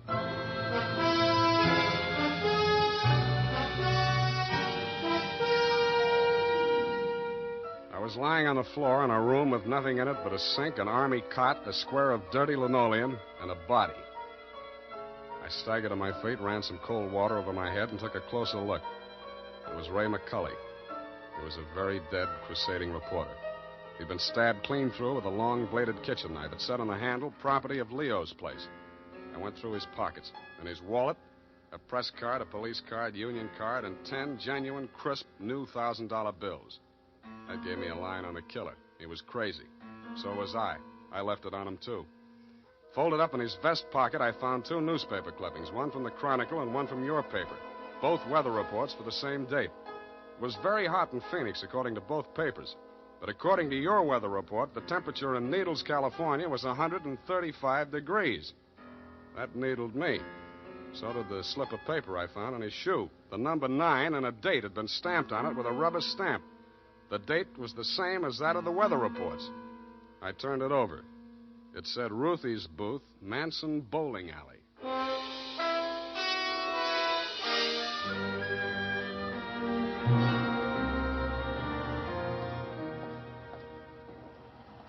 Don't tell me, let me guess. You're the cigar type. Coronas or Panatellas? Thanks, I'm just shopping.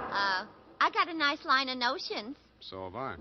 No, I mean the dolls, the Hollywood dolls. You know, for the bed. Only $1 plus tax. Very reasonable. Say, what's on your mind? Leo sent me. Oh. Are you going to collect the slips hereafter? Well, not tonight. You see, I'm sort of a troubleshooter. Leo's checking up on some of the numbers that didn't come out right. Listen, I'll tell him to his face. I don't want any part of those wrong numbers. They're scary. Nuts. Who bought this one? Let me see. Oh, last Thursday. Oh, number 9. How can I forget? He put $500. And honest, if he's been around once, he's been around 100 times to see if it paid off. Did it? What's his name? Mr. Spinelli. He buys a slip every day. And if you ask me, he's learned his system. Because he's been winning, you know. Dimes and then $1 and then $5. And then when he come in with 500 on number 9 until he dropped dead, did it win? Where does he live? It did. Wait, I'll look on the sheet. Hey, somebody else was in just this afternoon. Give me that address. Hurry up, will you? Well, it's right around the corner on Manson, 810. Say, maybe that's his system, 8 and 1. Don't that add up to 9?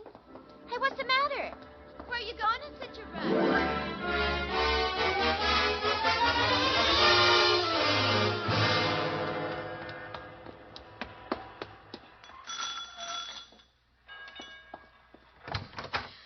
Please, come back later.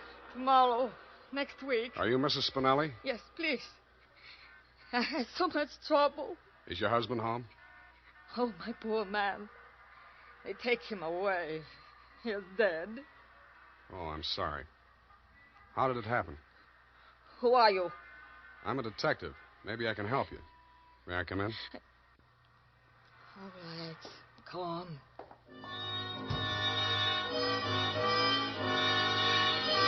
It took quite a while to gain her confidence, and after that, it took still quite a while to piece together the grief-stricken grumble of words that poured out of her. When I got it down in the form of a statement, I asked her to read it over.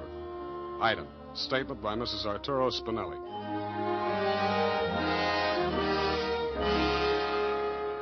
All the time he played those numbers. I told him they're just a bunch of gangsters. They don't let you win. Then he met this man McCulley, a writer for the newspaper. My husband says this man shows him how to win. He wins and wins. Then he goes to bank and takes out all our savings. I begged him not to do it. But no, he was greedy. And this McCulley poisoned his mind. Sure, he won. He brought the money home in his hand. $10,000. I don't want it. I'm scared. I took it while he was sleeping with wine and gave it to the men. I tell him all I want is the 500. He tried to tell me we do good. We help catch the big gangsters. I say we don't want to do so good we get murdered in our beds. So he says, okay. But if I change mine, here is address. I don't change my mind. Because already my husband, he is dead. At home. Stabbed. No, I don't change my mind.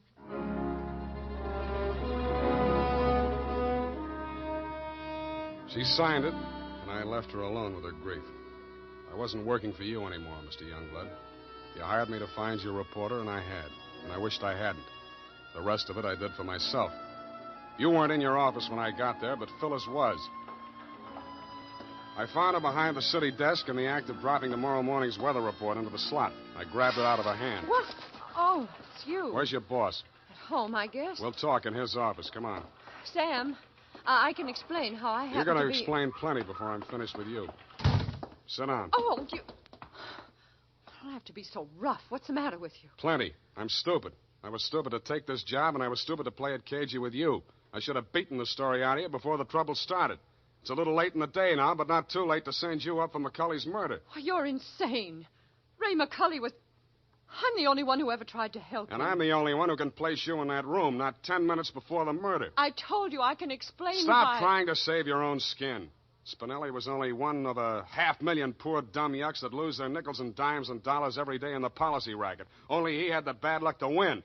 There won't be any more lucky dead people like him if I have to make a patsy out of you to stop it. It won't stop it. Nothing will.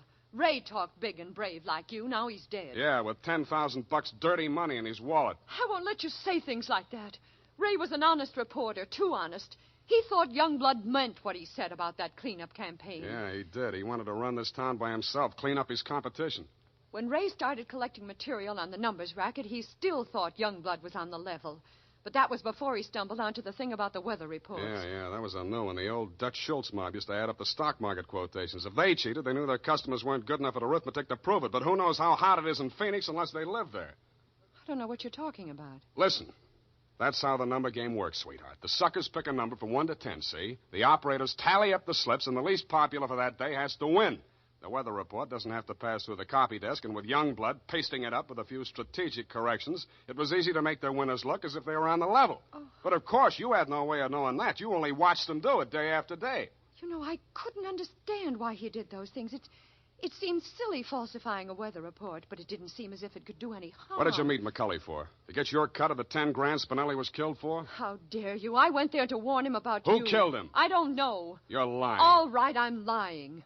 But I can prove that Ray was on the level. I've got the proof right here. The whole story he wrote on the numbers racket, even naming Youngblood as the head of it, his own publisher. I went there to get it. I was going to take it to another newspaper. Why didn't you? I can't tell you that. You don't have to. Mrs. Spinelli was confused, grief crazed. She had to put the blame on somebody, and when she did, she got her revenge the only way she thought she could. She may have been right about that, but she killed the wrong man. Why didn't you tell me you knew who killed Ray? I wanted to give you a chance to tell me yourself. I'm glad you didn't.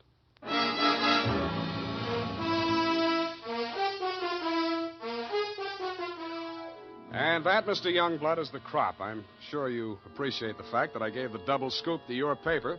Like Mrs. Spinelli, I have my own ideas of vengeance. Besides, it may up your circulation a little, and you can certainly use a little extra money for your defense. By the way, who's Leo? Period, end of report. But, Sam. Yes, Evie? I thought Mrs. Spinelli killed Ray McCulley. The vacation helped. You're absolutely correct. Mrs. Spinelli killed Mr. McCulley, if you'll pardon the expression. Well, why did she kill her husband? I was wrong. The vacation didn't help. You mean she didn't? She killed McCulley to avenge the murder of her husband. You mean Mr. McCulley killed Mr. Spinelli? Effie, stop. I'll go mad. Oh, you need a vacation, Sam. Look, type that up. The clatter of the keys may stimulate you to further cerebral activity. I beg your pardon, Sam? Brain work. Now, shoot. Oh, brain work. Oh, well, you know best. Tonight, men, or first thing tomorrow, get Wild Root Cream Oil and see what wonders it does for your hair. Notice how easy it is to apply. Notice what a neat, natural job it does of grooming your hair. Notice, too, how effectively Wild Root Cream Oil relieves annoying dryness and removes loose, ugly dandruff. No getting around it. Once you try it, you'll never be without it. So tonight, or first thing tomorrow, call at your drug or toilet goods counter for Wild Root Cream Oil. Get the big economy bottle and the handy new tube that's easy to pack when you travel. Also, ask your barber for a professional application of Wild Root Cream Oil Hair Tonic. Again and again, the choice of men who put good grooming first. Well, here it is, Sam. And you were absolutely right. The typing cleared my mind. It's all clear now except for one thing. Well, let's clear that up right away. Why did Mrs. Spinelli kill her husband? She did not kill her husband. Oh, I'm sorry. I meant, why did Mr. McCulley kill Mr. Spinelli? Kelly did not kill Spinelli. Who's Kelly? McCulley. McCulley's real name was Kelly? Now, let's start all over again. Disregard everything we said up until now. Make your mind a complete blank. All right, Sam. In the first place, McCulley did not kill Spinelli. That's what I said. It was his wife, wasn't it? Now, wasn't it, Sam? Oh, stop teasing me. Sam, why do you look at me like that? Effie, Mr. Spinelli was killed by one of the policy racket hoods to get back the 10 grand he won on the numbers game. Then how did the money get into Kelly's pocket? McCulley's. Why do you insist on using his alias, Sam? Effie, that was a tip of the tongue. I mean, look, Mrs. Spinelli took it to him because she was afraid her husband might be killed for Then it. why didn't they take the money when they killed him? Because Mrs. Spinelli had already taken it. Then she did kill him. Go home, Effie! All right, Sam. I'm sorry I'm so irritable to you, but I thought it's... Well, it's been so long since I've been here, you know, Sam. Angel, you're just tired. Vacations have a habit of doing that to you. After a week or two in the office, you'll be all rested up again. I'll take it You easy. act as though you thought my mind were affected. Come here. Sam, now don't my sunburn. Oh, it hurts. It's nice to have you back. You look good, too. All tanned and healthy. It's great. I think my nose is peeling. Well, don't pick at it. I won't. Good night, Sam. Good night, sweetheart.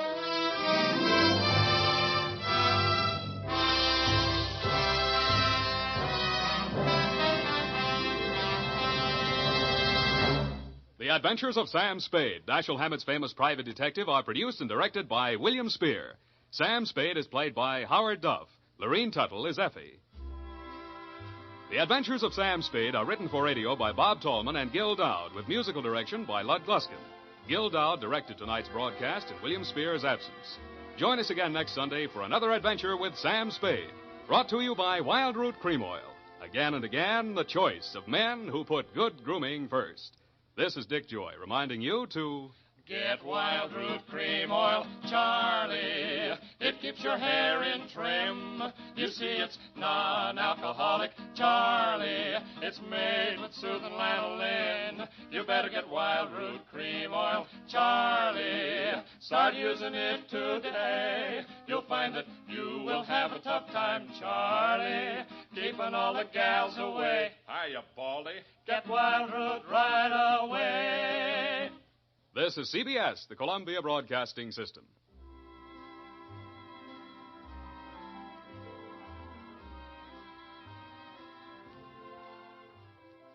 Stay tuned for Nero Wolfe, transcribed.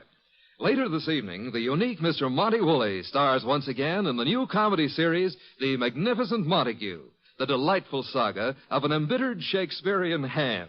After many triumphant years on the stage, the Magnificent Montague now portrays Uncle Goodhart, the hero of a radio serial, and his trials and tribulations are 30 minutes of delightful listening over most of these NBC stations. And today being Friday means another visit to Duffy's Tavern, where Archie the manager presides over another sparkling session of mischief and madness. Ladies and gentlemen, the ringing of that phone bell means adventure. Hello? Hello? The young man answering the phone is Archie Goodwin. Yes, this is Nero Wolfe's office. The mountain of a man in the oversized armchair, staring at Archie with a beady eye, is Nero Wolfe. Mr. Wolfe is in. Mr. Wolfe is always in. Would he stay in until... He would. Archie, what on earth? Boss, she sounds blonde. Phooey. Don't believe I can tell over the phone? Okay. Excuse me, miss, but are you blonde? Oh. Go ahead and laugh. Thank you. Mr. Wolfe, we'll see you. Goodbye. I did not say. No, but you will. Besides, she wasn't blonde. And I want you to see red. Oh, Archie, you better think of some new ones. Ridiculous.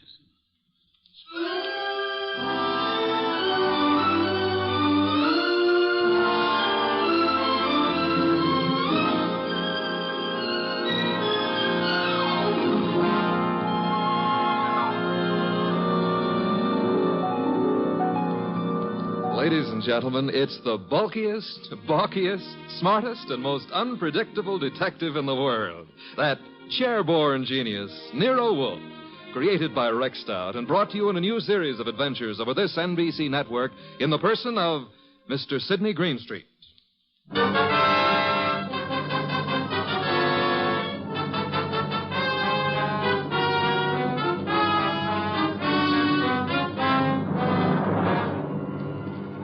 Tonight, it's the case of the girl who cried wolf. In the old brownstone house on 35th Street, my boss, Nero Wolfe, with all his 300 pounds, sits at his desk from which he runs his world. We have been patiently waiting for the lady client. Then there's a knock at the door, and I admit her. A beautiful, frightened, and red-headed girl. Mr. Wolfe? Mr. Nero Wolfe? Not by 160 pounds. I'm Archie Goodwin. Oh, yes. I spoke to you on the phone. I'm Mary Dunning, Mr. Goodwin. I was wondering if... He's in. He's always in. Come on. We'll try getting him to admit it. This is Mr. Wolfe. Miss Mary Dunning. How do you do, Miss Dunning? Here, take this red leather chair. It's a nice match for your hair. You know, as old Dr. Titmouse has said to me, beware of a red-headed woman. But I never could believe Thank him. you, Mr. Goodwin. Your business, Miss Dunning? Do you mean what I do or why I've come to you? Both, if you please. Well, I'm Mr. Stevens' secretary at the Tolliver Ecological Foundation. Our offices are down on East 12th Street. Ecological? Field research as to factors operating on plant and animal development and survival, Archie. Animal development, huh?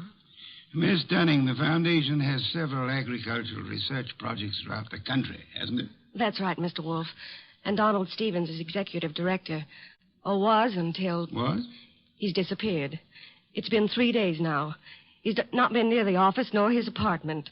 No message or... Apartment? Stevens been living alone? He's a bachelor. He's engaged to Laura Tolliver. She's a cousin of the original Tollivers. But she doesn't know where he is either. Have you come to me on Laura Tolliver's account or on behalf of the foundation? Well, neither, Mr. Wolfe. I'm just worried, and And I'd heard of you as one of the finest private detectives in New York. You've heard of me, Miss Dunning. We see that you're here. I still fail to understand why. But I've told you. Mr. Stevens has dropped out of sight. And there's another thing.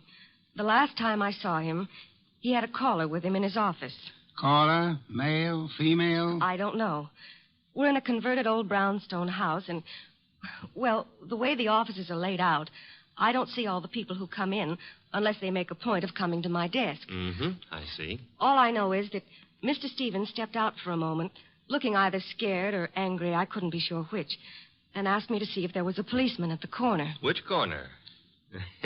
Archie, continue, Miss Dunning. Well, I started to go, and there were low voices arguing from the inner office. And then Mr. Stevens called me not to bother. Then what? He said I could go ahead and take my lunch hour then. So I did. And when I came back, he was gone. Leaving no message? Leaving no message. And you've neither seen or heard of him since? I've tried all over. By phone, going out myself. Miss Dunning, has Mr. Stevens been in the habit of making extended business trips? Well, once in a while to our research stations in Pennsylvania, or New Jersey, or up in Vermont, but not without letting me know. I have to make out his travel vouchers. Has there been any recent trouble at the foundation? Trouble? Financial trouble? Personal trouble? No, there's been no trouble. Miss Dunning, you're wasting my time and yours.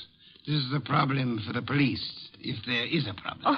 Oh no, Mr. Wolfe. I'd have gone to the police, except, well, if there should be an innocent explanation, it didn't seem fair to the Foundation to risk the unpleasant publicity I said for the police. Wait a minute, Mr. Wolfe. It's your say-so, but when a girl walks in here and asks... The young lady can depart by the use of the same rather trim legs that carried her here, Archie. Oh, now, look, boss, just because I Miss look at... Dunning, I can think of a dozen reasons that might take your bachelor director out of town for a few days without the formality of explaining his actions. Then you won't look into this? Despite Mr. Goodwin's frowns, no. Should Mr. Stevens not turn up tomorrow or so, I suggest you advise the police or whatever attorney acts for the Foundation. There is such a person, of course. Yes. Jonas Dowd is counsel. He's also a Coke trustee. Consult him, then, by all means. But you don't seem to understand. If you'll excuse me, I'm overdue for an important conference with my cook. We have just received a shipment of truffles from France. Well, of course, if Mr. Wolfe, if you ask me... Precisely what I've refrained from doing, Archie. Would you be good enough to escort Miss Dunning to the door? To the door, Archie. Good night, Miss Dunning. Good night. Good night. And thanks just the same. Look, Mr. Wolfe, it's your shop and you can get as surly as you please. But can you give me one excuse for that high-handed brush? One thin shred of an excuse? Miss Dunning was sitting in this chair... The girl was lying, Archie. Lying? How can you say that? At least twice. And possibly from the moment she opened that undeniably pretty mouth. Now, if you'll excuse me, Archie, I have an appointment with a truffle.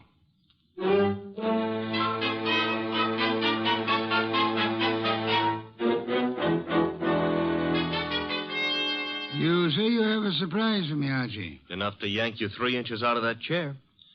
Remember the girl who was here last night, Mary Dunning? You seem unwilling to let me forget her. Well, I took off on my own this morning to check up on that foundation setup. Good, Archie. I ventured a small bet with Fritz that you would. All right. See if your bet included this. I found Stevens down there right in his office. Missing executive director. Yes, and the missing Mr. Stevens claimed he had just been on a business trip. Delayed getting back because his car had been smacked by a hit-and-run driver in New Jersey. Now, here's the payoff. He even tried to make out that he'd been thinking of calling you in a problem. Hit-and-run accident? No, something about the foundation. But I didn't waste time letting him cloud it up for us. The point is... Archie, you brought him here, of course. Stevens? No, he's still down there. We'll want to grab him before the day is out, but I had something more important to run down first. It took me 3 calls on the way up here, but you can take it as confirmed. We've still got a disappearance case, and this one you're not sitting out. Indeed. And who has disappeared now? Mary Dunning. Stevens is back, but Mary's gone. Not at the office, not at her rooming house, and none of her clothes are taken. How'd you get going? Put a police call out on Mary? Back to 12th Street and get Stevens out of that office and up here as fast as you can. I'll phone him. You're on the way.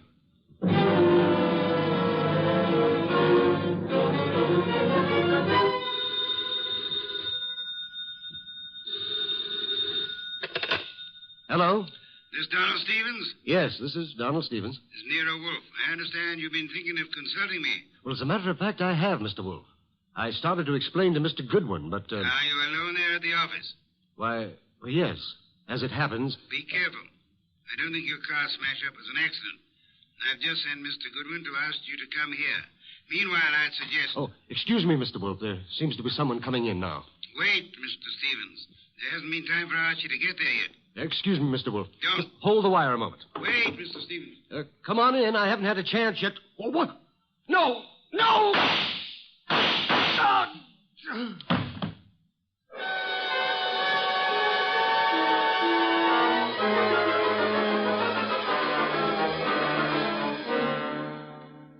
And that's all Inspector Kramer has been able to make of it, Archie? Not to hear him tell it, but that's all he's got. Stephen dead and the girl still missing. Did you find anything helpful at the office? I think the murderer started to tear up some account books and project ledgers, but I must have scared him away when I rang the bell. Couldn't have been more than 3 or 4 minutes after the shooting when I got there. But you saw no one? A murderer can cover a lot of ground in 3 or 4 minutes. You, naturally, by accident, since it is mildly illegal, you had a good look at the dead man? A very good look. Not to mention his pockets. Anything particular? Well, there was a half-eaten package of lifesavers in the left-hand trouser pocket. What's particular about that? The flavor was lime. I hate lime. Phooey. Archie, I called Jonas Dowd last night. The foundation lawyer? Yes, he set up the original charter under which Donald Stevens operated, with an annual fund of $90,000. Ecology has its attractions. 90,000 attractions, to be precise. It indicates a possible reason for Stevens' murder. He was in sole charge of that money. Somebody donated 338 caliber bullets to him. Hardly a token of appreciation. Perhaps not. However, the shooting followed the attempt to stage an automobile accident. Archie, I've sent Saul Panzer on an errand for me. Saul, huh? He's expensive. True, he's the best man in the shadow job there is, but... You've got something, huh? Possibility. An angle I can't handle? Apart from your natural preference for curves, you've more than work enough here in New York. Finding Mary Dunning for a starter. Or, her body? Or her body, as it may be. Is that what Saul's on, picking up a line on Mary? Among other chores, Saul's is buying me some special groceries at the city market. You frown, Archie. I glower. But okay, play it cozy. You can send Saul off to Stockholm for smorgasbord for all I care. I'm still asking, what about Stevens and what about Mary? Where do we start? I'm expecting Laura Tolliver, the heiress, and the son of Jonas Dowd here within a few minutes. Jonas Dowd himself proved as difficult to pry from the office as you generally are from this one. Oh, good for old Jonas. Wait a minute, though. You said a son was coming. Would that be Peter Dowd? It would be. Could I trouble you to pass that second bottle of beer? It's your third. Stop auditing me, Archie. You reacted to the name of Peter Dowd. May I ask why? Kramer is ahead of you on that pitch. He's had Peter Dowd downtown already. And learn? Playboy, used to be in love with Laura Tolliver, now in line to take over Stevens' tidy $20,000 a year salary as executive director. To take over Fooey. Peter Dowd's no ecologist. He's got more important qualifications. His old man and Laura Tolliver are co-trustees under the Tolliver will, and the director can be anybody they name. Archie, you sound prejudiced against young Mr. Dowd. Yeah, that's what Kramer said. I'm just naturally suspicious of anybody who stood to pick up $20,000 a year, plus a whack at the $90,000 a year in house money, just by throwing 338 caliber slugs into Stevens. Particularly after getting rid of Mary Dunning to clear the way. The police still have no leads on Miss Dunning? A for effort, Z for results. Now, the way I see it, boss... Leg work now, Archie. Guess it's later. You might try Miss Dunning's landlady again for one, and try Peter Dowd's apartment. Now? Yes. I'd say go along and keep after the missing girl. Instead of sifting through the names in Stevens' appointment book you were asking about? It's two legs of the same animal. The names may help on the girl. Now, Archie, on your way.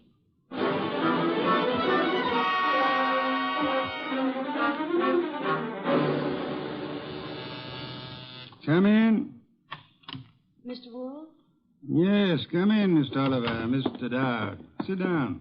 It's good of you both to come. Miss Tolliver, I'm profoundly sorry of your loss. You were to marry Mr. Stevens, as I understand it. Yes, 3 weeks from today.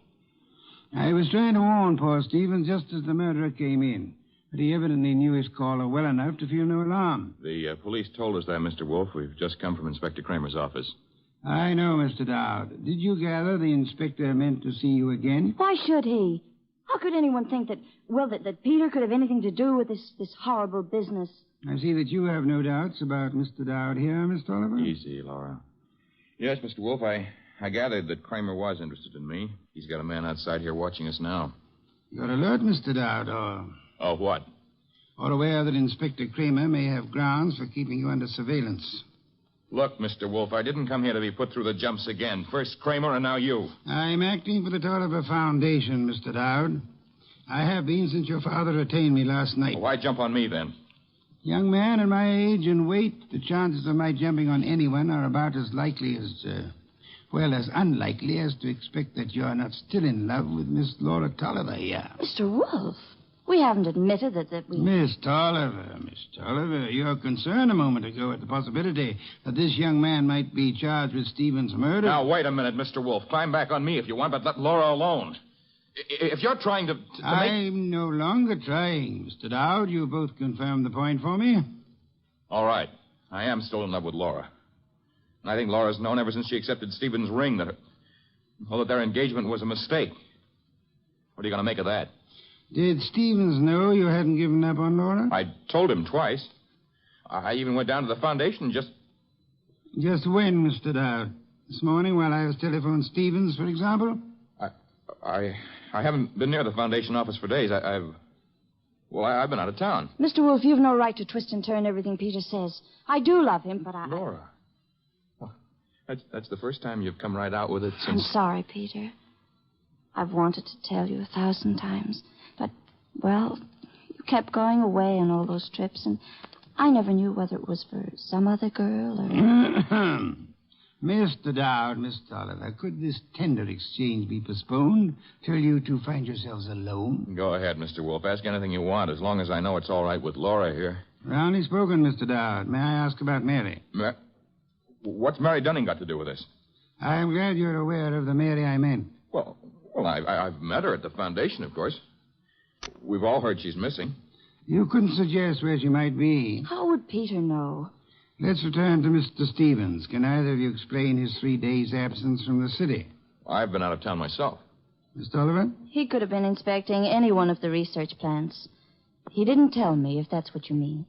Stevens said this morning he had been willing to consult me. You can't suggest why? Well, no, I can't. About foundation business or personal business? .338 caliber bullets kept Mr. Stevens from making that clear, Miss Tolliver. Mr. Dowd's father is sending me over some material, but as yet it's not in my hands.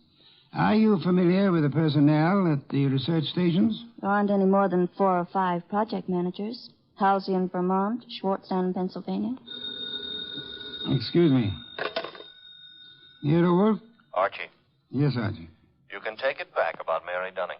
If she's a liar, she's just gone to a lot of trouble to make it look good. Dead? No, but knocked out with chloroform and stuffed in a closet in a man's apartment. And guess whose apartment? Spare me your charades, Archie. Peter Dowd's. That's where I'm calling from. Is he still with you? As it happens, yes. You better hang on to him. There's been another development. Inspector Kramer's got hold of a man named Schwartz. The Pennsylvania project manager. Right. Schwartz was at the foundation office this morning, and he says Peter Dowd was going in as he came out. When? Within minutes of your call to Stevens. Kramer's on his way to your place now to pick up young Dowd. Any instructions? I'd like more company. Well, the ball game is all wrapped up, isn't it? I'd still like more company. Right. Mary and Schwartz? If you can get them here. And Archie. Yes? Get them here.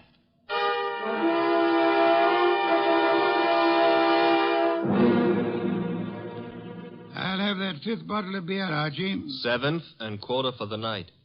And when do you get around to calling in Mary and our friend Schwartz? In a moment, Archie, in a moment. After all that scramble to get him here.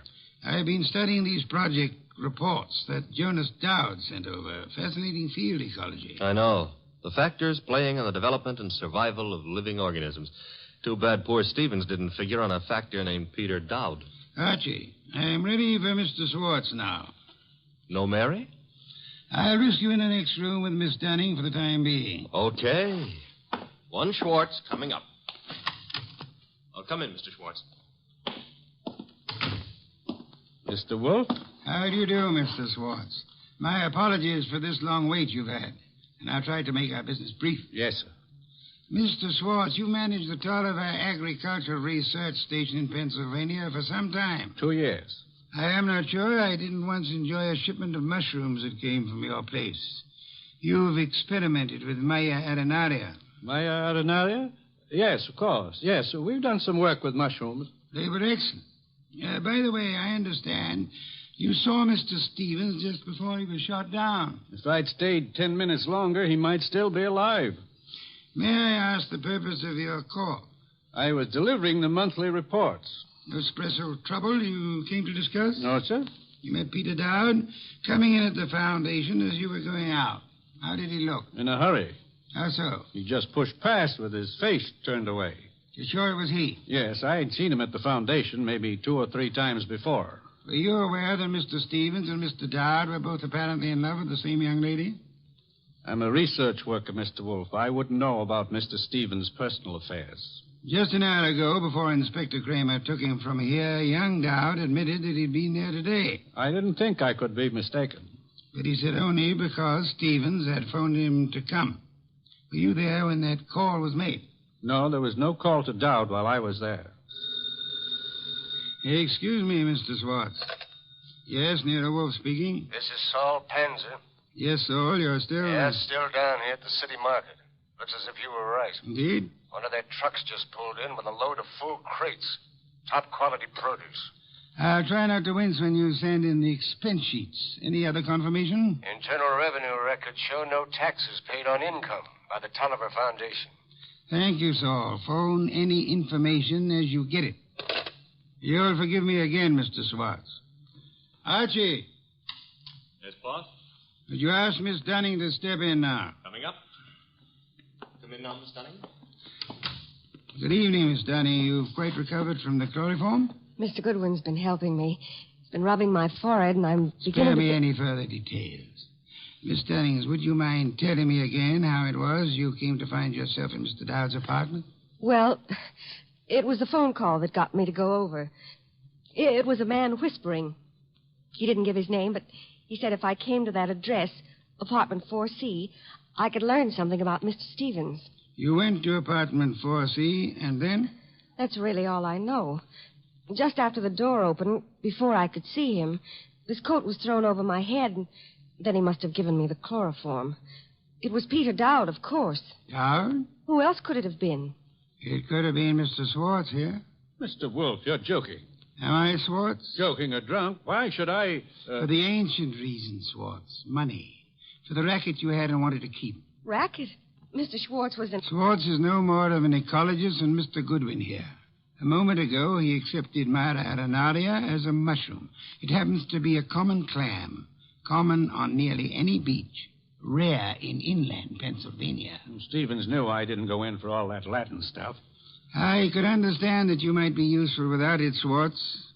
But to get away from your station operations, you faked the scientific knowledge you never had. All right. Suppose I am more of a farmer than a fancy scientist. Our job at the research station is to raise vegetable crops, isn't it? As you worked it, Schwartz, of course. You turned the agricultural research project into a commercial farm. All expenses met from tax-free funds, and not a cent of return shown for the produce sold. So that's why Saul Panzer drew the rutabagus run. Stephen had the innocence of a specialist interested in his own field only. But even Stevens finally began to get onto those doctored reports of yours, Schwartz. And when was it the Internal Revenue men began asking questions? Look, Goodwin, is this fat guy out of his mind? You had to get rid of Stevens after the last inspection trip. Were you even counting on taking over his job after Peter Dowd was put away for Stevens' murder? Mary, if you'll just explain to this lunatic... Watch it, Archie, watch it. I've got his gun. Adroitly done, Archie. Wait a minute. This is a 32, and it was a 38 that did the murder. Mr. Wolfe, that's my bat. You can't... Take this pistol from it, I have, my dear. This extraordinary effort you put me to of actually leaving my chair to secure this weapon, we'll add that to the score against you. Mr. Wolfe, if you aren't too tuckered to answer, that gun from Mary's bag. It's a .38. It may be the one used on Stevens. But Mary couldn't. She didn't. If ballistics tells us that this is the weapon, then Swartz must have passed it to her for safekeeping, till it could be planted in young Dowd's apartment or car or whatever. I didn't have anything to do with it. Miss Dunning, you had to do with more than you know. Do you realize that if Mr. Goodwin hadn't found you at the Dowd apartment when he did, that you might not be alive at this moment? You were the one person who knew Swartz's crime. Mary, don't listen to him. She's listening, Swartz. Miss Dunning, you thought the chloroform scheme was directed solely against Peter Dowd, and so you let Swartz talk you into it. Mr. Goodwin tells me the door of that closet was sealed with Scotch tape. I didn't know that. Schwartz actually tried... Your chloroform sleep was meant to turn into a permanent one, Miss Dunning. And I was trying to cover for him. All right, here it is. Schwartz planned it all. He did try the hit and run, and he did shoot Stevens. She's a liar. Mary, you've been juggling those books since... Say the details for Inspector Kramer, Swartz. There's guilt enough to be divided between you and guilt enough to burn you both.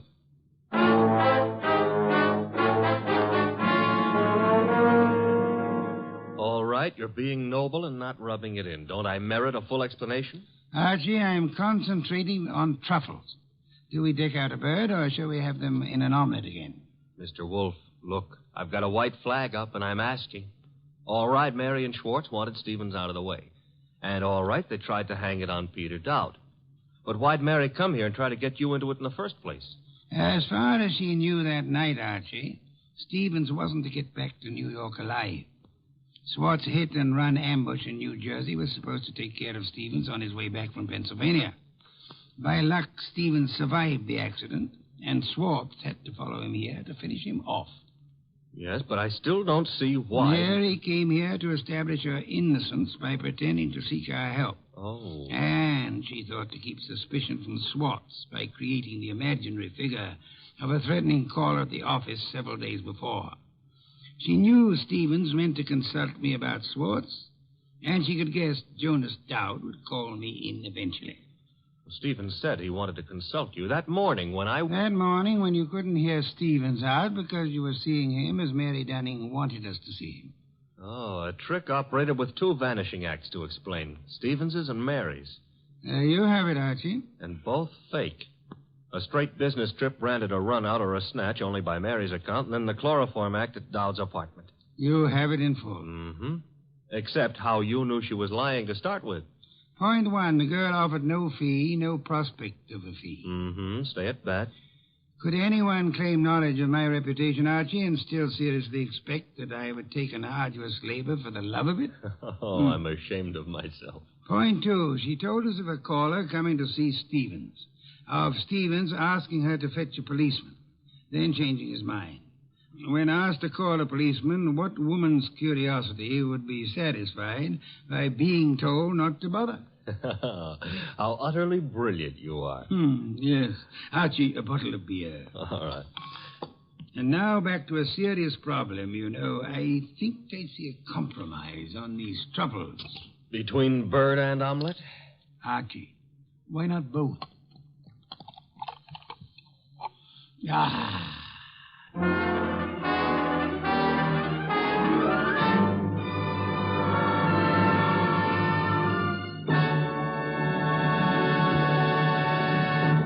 You have been listening to The New Adventures of Nero Wolfe, starring Sidney Greenstreet.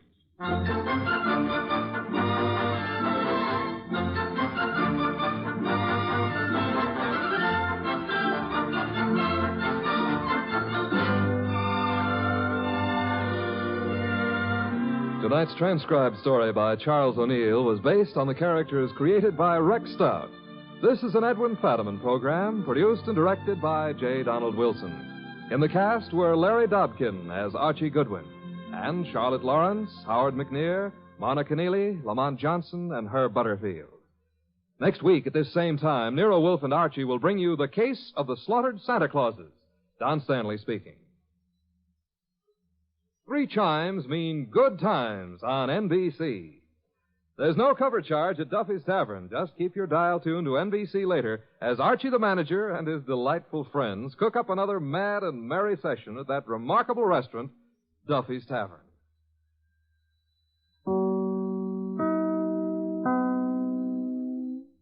The Adventures of Sam Spade, Detective. Brought to you by Wild Root Cream Oil Hair Tonic, the non-alcoholic hair tonic that contains lanolin.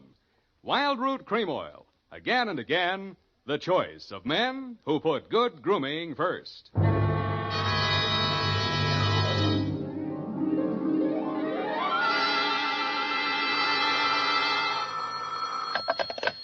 Sam Spade Detective Agency. Are you still there?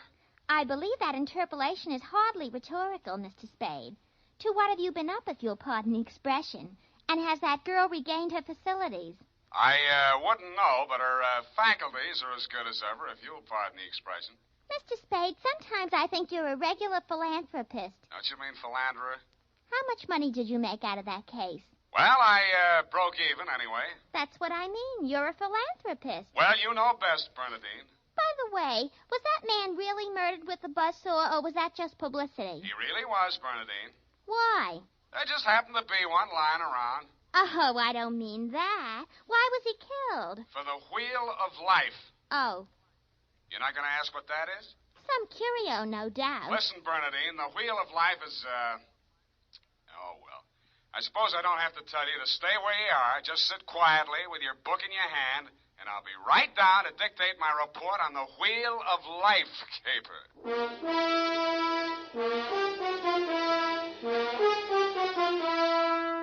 Dashiell Hammett, America's leading detective fiction writer and creator of Sam Spade, the hard-boiled private eye, and William Spear, radio's outstanding producer-director of mystery and crime drama, join their talents to make your hair stand on end with the adventures of Sam Spade. Presented by the makers of Wild Root Cream Oil for the hair. Come on, mister, give the gals a break. Treat 'em to a look-see at a really handsome head of hair, neat, well-groomed hair, the way yours is going to look when you spruce up with Wild Root Cream Oil Hair Tonic. Famous Wild Root Cream Oil grooms your hair neatly and naturally, relieves annoying dryness, removes loose, ugly dandruff. So, how about it, men? Why hold off any longer when now's the time to get Wild Root Cream Oil Hair Tonic? Again and again, the choice of men who put good grooming first. And now, with Howard Duff starring as Spade, Wild Root brings to the air the greatest private detective of them all in the adventures of Sam Spade.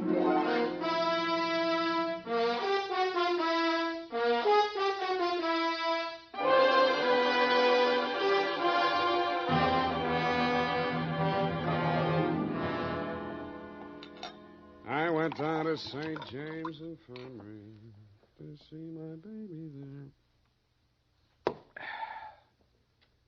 Ready, Bernadine, little flower? I'm way ahead of you. Keep it clean. No more than 3 erasures per page. Okie dokie? Doke. I mean date. Oh, I'd love to. July 11, 1948. To Detective Lieutenant Dundee, Homicide Detail, San Francisco Police. Subject, the Wheel of Life caper. Now, don't go away, Bernadine. I don't know why these things always have to happen to me. Under private detectives in the San Francisco Classified Directory, they're listed somewhere in the neighborhood of 60 agencies, several with large display ads. But somehow she managed to find me. It's all so strange, Mr. Spade. I hardly know where to begin. Well, the beginning is always a pretty good place to start, Miss O'Farrell. Yes, the beginning. It was like waking out of a nightmare you can't remember. Everything seemed out of proportion. Even the buildings along the street seemed to be leaning at a crazy angle. And then I realized I was traveling down a hill. I looked wildly around for something to help me get my bearings, and there was a street sign, O'Farrell. It stuck in my mind, so I gave it to your secretary when she asked for my name. Uh-huh. What's your real name? I don't know. I don't know who I am, where I came from, or where I'm going. Mr. Spade, I'm so frightened. Now, wait a minute. A lot of people suffer from temporary loss of memory. Most of them recover. But amnesia is a sickness, and I am not a doctor. Oh. And you won't even try to help me? Well, I can give you the name of a good head doctor right here in the building.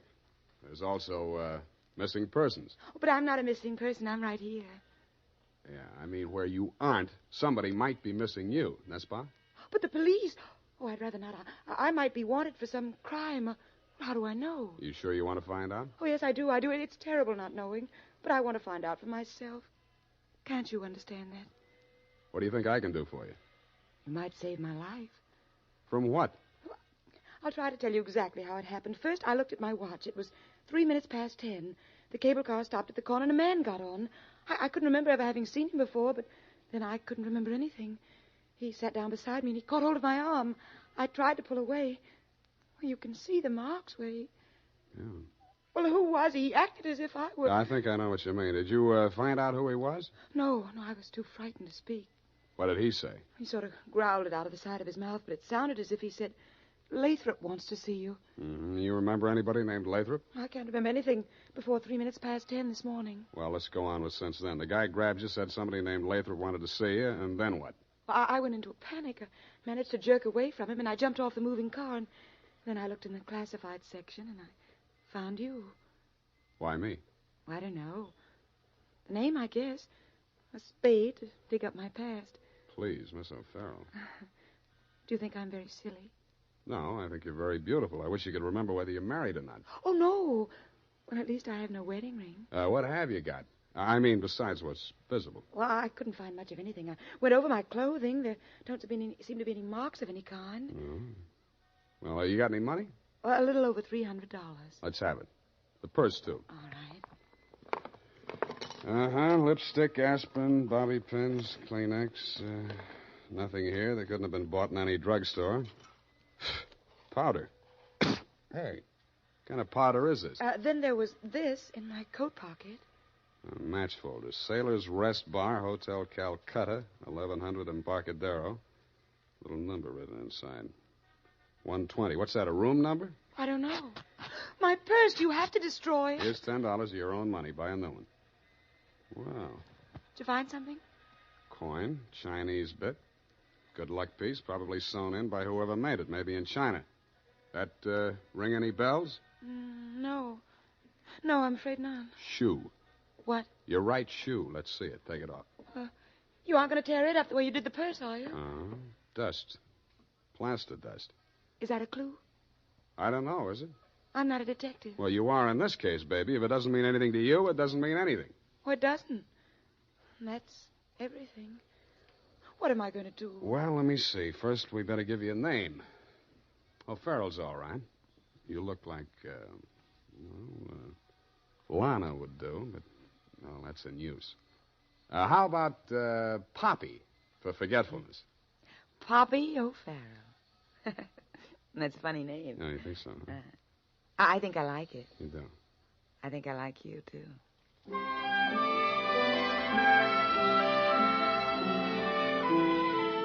I liked her, too. There may have been blanks in her brain, but the rest of it figured. In the elevator, I started adding it up, and by the time we reached the street floor, it came to quite a tidy sum. Where are we going, Sam? Far, I hope. But first, we're going to find you a place to stay. Oh, yes, we must be practical. No use overdoing it, huh? Oh, no, Sam, I didn't mean... Wait. What's the matter? You remember something? That man, the one who followed me this morning, he's standing right out there waiting. The one in the straw hat leaning against the newsstand? Yes. Where are you going, Sam? You stay here. I just remembered something I hoped I could forget. Hello, Shuggy. What brings you back to town? Do I know you? That doesn't matter. I know you. The name you were using when you blew this town was Shuggy Bellows. You wouldn't take the risk of showing your face here again unless the caper was worth it. You got a big nose. Keep it clean. You've been tailing that girl all day. Why? Dame? What dame? Who's Lathrop? I don't remember. Okay, I'll give you a chance to think it over. Hey, officer! You dirty shamus yelling. No, you don't. Come here. Here, now, what's going on here? Break it up. Oh, Mr. Spade. Is this fella giving you trouble now? Yeah, what kind of a beat are you pounding here, Clancy, letting a cheap grifter like this walk around with an armpit full of gun? Or are they handing out permits to characters like these days? Well, now, how about that, son? Have you a permit now? And a goop copper. Oh, so one of them clever lads he is. Well, come along, me bucko, before I lose my temper and give you your lumps now. Stop, okay, I'm coming. That's better now. Much obliged, Mr. Spade. I'll pay you for this, shamus. And a goop to you, too.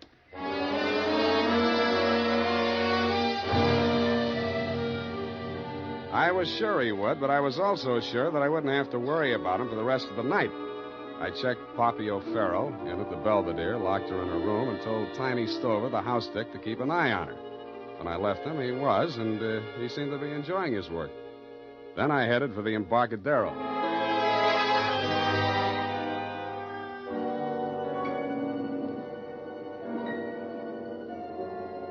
I found the Hotel Calcutta, but I couldn't find the lobby. There wasn't any. It had been squeezed out by the Sailor's Rest Bar. So I tried the bosun-type bartender. Howdy, mate. You got business aboard? Yeah, where do I find the purser? Hey, went ashore. All the officers went ashore except the janitor. He's passed out in his bunk. Oh? How about the passengers? You're in the thick of them right now. They spend most of their time and their money right here. Which one belongs to 120? You a dick? Yeah, but I got $10. Well, what I can tell you ain't worth it, but thanks anyway. He stayed in his cabin. I only saw him at once. That's when he went ashore. I says to the deck steward, that's room clerk to you, who's a general. He says, name of Korolenko. I noticed him because he was a real creep, see? 6'4", of solid brass. His head stuck up in the air, and he didn't move nothing from his stern to his shoulders. A real Frankenstein. Do I keep it then? Yeah. Do I get a look at his room? Yeah, sure. Go ahead. Who's stopping you?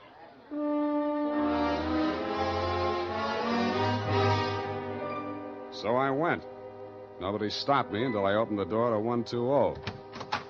Then I stopped myself. It was an inside room with one small window and an air shaft, but it looked as if a flurry of snow had blown in. The floor and the rest of the flat surfaces were sprinkled with a fine, dirty white powder.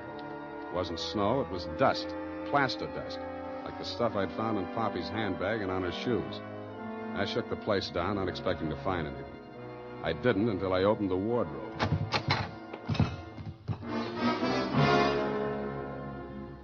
It was the body of a well-dressed ship surgeon, but his uniform was rumpled, torn, and blood-stained. From the look of him, his throat had been cut. I wondered if Poppy would be able to jog her memory that far back. When I found the murder weapon, I hoped she couldn't. I really did. It was not a knife. It was not even a razor. It was an electric buzzsaw. That tore it.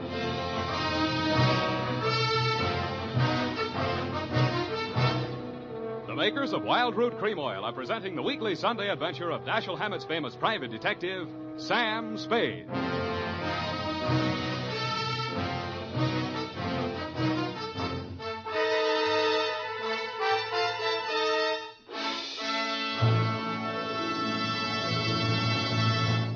If you want the well-groomed look that helps you get ahead socially and on the job, listen.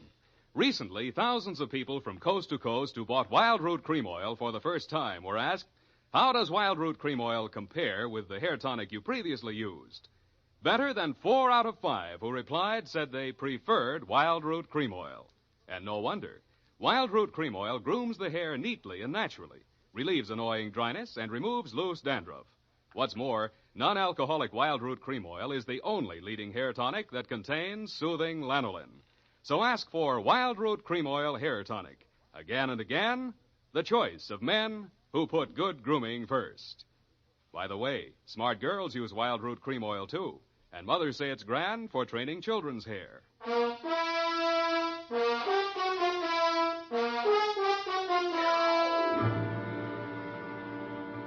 And now, back to the Wheel of Life caper. Tonight's adventure with Sam Spade.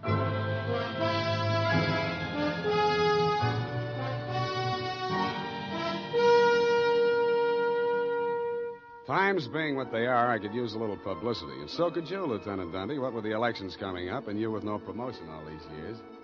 This one time, I got it instead of you and wished I hadn't. The morning papers called it the Buzzsaw murder and went on shamelessly from there. Horror killing related by Private Eye. Stan Slade, ex-Pinkerton man, mum on mystery woman. Elderly sleuth, dodges photographers, denies hotel visit, was in bed with Apple and good book, says Peeper. There wasn't a word of truth in it, mainly because nobody could get at the facts. I wasted most of the day down at headquarters trying to find out what name Shuggy Bellows had been booked under. Then I dropped in at the Belvedere. Poppy had checked out. I decided to go back to my office and drink poison. I hardly got the desk drawer open when a sobering influence walked in. It was a Mr. 6'4" of solid brass. The Frankenstein who had been described to me by the bartender as the occupant of room 120. Excuse me. I am Korolenko. Please, I shall sit down. I am so heavy. Make yourself at home. Oh. Mr. Spade, Slade. Excuse me. I am so heavy. I am Korlenko. So you told me. I am really Spade myself. So, why are she hiding from me?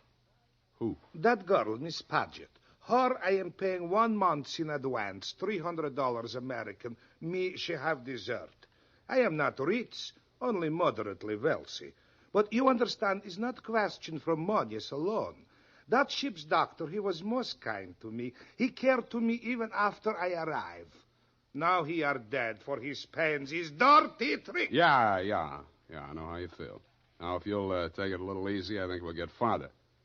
You say this girl's name is Paget, and she traveled with you. From Macau, where she is the Florence Nightingale for Portuguese hospitals, forcing me to employ her, all others being Chinese nuns. That figures. You sick? No, only I am so heavy. They are breaking my back in traffic accident, a rickshaw collision. You're wearing a plastic cast? Yes, like a turtle. I am closed with my neck sticking out. Look, see? Now it is better as before. The ship's doctor trimmed the rough edges with buzzsaw. Buzz, buzz, buzz, I can walk. But it's like suit from armor, for which I alive. Look.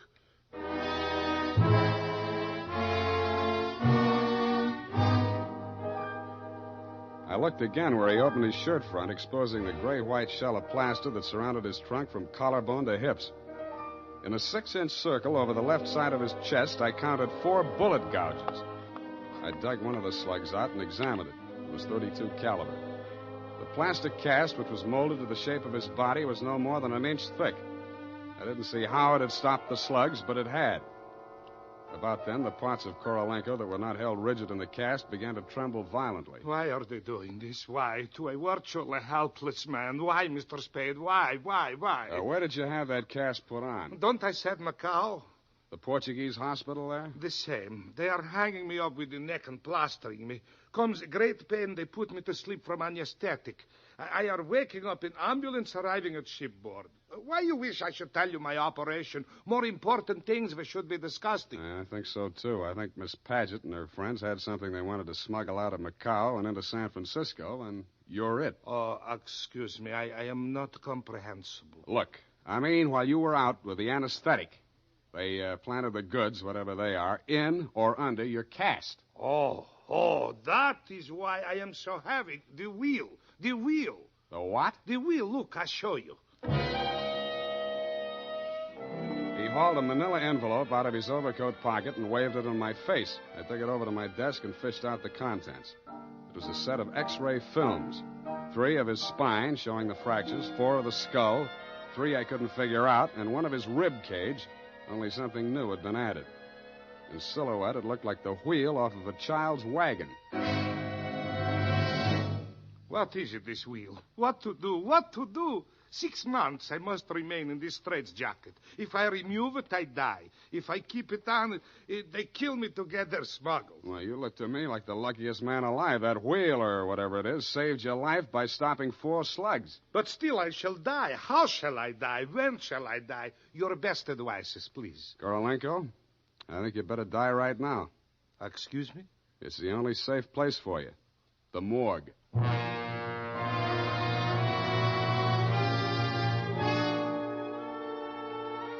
I called my friend Maxie the morgue man, gave him pitch number 137596. He agreed to play along. An hour later, I stood on the curb, head bowed, hat in hand, as the morgue wagon drove away into the gathering mist. Stay facing away, What do you want, Shuggy? I want to blast this gun straight through you, and I will if you give me any excuse at all. You sound like you mean that, Shuggy. You're getting smart, Shamus. Now get going. Where to? Mr. Lathrop wants to see you.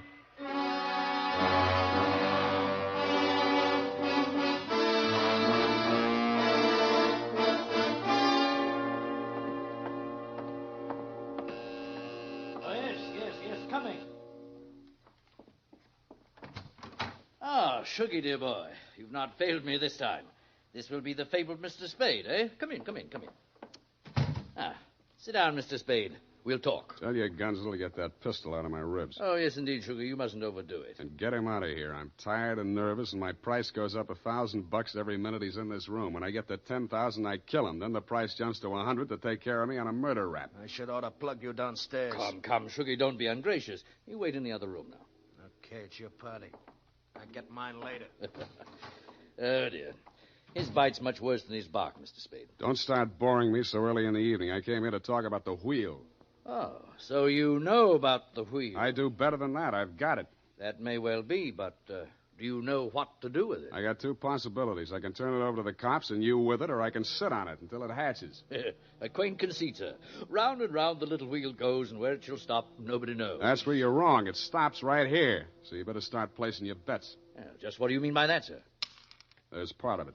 What is it?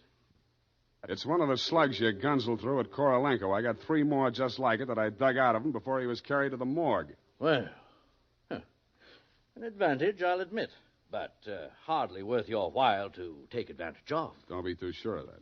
Just how much do you know about the wheel? So far, it's been worth 2 human lives to you at the risk of your own. That tells me all I need to know. Oh, no, not quite. Men have been killed in holdups for a few paltry sovereigns, but the wheel is a horse of another color. Let's not change wheel horses in midstream, Mr. Lathrop. Yes. You must understand that the wheel has no absolute definitive value. Monetarily speaking, the British Museum might pay close on to £5,000, hot as it is, for the privilege of returning it. Occidentals aren't the puka sahibs that they once were in the Orient. The theft of the wheel, if countenanced by the Western powers, would have most grave consequences. Most grave. Are you attending, sir? Wake me up when you get to the point. Well, the point, sir, is this. That little wheel of gold, is the wheel of life, which the Buddha himself is said to have received into his hands from paradise.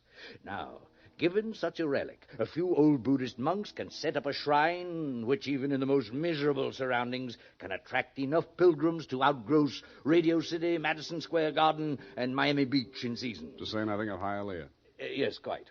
In short, we propose to act as booking agents for the wheel on a royalty basis with a percentage of the house. Mm-hmm. Why did you bring it to San Francisco? But good gad, sir. Were we to bargain in the Orient, we should be hacked to pieces in our beds. I'll settle for a lump sum and let you do the bargaining. And your price, sir? We can talk money later. First, I got to give the cops somebody for the doctor's murder and for Korolenko. Well, that ought not to be too difficult. When may I expect delivery? I'll check on it. I went down to St. James Infirmary. City morgue. Maxie, Sam Spade. Yeah, Sammy. Deal's okay. Send it up. The address is... Sam, wait. Yeah? Sam, he ain't here no more. What happened? Somebody claimed him. A girl. Said she's his daughter. What did he do? Went on playing dead like you told him to. Maxie, where did she send him? Avalon Mortuary, corner of Lynch and Haight. Okay, by the way... Yeah, Sammy? Maxie, put some clean sheets in that morgue wagon, size 16. I may be your next passenger.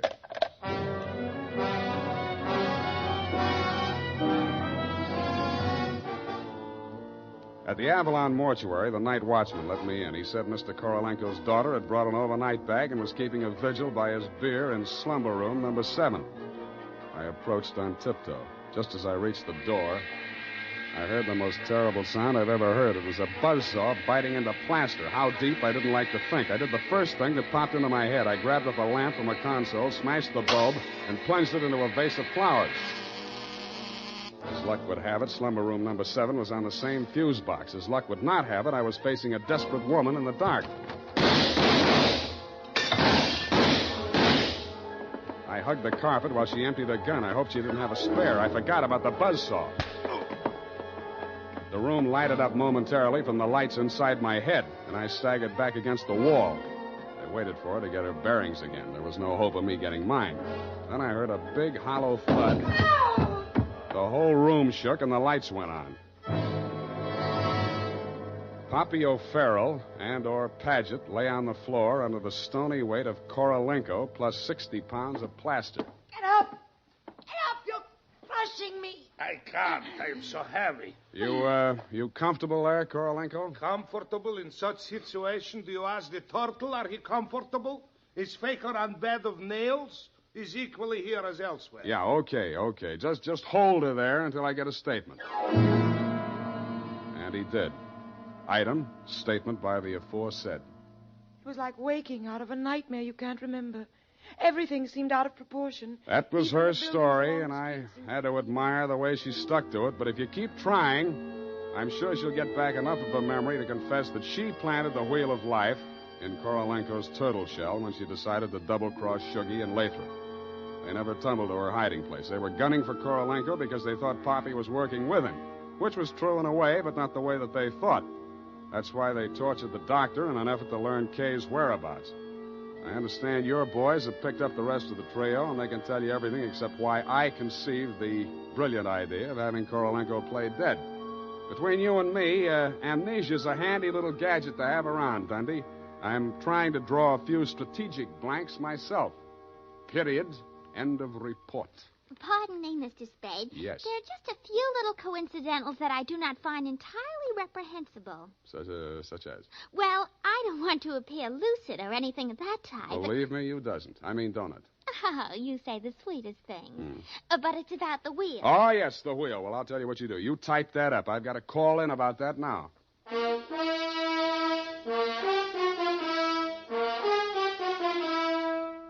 Tonight, when you're making out your must-do list for tomorrow, why not include a reminder to get Wild Root Cream Oil for the hair?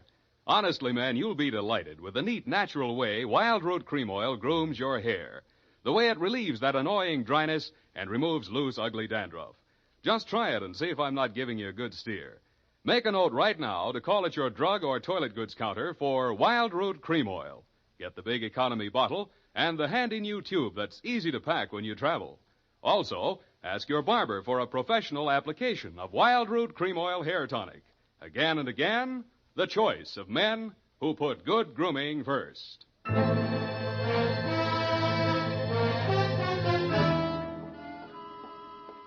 you ascertain the lowdown on the Wheel of Life? I certainly didn't. No, we won't know about that for 6 months.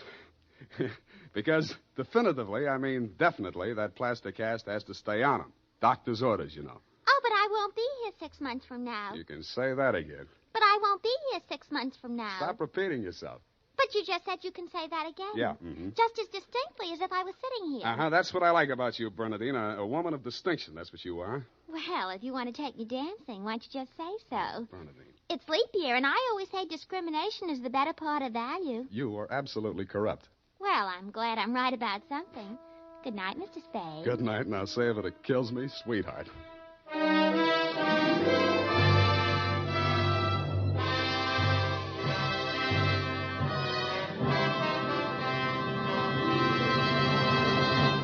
The Adventures of Sam Spade, Dashiell Hammett's famous private detective, are produced and directed by William Spear. Sam Spade is played by Howard Duff.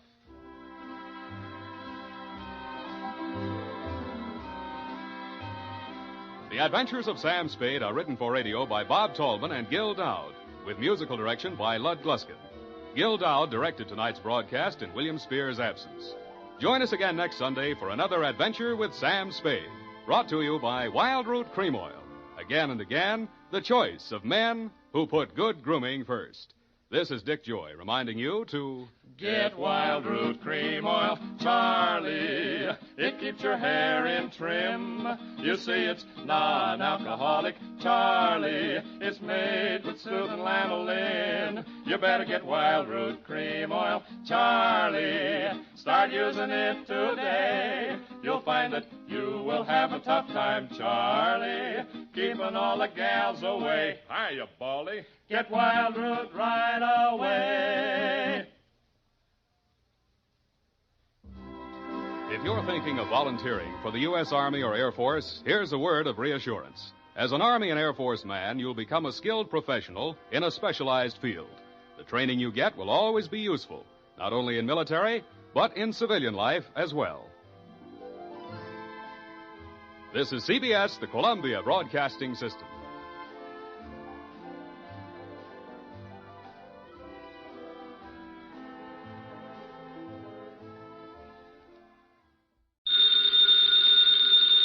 Ladies and gentlemen, the ringing of that phone bell means mystery, adventure.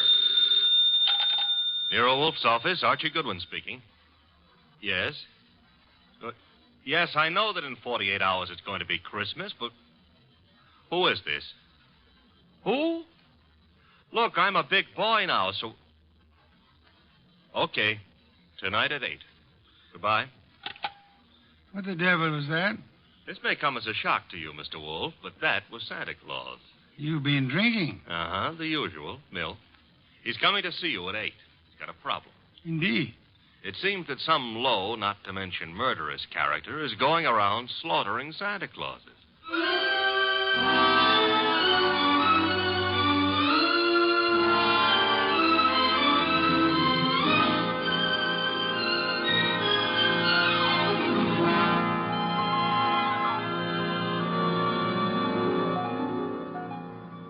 Ladies and gentlemen, it's the bulkiest, balkiest, smartest, and most unpredictable detective in the world.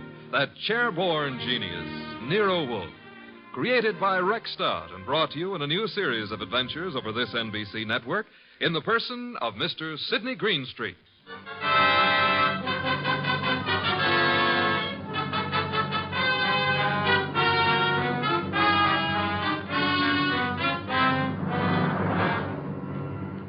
Earlier than 8, however, the case of the slaughtered Santas. It began, to be precise, on the corner of 34th Street and Carlisle. The hour was close to 6, the weather cold, the sky dark. How you doing, Santa? I'm freezing to death, officer. It's a cold day. You packing up? Yeah, I guess so. Not many people around anymore. Oh, heading for home and dinner. How was the collection? Well, I don't need no armored car, but a few dozen kids are going to have something for their Christmas stockings. Your competition, the guy in the opposite corner, is already screaming. Probably got low blood pressure. Yeah, give me a hand to get the collection pot off the chains, eh? Sure, there you go. Yeah, thanks. Yeah, I'll just walk you down the block. Got a phone in. Okay, fine. One Santa still left. Wonder what he's waiting for. Santa Claus. Well, watch yourself going down those chimneys tonight, eh? Sure. Well, I'll cut across the avenue here. Be seeing you. Hey, that car coming down the street. Got its lights out. Look out!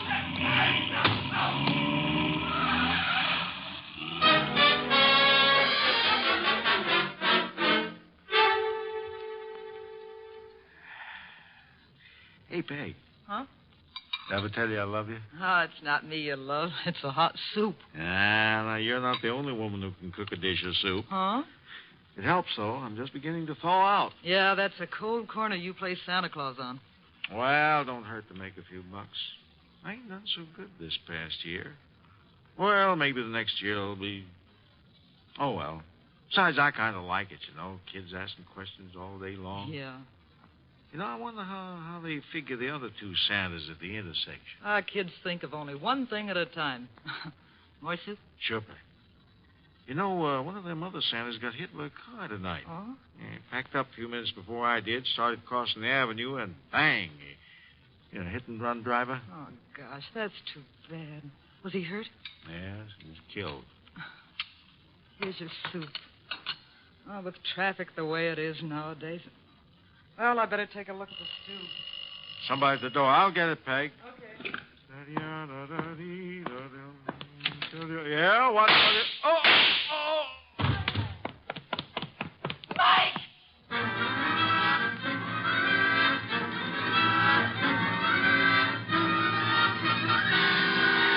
Mr. Wolfe? Yes, Archie? I've been thinking. Good heavens. Oh, I admit it won't bring about a national emergency. But, Mr. Wolfe, Christmas is only a couple of days away. If you're hinting about your present... No. I was just imagining you behind a team of reindeer. Your imagination is morbid. You'd make a wonderful Santa Claus. Phooey. You got the perfect build for it. Of course, as for character... Archie. Yeah? Can you picture me scrambling down a chimney? Well, they might have to build bigger chimneys, but... Bah. There's that, too. However... That is the front door. True. I was thinking... You might see who it is. Well, if nobody's been lying to me on the phone, that'll be Santa Claus. Let him in. But I haven't decided what I want for Christmas yet, Mr. Wolfe. For example, should she be blonde or brunette, tall or short? Archie. On my way. Good evening. I dislike dawdling on anyone's doorstep. Well, stop dawdling. Come in, please. Mr. Wolfe has been warned of my arrival? He has. Through here. Mr. Wolfe, this is Santa Claus? My name is Barton, John Barton. How do you do, sir? I have no time for the social graces, Mr. Wolfe. I'm about to be murdered. Howdy, in my house, I have objections. I'm a frightened man, Mr. Wolfe. Indeed. This costume you see me in is responsible for it all. Why are you in it? I had a notion it might be, well, entertaining to play Santa Claus in public. I'm a wealthy man, sir. I can afford to have whims. Therefore, I have assumed this masquerade.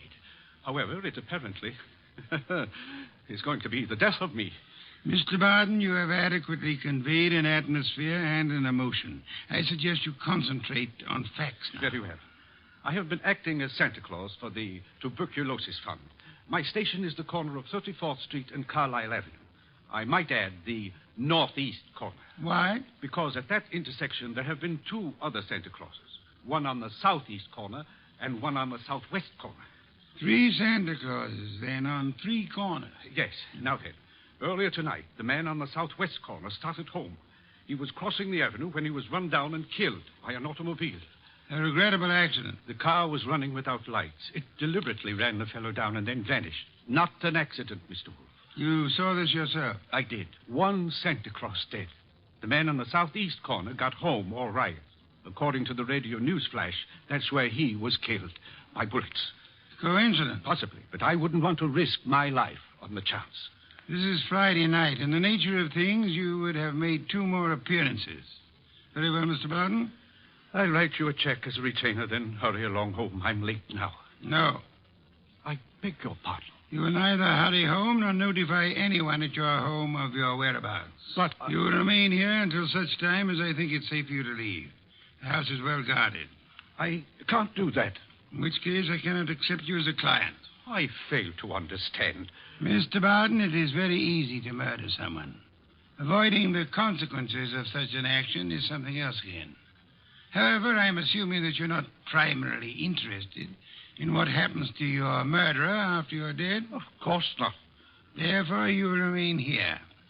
Archie? Yep. First, the corner of 34th and Carlisle, a complete report. But that's nonsense. The corner will be deserted now. Mr. Barton, you're hiring my intelligence. You therefore permit me to use it as I see fit. A complete report, Archie? Right, sir. You will then visit Inspector Kramer at headquarters. You will, in whatever manner you find effective, collect all the police information about the 2 already murdered Santas. Fine. The manner, I think, will be applying a blowtorch to the inspector's toes. Your levity is ill-timed. The inspector is likely to throw me out of my ear. Your problem. My ear? And on your way home, you might stop in at Mr. Barton's place. I don't see any purpose in that. Mr. Barton, there is a basic problem to which we must find an answer. Whether those 2 men were murdered because they were Santa Clauses or because their deaths were merely preliminaries to yours. Archie, I suggest haste. Yes, sir. And avoid blondes. I would like you to be home in time for Christmas.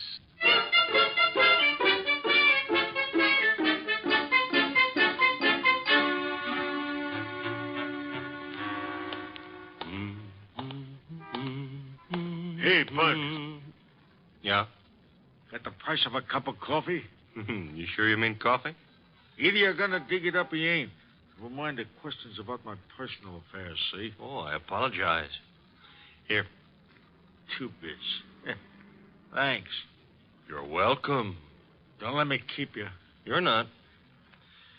34th and Carlisle, huh? During the day filled with milling throngs? Hey, that's a nice phrase. I'll have to remember it. Milling throngs. And now, desolate and deserted. Well, that's life. Set of fact. That's philosophy. Yeah? Well, for 2 bits, I don't have to listen to no philosopher, see? Good night, Bud.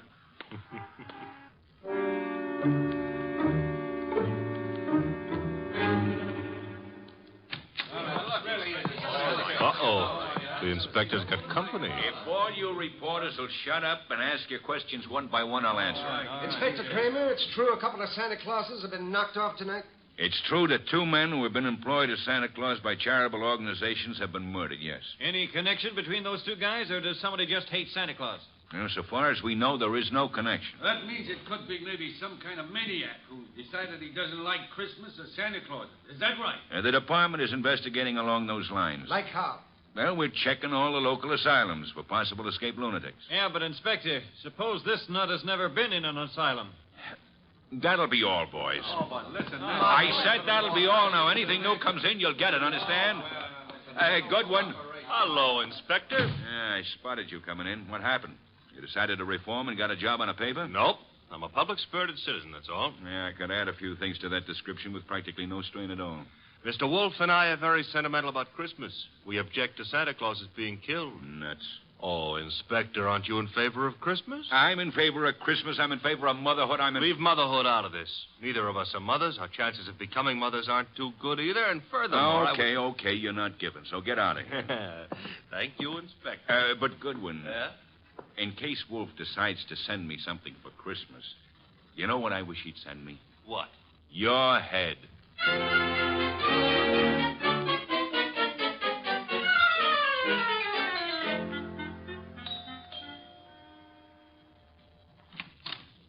Well, now I know what I want for Christmas.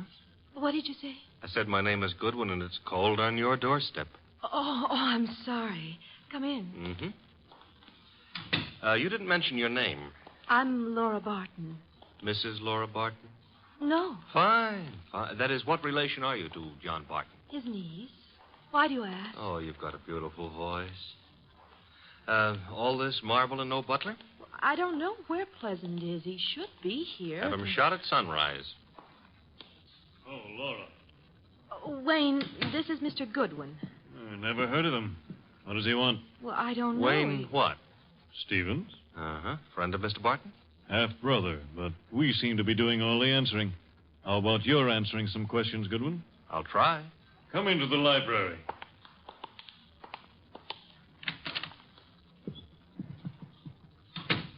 What do you want? For Christmas? Erase that. I would like to see Mr. Barton. He's not home. Where is he? Don't you know? I wouldn't have come here asking for him if I did, would I? I suppose that's true. What did you want with him? Conversation. About? Anything. You see, I like to talk to rich men. Are you rich?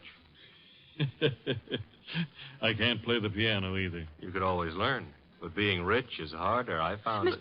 Mr. Goodwin, you must have some reason for coming here, some reason concerning Uncle. Laura, you're being imaginative. Well, Uncle is late. He's probably still on that street corner playing Santa Claus. He enjoys it. Why bother about I what... don't know, except... He's never been as late as this?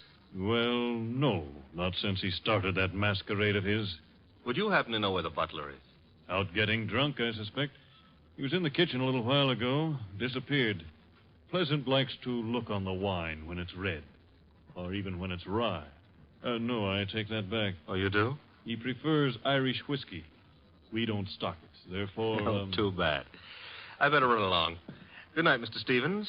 Miss Barton. Good night. I'll see you out.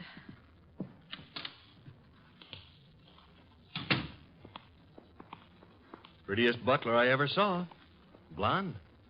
Now, old Dr. Tidmouse always said, beware of blondes because... Mr. Goodwin, Well, I'm waiting. Well, Mr. Goodwin, you must know something about Uncle. Something you didn't want to tell us. Makes you think so? Well, otherwise your visit was just pointless. But suppose I know. Now, I might be a kidnapper. Oh, no. My honest brown eyes. Your first name is Archie, isn't it? Archie? Archie Goodwin. Goes together nicely, don't you think? You work for Nero Wolfe. You're going back to him now? I might be, but then again, I might be going to the movies. I recognized you. Your pictures have been in the papers. Take me with you to see Mr. Wolfe. You can trust me. I never trust blondes. That's unfair. Well, no, I don't trust brunettes either. Furthermore, I'm not sure Mr. Wolfe would want to see you, so So? So why don't you, trail me home,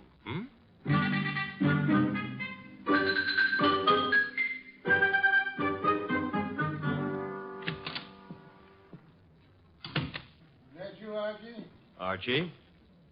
Where's Santa Claus? Guest room. He was tired. What, I've been trailed home. Indeed? By a blonde. Phooey. All right, I admit I didn't make any strenuous effort to shake her off, but she trailed. Where is she? Outside. Good. Your report. Oh, but she might freeze to death out there. That's her problem. Your report, Archie. It's short and simple. It would be simple. I haven't got time to resent that. A blonde is dying. As for the report, corner of 34th and Carlisle is a very quiet spot at night. No one was around but a bum who got into me for a quarter. For coffee, he said. You will not put that quarter on the expense account. Stop worrying. That was a private gesture. There were 4 corners. Corner number 1 had a dress shop on it. Corner number 2, a drugstore with a beautiful redhead in the window making with a hair rinse. The ad said her name was Noreen, but it didn't give her phone number. Archie. Third corner was devoted to a shoe store, and the 4th corner had a bank on it. A bank? Uh-huh. Kind of thought we'd have a pause at that point. Mean something? Inspector Kramer's information consisted of... Oh, you're being coy. Kramer furnished the information the police could find no connection between the 2 murdered Santas. Except for the fact that they were both playing Santa Claus. Isn't that a little on the obvious side? This is an obvious case. The Barton home, Archie. Marble and old lace. A butler, his name is Pleasant, was among those missing. Among those present, Laura Barton, the old man's niece, and Wayne Stevens, his half-brother. Ah. Yeah, only for Laura. Stevens was not at all pretty. It was Laura Barton who followed you here. It was Laura. Archie, go upstairs and... Oh, now, wait a minute. The girl, the weather, common humanity demands that you have... Louis, you speak for yourself, not humanity. I'm human. On occasion, a debatable point. Very well. Let her in. Oh, thanks. Laura, come in. Laura Barton, Mr. Wolfe. How do you do? How much money do you inherit on the death of your uncle? What? That is known as the shock treatment. However, I need an answer. Uncle isn't dead, is he? That, for the moment, is irrelevant. How much? Half his estate. The other half? Wayne, Uncle's half-brother. Very well. Archie, will you go upstairs and inform Mr. Barton that his niece is here? Uncle is here? On my way.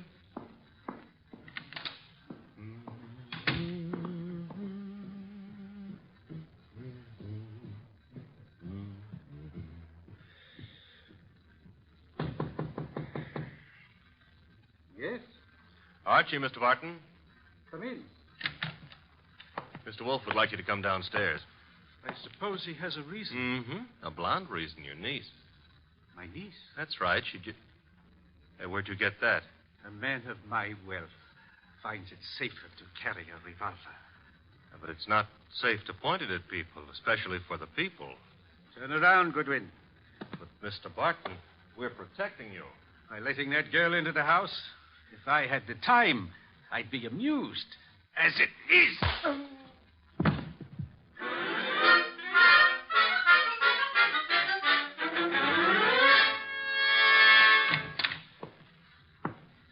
Archie, you been gone? Good heaven. Uh-huh. Santa Claus came early. Your head? Which one are you referring to, my own or the one Santa gave me? You had better sit. No, I had enough trouble getting up a little while ago. I'm staying out of any positions in which I might have to do that again. Mr. Barton is among the missing. Indeed. Mm-hmm. Hit me on the head and used the back exit. I checked with Fritz in the kitchen on the way here. He offered a reason for his peculiar behavior? Laura Barton. So? I don't understand. Uncle wouldn't do... Uncle apparently has. He also, would appear, fancies himself in costume. Well, he used to be very much interested in the stage. He acted for a while, a long time ago, till the family objected. Archie? Got it. Nero Wolfe's office. Archie Goodwin speaking. You recite very nicely, Goodwin. This is Kramer. Let me have Wolfe, huh? Mr. Wolfe? Inspector Kramer. Yes, Inspector? The papers haven't been carrying it, Wolfe, but you're working on the Santa Claus case, aren't you? Possibility? You didn't send Goodwin down to headquarters on a possibility. Never mind. We're working on a line down here, Wolfe. Now, look, if it doesn't strain your professional ethics, you might be able to help. How? There's a bank on the corner of 34th Street and Carlisle. We got the thought that suppose a gang was preparing to take that bank tomorrow morning. Those Santa Clauses have been on the corner for nearly a week now. They might have noticed something about the bank's routine, guards or what have you, that could interfere with the gang's plan. A mighty ingenious and imaginative thought, Inspector. Hey, you didn't say yes or no. I have at the moment no opinion. That's all you're going to give us? At the moment. However, Inspector, in a very little while I shall give you, the murderer. Archie, Miss Parton will remain here. As for you... Yeah? You will return to 34th Street and find our coffee-loving friend. Hmm? You will persuade him in whatever manner you think best to return here with you. Huh? Yes. You know, I think it possible you may be able to put that quarter on the expense account after all.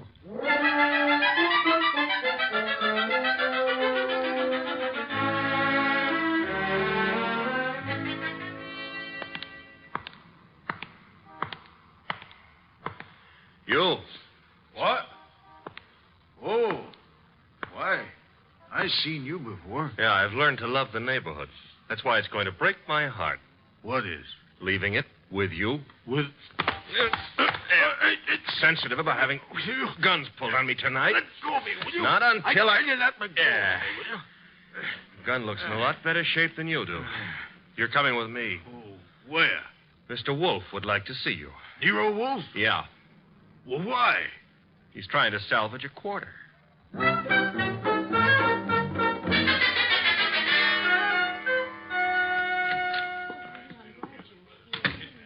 Archie. Uh-huh.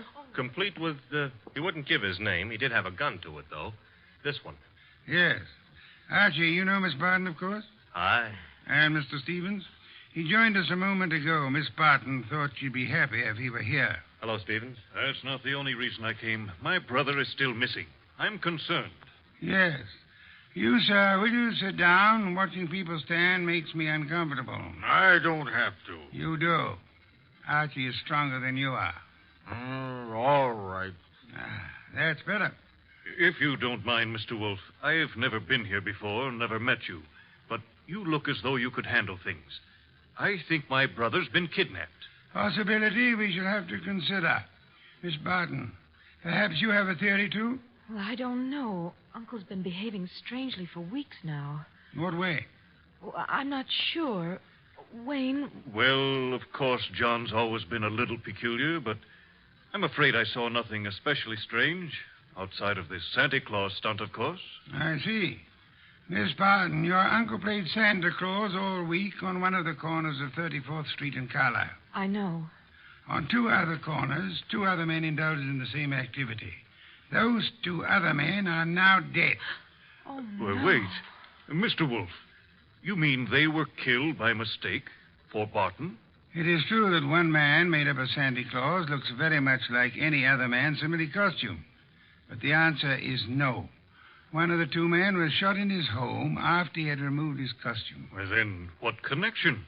Miss Barton, in the event that you wanted to hide a tree, where would you hide it? Hide a tree? Why, I wouldn't even begin to know. If you were very clever, you would hide it in a forest. If you wanted to hide a murder and were very clever, you would adopt the same principle. Wait.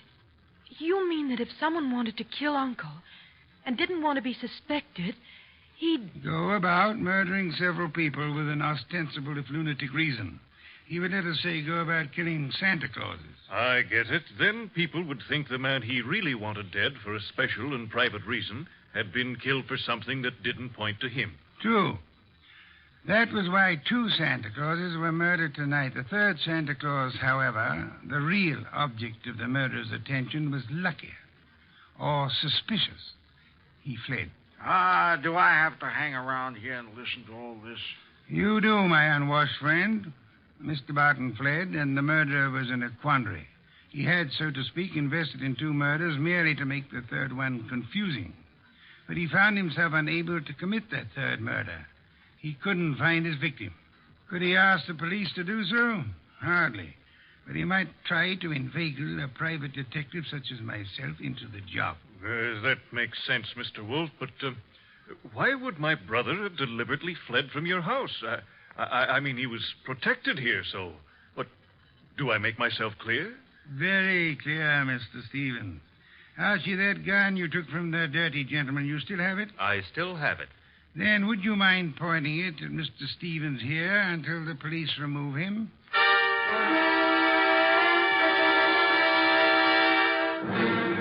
All right, come along, Stevens. Well, that's the end of Mr. Stevens. Inspector Kramer will take good care of him from now on. But now, Mr. Wolfe, Laura and me and the refugee from a washcloth over here would still like to know how and why and who was involved. I knew two people had a motive for John Barton's death. Laura Barton and Wayne Stevens.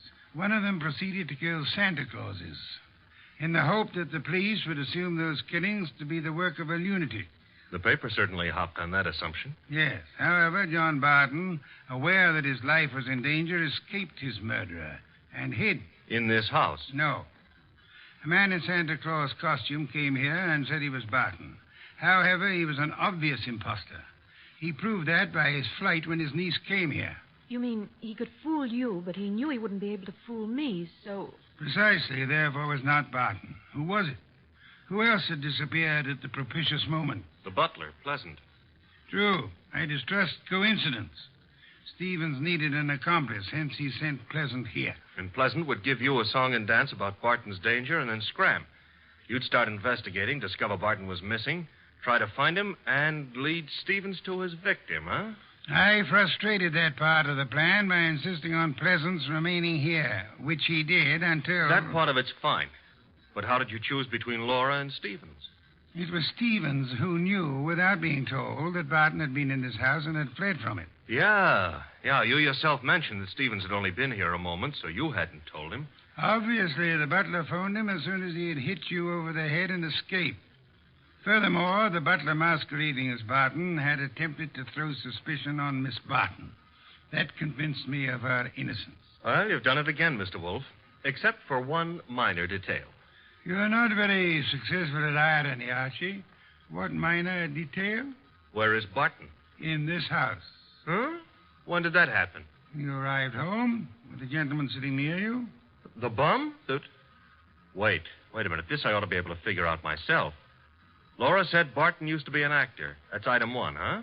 Yes, Archie. Also, why is a supposed tramp hanging around a deserted intersection for handouts? The answer is he wasn't. He was keeping an eye out for trouble he knew was after him. Oh, so it turns out I gave a quarter to a millionaire. Uncle, your uncle. Well, that is, I know, my dear. Yes, I'm Uncle. I did rather a decent job, didn't I? No one recognized me.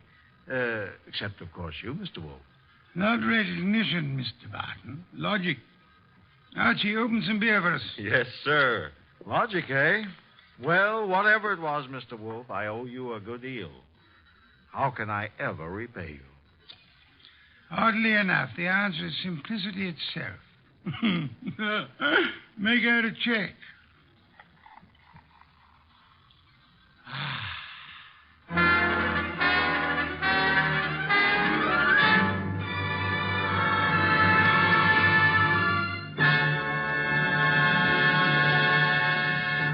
You have been listening to The New Adventures of Nero Wolfe, starring Sidney Greenstreet.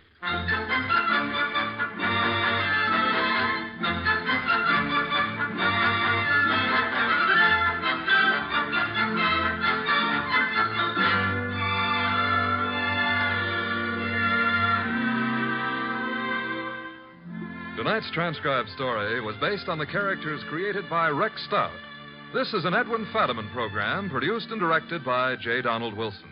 In the cast were Larry Dobkin as Archie Goodwin, and Howard McNear, Grace Lennard, Vic Rodman, Herbert Butterfield, Bill Johnstone, Gene Bates, and Bob Bruce.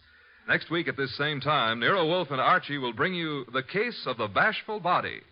Don Stanley speaking. 3 chimes mean good times on NBC.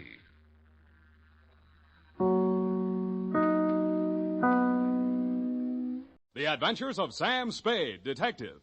Brought to you by Wild Root Cream Oil Hair Tonic, the non-alcoholic hair tonic that contains lanolin. Wild Root Cream Oil. Again and again, the choice of men who put good grooming first.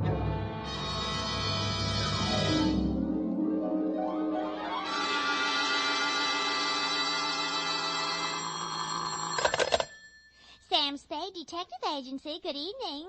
That sounds funny in dialect. Good evening to you, and happy 4th of July, Bernadine Hemp. Oh, Mr. Spade. What was the caper? Don't you mean caper? No, the caper. The high point of the caper. The climax, the crescendo, the pinafore. Well, that's better. For a minute, I was afraid you were learning English. Oh, no. I'm studying Spanish. Soy infeliz que inicia... Yeah. Mucho interesting. Gracias. Shall I go home now? No, mal suerte. There's a little matter of murder in 2 languages, neither of which is Spanish, so stay where you are. I'll be right down to dictate my report on the Rushlight Diamond caper.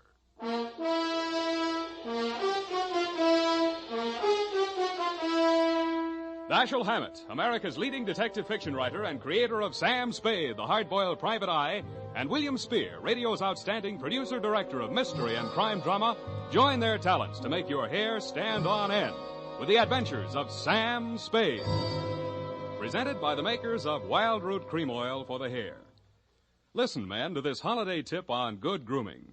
To help spark up your whole appearance, first be sure that your hair is well groomed. Be sure it's groomed with popular Wild Root Cream Oil Hair Tonic.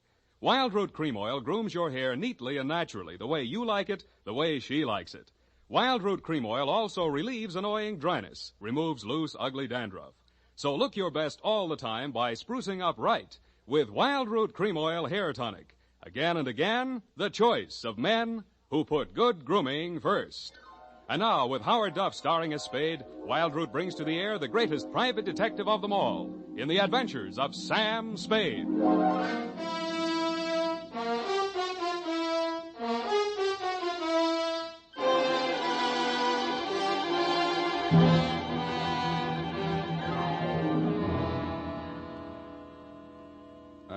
Date, July 4, 1948, to Mrs. May Rushlight, 21A, Granite Court, from Samuel Spade, license number 137596.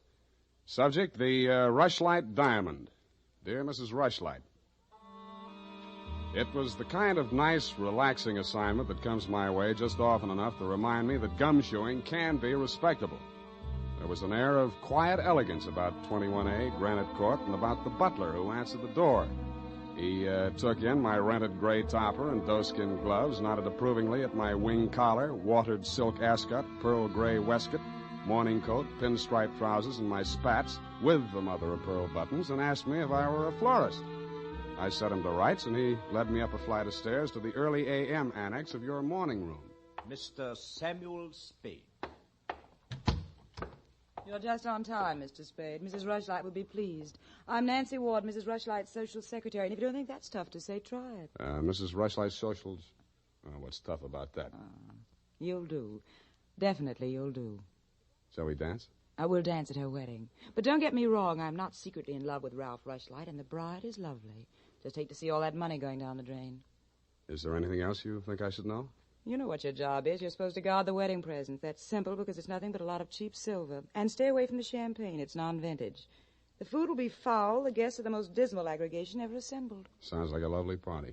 I arranged the whole thing. I told you she's a lovely bride. What'd she ever do to you? I'd rather not say. I don't want to sound bitter. This way, Mr. Spade. The old hat. Mrs. Rushlight will see you now. Thank you, Florence Nightingale. Nancy? Oh. This is it, darling.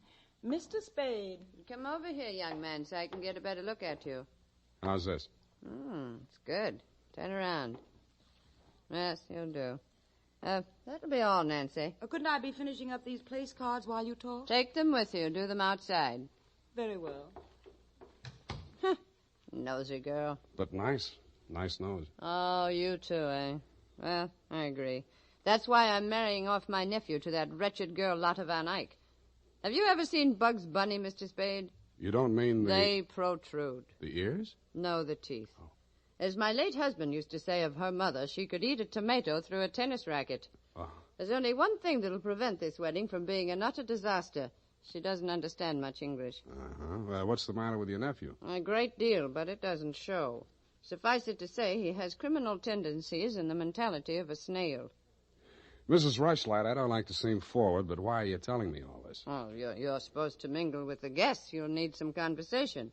Now, as to your assignment. The bride, being what she is, The wedding presents are hardly worth guarding, except for one.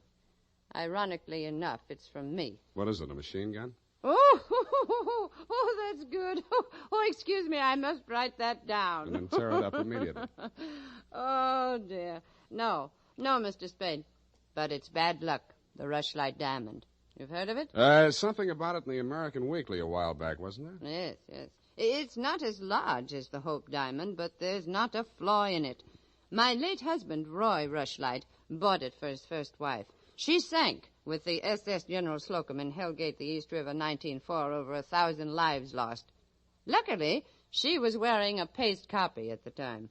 I was only a young girl when I married Mr. Rushlight, and, fool that I was, I signed anything his lawyers asked me to sign.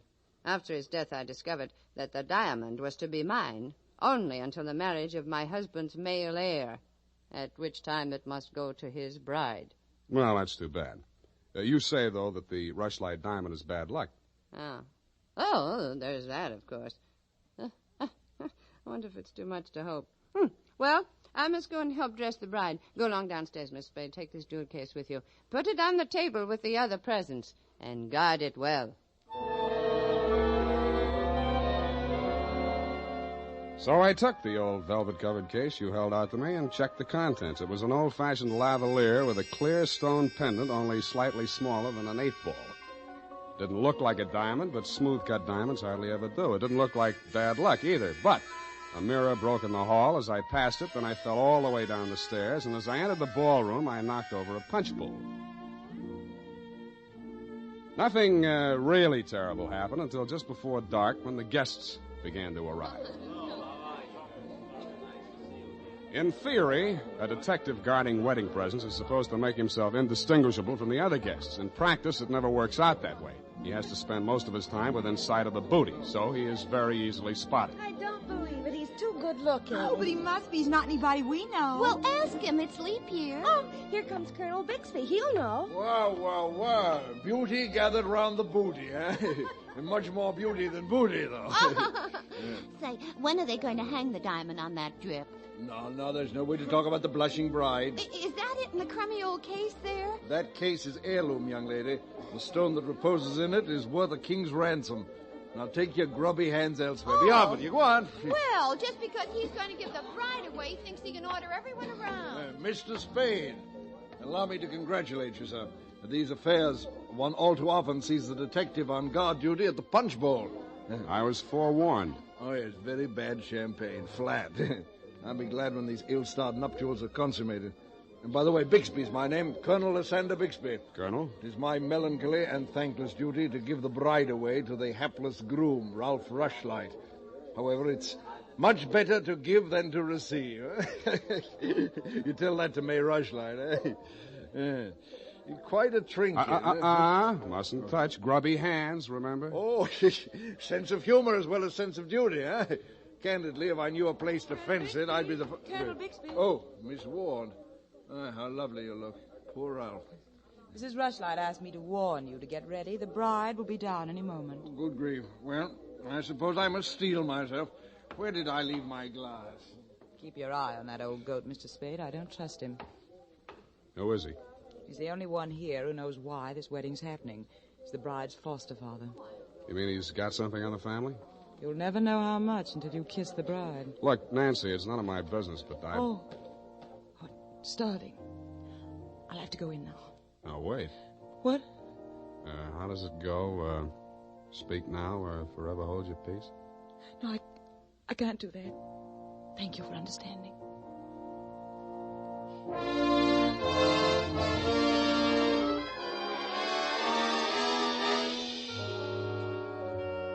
I didn't witness the ceremony, but judging from the mood of those who had, it was just as well I didn't. They shuffled back into the ballroom looking as if they'd witnessed an execution. Nobody seemed to be in a hurry to join the receiving line. After a few half-hearted handshakes, the groom left the bride standing alone, looking kind of bewildered, and came over to take inventory of the presents. Look at that junk. I'm Ralph Rushlight. Who are you? Spade. I was hired to guard this junk, as you call it. Sorry I'm wasting my time. The Rushlight Dime. It's bad luck. Look at what it did to me. Look at her. Did you ever see anything? Keep it to yourself. Why should I? Because I'm liable to slap you clear across this room. Haven't I been punished enough? Go on, scram. Keep your hooks off that necklace. That's mine. I heard it's your wife's. Come along, you my heard dear. wrong. Come along over here. Oh, Mr. Spade, you haven't met the bride yet, have you? No. Thank you. I wish you a lot of luck, Mrs. Rushlight. You're going to need it. Thank you. Well, I suppose now as well as any time, Colonel. Oh, very well, my dear. Quiet, please. Quiet, everyone. Mrs. Rushlight, the elder Mrs. Rushlight, that is, has something to say to you. Mr. Spade. Yes? The necklace, will you please hand it to me? With pleasure. I'm tired of looking at it. Oh, you're not done yet. Stay close by my side. Dear friends, at this solemn moment, I want, first of all, to welcome this dear little girl into the Rushlight family. Thank you. Yes.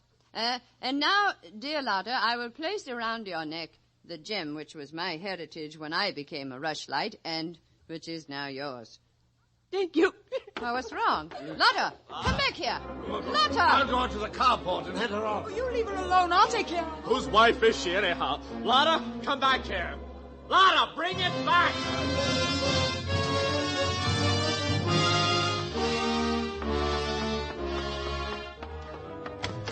I was almost ashamed to join in the chase, but I had to because I'd been hired to guard the Rushlight Diamond, and for my money, the best way to do that was to help her get away. Somebody got to her before I did. A strip of wedding gown satin marked the spot. The body lay crumpled under a hedge, but it wasn't the bride's body. It was the groom. He'd been stabbed to death with a pair of garden shears, which made sense. But what didn't make sense was that the necklace she'd been wearing was still clutched in his hand.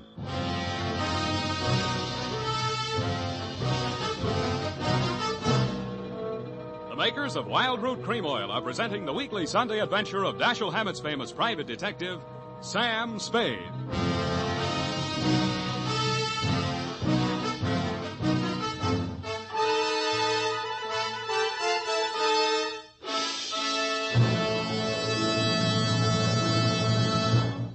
If you want the well-groomed look that helps you get ahead, socially and on the job, listen. Recently, thousands of people from coast to coast who bought Wild Root Cream Oil for the first time were asked, how does Wild Root Cream Oil compare with the hair tonic you previously used? Better than 4 out of 5 who replied said they preferred Wild Root Cream Oil. And no wonder. Wild Root Cream Oil grooms the hair neatly and naturally, relieves annoying dryness, and removes loose dandruff. What's more, non-alcoholic Wild Root Cream Oil is the only leading hair tonic that contains soothing lanolin. So ask for Wild Root Cream Oil Hair Tonic. Again and again, the choice of men who put good grooming first. By the way, smart girls use Wild Root Cream Oil too, and mothers say it's grand for training children's hair.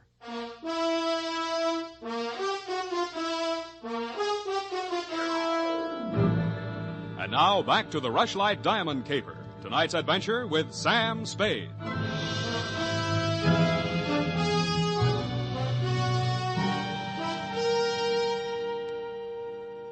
Number 21A Granite Court was teeming with motives and suspects.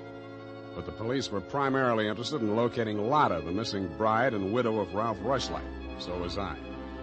She looked like less work than the rest of you because if she had killed him, it was self-defense, if she knew enough English. By 10 in the a.m., when I checked in at my office, she was still successfully eluding the police dragnet. That was because nobody, including me, had thought of looking in my office. Wow. Good morning. Thank you. Is that all the English you know? Thank you, no. I want my necklace.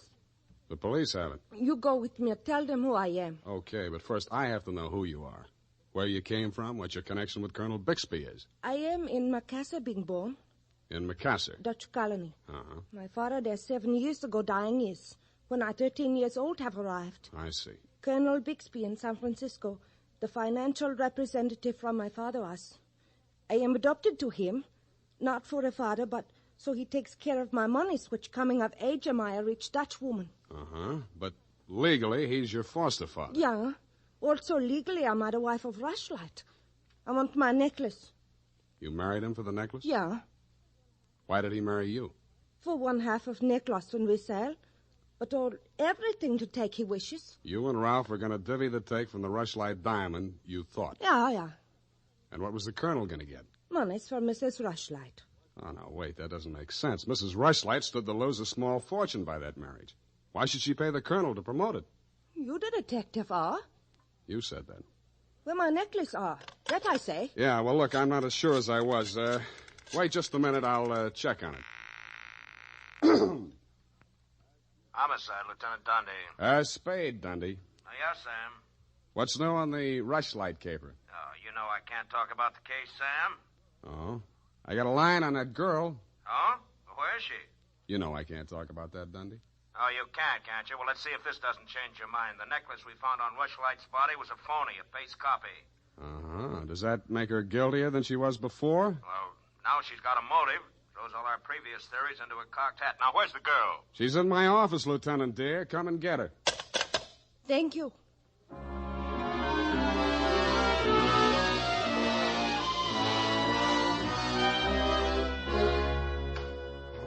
Oh, cowhand. Oh,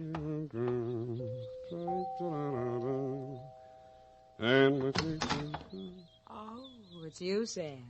Back again? Yeah, do you mind? Well, that depends on who you came to see. You, sweetheart. Oh. But first, I'd like to talk to Mrs. Rushlight. Well, she can't see anyone. She's in a state of nervous collapse over Ralph's death. Oh, that's too bad. You seem to be holding up pretty well. Well, I'm relieved. He's better off dead than married to that... Yeah. Rushlight Diamond's still unlucky, you know. What do you mean by that? I was just trying it on for size. Uh-huh. Does it fit? Yeah, but you and Mrs. Rushlight are about the same size. Her nerves getting any better? You're the doctor. If you want to see her, go ahead. She's up there. Thank you.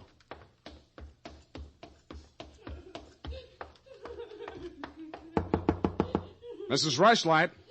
Go away, I'm ill. I'm sorry to break in on you like this, but I haven't got much time. How dare you? Nancy! Where's that girl? Mr. Spade, please leave me alone with my grief. Funny thing, yesterday Nancy was carrying a torch for Ralph, and you were holding the torch to him. Today it's different. Oh, good heavens, you don't think I'm grief-stricken over Ralph. Good, that's one less mystery. Mr. Spade, what do you want? Your nephew's killer. Oh, does it matter? It does to me. Somebody getting knocked off right under my nose is bad for private detectives everywhere. Oh. For a moment, I thought that... Say, wouldn't you rather make some more money? I refuse to marry Lotta. Oh, no, nothing like that. It's the necklace, Mr. Spade, the genuine. What is? I don't know. All I know is the other one isn't. Who told you that? Well, the police know. It's in the papers, isn't it? Not yet. Well, how else would I learn? The murderer's the only one who could have told you, unless you're the murderer. I see. Very well, Mr. Spade. I'll tell you what I know. I'm not as wealthy as you might think. In fact, I have for 4 years lived from pillar to post, from hand to mouth, ragtag and bobtail, struggling to make ends meet. What you mean is you're eking out a meager existence, keeping your head above water, one jump ahead of the sheriff, stalked by the grim specter of poverty. Is that right?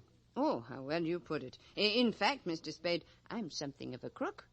I've borrowed large sums of money from Colonel Bixby, putting up as collateral something that was not mine to forfeit. Don't tell me. Let me guess. It was the Rushlight diamond? Well, you seem to know everything. All but one thing. Why did you think you could palm off a paste copy on an operator like Bixby? He sent you here. I won't tell you another single thing. Well, then I'll tell you a few things. The only way the Rushlight diamond could be transferred legally into the hands of Colonel Bixby was by tricking Ralph into marriage with Lotta, since Ralph's wife automatically became the legal owner. With Ralph dead, Bixby would be in line to inherit the diamond from her. Inherit? California state law. Foster parent may inherit from a foster child in absence of any direct heir. Well, then he planned. He'd kill her, too. Mr. Spade, we must stop him. She's safe for the time being. I had her thrown into the pokey. They can hold her 48 hours for questioning, but they can hold you longer. They can even hold you as an accessory before the fact. Why, I I didn't know he was going to kill anyone. Lotta was just going to hand over $1 million diamond to Bixby out of the kindness of her heart? Oh, no. Lotta wanted to become an American citizen. Marriage is the quickest way. For her, Ralph was the only way. Okay, I'll buy that. Now, tell me honestly, Mrs. Rushlight, what happened to the genuine stone? I honestly didn't know. I wasn't sure. But now there can be only one answer. Nancy with the laughing face? She went with me when I went to the bank vault to get the Rushlight diamond to present to Lotta after the ceremony. Uh-huh. She looked after all my jewels, including the paste copy that I habitually wore. Homicide, Lieutenant Dundee. Spade again, Dundee. I think I got the Rushlight caper all wrapped up. I'm heading for your office now, so wait for me. And whatever you do, don't let that Lotta dame out of your sight. Thank you. Goodbye. Wait a minute, Sam. Wait a minute. Yeah? The Lotta dame. She's already gone. Escaped? Bailed out. Custody of her foster father. Wait a minute. I got the name here, son. Bixby. He's a colonel, and no wonder you're only a lieutenant. Mr. Spade, can't you stay for tea? Not thirsty. Nancy? Nancy, where are you? Oh, here I am, Sam. I was waiting for you. You got the keys to that car out in front? Why, yes. Do you want to borrow it? Yes, with you in it. Why, Sam, wait till I put my face on. Let it go. It's as good as lost anyway.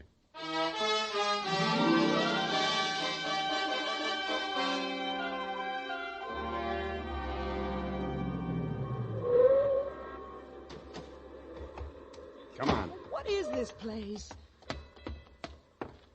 Where are you taking me? Never mind. Just hang on. I'll fly you up to the second floor. Sam, that was a shot that sounded like Lotta. You stay here. Don't come in until I call you. Spade, what are you doing? Get back in there. Oh, sir. Drop it. No. Drop it or I'll crack your elbow. That's better. Now sit down. I want to look this over. Looks real cute. Uh-huh. Powder burns, gun beside the chair, and what's this? Well, a note in Dutch. It's a suicide note. She killed herself. I could almost believe that. You've handled this very well, considering the bad breaks you've had. Only one thing wrong. Do I scent a bargain? I don't have to bargain. I've got the diamond. All you've got is 2 murders rapping on your thick noggin. Don't be absurd. I know who has the real necklace. Then you better talk to her directly. You can come in now. Sam, was that... Oh, that poor, homely little dame. What did she ever Stop, do? you're breaking my heart. She committed suicide. You know better than that. She committed suicide, if the colonel's price is right. Oh, I see. I'll put it to you directly. It's not easy to fence. It'll have to be cut. That'll decrease the value considerably. Say, $10,000, no questions asked. Pardon me, that suicide shot, it's ringing in my ears. I can't hear you. 20,000. 50. All right, 100,000. Sam, don't be a fool. Take it. I'll give you a real break, Colonel. That's the cops coming after you. No, anything, Spade. What do you want me to do? I want you to try and get out of here. What are you going to do? There's the door. Go ahead. All right. Thank you, Colonel. All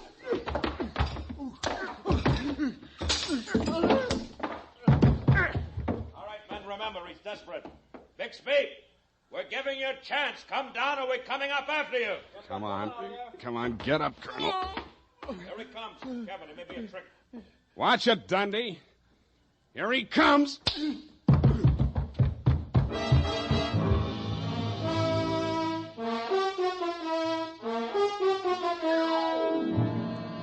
And that, Mrs. Rushlight, is the crop.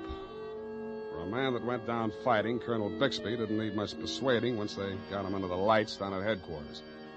He confessed to everything, and the murders weren't the worst of it, the way I figure. The worst of it was the cruel way he victimized the poor little ugly duckling, Lotta Van Eyck. It's tough enough to be whipped before you start. Period. End of report. My goodness, that was muy triste. I mean, I'm beginning to see why Effie gets so repressed sometimes. Effie, depressed? That little doll told you that? Only between she and I and the lamppost. She's so sensitive, you know. Not like I, of course. I invariably cry at weddings. You don't say, Bernadine. You attend weddings often? With high frequency, Mr. Spade. You mean frequently? No. The last time it was FM. You know, frequency moderation. Oh, yes. Moderation in all things, I always say. You mean you attend radio weddings? Oh, Oh, yeah. I've been married 6 times. My next date is television. You've been married 6 times? Well, to each his own, Mr. Spade. You mean 6 men have... Oh, no. No, I only marry my husband. Repetition is the spice of variety, I always say. Is that legal? If it's not after 6 weddings, what isn't?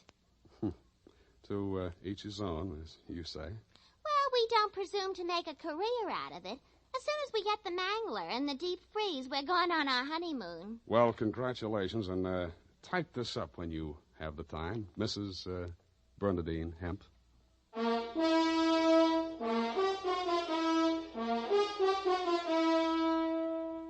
Every day, more and more men are turning to Wild Root Cream Oil for truly handsome hair. And that's not surprising, for what other leading hair tonic gives you these big advantages?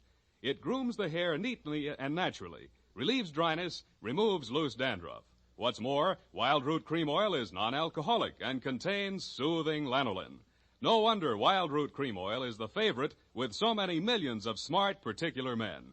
Get Wild Root Cream Oil. Again and again, the choice of men who put good grooming first.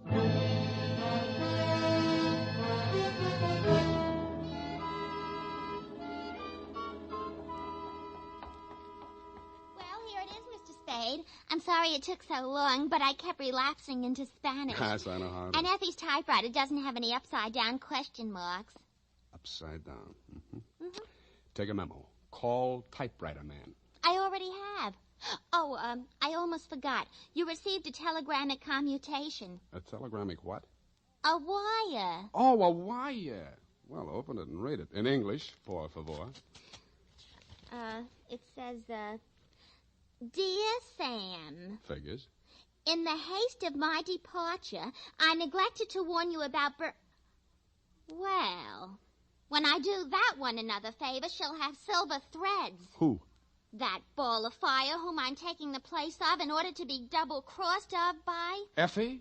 Is she still in far-off Kanab? And good rubbish, if you'll pardon the expression. Now, Bernadine, let me see that. I neglected to warn you about Bernadine. I'm sending details, airmail special, but in the meantime, whatever you do, don't go to any radio broadcasts with her, and if she comes to work in a wedding gown, take the day off. Love, Effie. And I had 2 tickets for honeymoon payoff, and now she went and spoiled everything. Ah, now there, Bernadine, you just have to marry your husband again, that's all. I wouldn't have had the time anyway. I know. It's just the principle. Good night, Mr. Spade. Good night. Buenas noches. Hasta la vista. Effie, why did you ever leave me?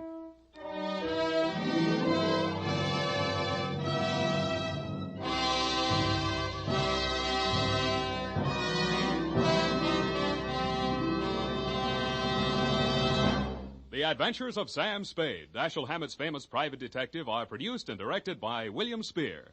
Sam Spade is played by Howard Duff.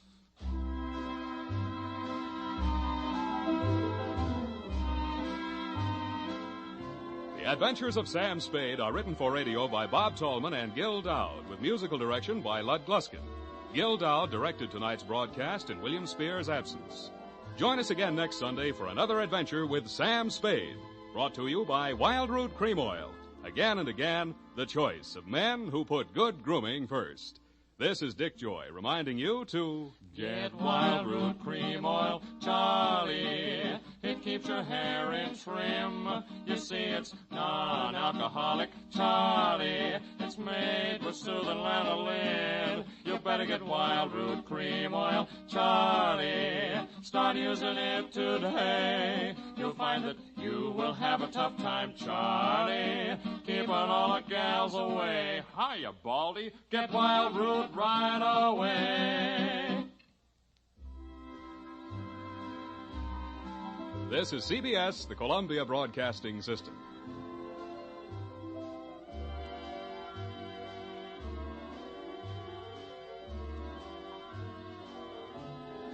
Stay tuned for Nero Wolfe, transcribed in 30 seconds. The chimes are all set to wish you a Happy New Year this Sunday with a gala broadcast of The Big Show. The unpredictable Tallulah will MC with a host of leading stars of stage, screen, and radio, including Ken Murray, Gloria Swanson, Margaret O'Brien, Jose Ferrer, and many more. And there's a carnival of fun with Theater Guild on the air also this Sunday when the sparkling Lockhart family, Jean, Kathleen, and daughter June, co-star with Van Heflin in Theater Guild's presentation of the exciting story, State Fair. Ladies and gentlemen, the ringing of that phone bell means mystery, adventure. Nero Wolfe's office, Archie Goodwin speaking. Who? Oh, I see. Oh, and you think Mr. Wolfe might be interested in going over and... Hold on a minute. Archie, I'm not interested in going anywhere. Ill-considered movement is the curse of our times.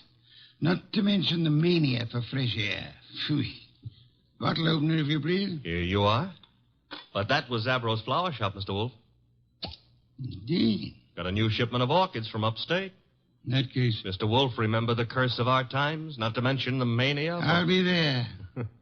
He'll be there. After all, a man must risk his life sometimes.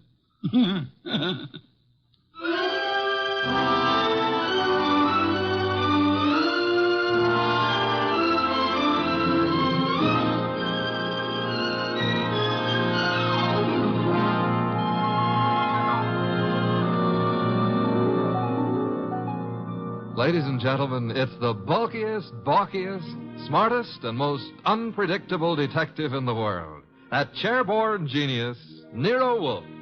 Created by Rex Stout and brought to you in a new series of adventures over this NBC network in the person of Mr. Sidney Greenstreet.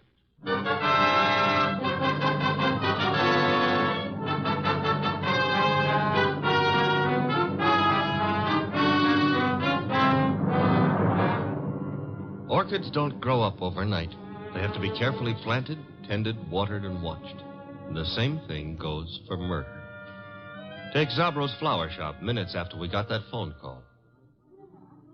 Zabro! Oh, Mr. Hansen, I did not notice you are here. I'm here, and what's more... You like the way I display your orchids, hmm? I don't like the way you've been avoiding meeting your obligation. Please, it is better not to shout. It'd be still better if you paid me what you owe me. Mr. Hansen, business has not been so good. I will pay. You'd better. I intend to... My lawyers aren't going to be satisfied by intentions. Your lawyers? I've no particular desire to own a flower shop, but it looks as if I'm going to, unless you raise some money. Mr. Hansen, I have worked years. I have given of my blood to make a success of this establishment. You cannot take him from me. You are a rich man. I intend to stay rich, too. You've got 24 hours, Zabro. A man can accomplish a lot in 24 hours. Yes, Mr. Hansen. Even maybe murder.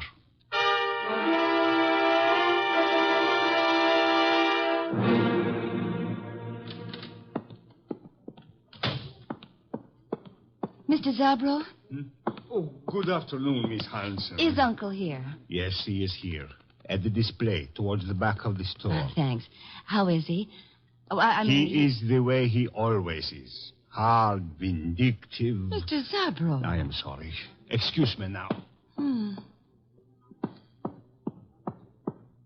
Uncle? What is it, Enid? Have you seen my display? The lilies? Uh-huh. Yes, pretty. Oh, thank you. He's not here. Well, I didn't say... You didn't have to. John Arndt is not here. Why he is not here, I don't know. His job was to look after my display.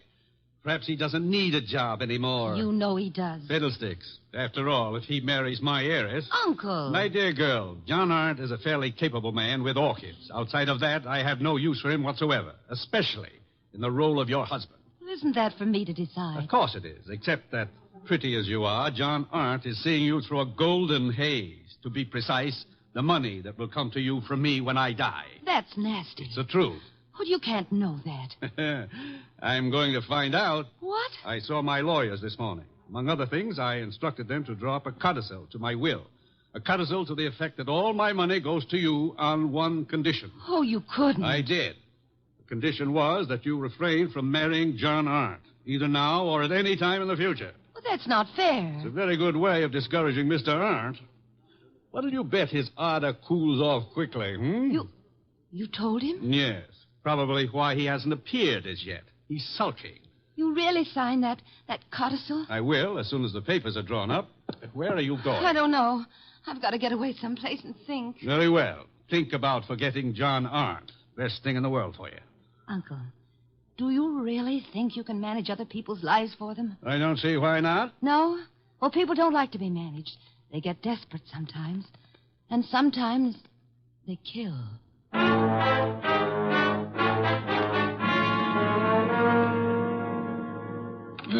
Mr. Wolfe, what are you doing? Getting up. I'm up. Well, that makes you eligible for the Explorers Club or something. Ah, my coat and muffler, Archie. I got him here. Thank you. You're really going out into that weather outside? Archie, must you try to be witty? It amuses me no end. Haven't you seen enough of those weeds yet? An orchid is not a weed. Another muffler, Archie, the woolen one. You've already got 2 on. Please, fresh air clogs the lungs, Archie. Sure, everybody knows that, but they won't admit it. Of course not. A conspiracy of silence. Archie, I'm ready. You sure? I can see a square inch of skin showing. Tom, you're driving me to Zabras. Mm-hmm. All right, careful. And take a deep breath. I'm going to open the door. You ready? Yeah, very well. Open it. Be brave, Mr. Wolfe. We'll keep the car window shut, and maybe you'll make it. Careful. The risks one takes. In you go.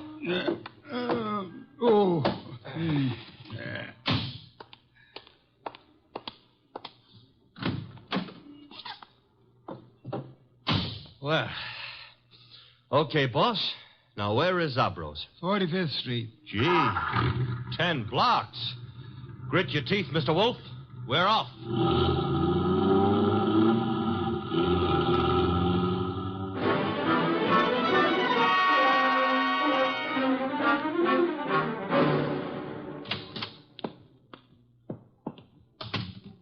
Oh, Mr. Wolfe, I'm glad you are here. Those orchids you wrote me about had better be worth the trip.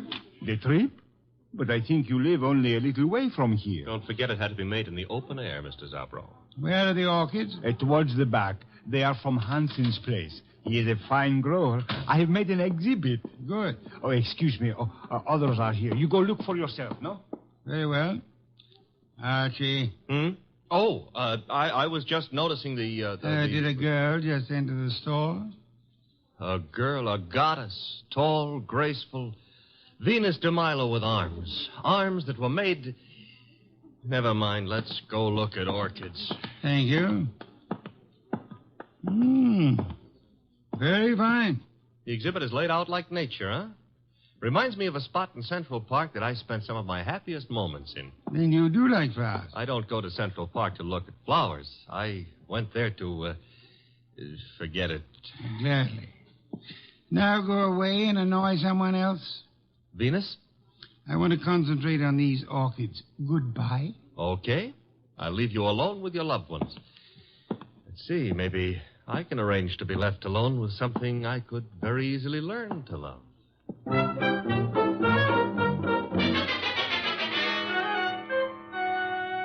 Hey, boss. Don't bother me, Archie. Oh, this is serious. There's a lily display just like this one over at the other end of the store.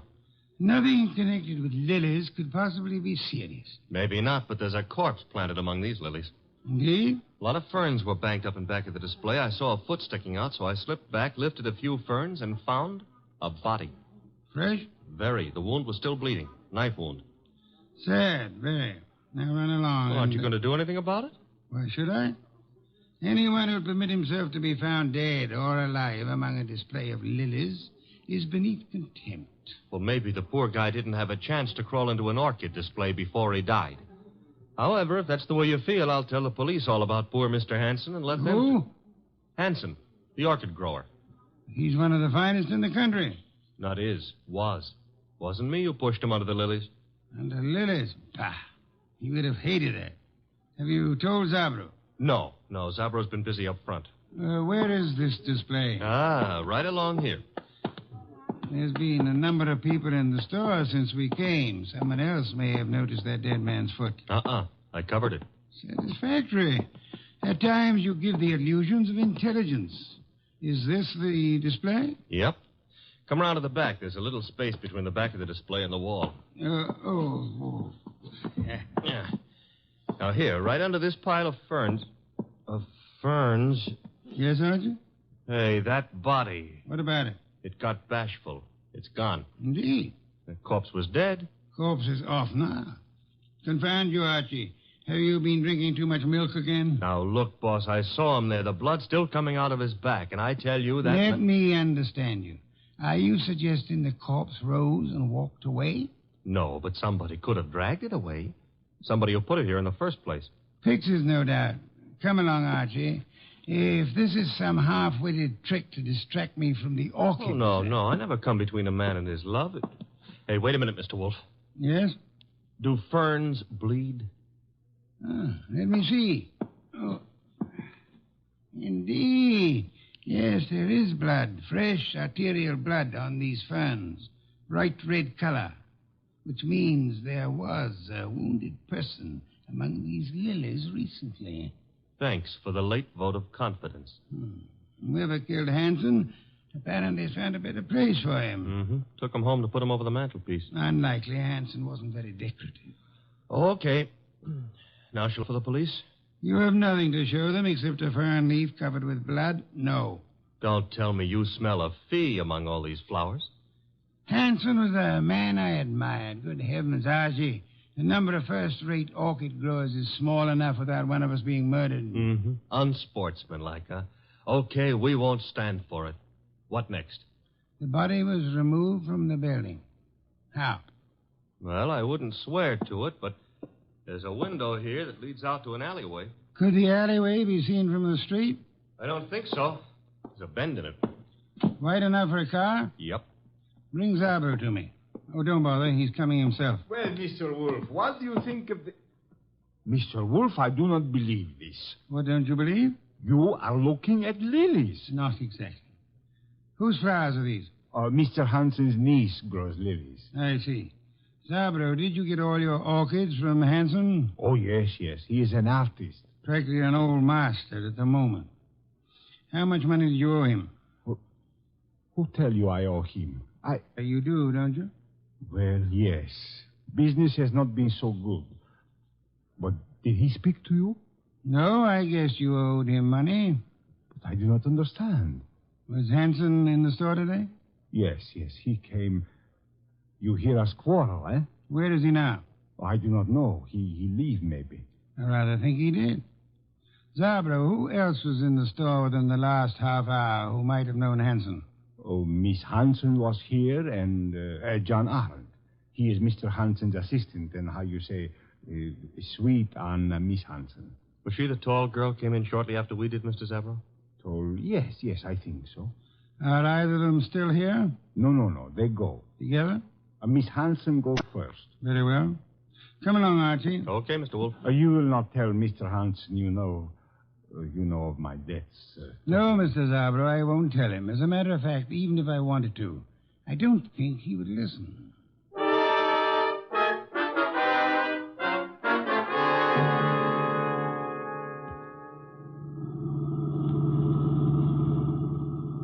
I love these long drives in the country.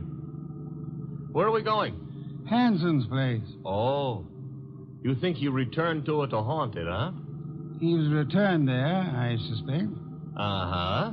In order to cast suspicion on himself. Miss Hanson lives with him. Mr. Arndt works for him on the premises, therefore... Miss Hanson will be there? I imagine so. Why? Oh, nothing. Nothing at all. Boss, can we stop at the next town? Why? I want to buy a book on lilies. This sudden... You mean Miss Hanson grows them and there. Uh-huh. You see, that way we'll have something in common. Perhaps, but Archie, is an interest in flowers what you want to have in common with her?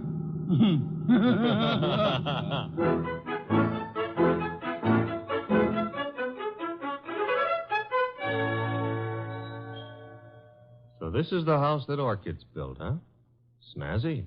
Very handsome country home. For streamlined zombies. Hello. I take that back. Miss Hanson? Yes. I'm Nero Wolfe. The person ogling you is my assistant, Mr. Goodwin. Oh. Well, Uncle has spoken of you, Mr. Wolfe. Oh, come in, please. Thank you. I was not ogling. I was merely tracing a resemblance Oh, between Uncle and me? between you and my heart's desire. Archie, stop being poetic. It doesn't become you. In here, please.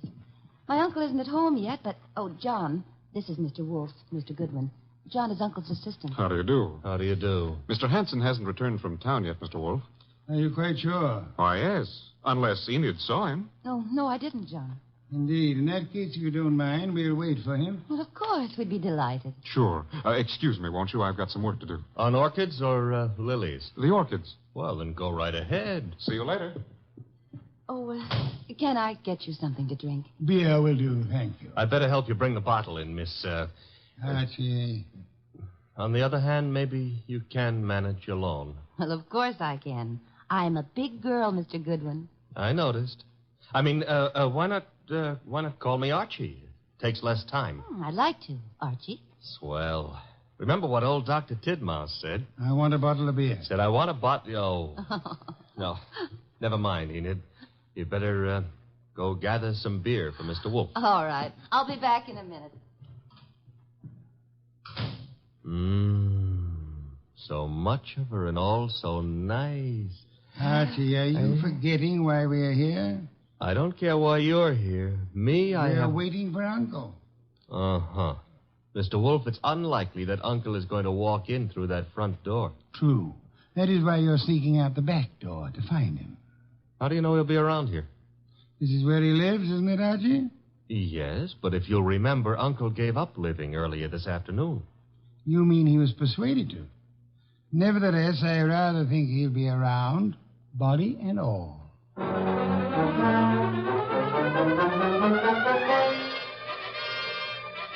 He wasn't in the house, so I tried the conservatory, hothouse, what have you. It was hot in that steam-heated orchid paradise. Also, it was full of orchids. Unfortunately, it wasn't full of Miss Hanson. I wandered hither and yon for a moment, dreaming of her, until I noticed a foot. Same foot I'd seen back at Zabro's, and peculiarly enough, the same corpse was attached to it. Uncle's. I was bending over to take a closer look when I felt a thud. I realized that thud was the sound of something hitting my head, and I began to realize, too, that I'd been knocked almost unconscious, which the second blow did.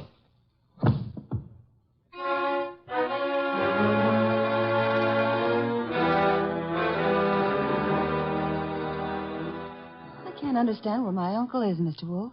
His staying away so late is unusual, then. Of course it is. Which reminds me, Archie's been gone for several hours. Yeah. Where did he go, Mr. Wolfe? To look about? Were you in the hothouse, Mr. Hunt? No, I was packing some plants. You, Miss Hanson? Well, after I brought your beer, I went upstairs and rested for a while. Why? Because if either of you harmed Archie, I shall personally murder you. Oh, Mr. Wolfe. Come on, we got to find the boy. Why should either of us want to harm him? Because he probably found your uncle's body. His body? What are you... I don't understand. Mr. Hanson has been murdered. Oh no. Enid. Oh, stop that, Miss Hanson. You're a perfectly healthy young woman. There's no reason for you to swoon. Now, look here, you. Besides, I rather suspect she lost no love for him. Am I right, Miss Hanson? He was my uncle. You're aware of the fact? He opposed your marriage to Miss Aunt here, huh? That's none of your business. Which means he did oppose it. Mr. Aunt, Mr. Hanson was a friend of mine. I intend to find the murderer after I find his body. It shows a lack of proper respect to transport a corpse about the countryside. Come, both of you, we must find Archie.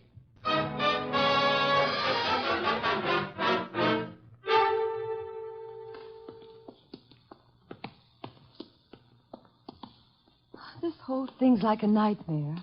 If you can't wake up from it, let's go on with the search. Oh, look, they're on the ground.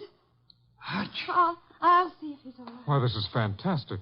Mr. Hanson stabbed to death, and now Goodwin. He's just been stunned, thank heavens. He's coming to. Oh, I died. Oh, correct me if I'm wrong, but I'm dead. Archie, speak to me. Oh, I went to heaven. Are you all right, Archie? Uh-oh, the other place. Get up. Sure, if somebody will hold my head. Are we having an earthquake? You poor boy. Take my arm here. I'll take both. Boy, he's normal. What happened, Archie? Somebody hit me when I wasn't looking. Yeah? Why? I don't know. Oh, yes, I remember. Yes? I found Uncle lying right there. Right there. The poor boy's delirious. Don't tell me he's gone again. I'm afraid he has, Archie. Are you sure you saw him? I'm positive, and then somebody slugged me. That corpse is the shyest one I've ever met. Blood would have dried. There'll be no signs of his having been placed here. Bad. Why? Your testimony would be valueless, especially since you were found unconscious. The jury would suspect you of having hit the bottle.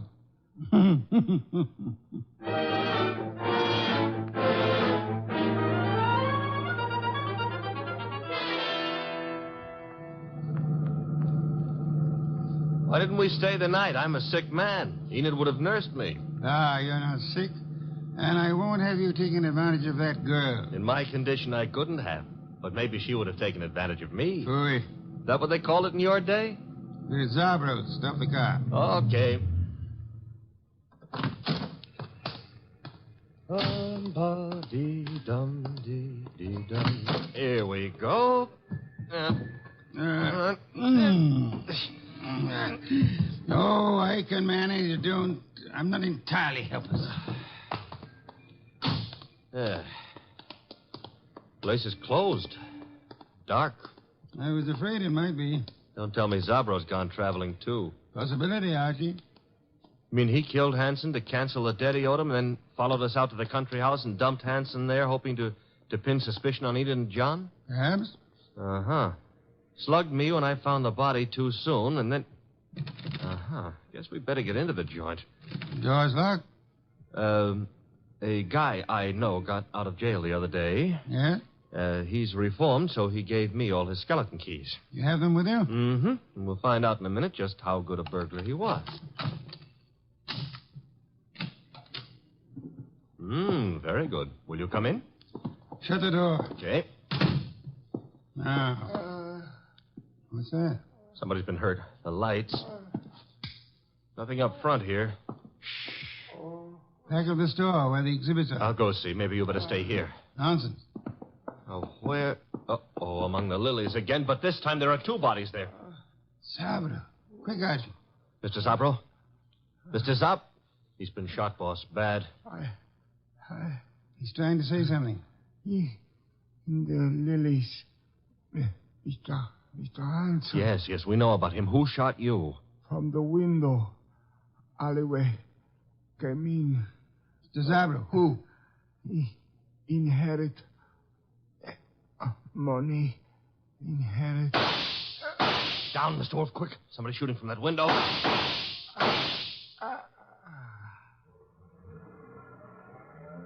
Archie. All in one piece. Are you all right?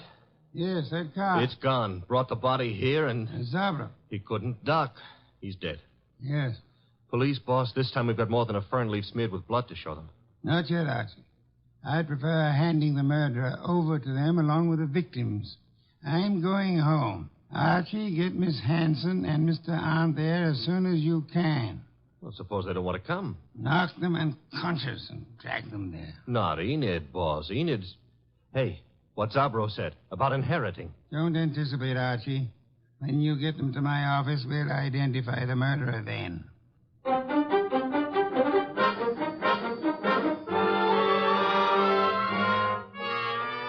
Mr. Wolfe, don't you think this is all a little high-handed, dragging us here in the middle of the night? Murder is even more high-handed, Mr. Arndt. Please, John. Miss Hanson, do you inherit? Well, I guess so. I'm Uncle's only relative, so I suppose. Wait a minute, Enid. Mr. Wolfe, are you suggesting that she had anything to do with this invisible corpse? The corpse is no longer invisible, Mr. Arndt. You've seen Uncle? Yes, dead in Zabro's establishment. Lying with a knife in his back in his own orchid display. Now you're trying to pin something on me. You know I set up that orchid display. Indeed. The police will be interested in that information. But he wasn't found in the orchids. He was... Yes, Mr. Arndt. He was found where? I don't know. You were about to say the lily display, weren't you? I wasn't going to say anything. You're a little late. You already informed us that you knew his body was not placed in the orchid display. How did you know? Why, I just guessed. The jury will be very much impressed by your remarkable clairvoyance, especially since Archie asked Mr. Zabro to come in. Mr. Zabro? Okay. Don't bother, Goodwin. John, that gun. Shut up, you little fool. Enid's a big girl. I don't know how you tumbled, Wolf. Lucky guessing, maybe. Oh, come now. Neither of us has indulged in guesswork. You killed Hanson, placed his body in the lily display to attract suspicion towards Miss Hanson. You felt sure she wouldn't be convicted, so you were safe. She would inherit, you would marry her, a marriage which your uncle opposed. When you saw that Archie had discovered the body too early for you to establish an alibi for yourself... Then he sneaked the body out of the window into his car and then dumped it in the hothouse. For time. Go on, Mr. Wolf. He didn't intend it to be discovered there, which was why he knocked you unconscious, Archie. Oh, I'm so glad he had a good reason for it. He had a body on his hands. He decided to double back, put the body in its original place, and carry through his plan. But Zabro caught him at it, poor fellow. I thought Zabro was in the other room. Lost you fool. You think I, too, am addicted to carrying corpses about? Zabro is dead. And you've given yourself away unnecessarily. Archie? All right. Archie, quick. Let go, Edith. I've got his arm. I'll give him mine with a fist attached. Very satisfactory, Archie. Now call the police. Inform them you have 2 corpses and a murderer for them.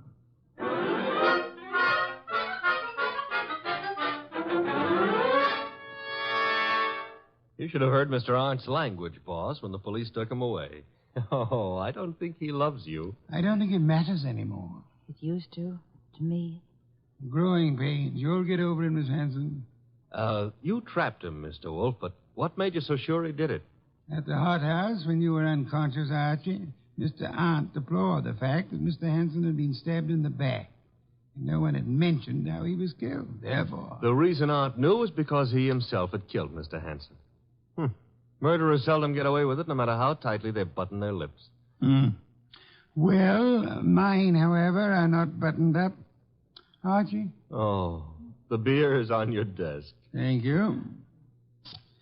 Miss Hanson, stop brooding. Try some of this beer.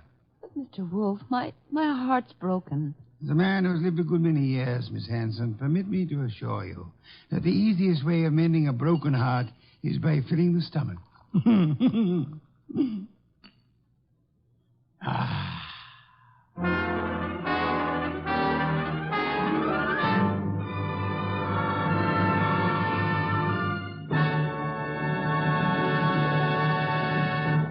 You have been listening to The New Adventures of Nero Wolfe, starring Sidney Greenstreet.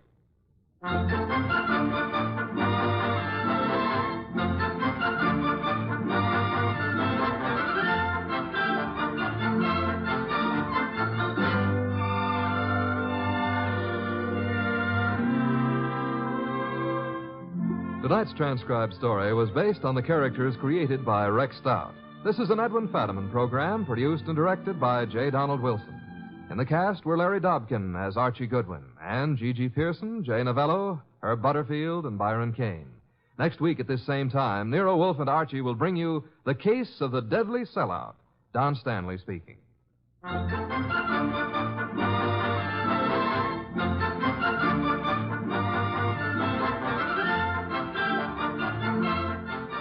Three chimes mean good times on NBC. Friday means another visit with that entertaining eating establishment Duffy's Tavern.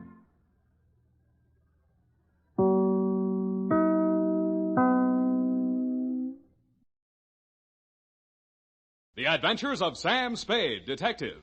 Brought to you by Wild Root Cream Oil Hair Tonic, the non-alcoholic hair tonic that contains lanolin.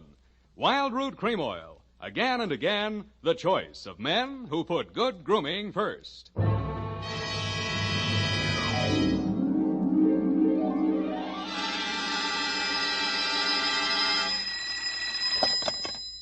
Office of Samuel Spade, Private Investigations. Good morning. Evening. Effie? Miss Perrina's on a vacation. Perhaps I may be of assistance, no doubt. I don't know. To whom am I speaking to? I am sorry. I cannot divulge that information to an entire stranger. May I take a message? Look, Miss Whoever you are, I don't want to discommode you, but I am sorry, but I will have to ask you in no certain terms to resist from this line you are handing me. I am not the type secretary. Forget it. I'll just call Miss Perrine long distance and dictate my report over the phone. Oh, my stars and garter, how utterly gouch of me, Mr. Spade. Oh, I'm Bernadine, Effie's relief. I mean yours. I could use some. Oh, shall I send out for some medicine? Yeah. The phone number's on the wall behind the water cooler. Tell them the 100 proof, bonded, and hang the expense. I'll be right down to dictate my report on the bail bond caper.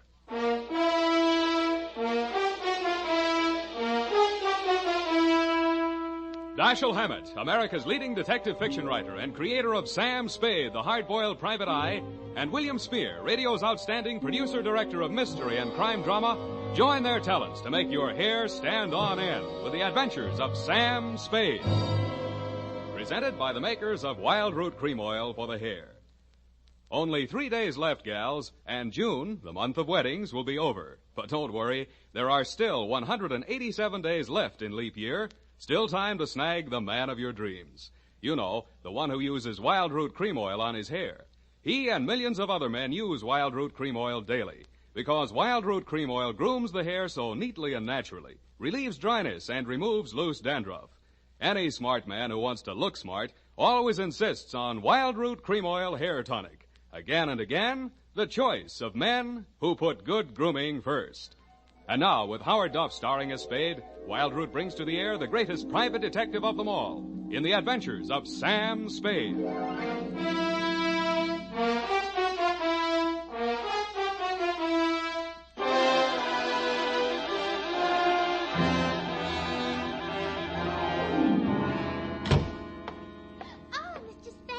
You are, Mr. Spade. You just gotta be.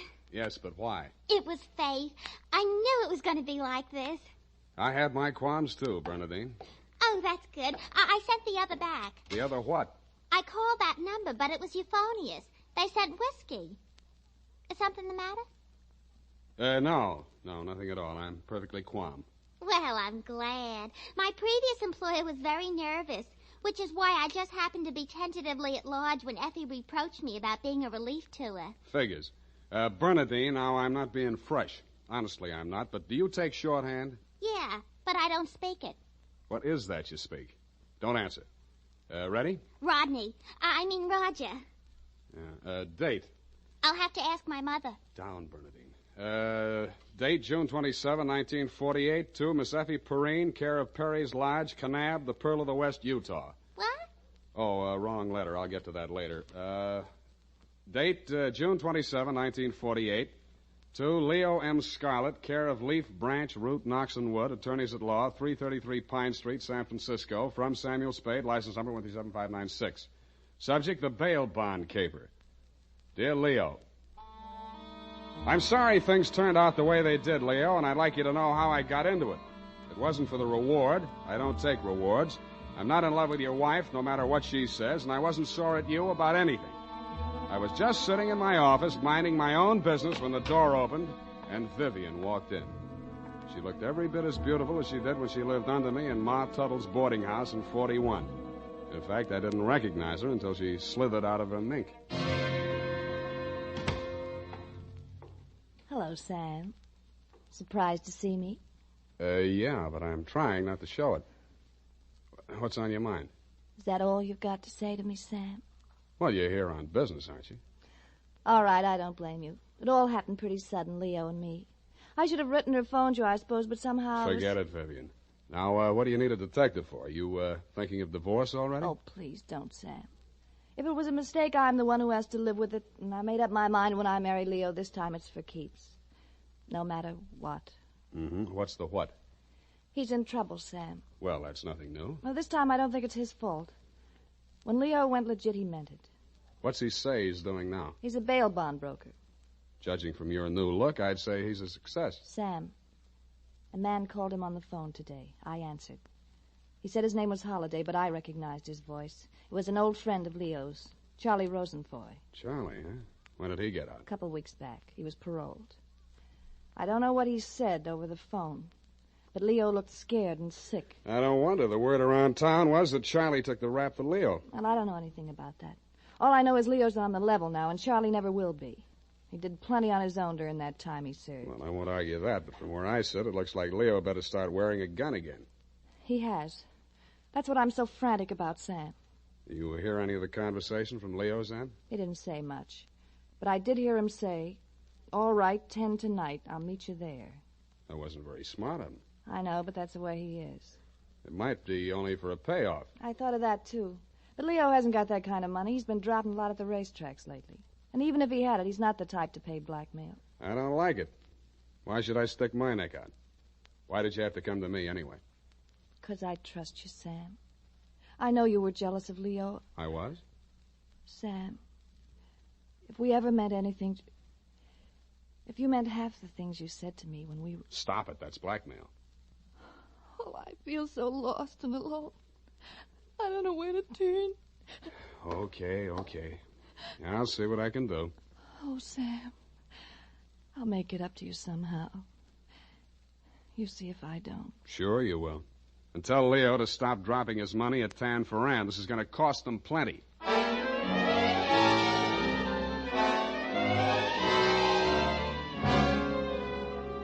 Vivian had said that your rendezvous with Charlie was scheduled for 10 in the p.m. and that you were too upset to go to work that day, so you'd be at home, 1246 Dunbar. I took a plant in your apartment building from a sleepy lagoon-type cocktail bar across the street called, you guessed it, the Sweet Leilani. Your wife joined me, and after a while, we got around to talking. At least she did. I bet you can't guess what I'm thinking about. Huh? Listen, Sam. You remember that night we drove to the Half Moon... Bay. Oh, you do remember. Oh, we used to do the craziest things. I should have married you, Sam. Please, not while I'm drinking. You know what? The trouble with crooks... They have to work day and night. Yeah. Hey, you're not listening.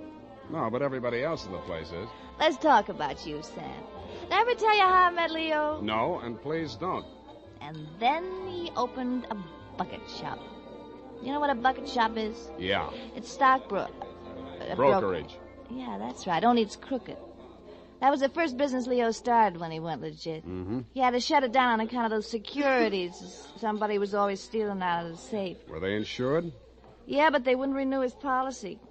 So after the second nightclub burned down, and he couldn't get any insurance at all, even on his own life.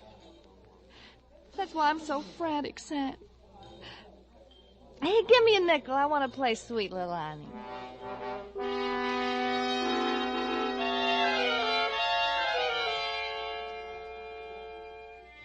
$50 nickels, and 2 hours later, Sweet Leilani broke under the strain, so we had Princess Papuli to leave, and that gave out, and we were starting on the Hawaiian war chant when she disappeared through a door marked Wahines, Hawaiian for powder room, and never came back. Around 9:45, I mumbled something to the bartender about the lady will pay, put on my smoked glasses, and strolled out and across the street. You came out of the building a couple of minutes later. You led me a zigzag course up Merchant Street to Salon, across Salon to Commercial, down Commercial to Drum, and made a lateral pass over Drum back to Dunbar. Your destination, I'd never have guessed it, was the Sweet Leilani. Happily, they were not playing Sweet Leilani. It was very, very quiet. The regular customers had taken a powder, and I didn't blame them. In the new crop at the bar, I counted 10 broken noses, at least 5 broken paroles, assorted knife scars, and 4 pairs of cauliflower ears, and 1 maverick. You slid into a booth at the end of the bar, took the gun out of your shoulder holster, and laid it down on the table in front of you. I walked over, turned it around so it was pointing at the jukebox instead of me, and sat down. Some other time, Spade. Some other time I drink with you. I'm waiting for a friend. Why the gun? You selling it to him? Maybe I give it to him. Go on, you drink at the bar. It's kind of crowded. Looks like Charlie Rosenfoy's old mob. Who are they gunning for? You or Charlie? Why don't you ask them? What are you drinking, Leo? I was with that bottle all day. Got a bad taste. Do me a favor, Spade. There's a bar 2 doors down the street. Go drink there.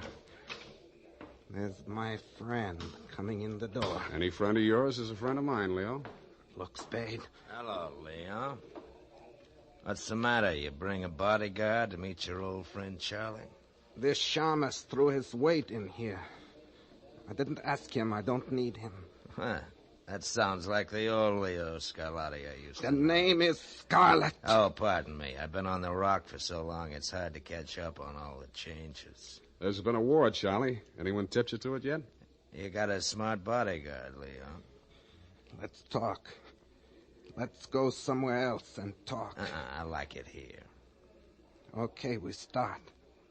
How come you tipped the mob we were coming here? You promised you wouldn't. Like the shamus, they got a drink somewhere. All right, say what's in your mind and I'll go. Yeah, and if you don't mind, I think I'll do my drinking at the bar.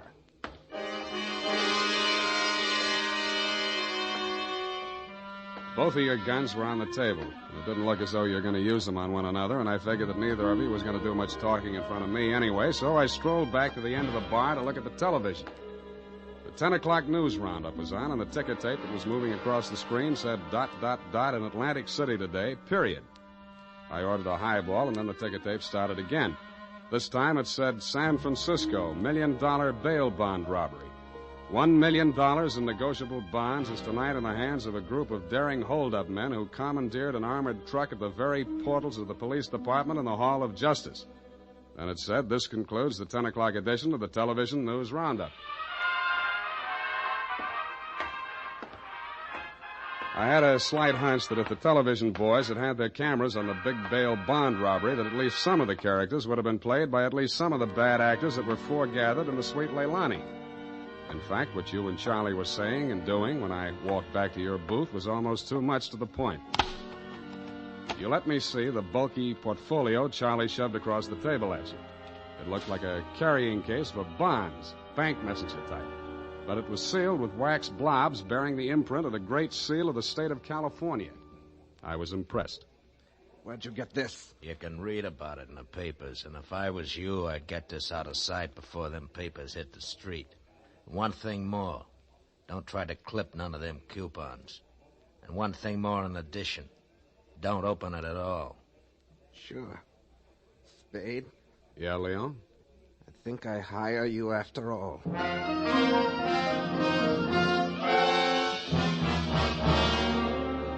I took the job, and you handed me the portfolio. Outside, we flagged the taxi, and you gave the driver an address on Portsmouth Square. Your office, I hate to remind you, was behind one of a bunch of neon-lighted storefronts across from the Hall of Justice. The sign on the door said, press the button and let freedom ring any hour, day or night. The only bell in sight was a stop-press-type burglar alarm. You unlocked the door, and we went in. You paused in front of a big green safe with a combination lock and started twirling the knob. The tumblers clicked into place. I picked up an inkwell and waited for the safe to open. All right, Spade, give me it. I did, with both hands. With my left, I handed you the portfolio, and with my right, I pitched the inkwell at a well-wired slab of plate glass window. When the burglar alarm went into action, so did you. You dropped everything and were out of the door and out of sight before you could say, let freedom ring. While I was waiting for the cops to arrive, I helped myself to a $500 bearer bond I found lying loose in your safe. I had a feeling I might be needing some bail myself.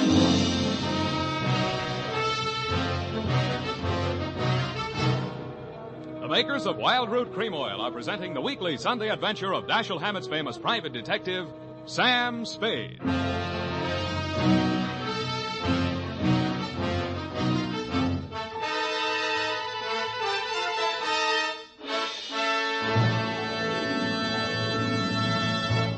Now, here's important news on good grooming. If you want the well-groomed look that helps you get ahead, socially and on the job, listen. Recently, thousands of people from coast to coast who bought Wild Root Cream Oil for the first time were asked, how does Wild Root Cream Oil compare with the hair tonic you previously used? The results were amazing. Better than 4 out of 5 who replied said they preferred Wild Root Cream Oil. And no wonder. It gives you the advantages that men consider most important. Wild Root Cream Oil grooms your hair neatly and naturally, relieves annoying dryness, and removes loose dandruff. What's more, non-alcoholic Wild Root Cream Oil is the only leading hair tonic that contains soothing lanolin, that's like the oil of your skin. So ask for Wild Root Cream Oil Hair Tonic. Again and again, the choice of men who put good grooming first. By the way, smart girls use Wild Root Cream Oil, too, and mothers say it's grand for training children's hair.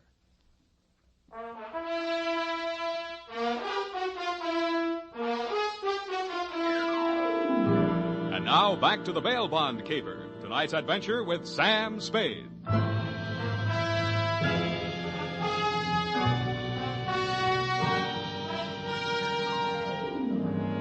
I had hoped, Leo, when I made my spectacular move in your bail bond office and set the bells to ringing, that I'd get the caper off my neck and onto the capable shoulders of the police, where it now belonged. Then I told myself I could go home and get some sleep. I had never been that fond of Vivian anyway. I was holding the $1 million portfolio, complete with its big official seal still unbroken, ready to hand it over with a flourish to the first boy in blue that rushed in. But then I saw something that dashed my hopes. There was a strip of Scotch tape across the bottom of it. It wasn't up to me to tamper with important evidence, but I didn't have to. It was only a question of what magazine had been cut up to replace the $1 million in bearer bonds. That question was answered at headquarters 20 minutes later. It turned out to be the last 52 issues of Radio Life, which even Captain Walsh of the robbery detail admitted was no help. Neither was Captain Walsh. Now, Spade, in your statement here, you state, so-and-so, Sweet Leilani, and that Rosenfoy did hand portfolio exhibit in question to Leo M. Scarlett, alias Scarlatti, at approximately 10:20 p.m. this date. That's it, Captain. Now, you sure you want to stick with this? You don't want to change any part of the statement? No, I just want to go home and go to bed. I'm afraid you're going to stay with us for a while. Who, me? Statement of Jordan Joyce, M.D., statements of Hilda Sackwriter, R.N., and Mildred DeVille Biss, R.N., day and night nurses, respectfully. Who's sick? Rosenfoy. He's been quarantined in his home in Daly City since his release from Alcatraz 4 days ago. Chicken pox. Sorry, Sam, I'll have to book you. You sure you don't want to add anything to that statement? Only this. Kelsey Walsh, if you continue to do such brilliant police work, you will be waving a stop sign at a school crossing in time for the fall semester. You are a hangnail on the finger of justice.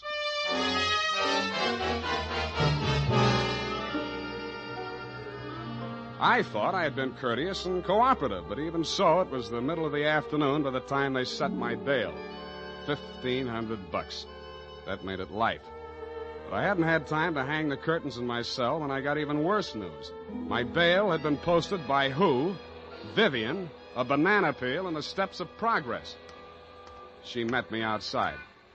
Well, aren't you going to thank me? What for? Getting me in jail or getting me out? Getting you out, of course. It was all the money I had in all the world. Leo's money was impounded, you know. But, Sam, when I thought of what you and I once meant to each other, and maybe we still could... Yeah. Well, you'll get your money back. I'm not really guilty. Oh, I know that. What else do you know? I guess it's safe to talk. Leo phoned me today. Where is he? He wouldn't say. Some pay station. He kept putting in nickels. Sam, you've got to talk to him. You've got to convince him it's best to give himself up. Now you're beginning to make sense, sweetheart. But how can I get to talk to him? I've arranged it. He's to meet us at the Club Leilani. You know, where we had our reunion yesterday. That place on Dunbar? Yeah. Oh, that's great. A crowded saloon less than a block from the police department. Besides, the place has lousy memories for me. By the way, did you ever get out of the ladies' room? If you don't mind, I'd rather talk about something else. Okay, let's talk about how do we bring this big secret meeting off in a crowded cafe. Is Leo coming in a false beard? You really think I'm stupid, don't you? I didn't say so. Well, it so happens that the place is closed on Tuesday. See that sign in the window? Closed Tuesday? Mm-hmm. Now, how do we break in? I was counting on you. You're a detective. Can't you use a glass key or something? Did you say that bail bond you bought for me was all the money you had in the world? That's the truth. Then get ready to forfeit it. It's a risk I've got to take. You've got to take. Sam, please, if we ever meant anything Yeah, to... I know. Half Moon Bay. But sometimes I wish we hadn't been childhood sweethearts. Wait here. I'll case the alley.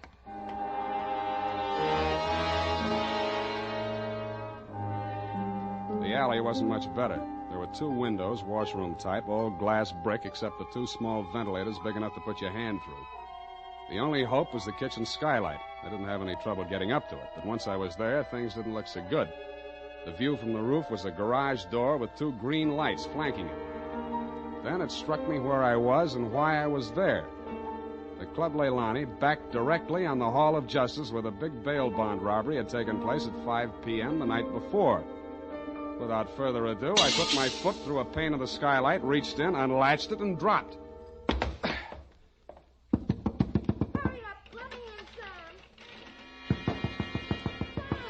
Up at the front of the building, I could hear Vivian clamoring for admittance. I decided to let her clamor for another minute or two. It isn't a thing I often do, but I walked resolutely into the ladies' powder room. It was very well equipped. It had furniture, a telephone, and more clues than I needed. The magazines were there, the razor blades were there, the Scotch tape was there. There was even a scraping of red sealing wax on the steel frame of the window slot. But best of all was what I found in the paper towel dispenser. I lifted it out and moved it next door to the men's washroom. Then I let her in. What kept you so long? You'll spoil everything. I was afraid you'd... Here comes your husband. Come on, let me in. What happened, Leo? You're early. Any objections? I just got itchy, that's all. How are you, baby? Don't, Leo. I'm so nervous. Strained. What are we going to do, baby? What's Spade going to do for us? Tell him, Sam. I'll leave you two alone to talk it out. I'll freshen up a little. Haven't had my face on all day. Poor kid. Well, Spade, let's have it. Yeah, she's right, Leo. I can do a lot for you. But you've got to do something for me. Spade, this is level. I never saw those bonds. I know that. Then what are you after? The truth. It's the only thing that can save you, and if you take this rap, I take it too. I'm in clear up to my neck. Okay. Charlie Rosenfoy came around to Vivian and made her this proposition. He was going to pull this bail bond job and plant the goods on me to get even for the rap he thought he'd taken for me. Mm-hmm. Vivian pretended to play along with him, only she got hold of the package long enough to take the bonds out and put the old magazines in instead. Yeah. The idea was the mob would think Charlie had double-crossed them, taken the goods for himself, and delivered a phony packet to their banker, which was supposed to be me. Sure. Only you had to get smart and set off that burglar alarm. Now I'm getting the squeeze on all sides. The mob, the law, Charlie are all gunning for me at once. Don't worry about the mob and the law, and don't worry too much about Charlie. What are you driving at? That'll be him now. Who tipped him I was here? Get back in the corner. It's dark in here. He'll never see you. I'll take care of him. All right. Hello, Charlie. Who? Come on in. Oh! Good boy, Spade. Get his gun. You're my friend. Sure, I'm your friend. Come here. Yeah, sure, Spade. Pleasant dreams, fellas. Now I act. Hey, Charlie! No, Leo!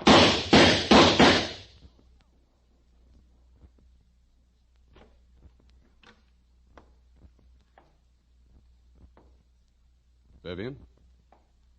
Sam? That you? Yeah. The last of your boyfriends. You mean Leo?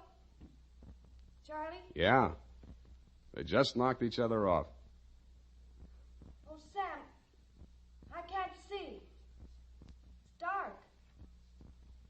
Where are you? Right here in front of the jukebox. You sure? Hope to die.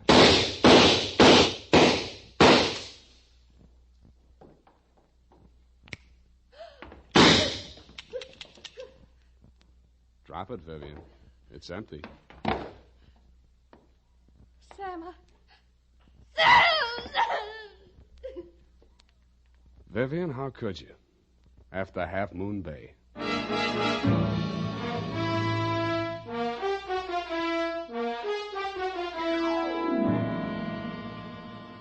I'm sorry I had to knock you boys out, Leo, but better lumps than bullet holes, eh? After she started wrapping up the caper, it wasn't too hard to figure what she was up to, providing you could keep her smoke out of your eyes. She told Charlie how to operate on you and told you how to operate on Charlie. $1 million for her and 2 dead gangsters lying on the floor of an empty joint where they'd shot it out. The secret of the missing bonds would have to be written off by the police as having died with either one of whichever of you ever had them. Period. End of something. Pardon me, Mr. Spade. I know you're tired, and if you're too brushed, please feel free to elude the whole matter, but... Yes, okay, let's do that. Thank you. Effie said that you were always glad to qualify any little points that she didn't understand. Mm-hmm. She said that, did she? Yeah, but she also said that quite accidentally that you sometimes leave things out that should be left in. Bernadine, times are very bad. They're cutting salaries everywhere. But where were they during the whole Nefarious affair, if you'll pardon the expression? The bonds? In the paper towel dispenser, didn't I say so? Oh, that's what you moved to the men's. Mm-hmm. But how did they get there? In the Walreenies, if you'll pardon the expression. Simple. When the thieves whizzed through the alley after the heist, Vivian had her well-manicured little lunch hook thrust through the window slot to receive them. Oh, that's how the red sailing wax got there. Bernadine, you're spectacular. Now go and type this up. You're making me nervous.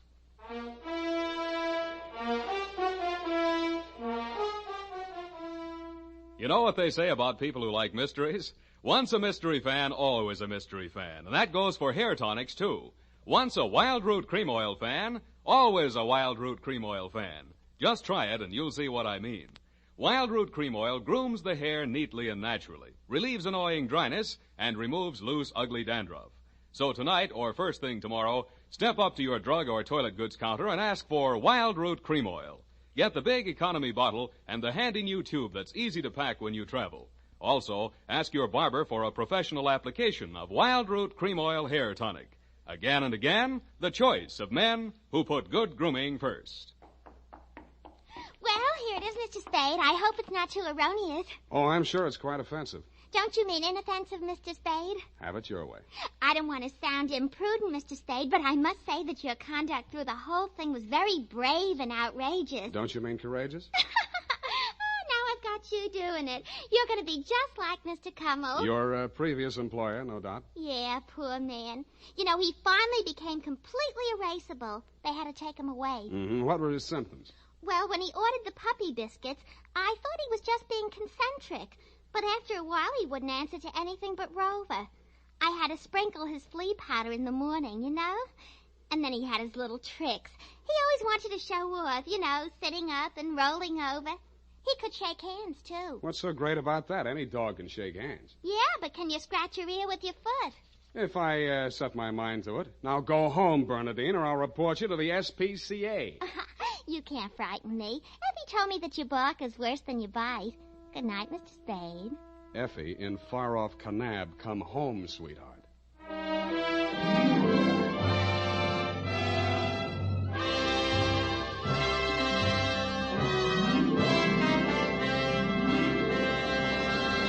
The Adventures of Sam Spade, Dashiell Hammett's famous private detective, are produced and directed by William Spear.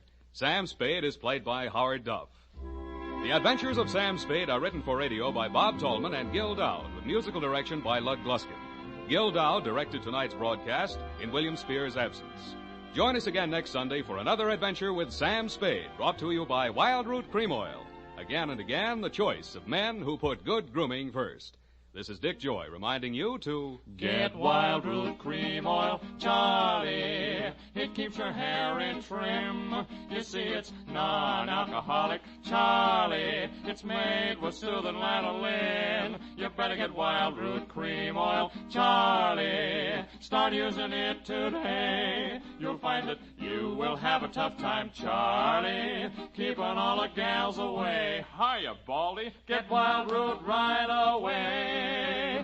This is CBS, the Columbia Broadcasting System.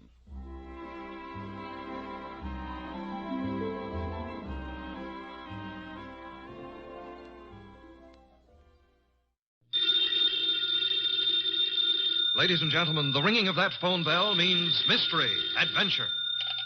Nero Wolfe's office, Archie Goodwin speaking. You're up. And you've lost your... Oh. Archie, the answer is no. Hold on a second. The answer to what is no, Mr. Wolfe? I shall not attempt to find a blonde for anyone. You've got the man on the phone a little wrong, Mr. Wolfe. He's not looking for a blonde. He's looking for a prize fighter. Indeed. Have him come here. Okay. Mr. Wolfe will see you at 8. So long. I was all set to argue with you about taking the case. You gave in too fast. Nonsense. I'm fascinated by the thought of anyone misplacing a prize fighter. They're usually quite large, aren't they? They are. But what this guy is worried about is not only finding his boy, but finding him alive.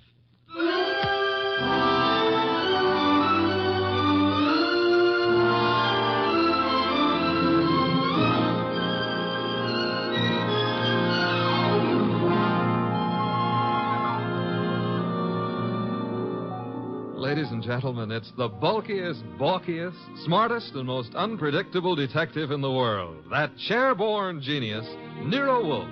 Created by Rex Stout and brought to you in a new series of adventures over this NBC network in the person of Mr. Sidney Greenstreet.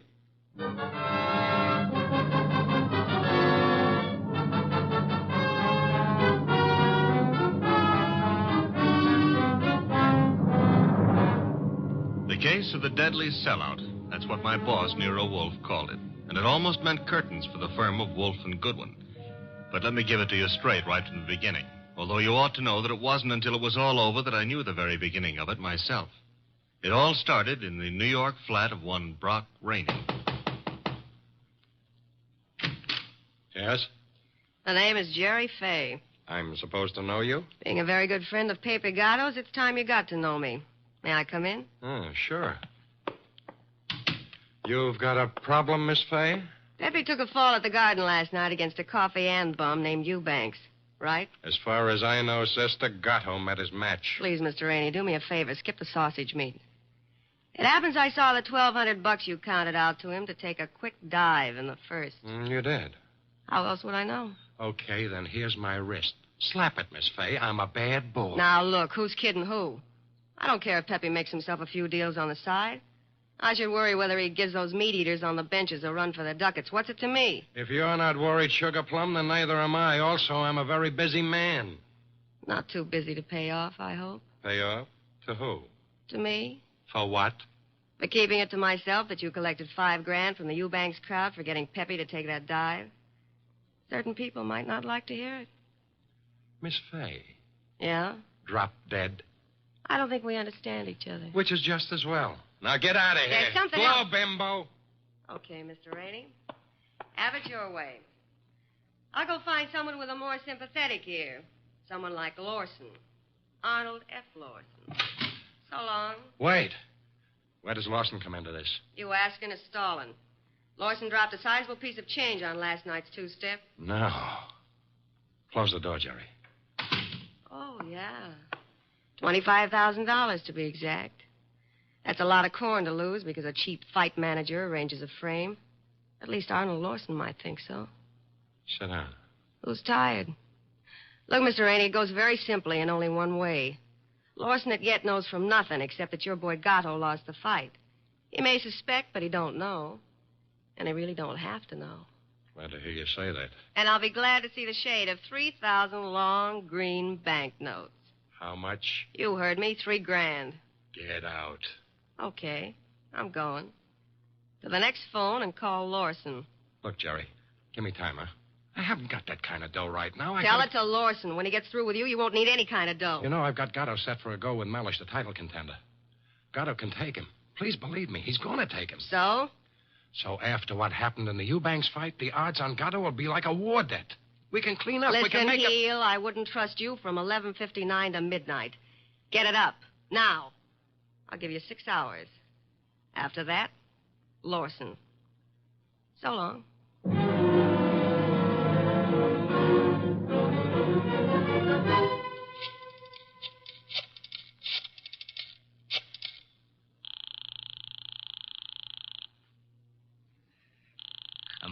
Come on. Hello? Hello, Rainey, this is Gatto. Hiya, Pepe. Look, the boys dropped in on me at the office at Mindy's. Lawson wants to see me. What?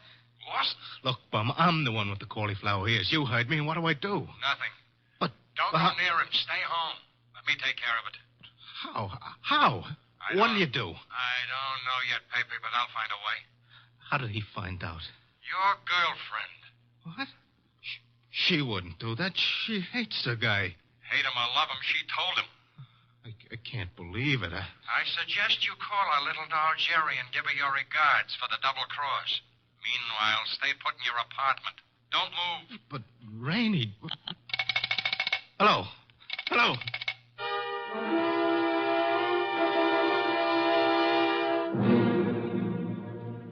75, 3. 319, 3... Archie. What on earth are you mumbling about? The high cost of blonde. Indeed. Oh, you can say that again. I have no intention of doing so. Okay, be smug. But there must have been a time even in your life when knickknacks from Tiffany figured on the budget. Phooey. Not to mention steak dinners and champagne. Or what did you feed your girls? Peppermint lozenges? Nonsense. Nonsense? They preferred lime. Oh, I'm dying, and he laughs.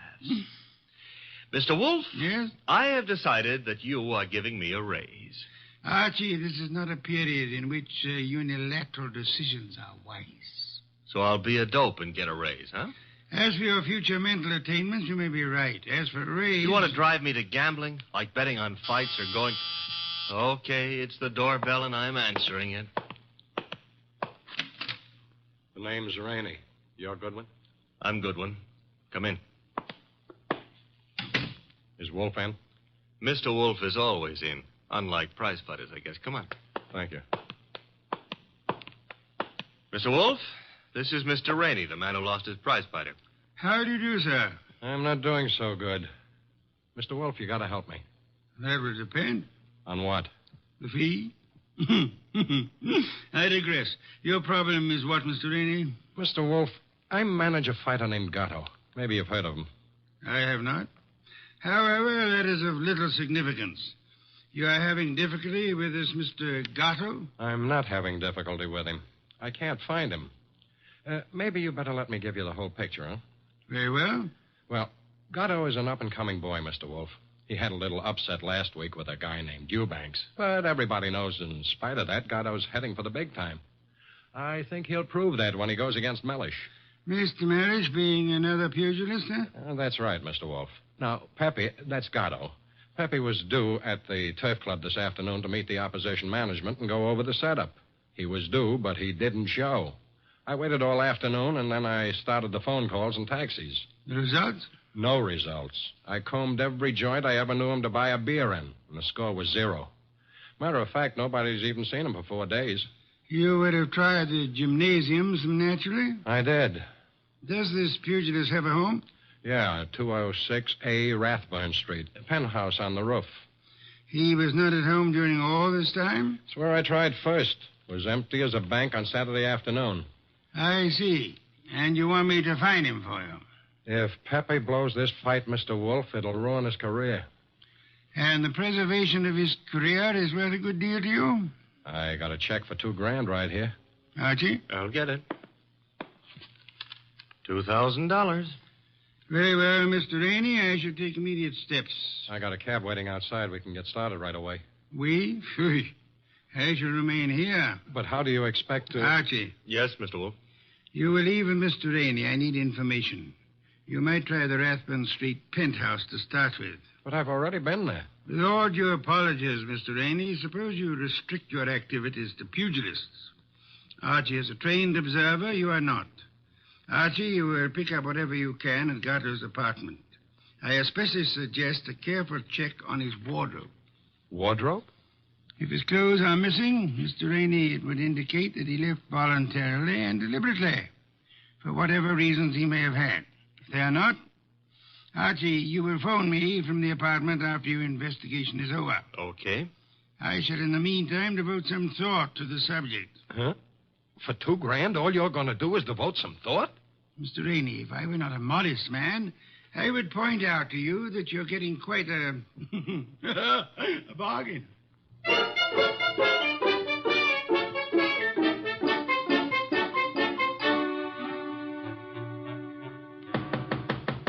Gatto? Gatto? He's not here. I told you that. I was up here before. He left the door unlocked? I had a key. Guess I forgot to lock up after I left. Now, let's look around. Bathroom? Yeah. Empty. It's a nice penthouse. Is that a closet? Yeah. What do you think? He's playing hide and seek? Try it. Okay. Anything in there? Nothing I'm looking for. What's that you found? A hat. Well, let's see. Lady's hat. Yeah, smart and expensive. Label reads, a Madam Yetta original. That bunch of lace and feathers cost somebody a fast $50. Yeah, probably one of his girls left it behind. And maybe she'll call for it. Come on, we'll take a gander out on the roof. I took a gander out there. It's bare as a bone. What have we got over there by the chimney? Where? Over there. Just an old awning. Got blown down in the storm last month. Be right with you. What are you doing? Looking under it. Oh, brother. You found him. Yeah, we found him, chum. A little late. 2 holes in his dorsal development and dead as a clay pigeon. Yeah. Well, what have you got to say? Well, now at least the bookies will cancel all bets. We both save our dough. Yeah. I got a phone, Mr. Wolfe.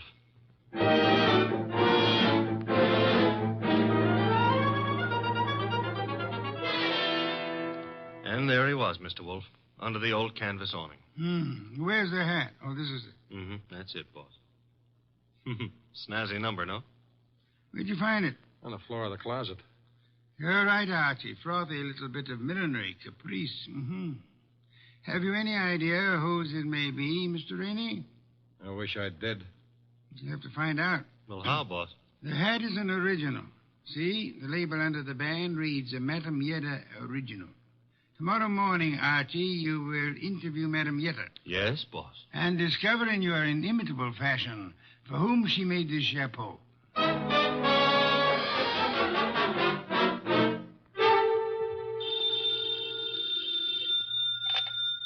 Hello? Archie again, Mr. Wolfe. Per your instructions, I have just talked to Madame Yetta. What did you learn? Madame Yetta tells me she made that hat for a Mrs. Lawson, Who is Mrs. Lawson? wife of an ex-beer hustler who's in the chips and puts on airs. Lives in a penthouse of the Bradford Arms. I was just about to hop a cab and go up there, boss. Good. Keep this up, Archie. And through sheer practice, you may yet develop a full-blown intelligence. Well, I'm trying, Mr. Wolfe. And after the Lawsons, I do what? Return here immediately and hurry.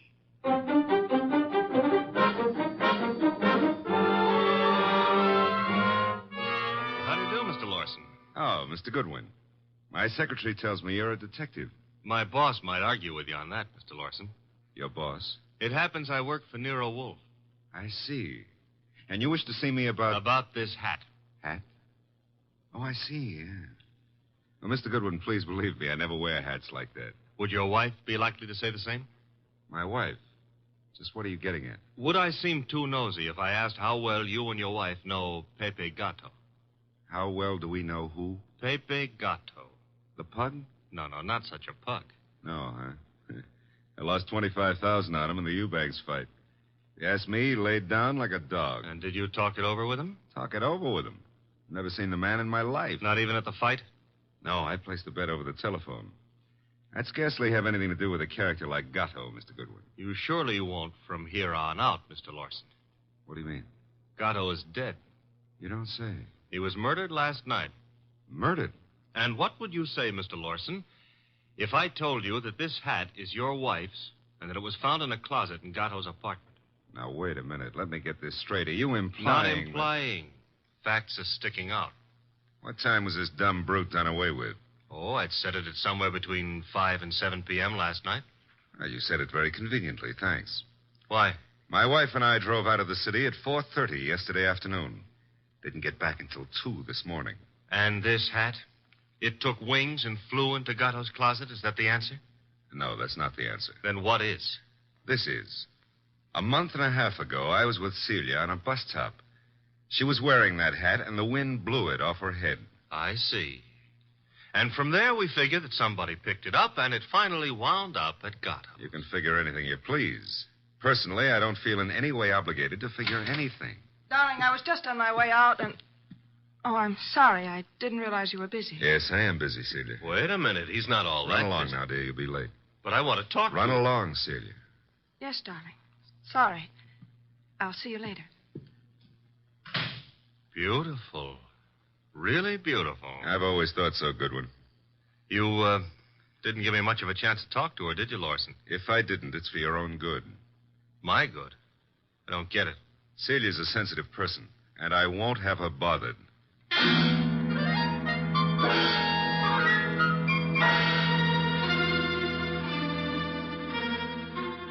And do you mean to tell me you let him scare you? Let him scare me. Say, will you stop being so fearless with my life? The guy said don't bother my wife, so I didn't bother his wife. It was that simple. Apparently his wife was not blonde. Answer the phone, Archie. No, you answer it. Now you've hurt my feelings. Oh, well. Hello? I want to speak to Mr. Nero Wolfe. Mr. Wolfe speaking. Oh? Is it true that you're interested in the Gatto murder?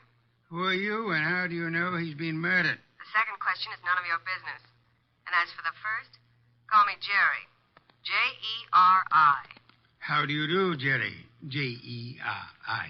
Where do you call? Would you like to come to an auction? An auction? You know, going, gone, to the highest bidder. And what are you placing on the auction block, Miss Jerry? A few facts. All in good condition and guaranteed to make it a cinch to snag the Gatto killer. Sounds promising. Only you'll have to bid against real money. May I have the address of the auction room? You'll have no trouble finding it. Your assistant was there last night. Where? The penthouse on top of 206A Rathburn Street. The big item goes on at 4 bells.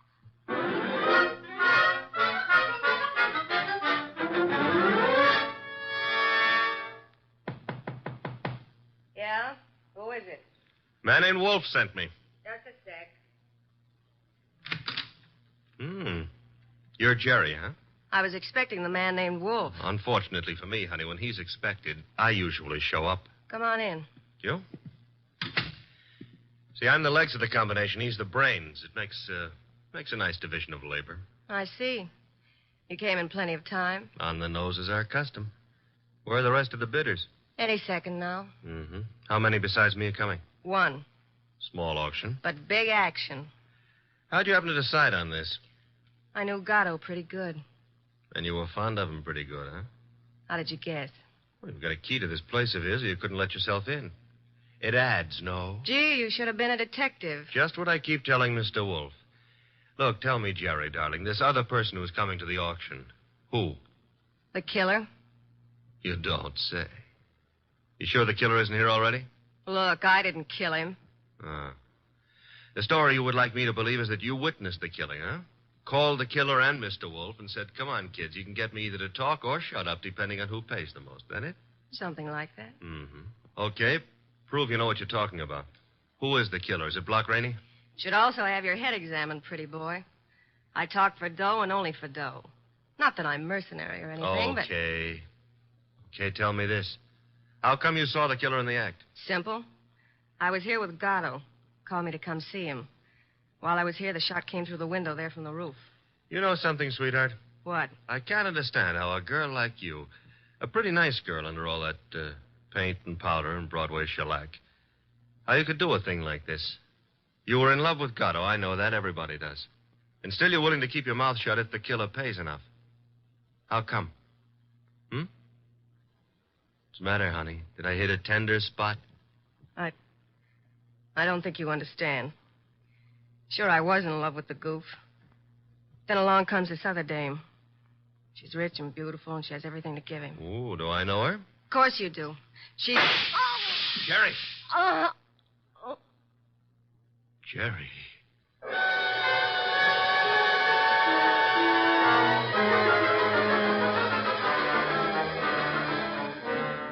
She was just about to tell me, and then the shot came through the window from the roof, boss. It's a flat roof outside. You didn't, I suppose, see the murderer? No. I caught Jerry in my arms. By the time I laid her down on the couch and got out on the roof, the killer was gone. Get right over here and bring our client with you, if you can find him. Rainey? That's right. He has a right to be in on the kill. Okay, boss. But keep away from that beer till I get there. Don't be impertinent. I shall be busy phoning Mr. and Mrs. Lawson. Meanwhile, I want them here, too. Besides, one bottle won't do any harm.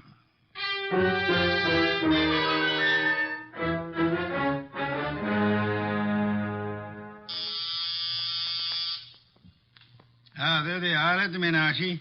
You remain seated, Mr. Rainey. Okay, Mr. Wolfe. Well, come in, Mr. Lawson. Come in. Mr. Wolfe here? He's here. Nice of you to come. Anything to help the law. Mr. Lawson. Your wife didn't come. No, Mr. Wolfe. She was out when you called. Sorry, I forgot to tell you. I left word with the butler, however. Mr. Lawson, about 20 minutes ago, a girl named Jerry Fay was killed. So? She was killed in your neighborhood, in a flat formerly occupied by one Pepe Gatto. Well, where would that be? Maybe your wife knows where the flat would be. How dare you, sir? No histrionics, please. Where was your wife when the girl was killed? I'm advising you that if there is an alibi, now's the time to state it. I wouldn't humiliate Celia by alibying for her. And the police will pick her up. But she didn't kill this girl, Mr. Wolfe. You have reasons for that opinion? The best of reasons. I'd be grateful if you'd state them and let me be the judge of their excellence. Well, one should do. This one. Celia's out in the country visiting her mother. Oh? Does that settle it? Possibly. What's her mother's telephone number? Why, Merely a routine check. Well, can't you take my word? I'll take her mother's number. Well, Mr. Lawson? I'm sorry. I hoped you'd buy this story. What do you mean? The mother's been dead for 10 years. I see. Well, I don't. What's the idea? It's known as marital devotion, Archie. I suppose you realize, Mr. Lawson, that in shielding your wife, you're aiding and abetting a murderess? I haven't stopped to realize anything. When Goodwin brought me that hat, I didn't know what to say. Well, you pitched me a curve then, too. Well, I suppose you might call it that, but... And she didn't lose the chapeau off a bus top. No, but you've got to understand. Celia's the dearest thing in life to me. Yeah, so's a lady rattlesnake to its husband. I suggest it is time for you to be objective in this matter, Mr. Lawson. What do you want to know? Tell us where she can be found. I have no idea. When is she expected to return home? Never. Oh? You see, we had an argument. I doubt that I'll ever see her again. Then we're quite on our own, Archie. To do what? To make a journey to Gatto's apartment. Gatto's apartment? She probably has a key to that popular abode. But she wouldn't go there, boss. On the contrary, I am of the opinion that that's just where she would go.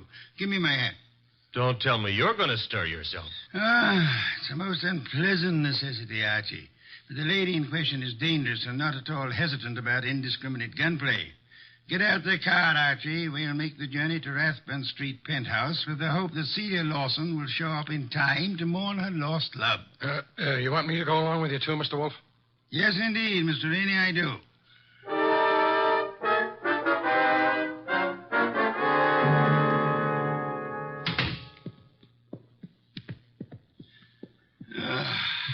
I trust this chair will hold me. Should. Biggest chair in the house. Mr. Wolfe. Yes, Mr. Rainey?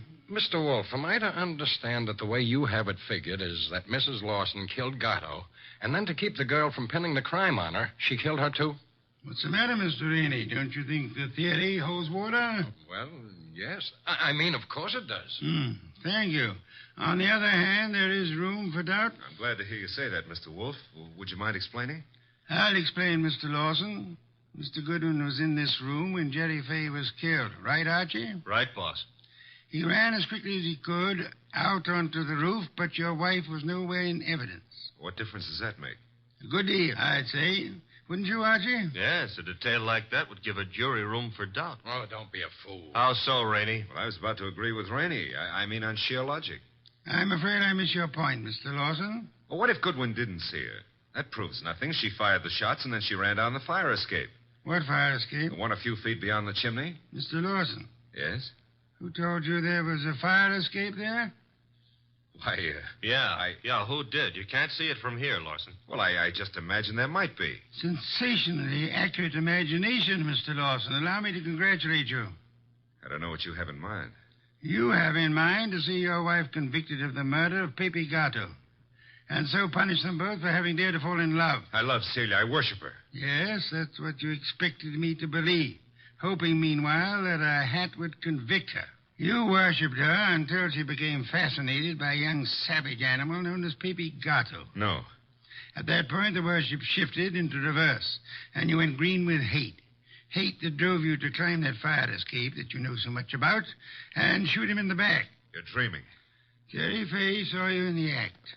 And when she was about to divulge your identity to Archie, you killed her, too, meaning to hang her murder on your wife along with the other killing. That's a lie. Mr. Lawson, I didn't bring you here to apprehend your wife. There's really no reason why she should come here. I suggested this visit in the belief that you'd betray some guilty knowledge of the place and circumstances, as you have so obligingly just done. You're clever, aren't you? Monumentally. But a little hasty. So, Why? This gun in my hand. Haven't you noticed? Of course, sir, but yours is not the only gun in the world. What? Sit still, Arnold, and don't turn around. Your wife, Mr. Lawson. Come in, my dear. Celia, what are you doing here? I came to get a hat that I'd left in Pepe's closet. It suddenly was clear to me what was in the wind. And I thought I'd better remove all evidence that you could possibly use against me. Celia, listen, you must understand I it's for you. understand one thing only. Pepe's gone. And you took him away. Listen, please, if you let me explain, you'll understand. Yeah? Please, honey, help me. Sure, I'll help you. Celia! Well, that's all, Mr. Wolfe. What now?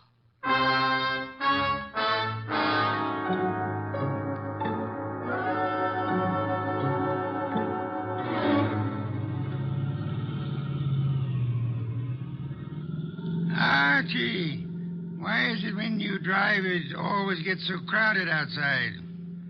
Will it go tough on her, boss? Why not? She killed a man in cold blood. Though she actually saved our lives while doing so. I hope that helps her at the trial. I hope so, Archie. After all, if she hadn't done what she did, what would have happened to the lobster bisque? What lobster bisque? The lobster bisque that Fritz is making for dinner. Hurry, Archie. It really can't be appreciated unless it's eaten hot.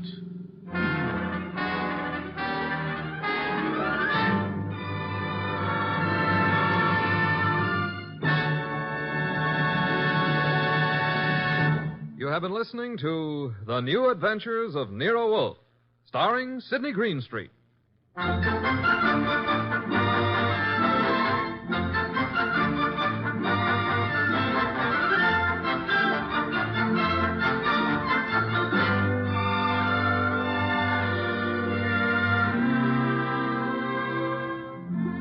Tonight's transcribed story was based on the characters created by Rex Stout.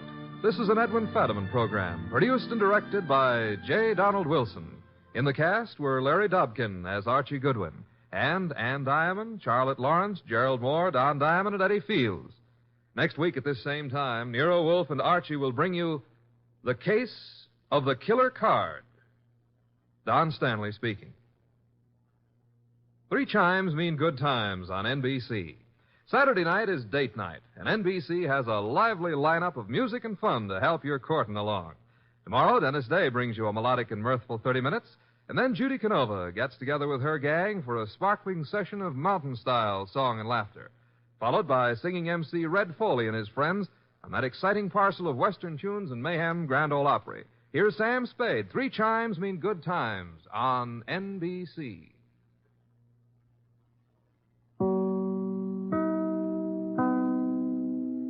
The Adventures of Sam Spade, Detective, brought to you by Wild Root Cream Oil Hair Tonic, the non-alcoholic hair tonic that contains lanolin. Wild Root Cream Oil, again and again, the choice of men who put good grooming first. Sam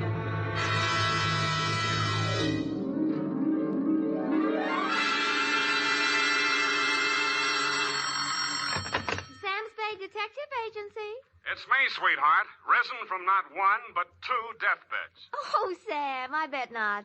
You wouldn't take that lying down. Oh, Effie, you made a joke. Well, you did first, Sam. I did not. Oh, you mean you actually Now, don't pin me down. Anyway, I was present at 2 dying declarations. Would you believe, Effie, that a man could say something that wasn't true at a time like that? Oh, no. You mean a man would be lying on his deathbed? Oh, Effie, you made a joke. Oh, Sam, now stop it. I don't know It's what you all mean. right, Effie. I forgive you. You can atone by telling me how wonderful you think I am. I think you're... That you may do when I arrive in a trice to dictate my report on the deathbed caper.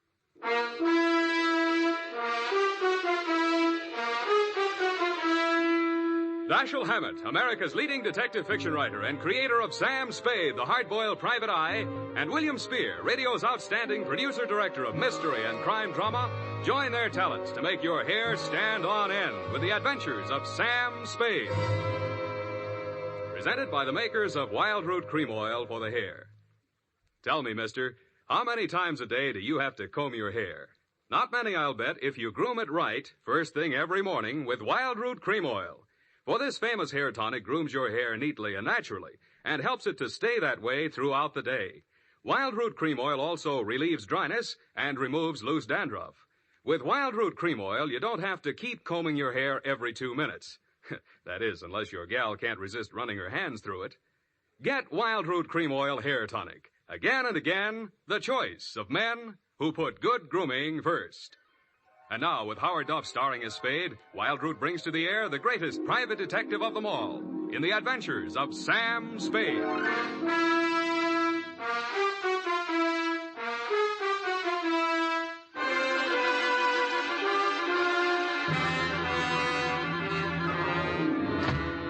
Many brave hearts are asleep in the deep. Oh, Sam, you're a sailor. Captain Sam, there's the brig for you. You got your logbook handy, gal? Oh, yes, Captain. So beware. You make it, that's awful deep.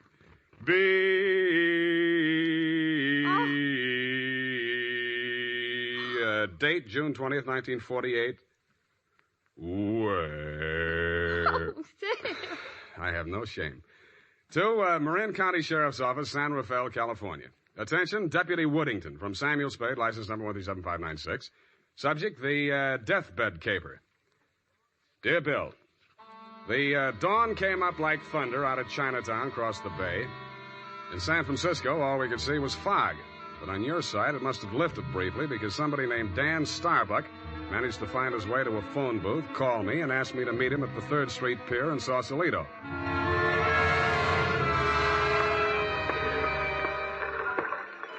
I didn't see him when I first got there. I didn't even see the pier. It was too foggy. But in the glow of the neon lights in front of the Viking Saloon, I saw a man who seemed to be waiting for somebody. He was a big guy with a good face, but plenty of worry on it. Mr. Spade? Yeah, Mr. Starbuck? Dan Starbuck. Come on down to the end of the pier. I'll explain as we go along. We gotta hurry. You act hot. You wanted for something? Well, not yet. What's the caper? Well, my brother's out there on his yacht, the Marguerite. He's dying. When he's dead, they may call it murder. I want to be there with a witness. That's you. In case he has anything to say about who did it. Who did? They think I did. Did you? Honestly, I don't know. It happened the night before last. I went out there to see him. We've hated each other for years. We've both been drinking, and we drank some more. Then there was a fight. I drew a blank somewhere. Next thing I knew, it was around midnight. I pulled myself together, went into his cabin. Gordon was lying there with his head all kicked. I realized I was covered with blood, and I was holding something in my hand, big glass paperweight. I dropped it. I got out of there fast and swam ashore. I planned to tell you a different story, but that's it. You want the job or not? You think you'll make a deathbed statement that'll clear you, and you want me for a witness? Yeah, that's it. You got a lot of guts. I'm hired. Good. Halverson? You down there? Halverson! Who's Halverson? He's a boatman. He'll row us out. Halverson! Hey, Nils! Donnie? Yeah. Is that you, Casino? Sure. Can I do you some favor? I want to go out to the Marguerite. I can't find Halverson anywhere. Well, I guess I can take you. Are you sure that Yeah, I'm sure. Sam Spade, Del Casino. He's the bosun of the Marguerite. Glad to meet you. Sam. Any friend of Danny's. Hey, listen, Danny, you sure you want to go out there? Any reason why you shouldn't? Well, it's up to him. In his place, I would be on a freighter for China, way out there where the fog is more thicker. No, it's all right, Casino. I know what I'm doing. Well, your friend, you excuse me, your name? Spade. Pardon me, I better ask. The police don't want you for nothing? Not yet, but don't make book on it. Push us clear, Danny. All right.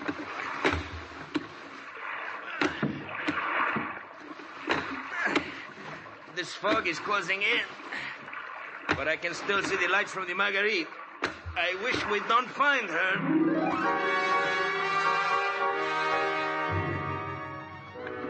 But we did.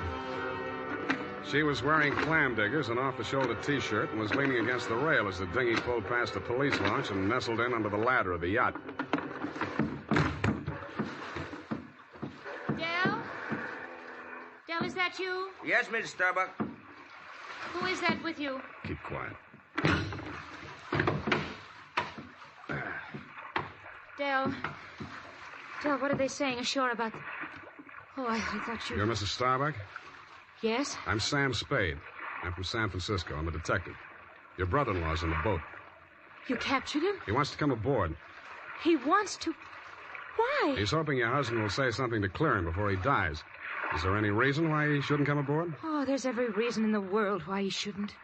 The police are in there with my husband right now. Yeah? The doctor says there's a possibility that he may regain consciousness long enough to make a dying declaration. Mm-hmm. If he's face to face with Dan, there's no telling what he'll say. I wish Dan wouldn't. My husband is dying. Dan? Yeah. What'd she say? I don't know, but I think you better come aboard.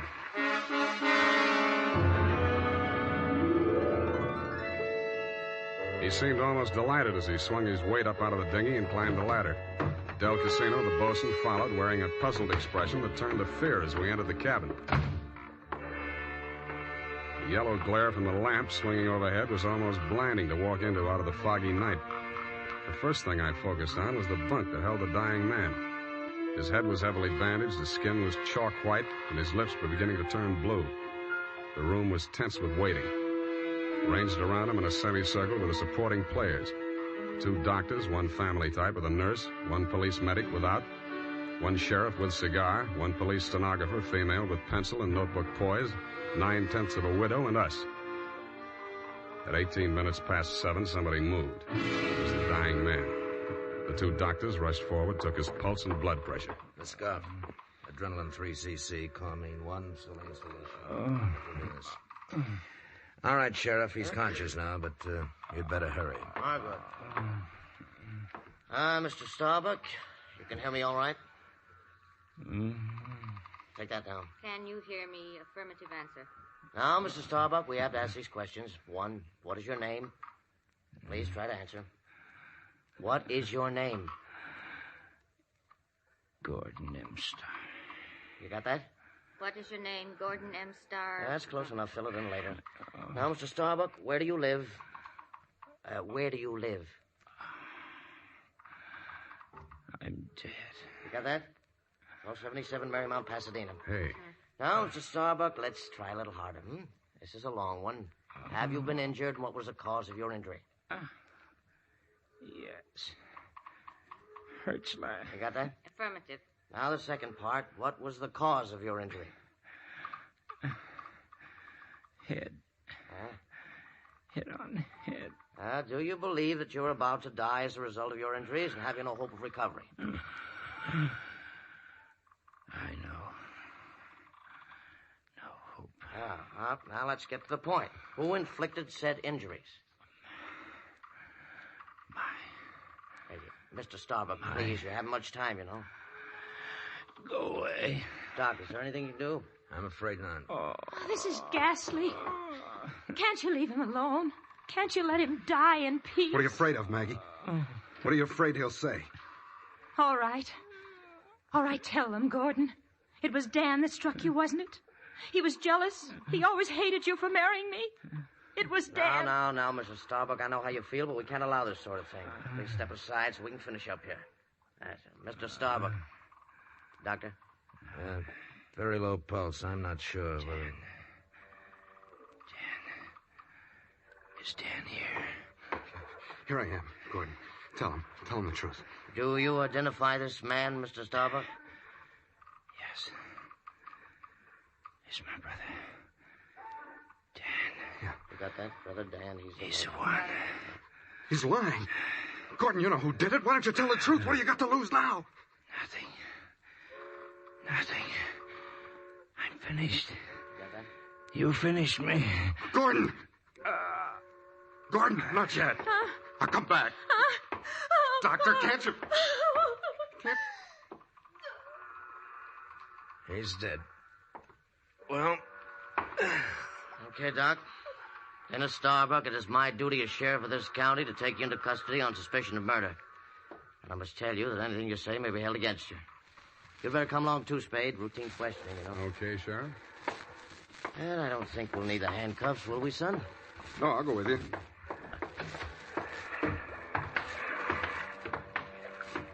Yes, indeed, son. It's always smart to come along quietly. Yeah.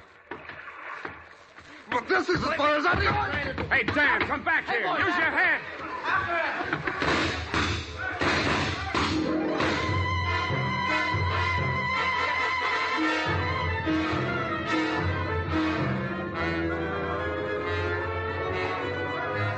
had one friend. It was the best friend in the world for a man on the land, the fog.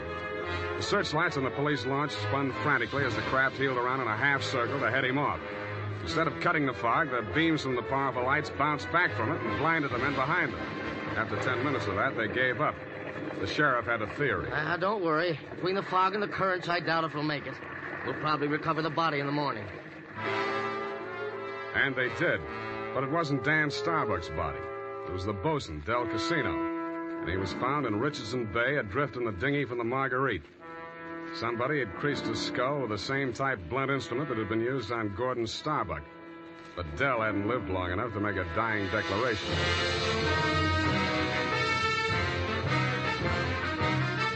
The makers of Wild Root Cream Oil are presenting the weekly Sunday adventure of Dashiell Hammett's famous private detective, Sam Spade.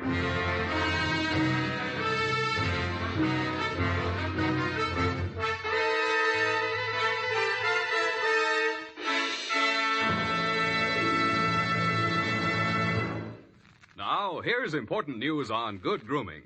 If you want the well-groomed look that helps you get ahead, socially and on the job, listen.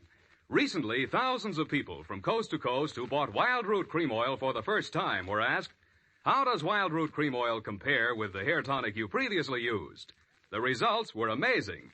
Better than 4 out of 5 who replied said they preferred Wild Root Cream Oil. And no wonder. It gives you the advantages that men consider most important. Wild Root Cream Oil grooms your hair neatly and naturally, relieves annoying dryness, and removes loose dandruff. What's more, non-alcoholic Wild Root Cream Oil is the only leading hair tonic that contains soothing lanolin, that's like the oil of your skin. So ask for Wild Root Cream Oil Hair Tonic. Again and again, the choice of men who put good grooming first. By the way, smart girls use Wild Root Cream Oil too, and mothers say it's grand for training children's hair.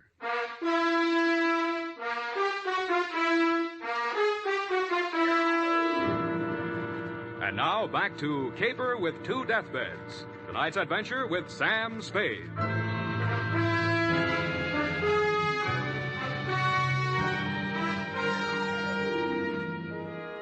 The police theory of the Del Casino killing went something like this. Casino had shoved off in the dinghy to join in the search for Dan Starbuck, had rescued him, and been maced for his pains.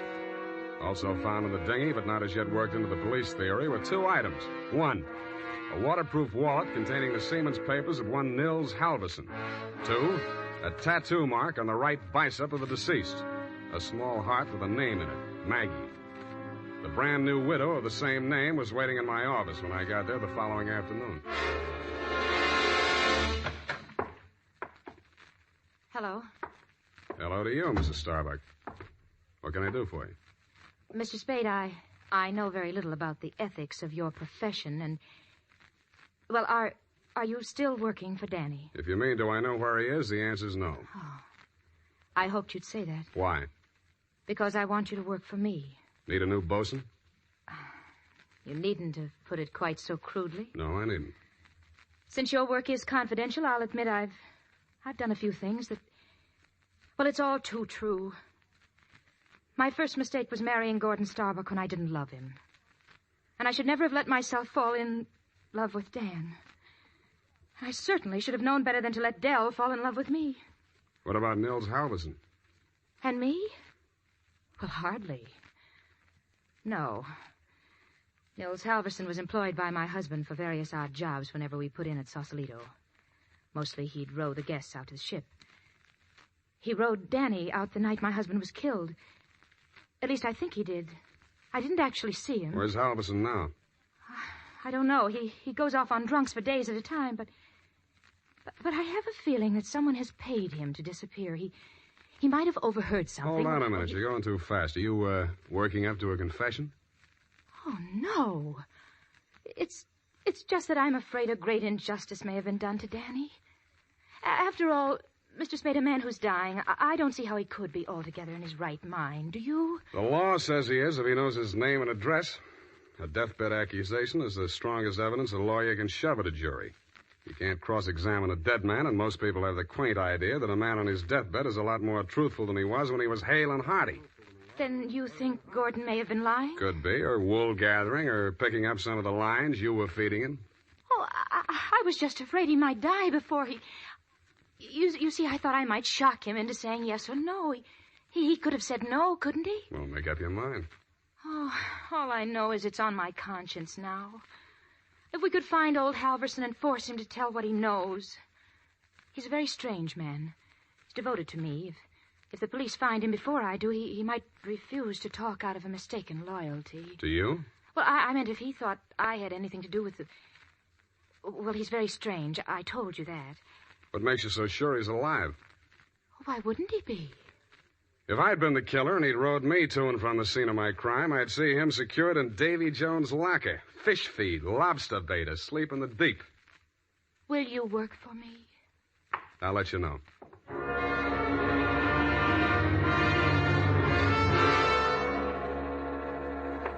I didn't have time to get tattooed, but the rest of me was marinated enough. On my head, I was wearing a dirtied-up yachting cap. And the rest of me, I was wearing a pea jacket, dungarees, and sea boots. I was also wearing clamshell number 5 as I rolled up to the Viking saloon. Well, what did it be, mate? Akkeviet and water. Have you seen my cousin? Your cousin? Who's your cousin, Prince Valiant? No, my cousin Niels Halverson. Niels Halverson. Oh, no. You're Niels' cousin, are you? Yeah. Well, coming from the old country? Yeah, Minnesota. By you, Minnie. Well, now, he'll be right glad to see you there. Where is he? I don't want to say this too loud. Yeah. Bend over there. Yeah. He's in trouble, you know. Oh? Yes, I got him holed up down below. Oh. Yeah, come on. Well, by golly, I sure been glad to be going to see my cousin Niels. Niels Halverson. Drop the act and get down there. Hey! Okay, Joe, I'll take over from here. Easy. Okay, Danny, my boy. I got his gun. But watch him now, watch him. He's full of smorgasbord. Well, Spade, you're the one person I didn't expect to see. But I'm very glad to. Yeah, I wish I hadn't found you. I wanted to find somebody else first. Halverson? Yeah. He's here. Want to see him? That's what I came for. And under here. Watch your head, low bridge. Yeah. Here we are. Where? A boathouse under the pier. Halverson used to hole in here to sleep off his schnapps. Where's he now? Over here. Uh-huh. Yeah, he's going to be a long time sleeping this one off. He'd been missing since that night. Nobody knew he was here till last night. I headed for the saloon when I swam ashore. Joe hid me out here. He could still talk then. What'd he say? I wrote it down here. But it's no help. Let's see it. It's just a jumble of words. Marguerite. Merry Christmas drink. My beautiful Helga. Row, row your boat. Now throw me back. Row me back. $20 good and drunk. Fog rolling in. Good and drunk. Gonna be 5 days, no business. Oh, my head. Paint the boat. All crazy stuff. $20. Did you give him $20 to row you I out? didn't even see him. I swam out. My loving brother wouldn't have let me on board if he'd heard me arriving like a gentleman. $20. Did you frisk him? No. I'll have a look. Oh, I don't... Hey, wait. Uh-huh. Real soggy, but a 20. Now, look here. I'm sticking to my story. I swam out there. I didn't give him that 20. Maybe you didn't. Maybe you didn't. Well, you gotta believe me. I didn't even have $20. That's why I got... Shut up. What's the matter with you? What are you gonna do? Come over here, Dan. What? I don't believe a word of your story, and even if I did, it wouldn't make any difference. What are you... Shut up. You're going to stop talking and listen for a while. I stuffed a gag into his mouth and muscled him over to a piling and handcuffed him to it. He didn't even look surprised. He just stood there staring at me as if he'd lost his last friend in the world. But I wasn't looking at him as much as I was listening to those footsteps in the boards overhead. I waited for them to come back. They did. I walked across the soggy planks to where Nils Halverson lay in the shadows. Nils, I want you to answer these questions again. Now, this time, I'm going to take them down. You get lots of $20 and lots of drink. Now then, I know you don't feel so good. You don't have to talk if you don't feel like it. Just nod your head for yes and shake it for no. Okay, Nils? That counts in a court of law as long as there's a witness. Okay. Now, your name is Nils Halverson. Your address is 213 Bayview, Sausalito. That's correct, is it? Nod your head. Good. Good. That proves you're in your right mind. You know you were injured. Yeah. You know the cause of your injury. Hit on the head and thrown over the side of your boat. What? Huh? Not from... Oh, dinghy. Well, it's the same thing. All right. Now, you know you're dying. You have no hope of recovery. That's obvious, but nod your head. That's the boy.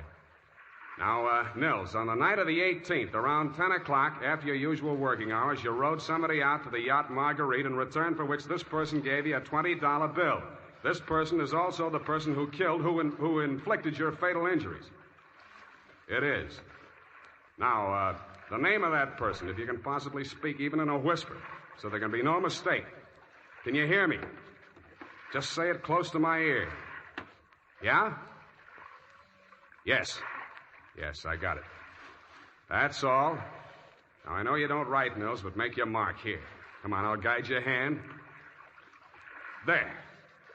Now we're going to take... Nils. Nils. Well, anyway. All right, Maggie. Come on in and join the party. Don't try anything. The light's on you. I'm a better shot than you, and if there's a ruckus, the whole saloon will be down on us. They're all friends of Danny's, too. Stop there. Toss the gun. Okay. What's the matter, Angel? You look kind of scared. No. Just disappointed, that's all. Don't give up so easy, sweetheart. I always wanted to take a trip around the world. We might go on the Marguerite. Together. Yeah, sailing into the sunset. Sleeping with our deathbed statements under each other's pillows. Yeah, I see what you mean. I guess it wouldn't work. How much for yours, and what do we do about him? Dan? I'll take care of that. Throw it in with a deal. Okay. But I want it in writing. A little statement to the effect that I can keep under my pillow. Fair enough. Now, all I want from you is a little statement from you to this effect. That you, Marguerite Starbuck, employed Nils Halverson to row you out to the yacht on the night of the 18th, that you there overheard a quarrel between your husband and brother-in-law, and that taking advantage of said brother-in-law's inebriated condition, you sneaked up behind your husband, hit him with a paperweight, and decamped, leaving the murder weapon in Dan's hand. You then started back to shore in the dinghy, and realizing that the only witness who could testify you were aboard that night... All right. All right, I'll sign it. Okay. We'll have plenty of time to put in all the legal decorations later. I'm afraid we won't, baby. You're going to be spending all your available time at the Tehachapi and points west. What are you talking about? You just made a full confession in front of a witness. You heard it, didn't you, Dan? Every word. Oh, we're fighting. Honest. An honest man. Well, I did tell a fib. Now, this is really going to hurt, I'm afraid, Maggie. You see, we didn't actually have any deathbed statement to match yours. No? No. Nils Halverson was a good deal too dead to have made a deathbed statement just now. He's been stiff for 12 hours.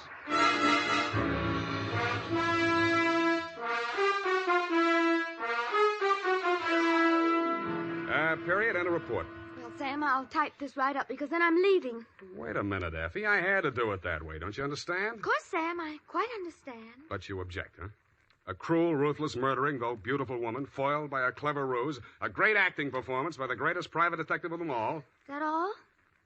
You're still leaving? Yes, Sam, my bags are packed. Well, pardon me for having feet.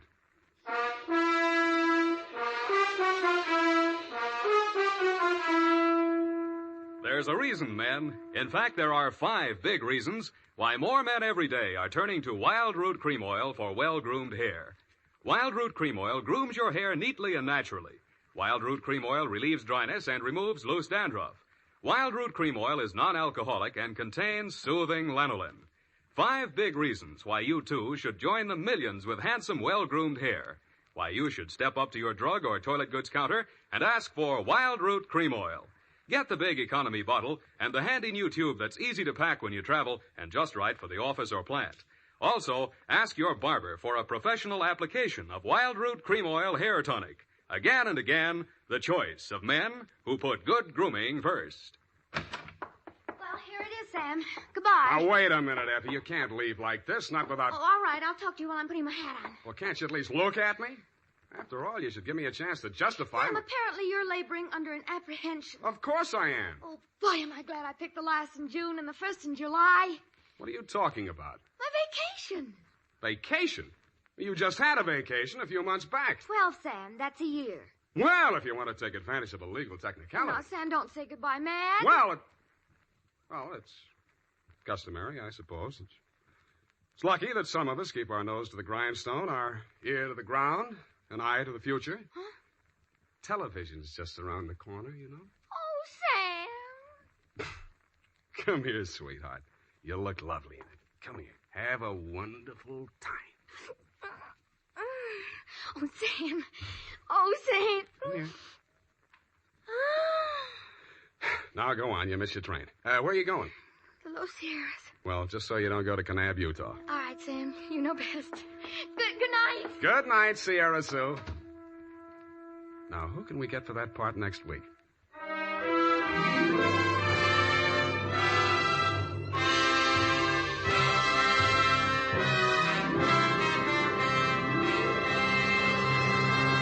The Adventures of Sam Spade, Dashiell Hammett's famous private detective, are produced and directed by William Spear. Sam Spade is played by Howard Duff. Lorene Tuttle is Effie. The Adventures of Sam Spade are written for radio by Bob Tallman and Gil Dowd, with musical direction by Lud Gluskin.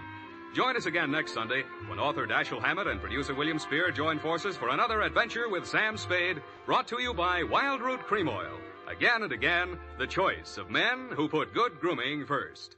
This is Dick Joy reminding you to get Wild Root Cream Oil, Charlie. It keeps your hair in trim. You see, it's non-alcoholic, Charlie. It's made with soothing lanolin. You better get Wild Root Cream Oil, Charlie. Start using it today. You'll find that you will have a tough time, Charlie. Keeping all the gals away. Hiya, Baldy. Get Wild Root right away. This is CBS, the Columbia Broadcasting System.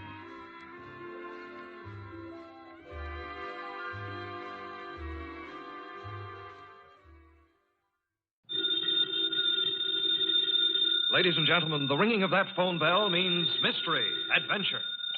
Nero Wolfe's office, Archie Goodwin speaking. Mr. Wolfe? Yeah, he's right here. Who's this? Archie, hang up. Don't ask questions. You have a wife? Archie, it's past your bedtime. Well, I'm afraid, Mr. Wolfe, it's past his bedtime. Your bedtime. It's a client, boss. That's what I was afraid of. Foolish. Hello? Hello? Well, why do you look so bewildered? He's coming right over. He says he's got a date with murder.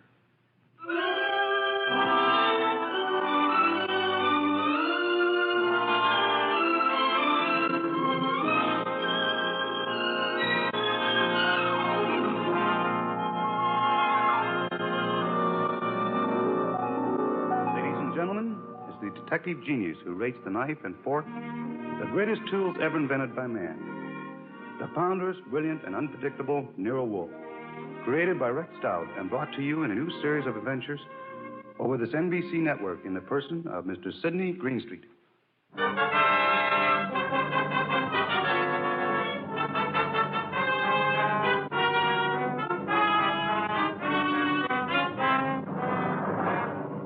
Tonight's story, The Case of the Calculated Risk, was as strange and baffling as any Nero Wolfe had to deal with.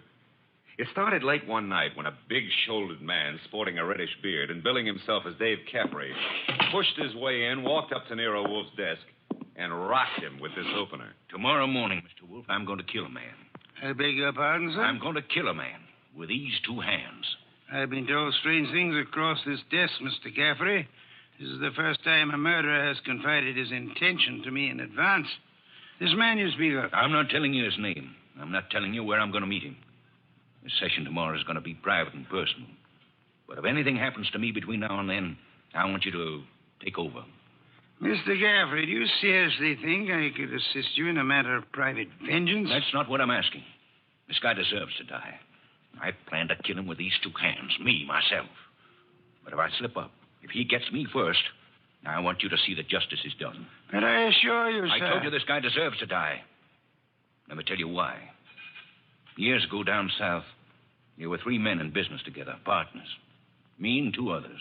Your notebook, Archie, if Mr. Gaffrey doesn't mind. You're wasting your time, Wolf. The names I'll use will be phony. I won't give you anything you can check back on. We'll take our chance, sir. Please proceed. It happened in a town about 40 miles from the place where we had our business. We'd gone there to collect some money, the 3 of us. Carl, Mitch, and me. Dave Caffrey. But all we collected was bad news. So bad that Carl hadn't even given our right names at the hotel. Said he was scared some of our creditors would come hitting up on us for what we owed. 3 of us had some drinks, and we'd been pacing around for nearly an hour. I can still remember the way Mitch stood and looked at me. And then up at Carl, when Carl suddenly pulled to a stop and came out with this idea of his. So, Dave, you got 6,000 cash on hand. You counted it, Mitch. Well, didn't we make it 6240, Carl? Whichever. We've got this 6,000 odd, plus some slow accounts receivable against debts of 38,000. With 3 of us trying to live from the business, we haven't got a chance. Well, we ain't got much of a one, Carl, but... It's hopeless, Dave. With 2 partners, though. 2 partners? You reckon on pulling out, Carl? I say we cut cards for it, Mitch. Low man drops out. Break up the partnership? After sticking together all these years? Wait a minute, Dave. Wait a minute. Maybe Carl's right. Maybe this could work. Carl, you mean the low man drops out clean? Right now? Right now, Mitch. Other 2 to take over assets and debts and see if they can get this thing back in the black. Okay, Carl. Get the cards out. Dave? Well, that's what you guys want. Okay, then. Here's a new deck. Shuffle them, Mitch. All shuffled. Cut them, Dave. Go ahead, Mitch. You get first pick. Spread them if you like. Here goes. 6. Your turn, Dave. Okay. 9 of clubs. Lucky guy, Dave. That puts you in whatever Carl pulls. I'll pull it fast. There she is. An ace. Sorry, Mitch. That leaves you elected. Well, Mitch, I'm sorry, too. I guess we all had a fair whack at it, but... Hey, wait a minute. Let me see that ace again, Carl. Easy, Mitch. I said I was sorry, Look, but... Dave. Yeah, what is it, Mitch? All the aces are marked. Carl, I'm going to cram this deck right down your crooked throat. Look out, Mitch. He's got a knife. Oh. Carl, you... All right. I've cut him for keeps. What do we do now? What do we do? Look, Carl, I didn't mark those cards. I didn't kill Mitch. And what's more... Shut up, Dave. We're both in and out now. Come on. Let's get out of here.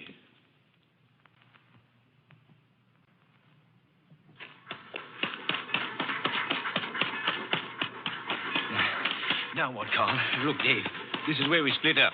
2 men together are easy to trace. You head one way, I go the other. Yeah, but the dough, I got no money. Here, I'll split up the 6,000. This is your half. Here, stick the envelope in your pocket. Now, grab that tray. Get set. I'll catch the next one going the other way. Get going, Dave.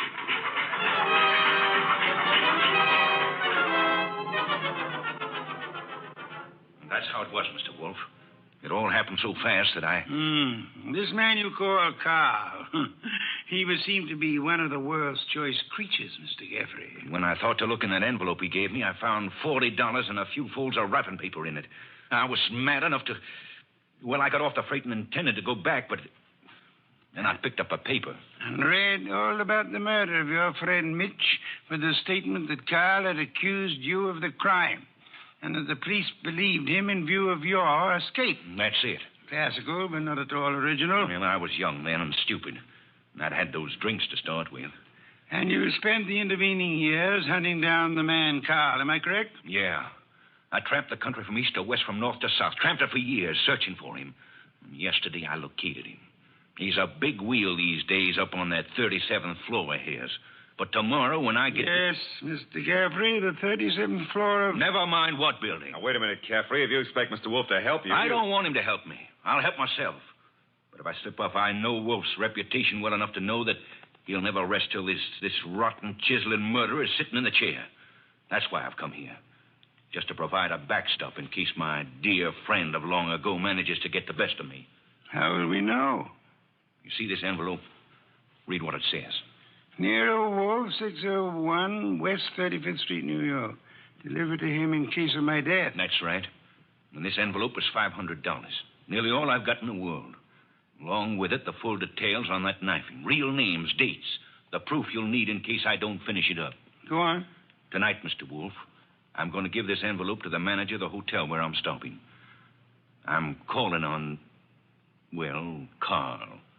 Tomorrow at noon, right after his secretary goes to lunch. If I'm not back in my hotel at 1 o'clock tomorrow afternoon, the hotel manager will deliver this envelope to you. Is that clear? Perfectly. But you don't think I'm going to allow you to go through with this wire plan, do you? You can't stop me. And don't have Goodwin follow me. I'd lose him in 2 blocks. Good night. Shall I try to tail him, boss? It's no use, Archie. Get Inspector Kramer on the phone at once. I want the police to help us head off this murder.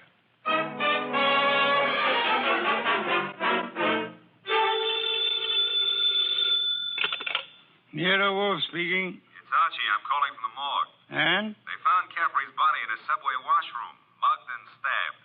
Wallet gone, pockets cleaned out, no envelope. Just 2 hours ago he was here. No envelope, eh? Gone. Witnesses? None so far. Homicide's calling it straight mugging and robbery. As it well might look, except for a guy named Carl. How much do I tell Kramer? all of it. Ask the inspector to start queries throughout the South on the original killing. The original killing? Look. It's our best chance of getting a description of the man called Carr. The original killing and the partnership. Starting from, say, 8 years ago and working back to the middle 20s. Tell him to concentrate on towns and railway lines. Putting out pictures of Caffrey and... Pictures and dentistry. Fingerprints to Washington. Kramer will know. And if I come across a haystack, do I keep my eye out for needles? We are going to find Carl, Archie. We are going to find him if it takes from now till doomsday.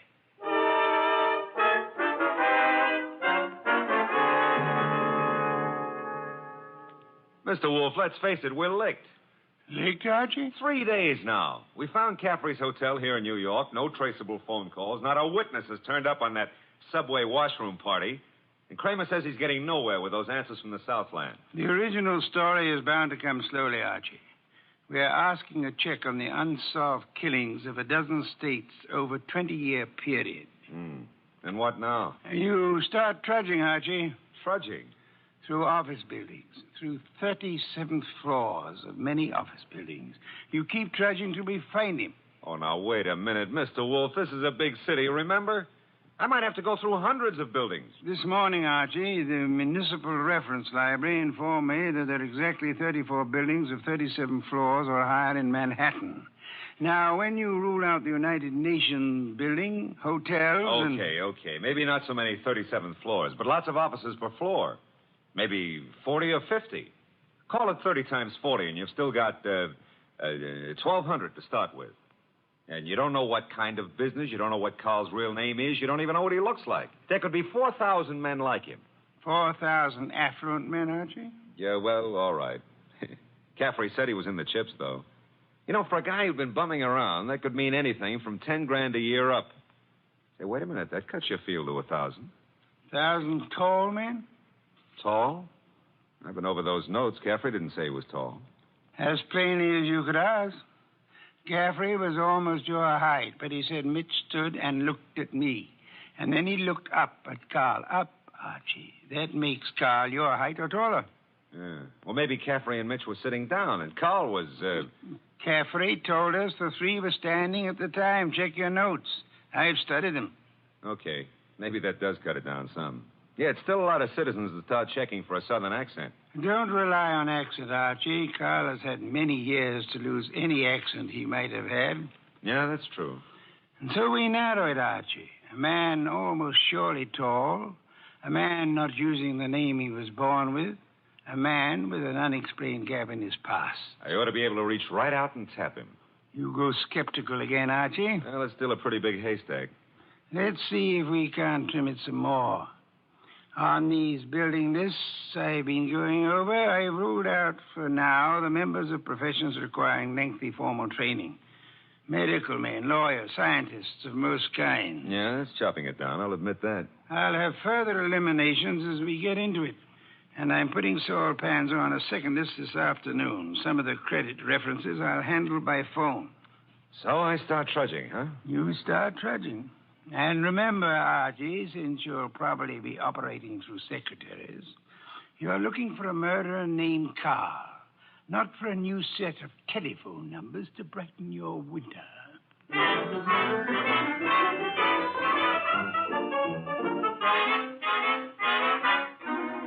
Tall? Well, I don't know what you're peddling, Goodwin, but if my boss put his elevator shoes on and stood on a box, he'd still be down somewhere around my necktie. If he stood on his money, though, we'd need a helicopter to get up near his shoelaces.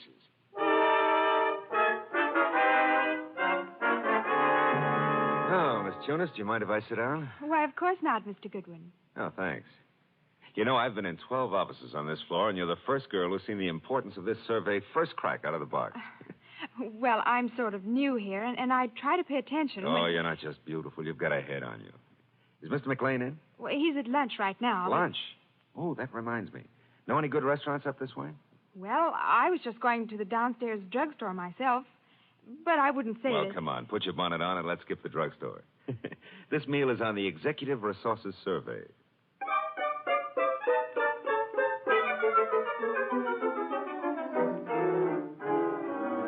There you are, boss. The boil down. Tinsley, McLean, Fernandez, Tesreau, and Kaplan. All five of them tall, all five a little misty in the background. You and Saul have done well, Archie. Very well. But I'm crossing off Fernandez and Kaplan. Why? The Credit Bureau report clears Fernandez, and Kaplan was on a special war job. The FBI X-rayed his record twice. Leaving J.P. Tinsley, Carson McLean, and Philip Tesreau, huh? I'd like to see all three here, Archie. Get them here one way or another.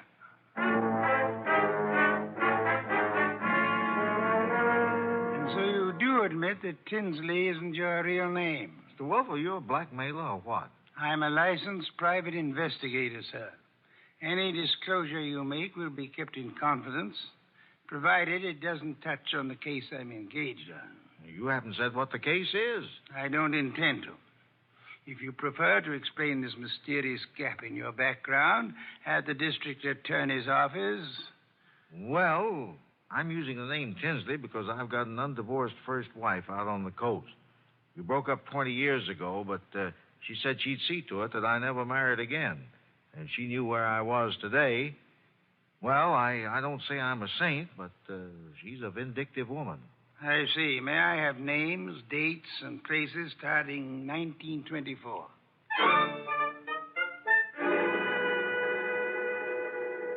I can't quite understand your interest, Mr. Wolfe. It's rather complicated, to put it briefly, Mr. McLean. I'm working in the interest of a client. Our people have found this puzzling gap in your background, and I'd appreciate such clarification as you may be able to supply. But I told you, Mr. Goodwin, I was raised and educated in the Orient. Until 32, I was in business with my father in China. Where you say your father died? Died. With the Depression, I returned to New York, started this importing business in a small way, weathered through the early 30s, and I think my bankers can assure you of my standing today. They've done so. Carson, McLean and Company has an excellent credit rating. Thank you, Mr. Wolfe. To switch somewhat abruptly, Mr. McLean, would you happen to remember how you spent the evening of the 19th? Of this month? Of this month? Well, I could hardly... Wait. You say the 19th. Would that have been on a Tuesday? Yes, it was Tuesday. Well, that simplifies it. I'm nearly always at the office on Tuesday nights dictating the revisions in our weekly wholesalers lists. Let me see. Yes, I was there on the 19th. Had a tray sent in. Miss Tunis and I worked till just after midnight. Miss Helen Tunis, the secretary Mr. Goodwin spoke of. She's been with me for 2 or 3 months. Miss Tunis can confirm this dictation on the night of the 19th? Of course. And Mr. Wolfe, your manner is so persuasive that I'd scarcely realize you're asking some extraordinary searching questions. May I ask why in the world you... If you'll indulge me, Mr. McLean, my prying is nearly concluded. You say you were in China until 1932.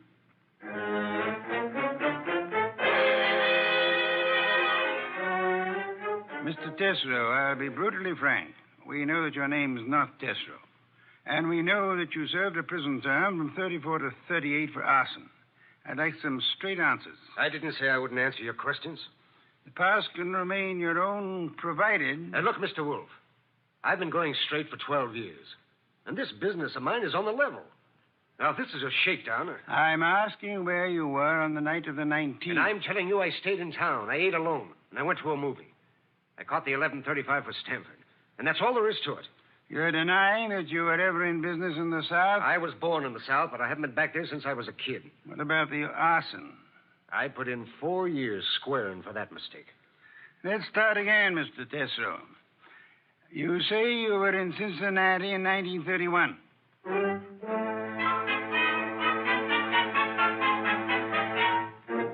Okay, Mr. Wolfe, 3 candidates, and we're still on the 1-yard line. Our 1-yard line. Tesoro, McLean, Tinsley. No, rule out McLean. He gave references enough for those years in China. And with Helen Tunis, he's got the one firm alibi we've laid on to. Caffrey was killed before midnight. With conditions as they are in the Far East, Archie, it'll be weeks before cables came back on McLean's claims. Claims? You figure the whole Chinese background's a fake? I want you to see Miss Tunis again, Archie, taking all precautions for her safety. And this is one time I give you permission to ply her with all the attentions you can contrive. Are we far enough to pull tails on any of these 3? I've got Saul Pans on Tesoro, and Saul promised to have men on Tinsley and McLean. Pictures of the 3 have gone to Kramer for circulation in the South. Oh, no answer yet from the coast on Tinsley, huh? Not yet. For the moment, Archie, you'll concentrate on Helen Tunis.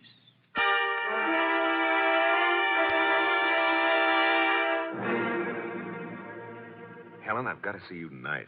I'd love to, Archie. Now, look, but... Helen, I phoned you to come out in the corridor this way because I didn't want McLean to know we're talking. Do you still say you got that new mink coat on your own money? Mr. Goodwin, I don't know what right you Helen, have if you get 5 guys to buy you stuff, it's your business. Mr. McLean said his wife might be sending detectives around. Well, you can go right back to your old Mrs. McLean and tell her that Easy, Helen, easy. He was dictating to me. You know, baby, the harder you lie, the prettier you look. But if this is a fake alibi, and if you keep propping it up, you're going to find yourself in trouble. Bad trouble. Now, how about it? Do I see you at your apartment tonight, or would you rather come down with me to Nero Wolfe's right now? Archie, All right. I can't go with you now, and I've got a dinner date with my aunt tonight that I can't break, but I'll try to be back at my apartment by 11.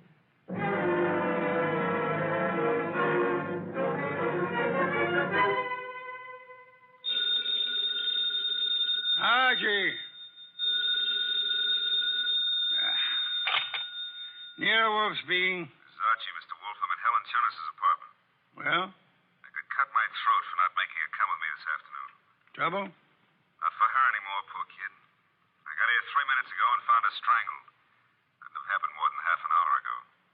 McLean. Didn't Saul Panzer say he was getting a tail on him? He was a new man, and he lost him. I should have left you on McLean, Archie. No, we were both wrong. What do you want me to do? Phone the police immediately. Well, this is 32nd Street. I'm only 3 blocks in a job from the office. What if I come back and call from there? Come back, then. I'll phone Kramer myself. Mr. Wolfe, I'm still kicking myself for that. Look out, Archie. Too late, Mr. Wolfe. Keep coming right in, Goodwin. With your hands up. No, I wouldn't try that. McLean. And keep your hand out of that desk drawer, Wolfe. This time you're too late, McLean. My hand's in the drawer, and I think I'll leave it there. You don't think I'd shoot? I'm sure you would. But you've got 2 of us to cover now. No, Archie, don't try to draw yet. How'd you get in here, McLean? He surprised me after making his way in through the area way below, and of course it had to be Fritz's night out. I caught your fat friend just 2 seconds before he could get in his call to the police, Goodwin. I overheard his talk with you from the hallway here. My apologies for not crying out sooner, Archie. Get your hand out of that drawer. Pull it out without the gun, Wolfe, or I'll let you have it now. I refuse to, McLean. Seems obvious that you mean to kill us in any case. I'm afraid that's true, Wolfe. But when you called me here and Goodwin started making dates with Helen Tunis... Poor kid, I told her not to talk to you. She didn't, Goodwin. I've been scared of you and Wolfe since I followed Colby here that first night. Colby? You knew him as Caffrey. I caught up with him afterward in that subway washroom. No, keep that hand up. And watch that gun of yours, Wolfe. When I found that envelope on him and read the letter to you contained in it, I knew he hadn't spilled the whole South Carolina story to you. South Carolina? Would the original knifing have been taking place anywhere near Hampton or Jasper counties? Hampton County. But our business is over the line in Georgia. It doesn't matter now. Pity, Archie. We learned this afternoon that we were growing warm on South Carolina. Mr. McLean, may I ask what you hope to achieve by this insane project of disposing of Mr. Goodwin and myself? I'm buying time, Wolf. I've 90,000 in small bills in that bag there, plus a plane ticket to Buenos Aires. I've got a silencer on this gun. If you two aren't found till tomorrow morning, I'll be out of the country before they start looking for me. You don't think the police will put out an alarm for you when they find the body of Helen Tunis? Goodwin left it to you to report that. Remember? Let's remind ourselves to be prompter on reporting deaths, Archie. Starting with our own, Mr. Wolfe? Glad you can take it that way, Goodwin. You actually think you can knock the two of us off? I'm about to find out, Goodwin. One moment, McLean. You've never been a real gambler. You know that. With marked cards, of course. But you're not the man to face a sure loss now. A sure loss? The loss of your life. Within seconds after you try to pull that trigger. I told you I had a silencer. You think anyone will hear the shots?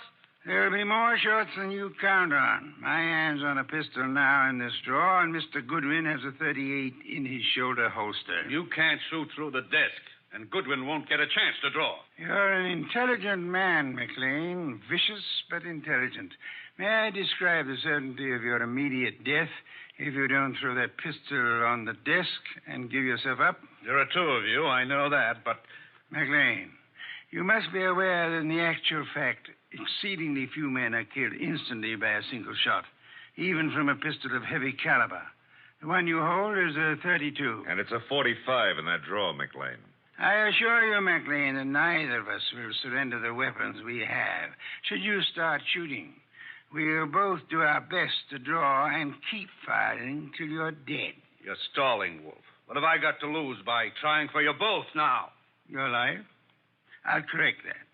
The loss of some 6 or 8 weeks of your life, possibly months. Whatever the time necessary to bring you to trial and to convict you and execute you for the murders you've committed. Suppose I cancel you out and then take my chances with Goodwin. A better choice, but still a dubious one. I'm fat, exceedingly fat. And for perhaps the first time in my life, I'm thoroughly grateful for that. My bulk affects the calculation, McLean. McLean, you could pull off all 7 shots and still not hit Mr. Wolfe where it counts. If you have to start, you better start on me. You exaggerate, Archie, and I thank you for the gallantry of it. No, it's quite likely that with 2 or 3 shots, McLean might well dispose of me, but not with your first shot, McLean, and we'll not permit you many more than your first. Look, if I promise to do no more than tie you two up to give me my head start, will you toss in your guns? Of course not. Do I speak for us both, Archie? Check. I say let's start it now. Wolf, if I give you half of what's in that bag, would you forget these admissions I've made and help on my defense? I've told you I refuse to bargain. I think that I shall count 5. If your weapon hasn't been tossed on the desk by then, I'll do my best to get my pistol into action. Are you in the court, Archie? Start counting. Wait a minute, Mr. Wolfe. 1. If I trade half that bag for no shooting and 1 hour start, no tying up, just your promise that... 2. All the bag for a half-hour start, 90,000. 3. Are you ready, Archie? All set, sir. Except if you're the one who walks out of this, call up every number in my little red book, huh? And tell each girl I was thinking of her just before you got the 5. Agreed. I resume 4. Okay. You win. Holy sweet Susan, it worked. A commendable choice, McLean, for us at least. You see, I'm afraid I forgot to mention one slight factor which might have operated in your favor. What's that, boss? I must confess, Archie, that my .45 is in the upstairs den where I took it to oil it last night. Holy cow, you didn't have a gun? Why, you dirty... Take it easy, McLean. I've really got one. Oh, by the way, Mr. Wolfe, signal's off on those women, huh? When my heart gets back down out of my throat, I'll call them myself. I'll trouble you for a beer first, Archie. And then, if you'll be good enough to phone Inspector Kramer, you can bid him pick up his triple murderer. The one-time cutter of cards. Fortunately for us, who's never been a real gambler.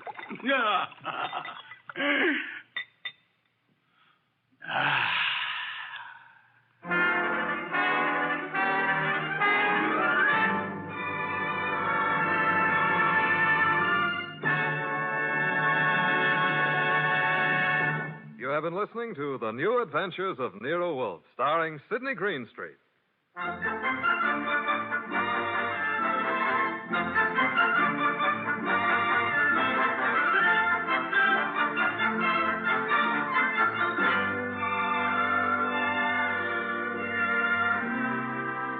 Tonight's transcribed story was based on the characters created by Rex Stout. This is an Edwin Fadiman program produced and directed by J. Donald Wilson. In the cast were Gerald Moore as Archie Goodwin and Lorraine Carter, Bill Johnstone, Howard McNear, Herb Butterfield, and Vic Rodman. Next week at this same time, Nero Wolfe and Archie will bring you The Case of the Phantom Fingers. Don Stanley speaking. 3 chimes mean good times on NBC. The Adventures of Sam Spade, Detective. Brought to you by Wild Root Cream Oil Hair Tonic, the non-alcoholic hair tonic that contains lanolin. Wild Root Cream Oil. Again and again, the choice of men who put good grooming first.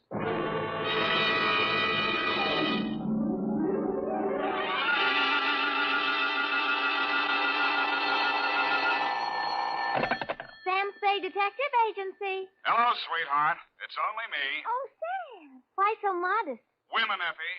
Age cannot weather nor custom stale their infinite variety. Huh? Against their incalculable wiles, mere man is a leaf in the wind. Oh, Sam, do you really... Oh. Who was she and how windy was it? Cyclonic, Effie. We had to close every window in the house. But If you will just contain your natural feminine curiosity for a few moments, I'll be right down to dictate my report on the bow window caper.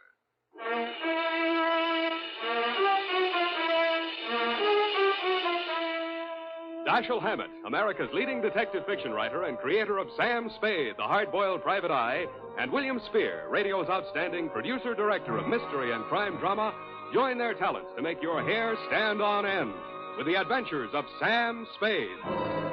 Presented by the makers of Wild Root Cream Oil for the hair.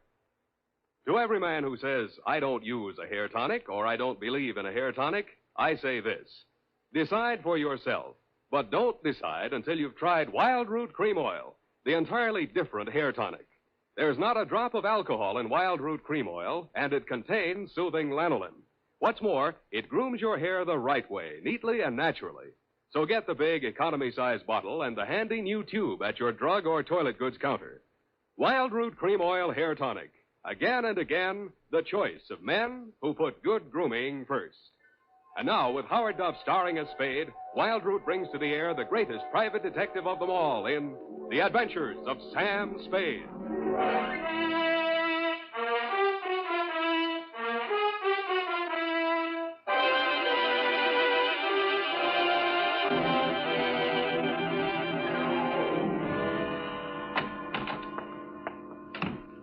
Sam, what's a bow window? A bow window.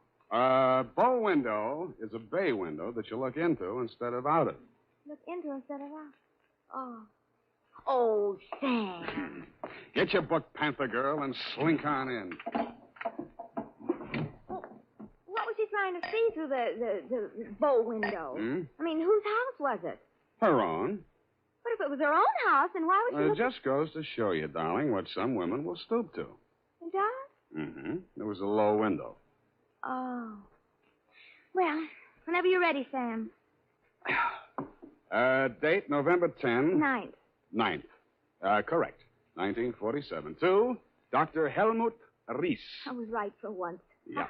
From Samuel Spade, license number 137596. Subject, the bow window caper.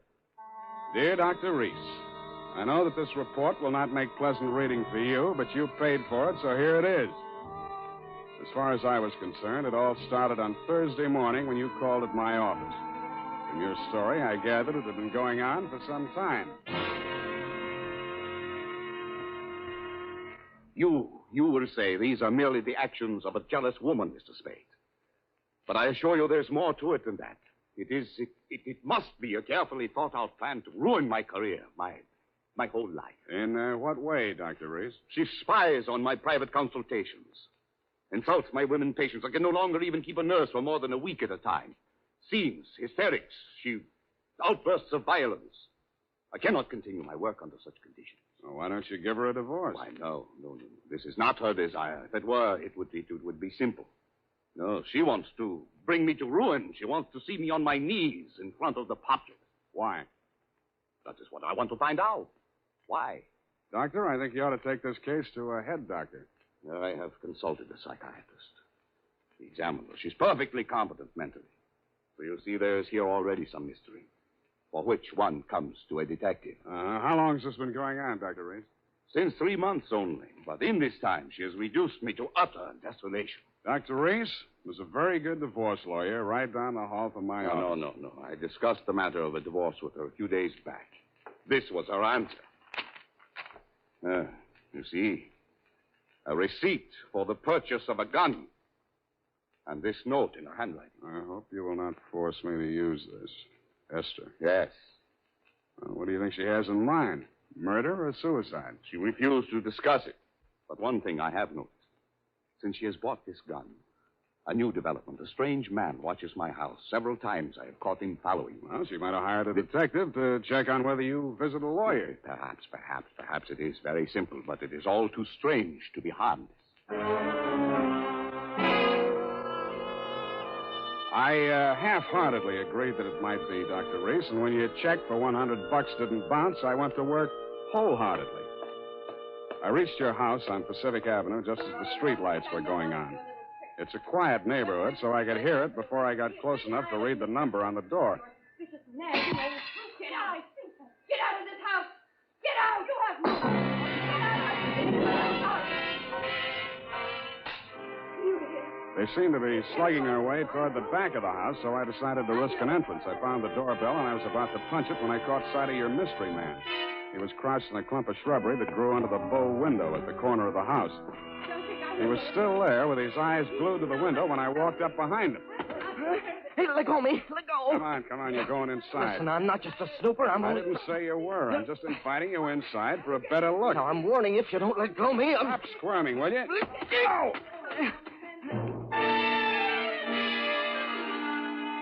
The kick he landed on me wasn't according to the Wrestling Association's rules, but I let him get away with it mainly because I couldn't move for 3 or 4 minutes, and by that time he disappeared down the street. When I recovered my faculties and staggered back to the door, I didn't bother ringing the bell. I just walked in. The hen fight was still going on somewhere in the upper reaches of the house. Then a door burst open on the upper landing, and a girl in a nurse's uniform ran down the stairs toward me, pursued by a pale little woman with a pinched face who was brandishing a pair of brass fire tongs. You brushed past me, Dr. Reese, and headed off the pursuer. Esther, stop it! Stop it at once! Have you gone crazy? Give me those fire tongs. Give them to me. What's the matter, Helmut? Afraid I'll mar your light of love's beauty? What started this? I caught her creeping about the kitchen. She was going to poison my food. Explain to you, Mrs. Reese. The doctor said... Oh, don't bother explaining, Miss Roberts. These morbid fancies of hers. Don't think I don't know what goes on in that office.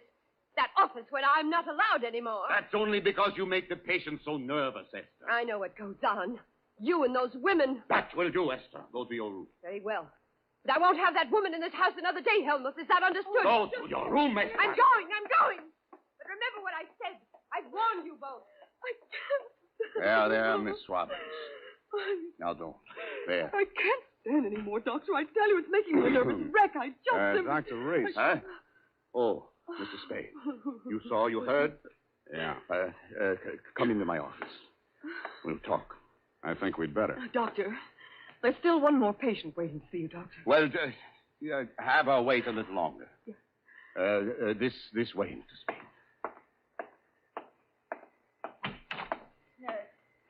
How much longer? Well, the doctor will see you just as soon as he possibly can. Have you been feeling any better, Mrs. Campbell? Sit down, Mr. Spade. Thanks, but I can say what I have to say standing.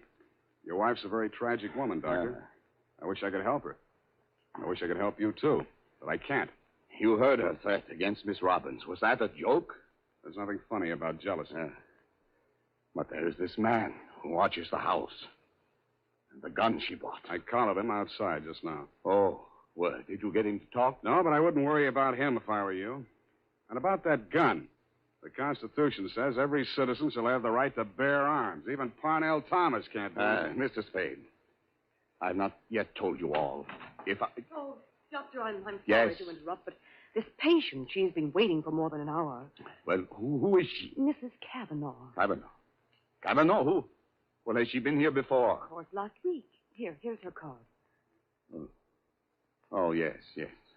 I'd better get it over. Send her in. Yes, Doctor. And Doctor, I'm resigning.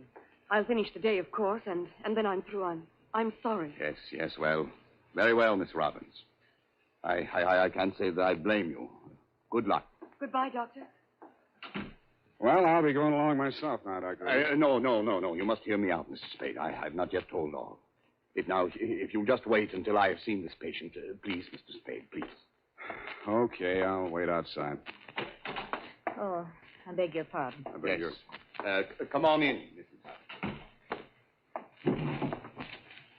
So, you're leaving the doctor's employ, nurse? I am. Well, Mr. Spade, how does it look from the grandstand? Messy? Mm-hmm. You don't mind if I finish cleaning out his desk? Go right ahead. Thank you. What's the matter with Esther, anyway?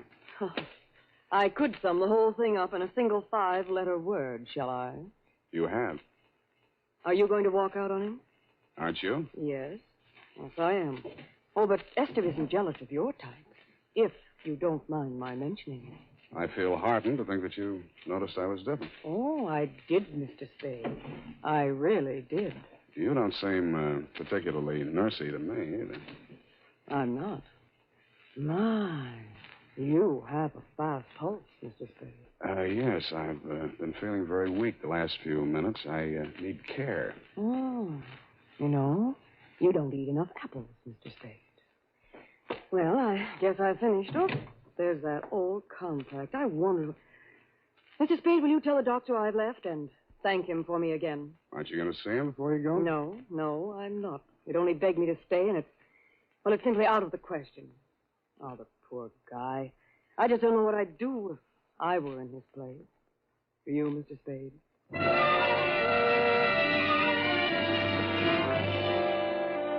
I did, and I told her. She told me I was a victim of hypertension and left me with my mouth open and no thermometer in it. 5 minutes after she'd gone out through the front entrance, your wife came down the stairs looking knowingly at me and the door to the doctor's office and left by the same route. 10 minutes after that, I was halfway through a 1937 National Geographic that was the latest edition on the waiting room table, and had reached the third paragraph on the natural beauties of Winona County, Minnesota. But I never finished it. I will be back in a minute.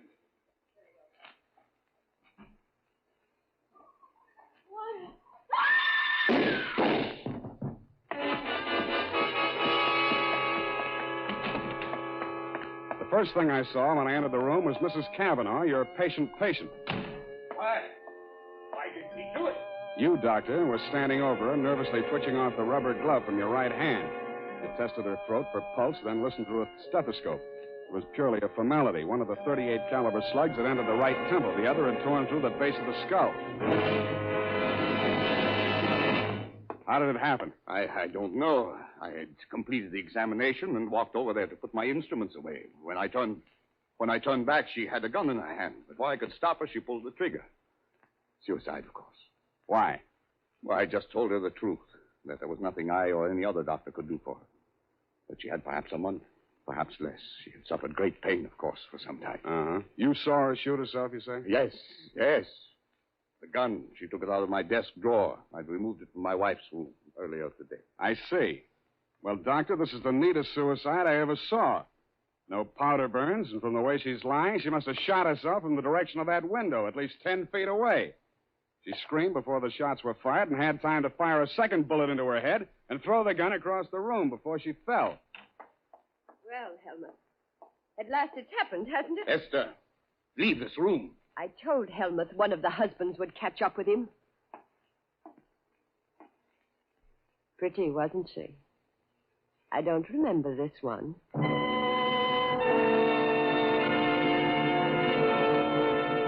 The expression on your face might have been horror or fear or both, Dr. Reese. But your wife was smiling. When my eyes left her face, I noticed a leaf clinging to the hem of her coat. It might have come from the shrub that grew up against the house. And her shoes were splotched with mud that could have and probably did come from the cultivated flower bed just outside the bow window.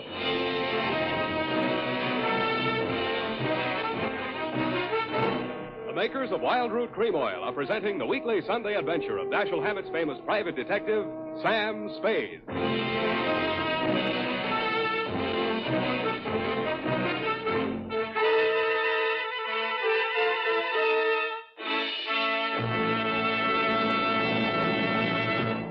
Now, here's important news on good grooming. Better than 4 out of 5 users of Wild Root Cream Oil say they prefer Wild Root Cream Oil to all other hair tonics. Here is new and even more conclusive evidence that Wild Root Cream Oil is again and again the choice of men who put good grooming first. So if you want the well-groomed look that helps you get ahead socially and on the job, listen.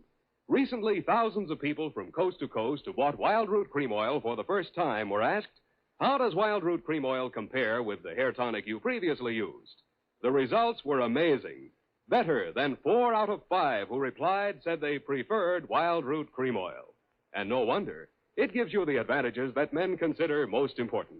Wild Root Cream Oil grooms your hair neatly and naturally, relieves annoying dryness, and removes loose dandruff. What's more, non-alcoholic Wild Root Cream Oil is the only leading hair tonic that contains soothing lanolin. That's like the oil of your skin. So ask for Wild Root Cream Oil. Again and again, the choice of men who put good grooming first.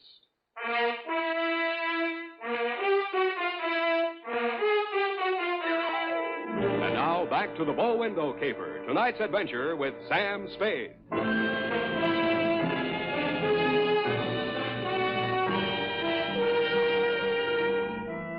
Obviously, there were 2 equally good suspects in the Kavanaugh murder. Either your wife had killed her in a jealous rage, or you'd killed her with your wife's gun to frame her for the murder. I decided to let the police worry it out and went home to bed. The morning headlines were a bit of a surprise. Nurse sought in shooting of mystery woman. Item. The cops had found Celeste Robbins' fingerprints all over the murder gun. And item. Mrs. Kavanaugh, the murdered woman, had given a vacant lot as her address, and her body was lying unclaimed at the morgue. I decided to pay her a visit.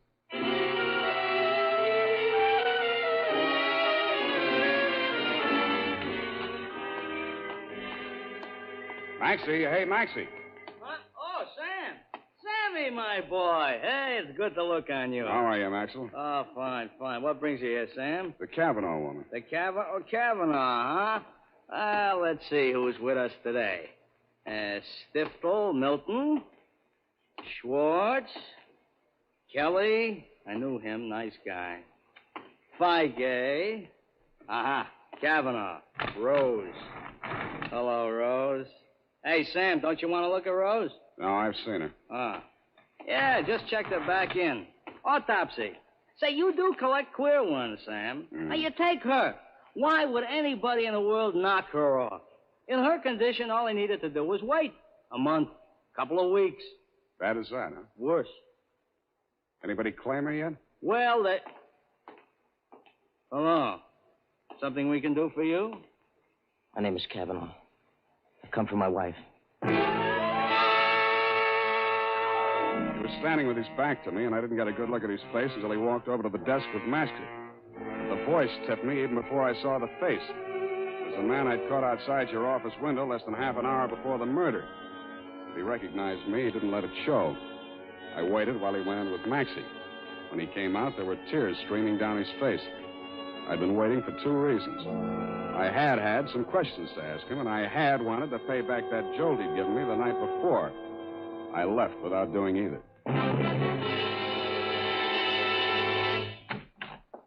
Oh, hello, Sam. Oh, sweetheart. Any calls? Lieutenant Dundee of Homicide, Yeah. Dr. Reese, Mm-hmm. and there's a girl waiting inside. Wouldn't give any names. So you let her wait in my private office. Well, I don't think you'll mind when you've seen her. She's by way of being a knockout. Well, Thank you, Effie. That was very thoughtful of you, Don. You're welcome, Sam.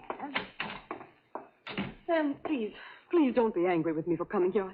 I had to talk to somebody. What you need is a good criminal lawyer, Nurse Robin. Oh, no.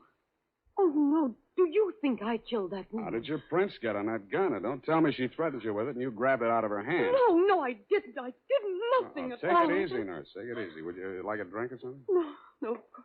Thank you anyway. I'll be all right. Well, she came in from shopping 3 days ago. Just as nice as pie. And she came creeping around. You know how she is. And she said, I bought something today. It's lovely. And with that, she hauled this gun out of her handbag. And so, to humor her, I took it and I looked at it. That was foolish. It certainly was foolish. Well, nickel-plated, ideal surface for fingerprints. And I remember she was wearing gloves. Struck me as peculiar at the time, but I'm so stupid. I didn't think of it until just now. Everything's a little peculiar about this caper. A woman who was dying anyway gets shot. Nobody even seems to know who she was. Doesn't make sense. No, it doesn't make much sense, does it? What should I do, Sam? Give myself up? I think you should.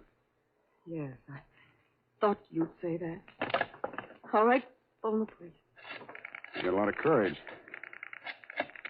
Sure you don't want to drink? No, thank you. I'll be all right. I'll be all right. Homicide. Dundee. Dundee, Sam Spade. I got the Robbins girl here in my office. She wants to check in. Oh? Well, tell her to forget it, Sam. Reese's wife just made a full confession.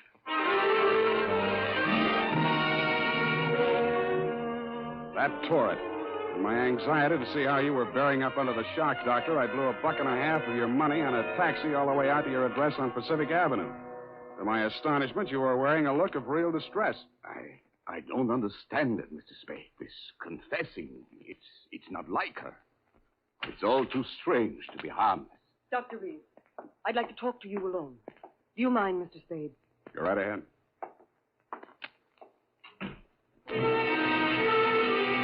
I strained my ears outside your consulting room, but all I could hear was a few vague murmurs. Then, for no good reason, I decided to have a look at your wife's bedroom upstairs. The cops had been there before me, so I didn't expect to find much, and I didn't. I was tapping the woodwork for secret panels or something when I heard a heavy tread on the stairway. I wheeled around, my hands inside my coat.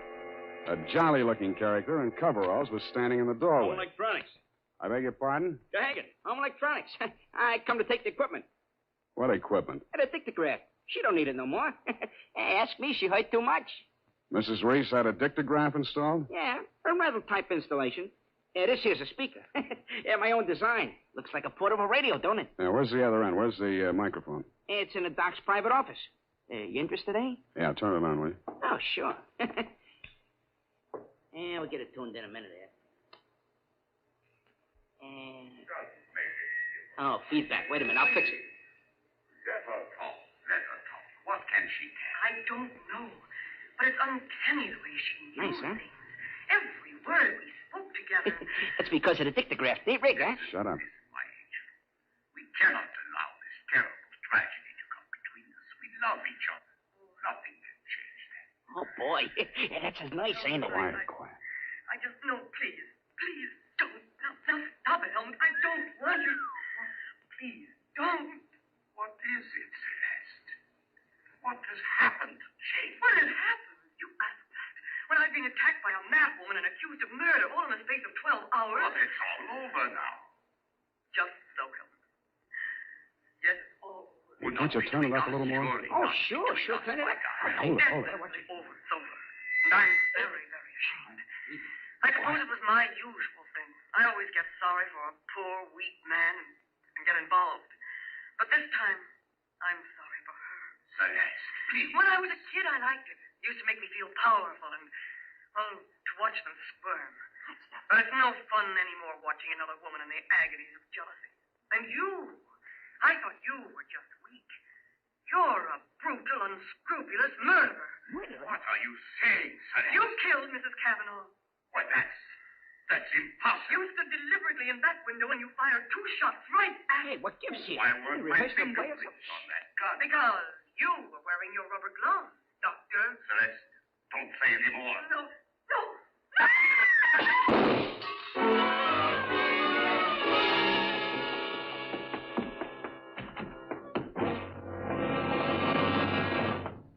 help me. Help me get his shirt off, Mr. Spade. He's been shot. Who shot him, you? Through the window, the same man, the one who watched the house. Hold this tourniquet tight, please. It's nothing. A flesh wound. His aim was bad. Yeah, too bad. Kavanaugh, you still out there?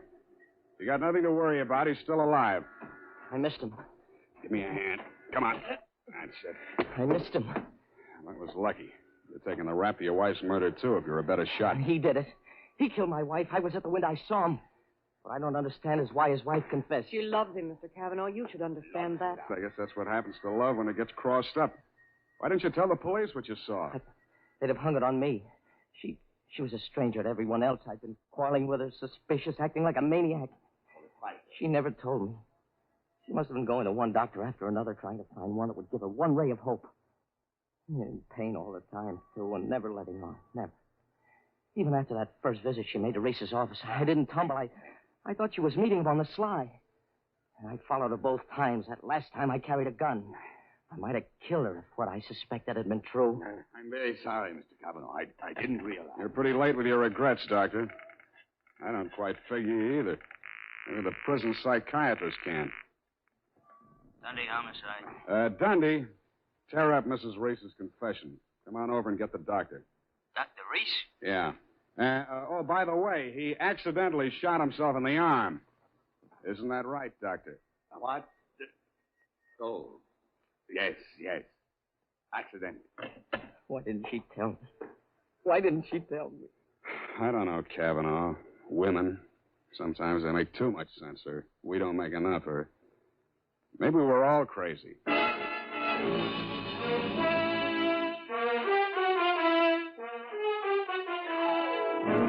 And that, Dr. Reese, is the crop. The risk of laboring a point. There's also the mystery of why a nice girl like Celeste Robbins ever fell for a guy like you.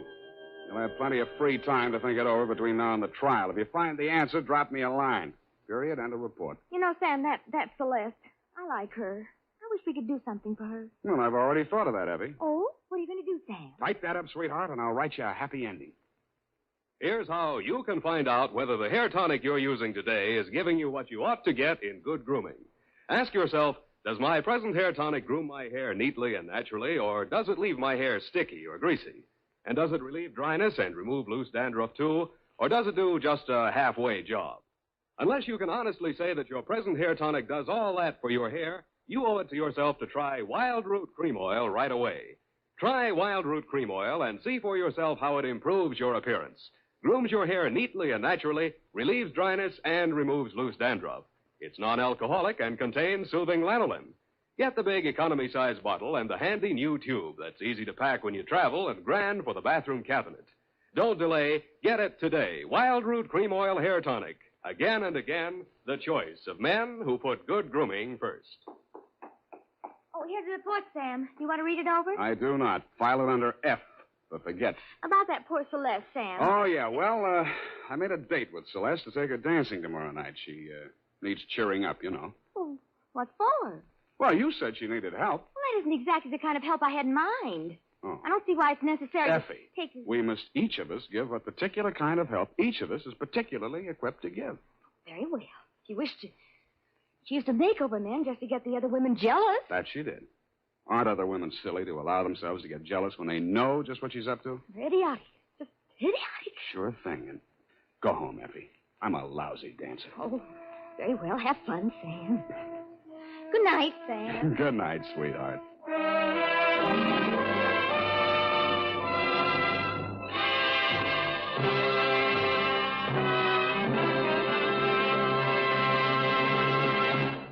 The Adventures of Sam Spade, Dashiell Hammett's famous private detective, are produced and directed by William Spear. Sam Spade is played by Howard Duff. Lorene Tuttle is Effie. The Adventures of Sam Spade are written for radio by Bob Tallman and Gil Dowd, with musical direction by Lud Gluskin. This is Dick Joy, reminding you that next Sunday, author Dashiell Hammett and producer William Spear join forces for another adventure with Sam Spade, brought to you by Wild Root Cream Oil. Again and again, the choice of men who put good grooming first.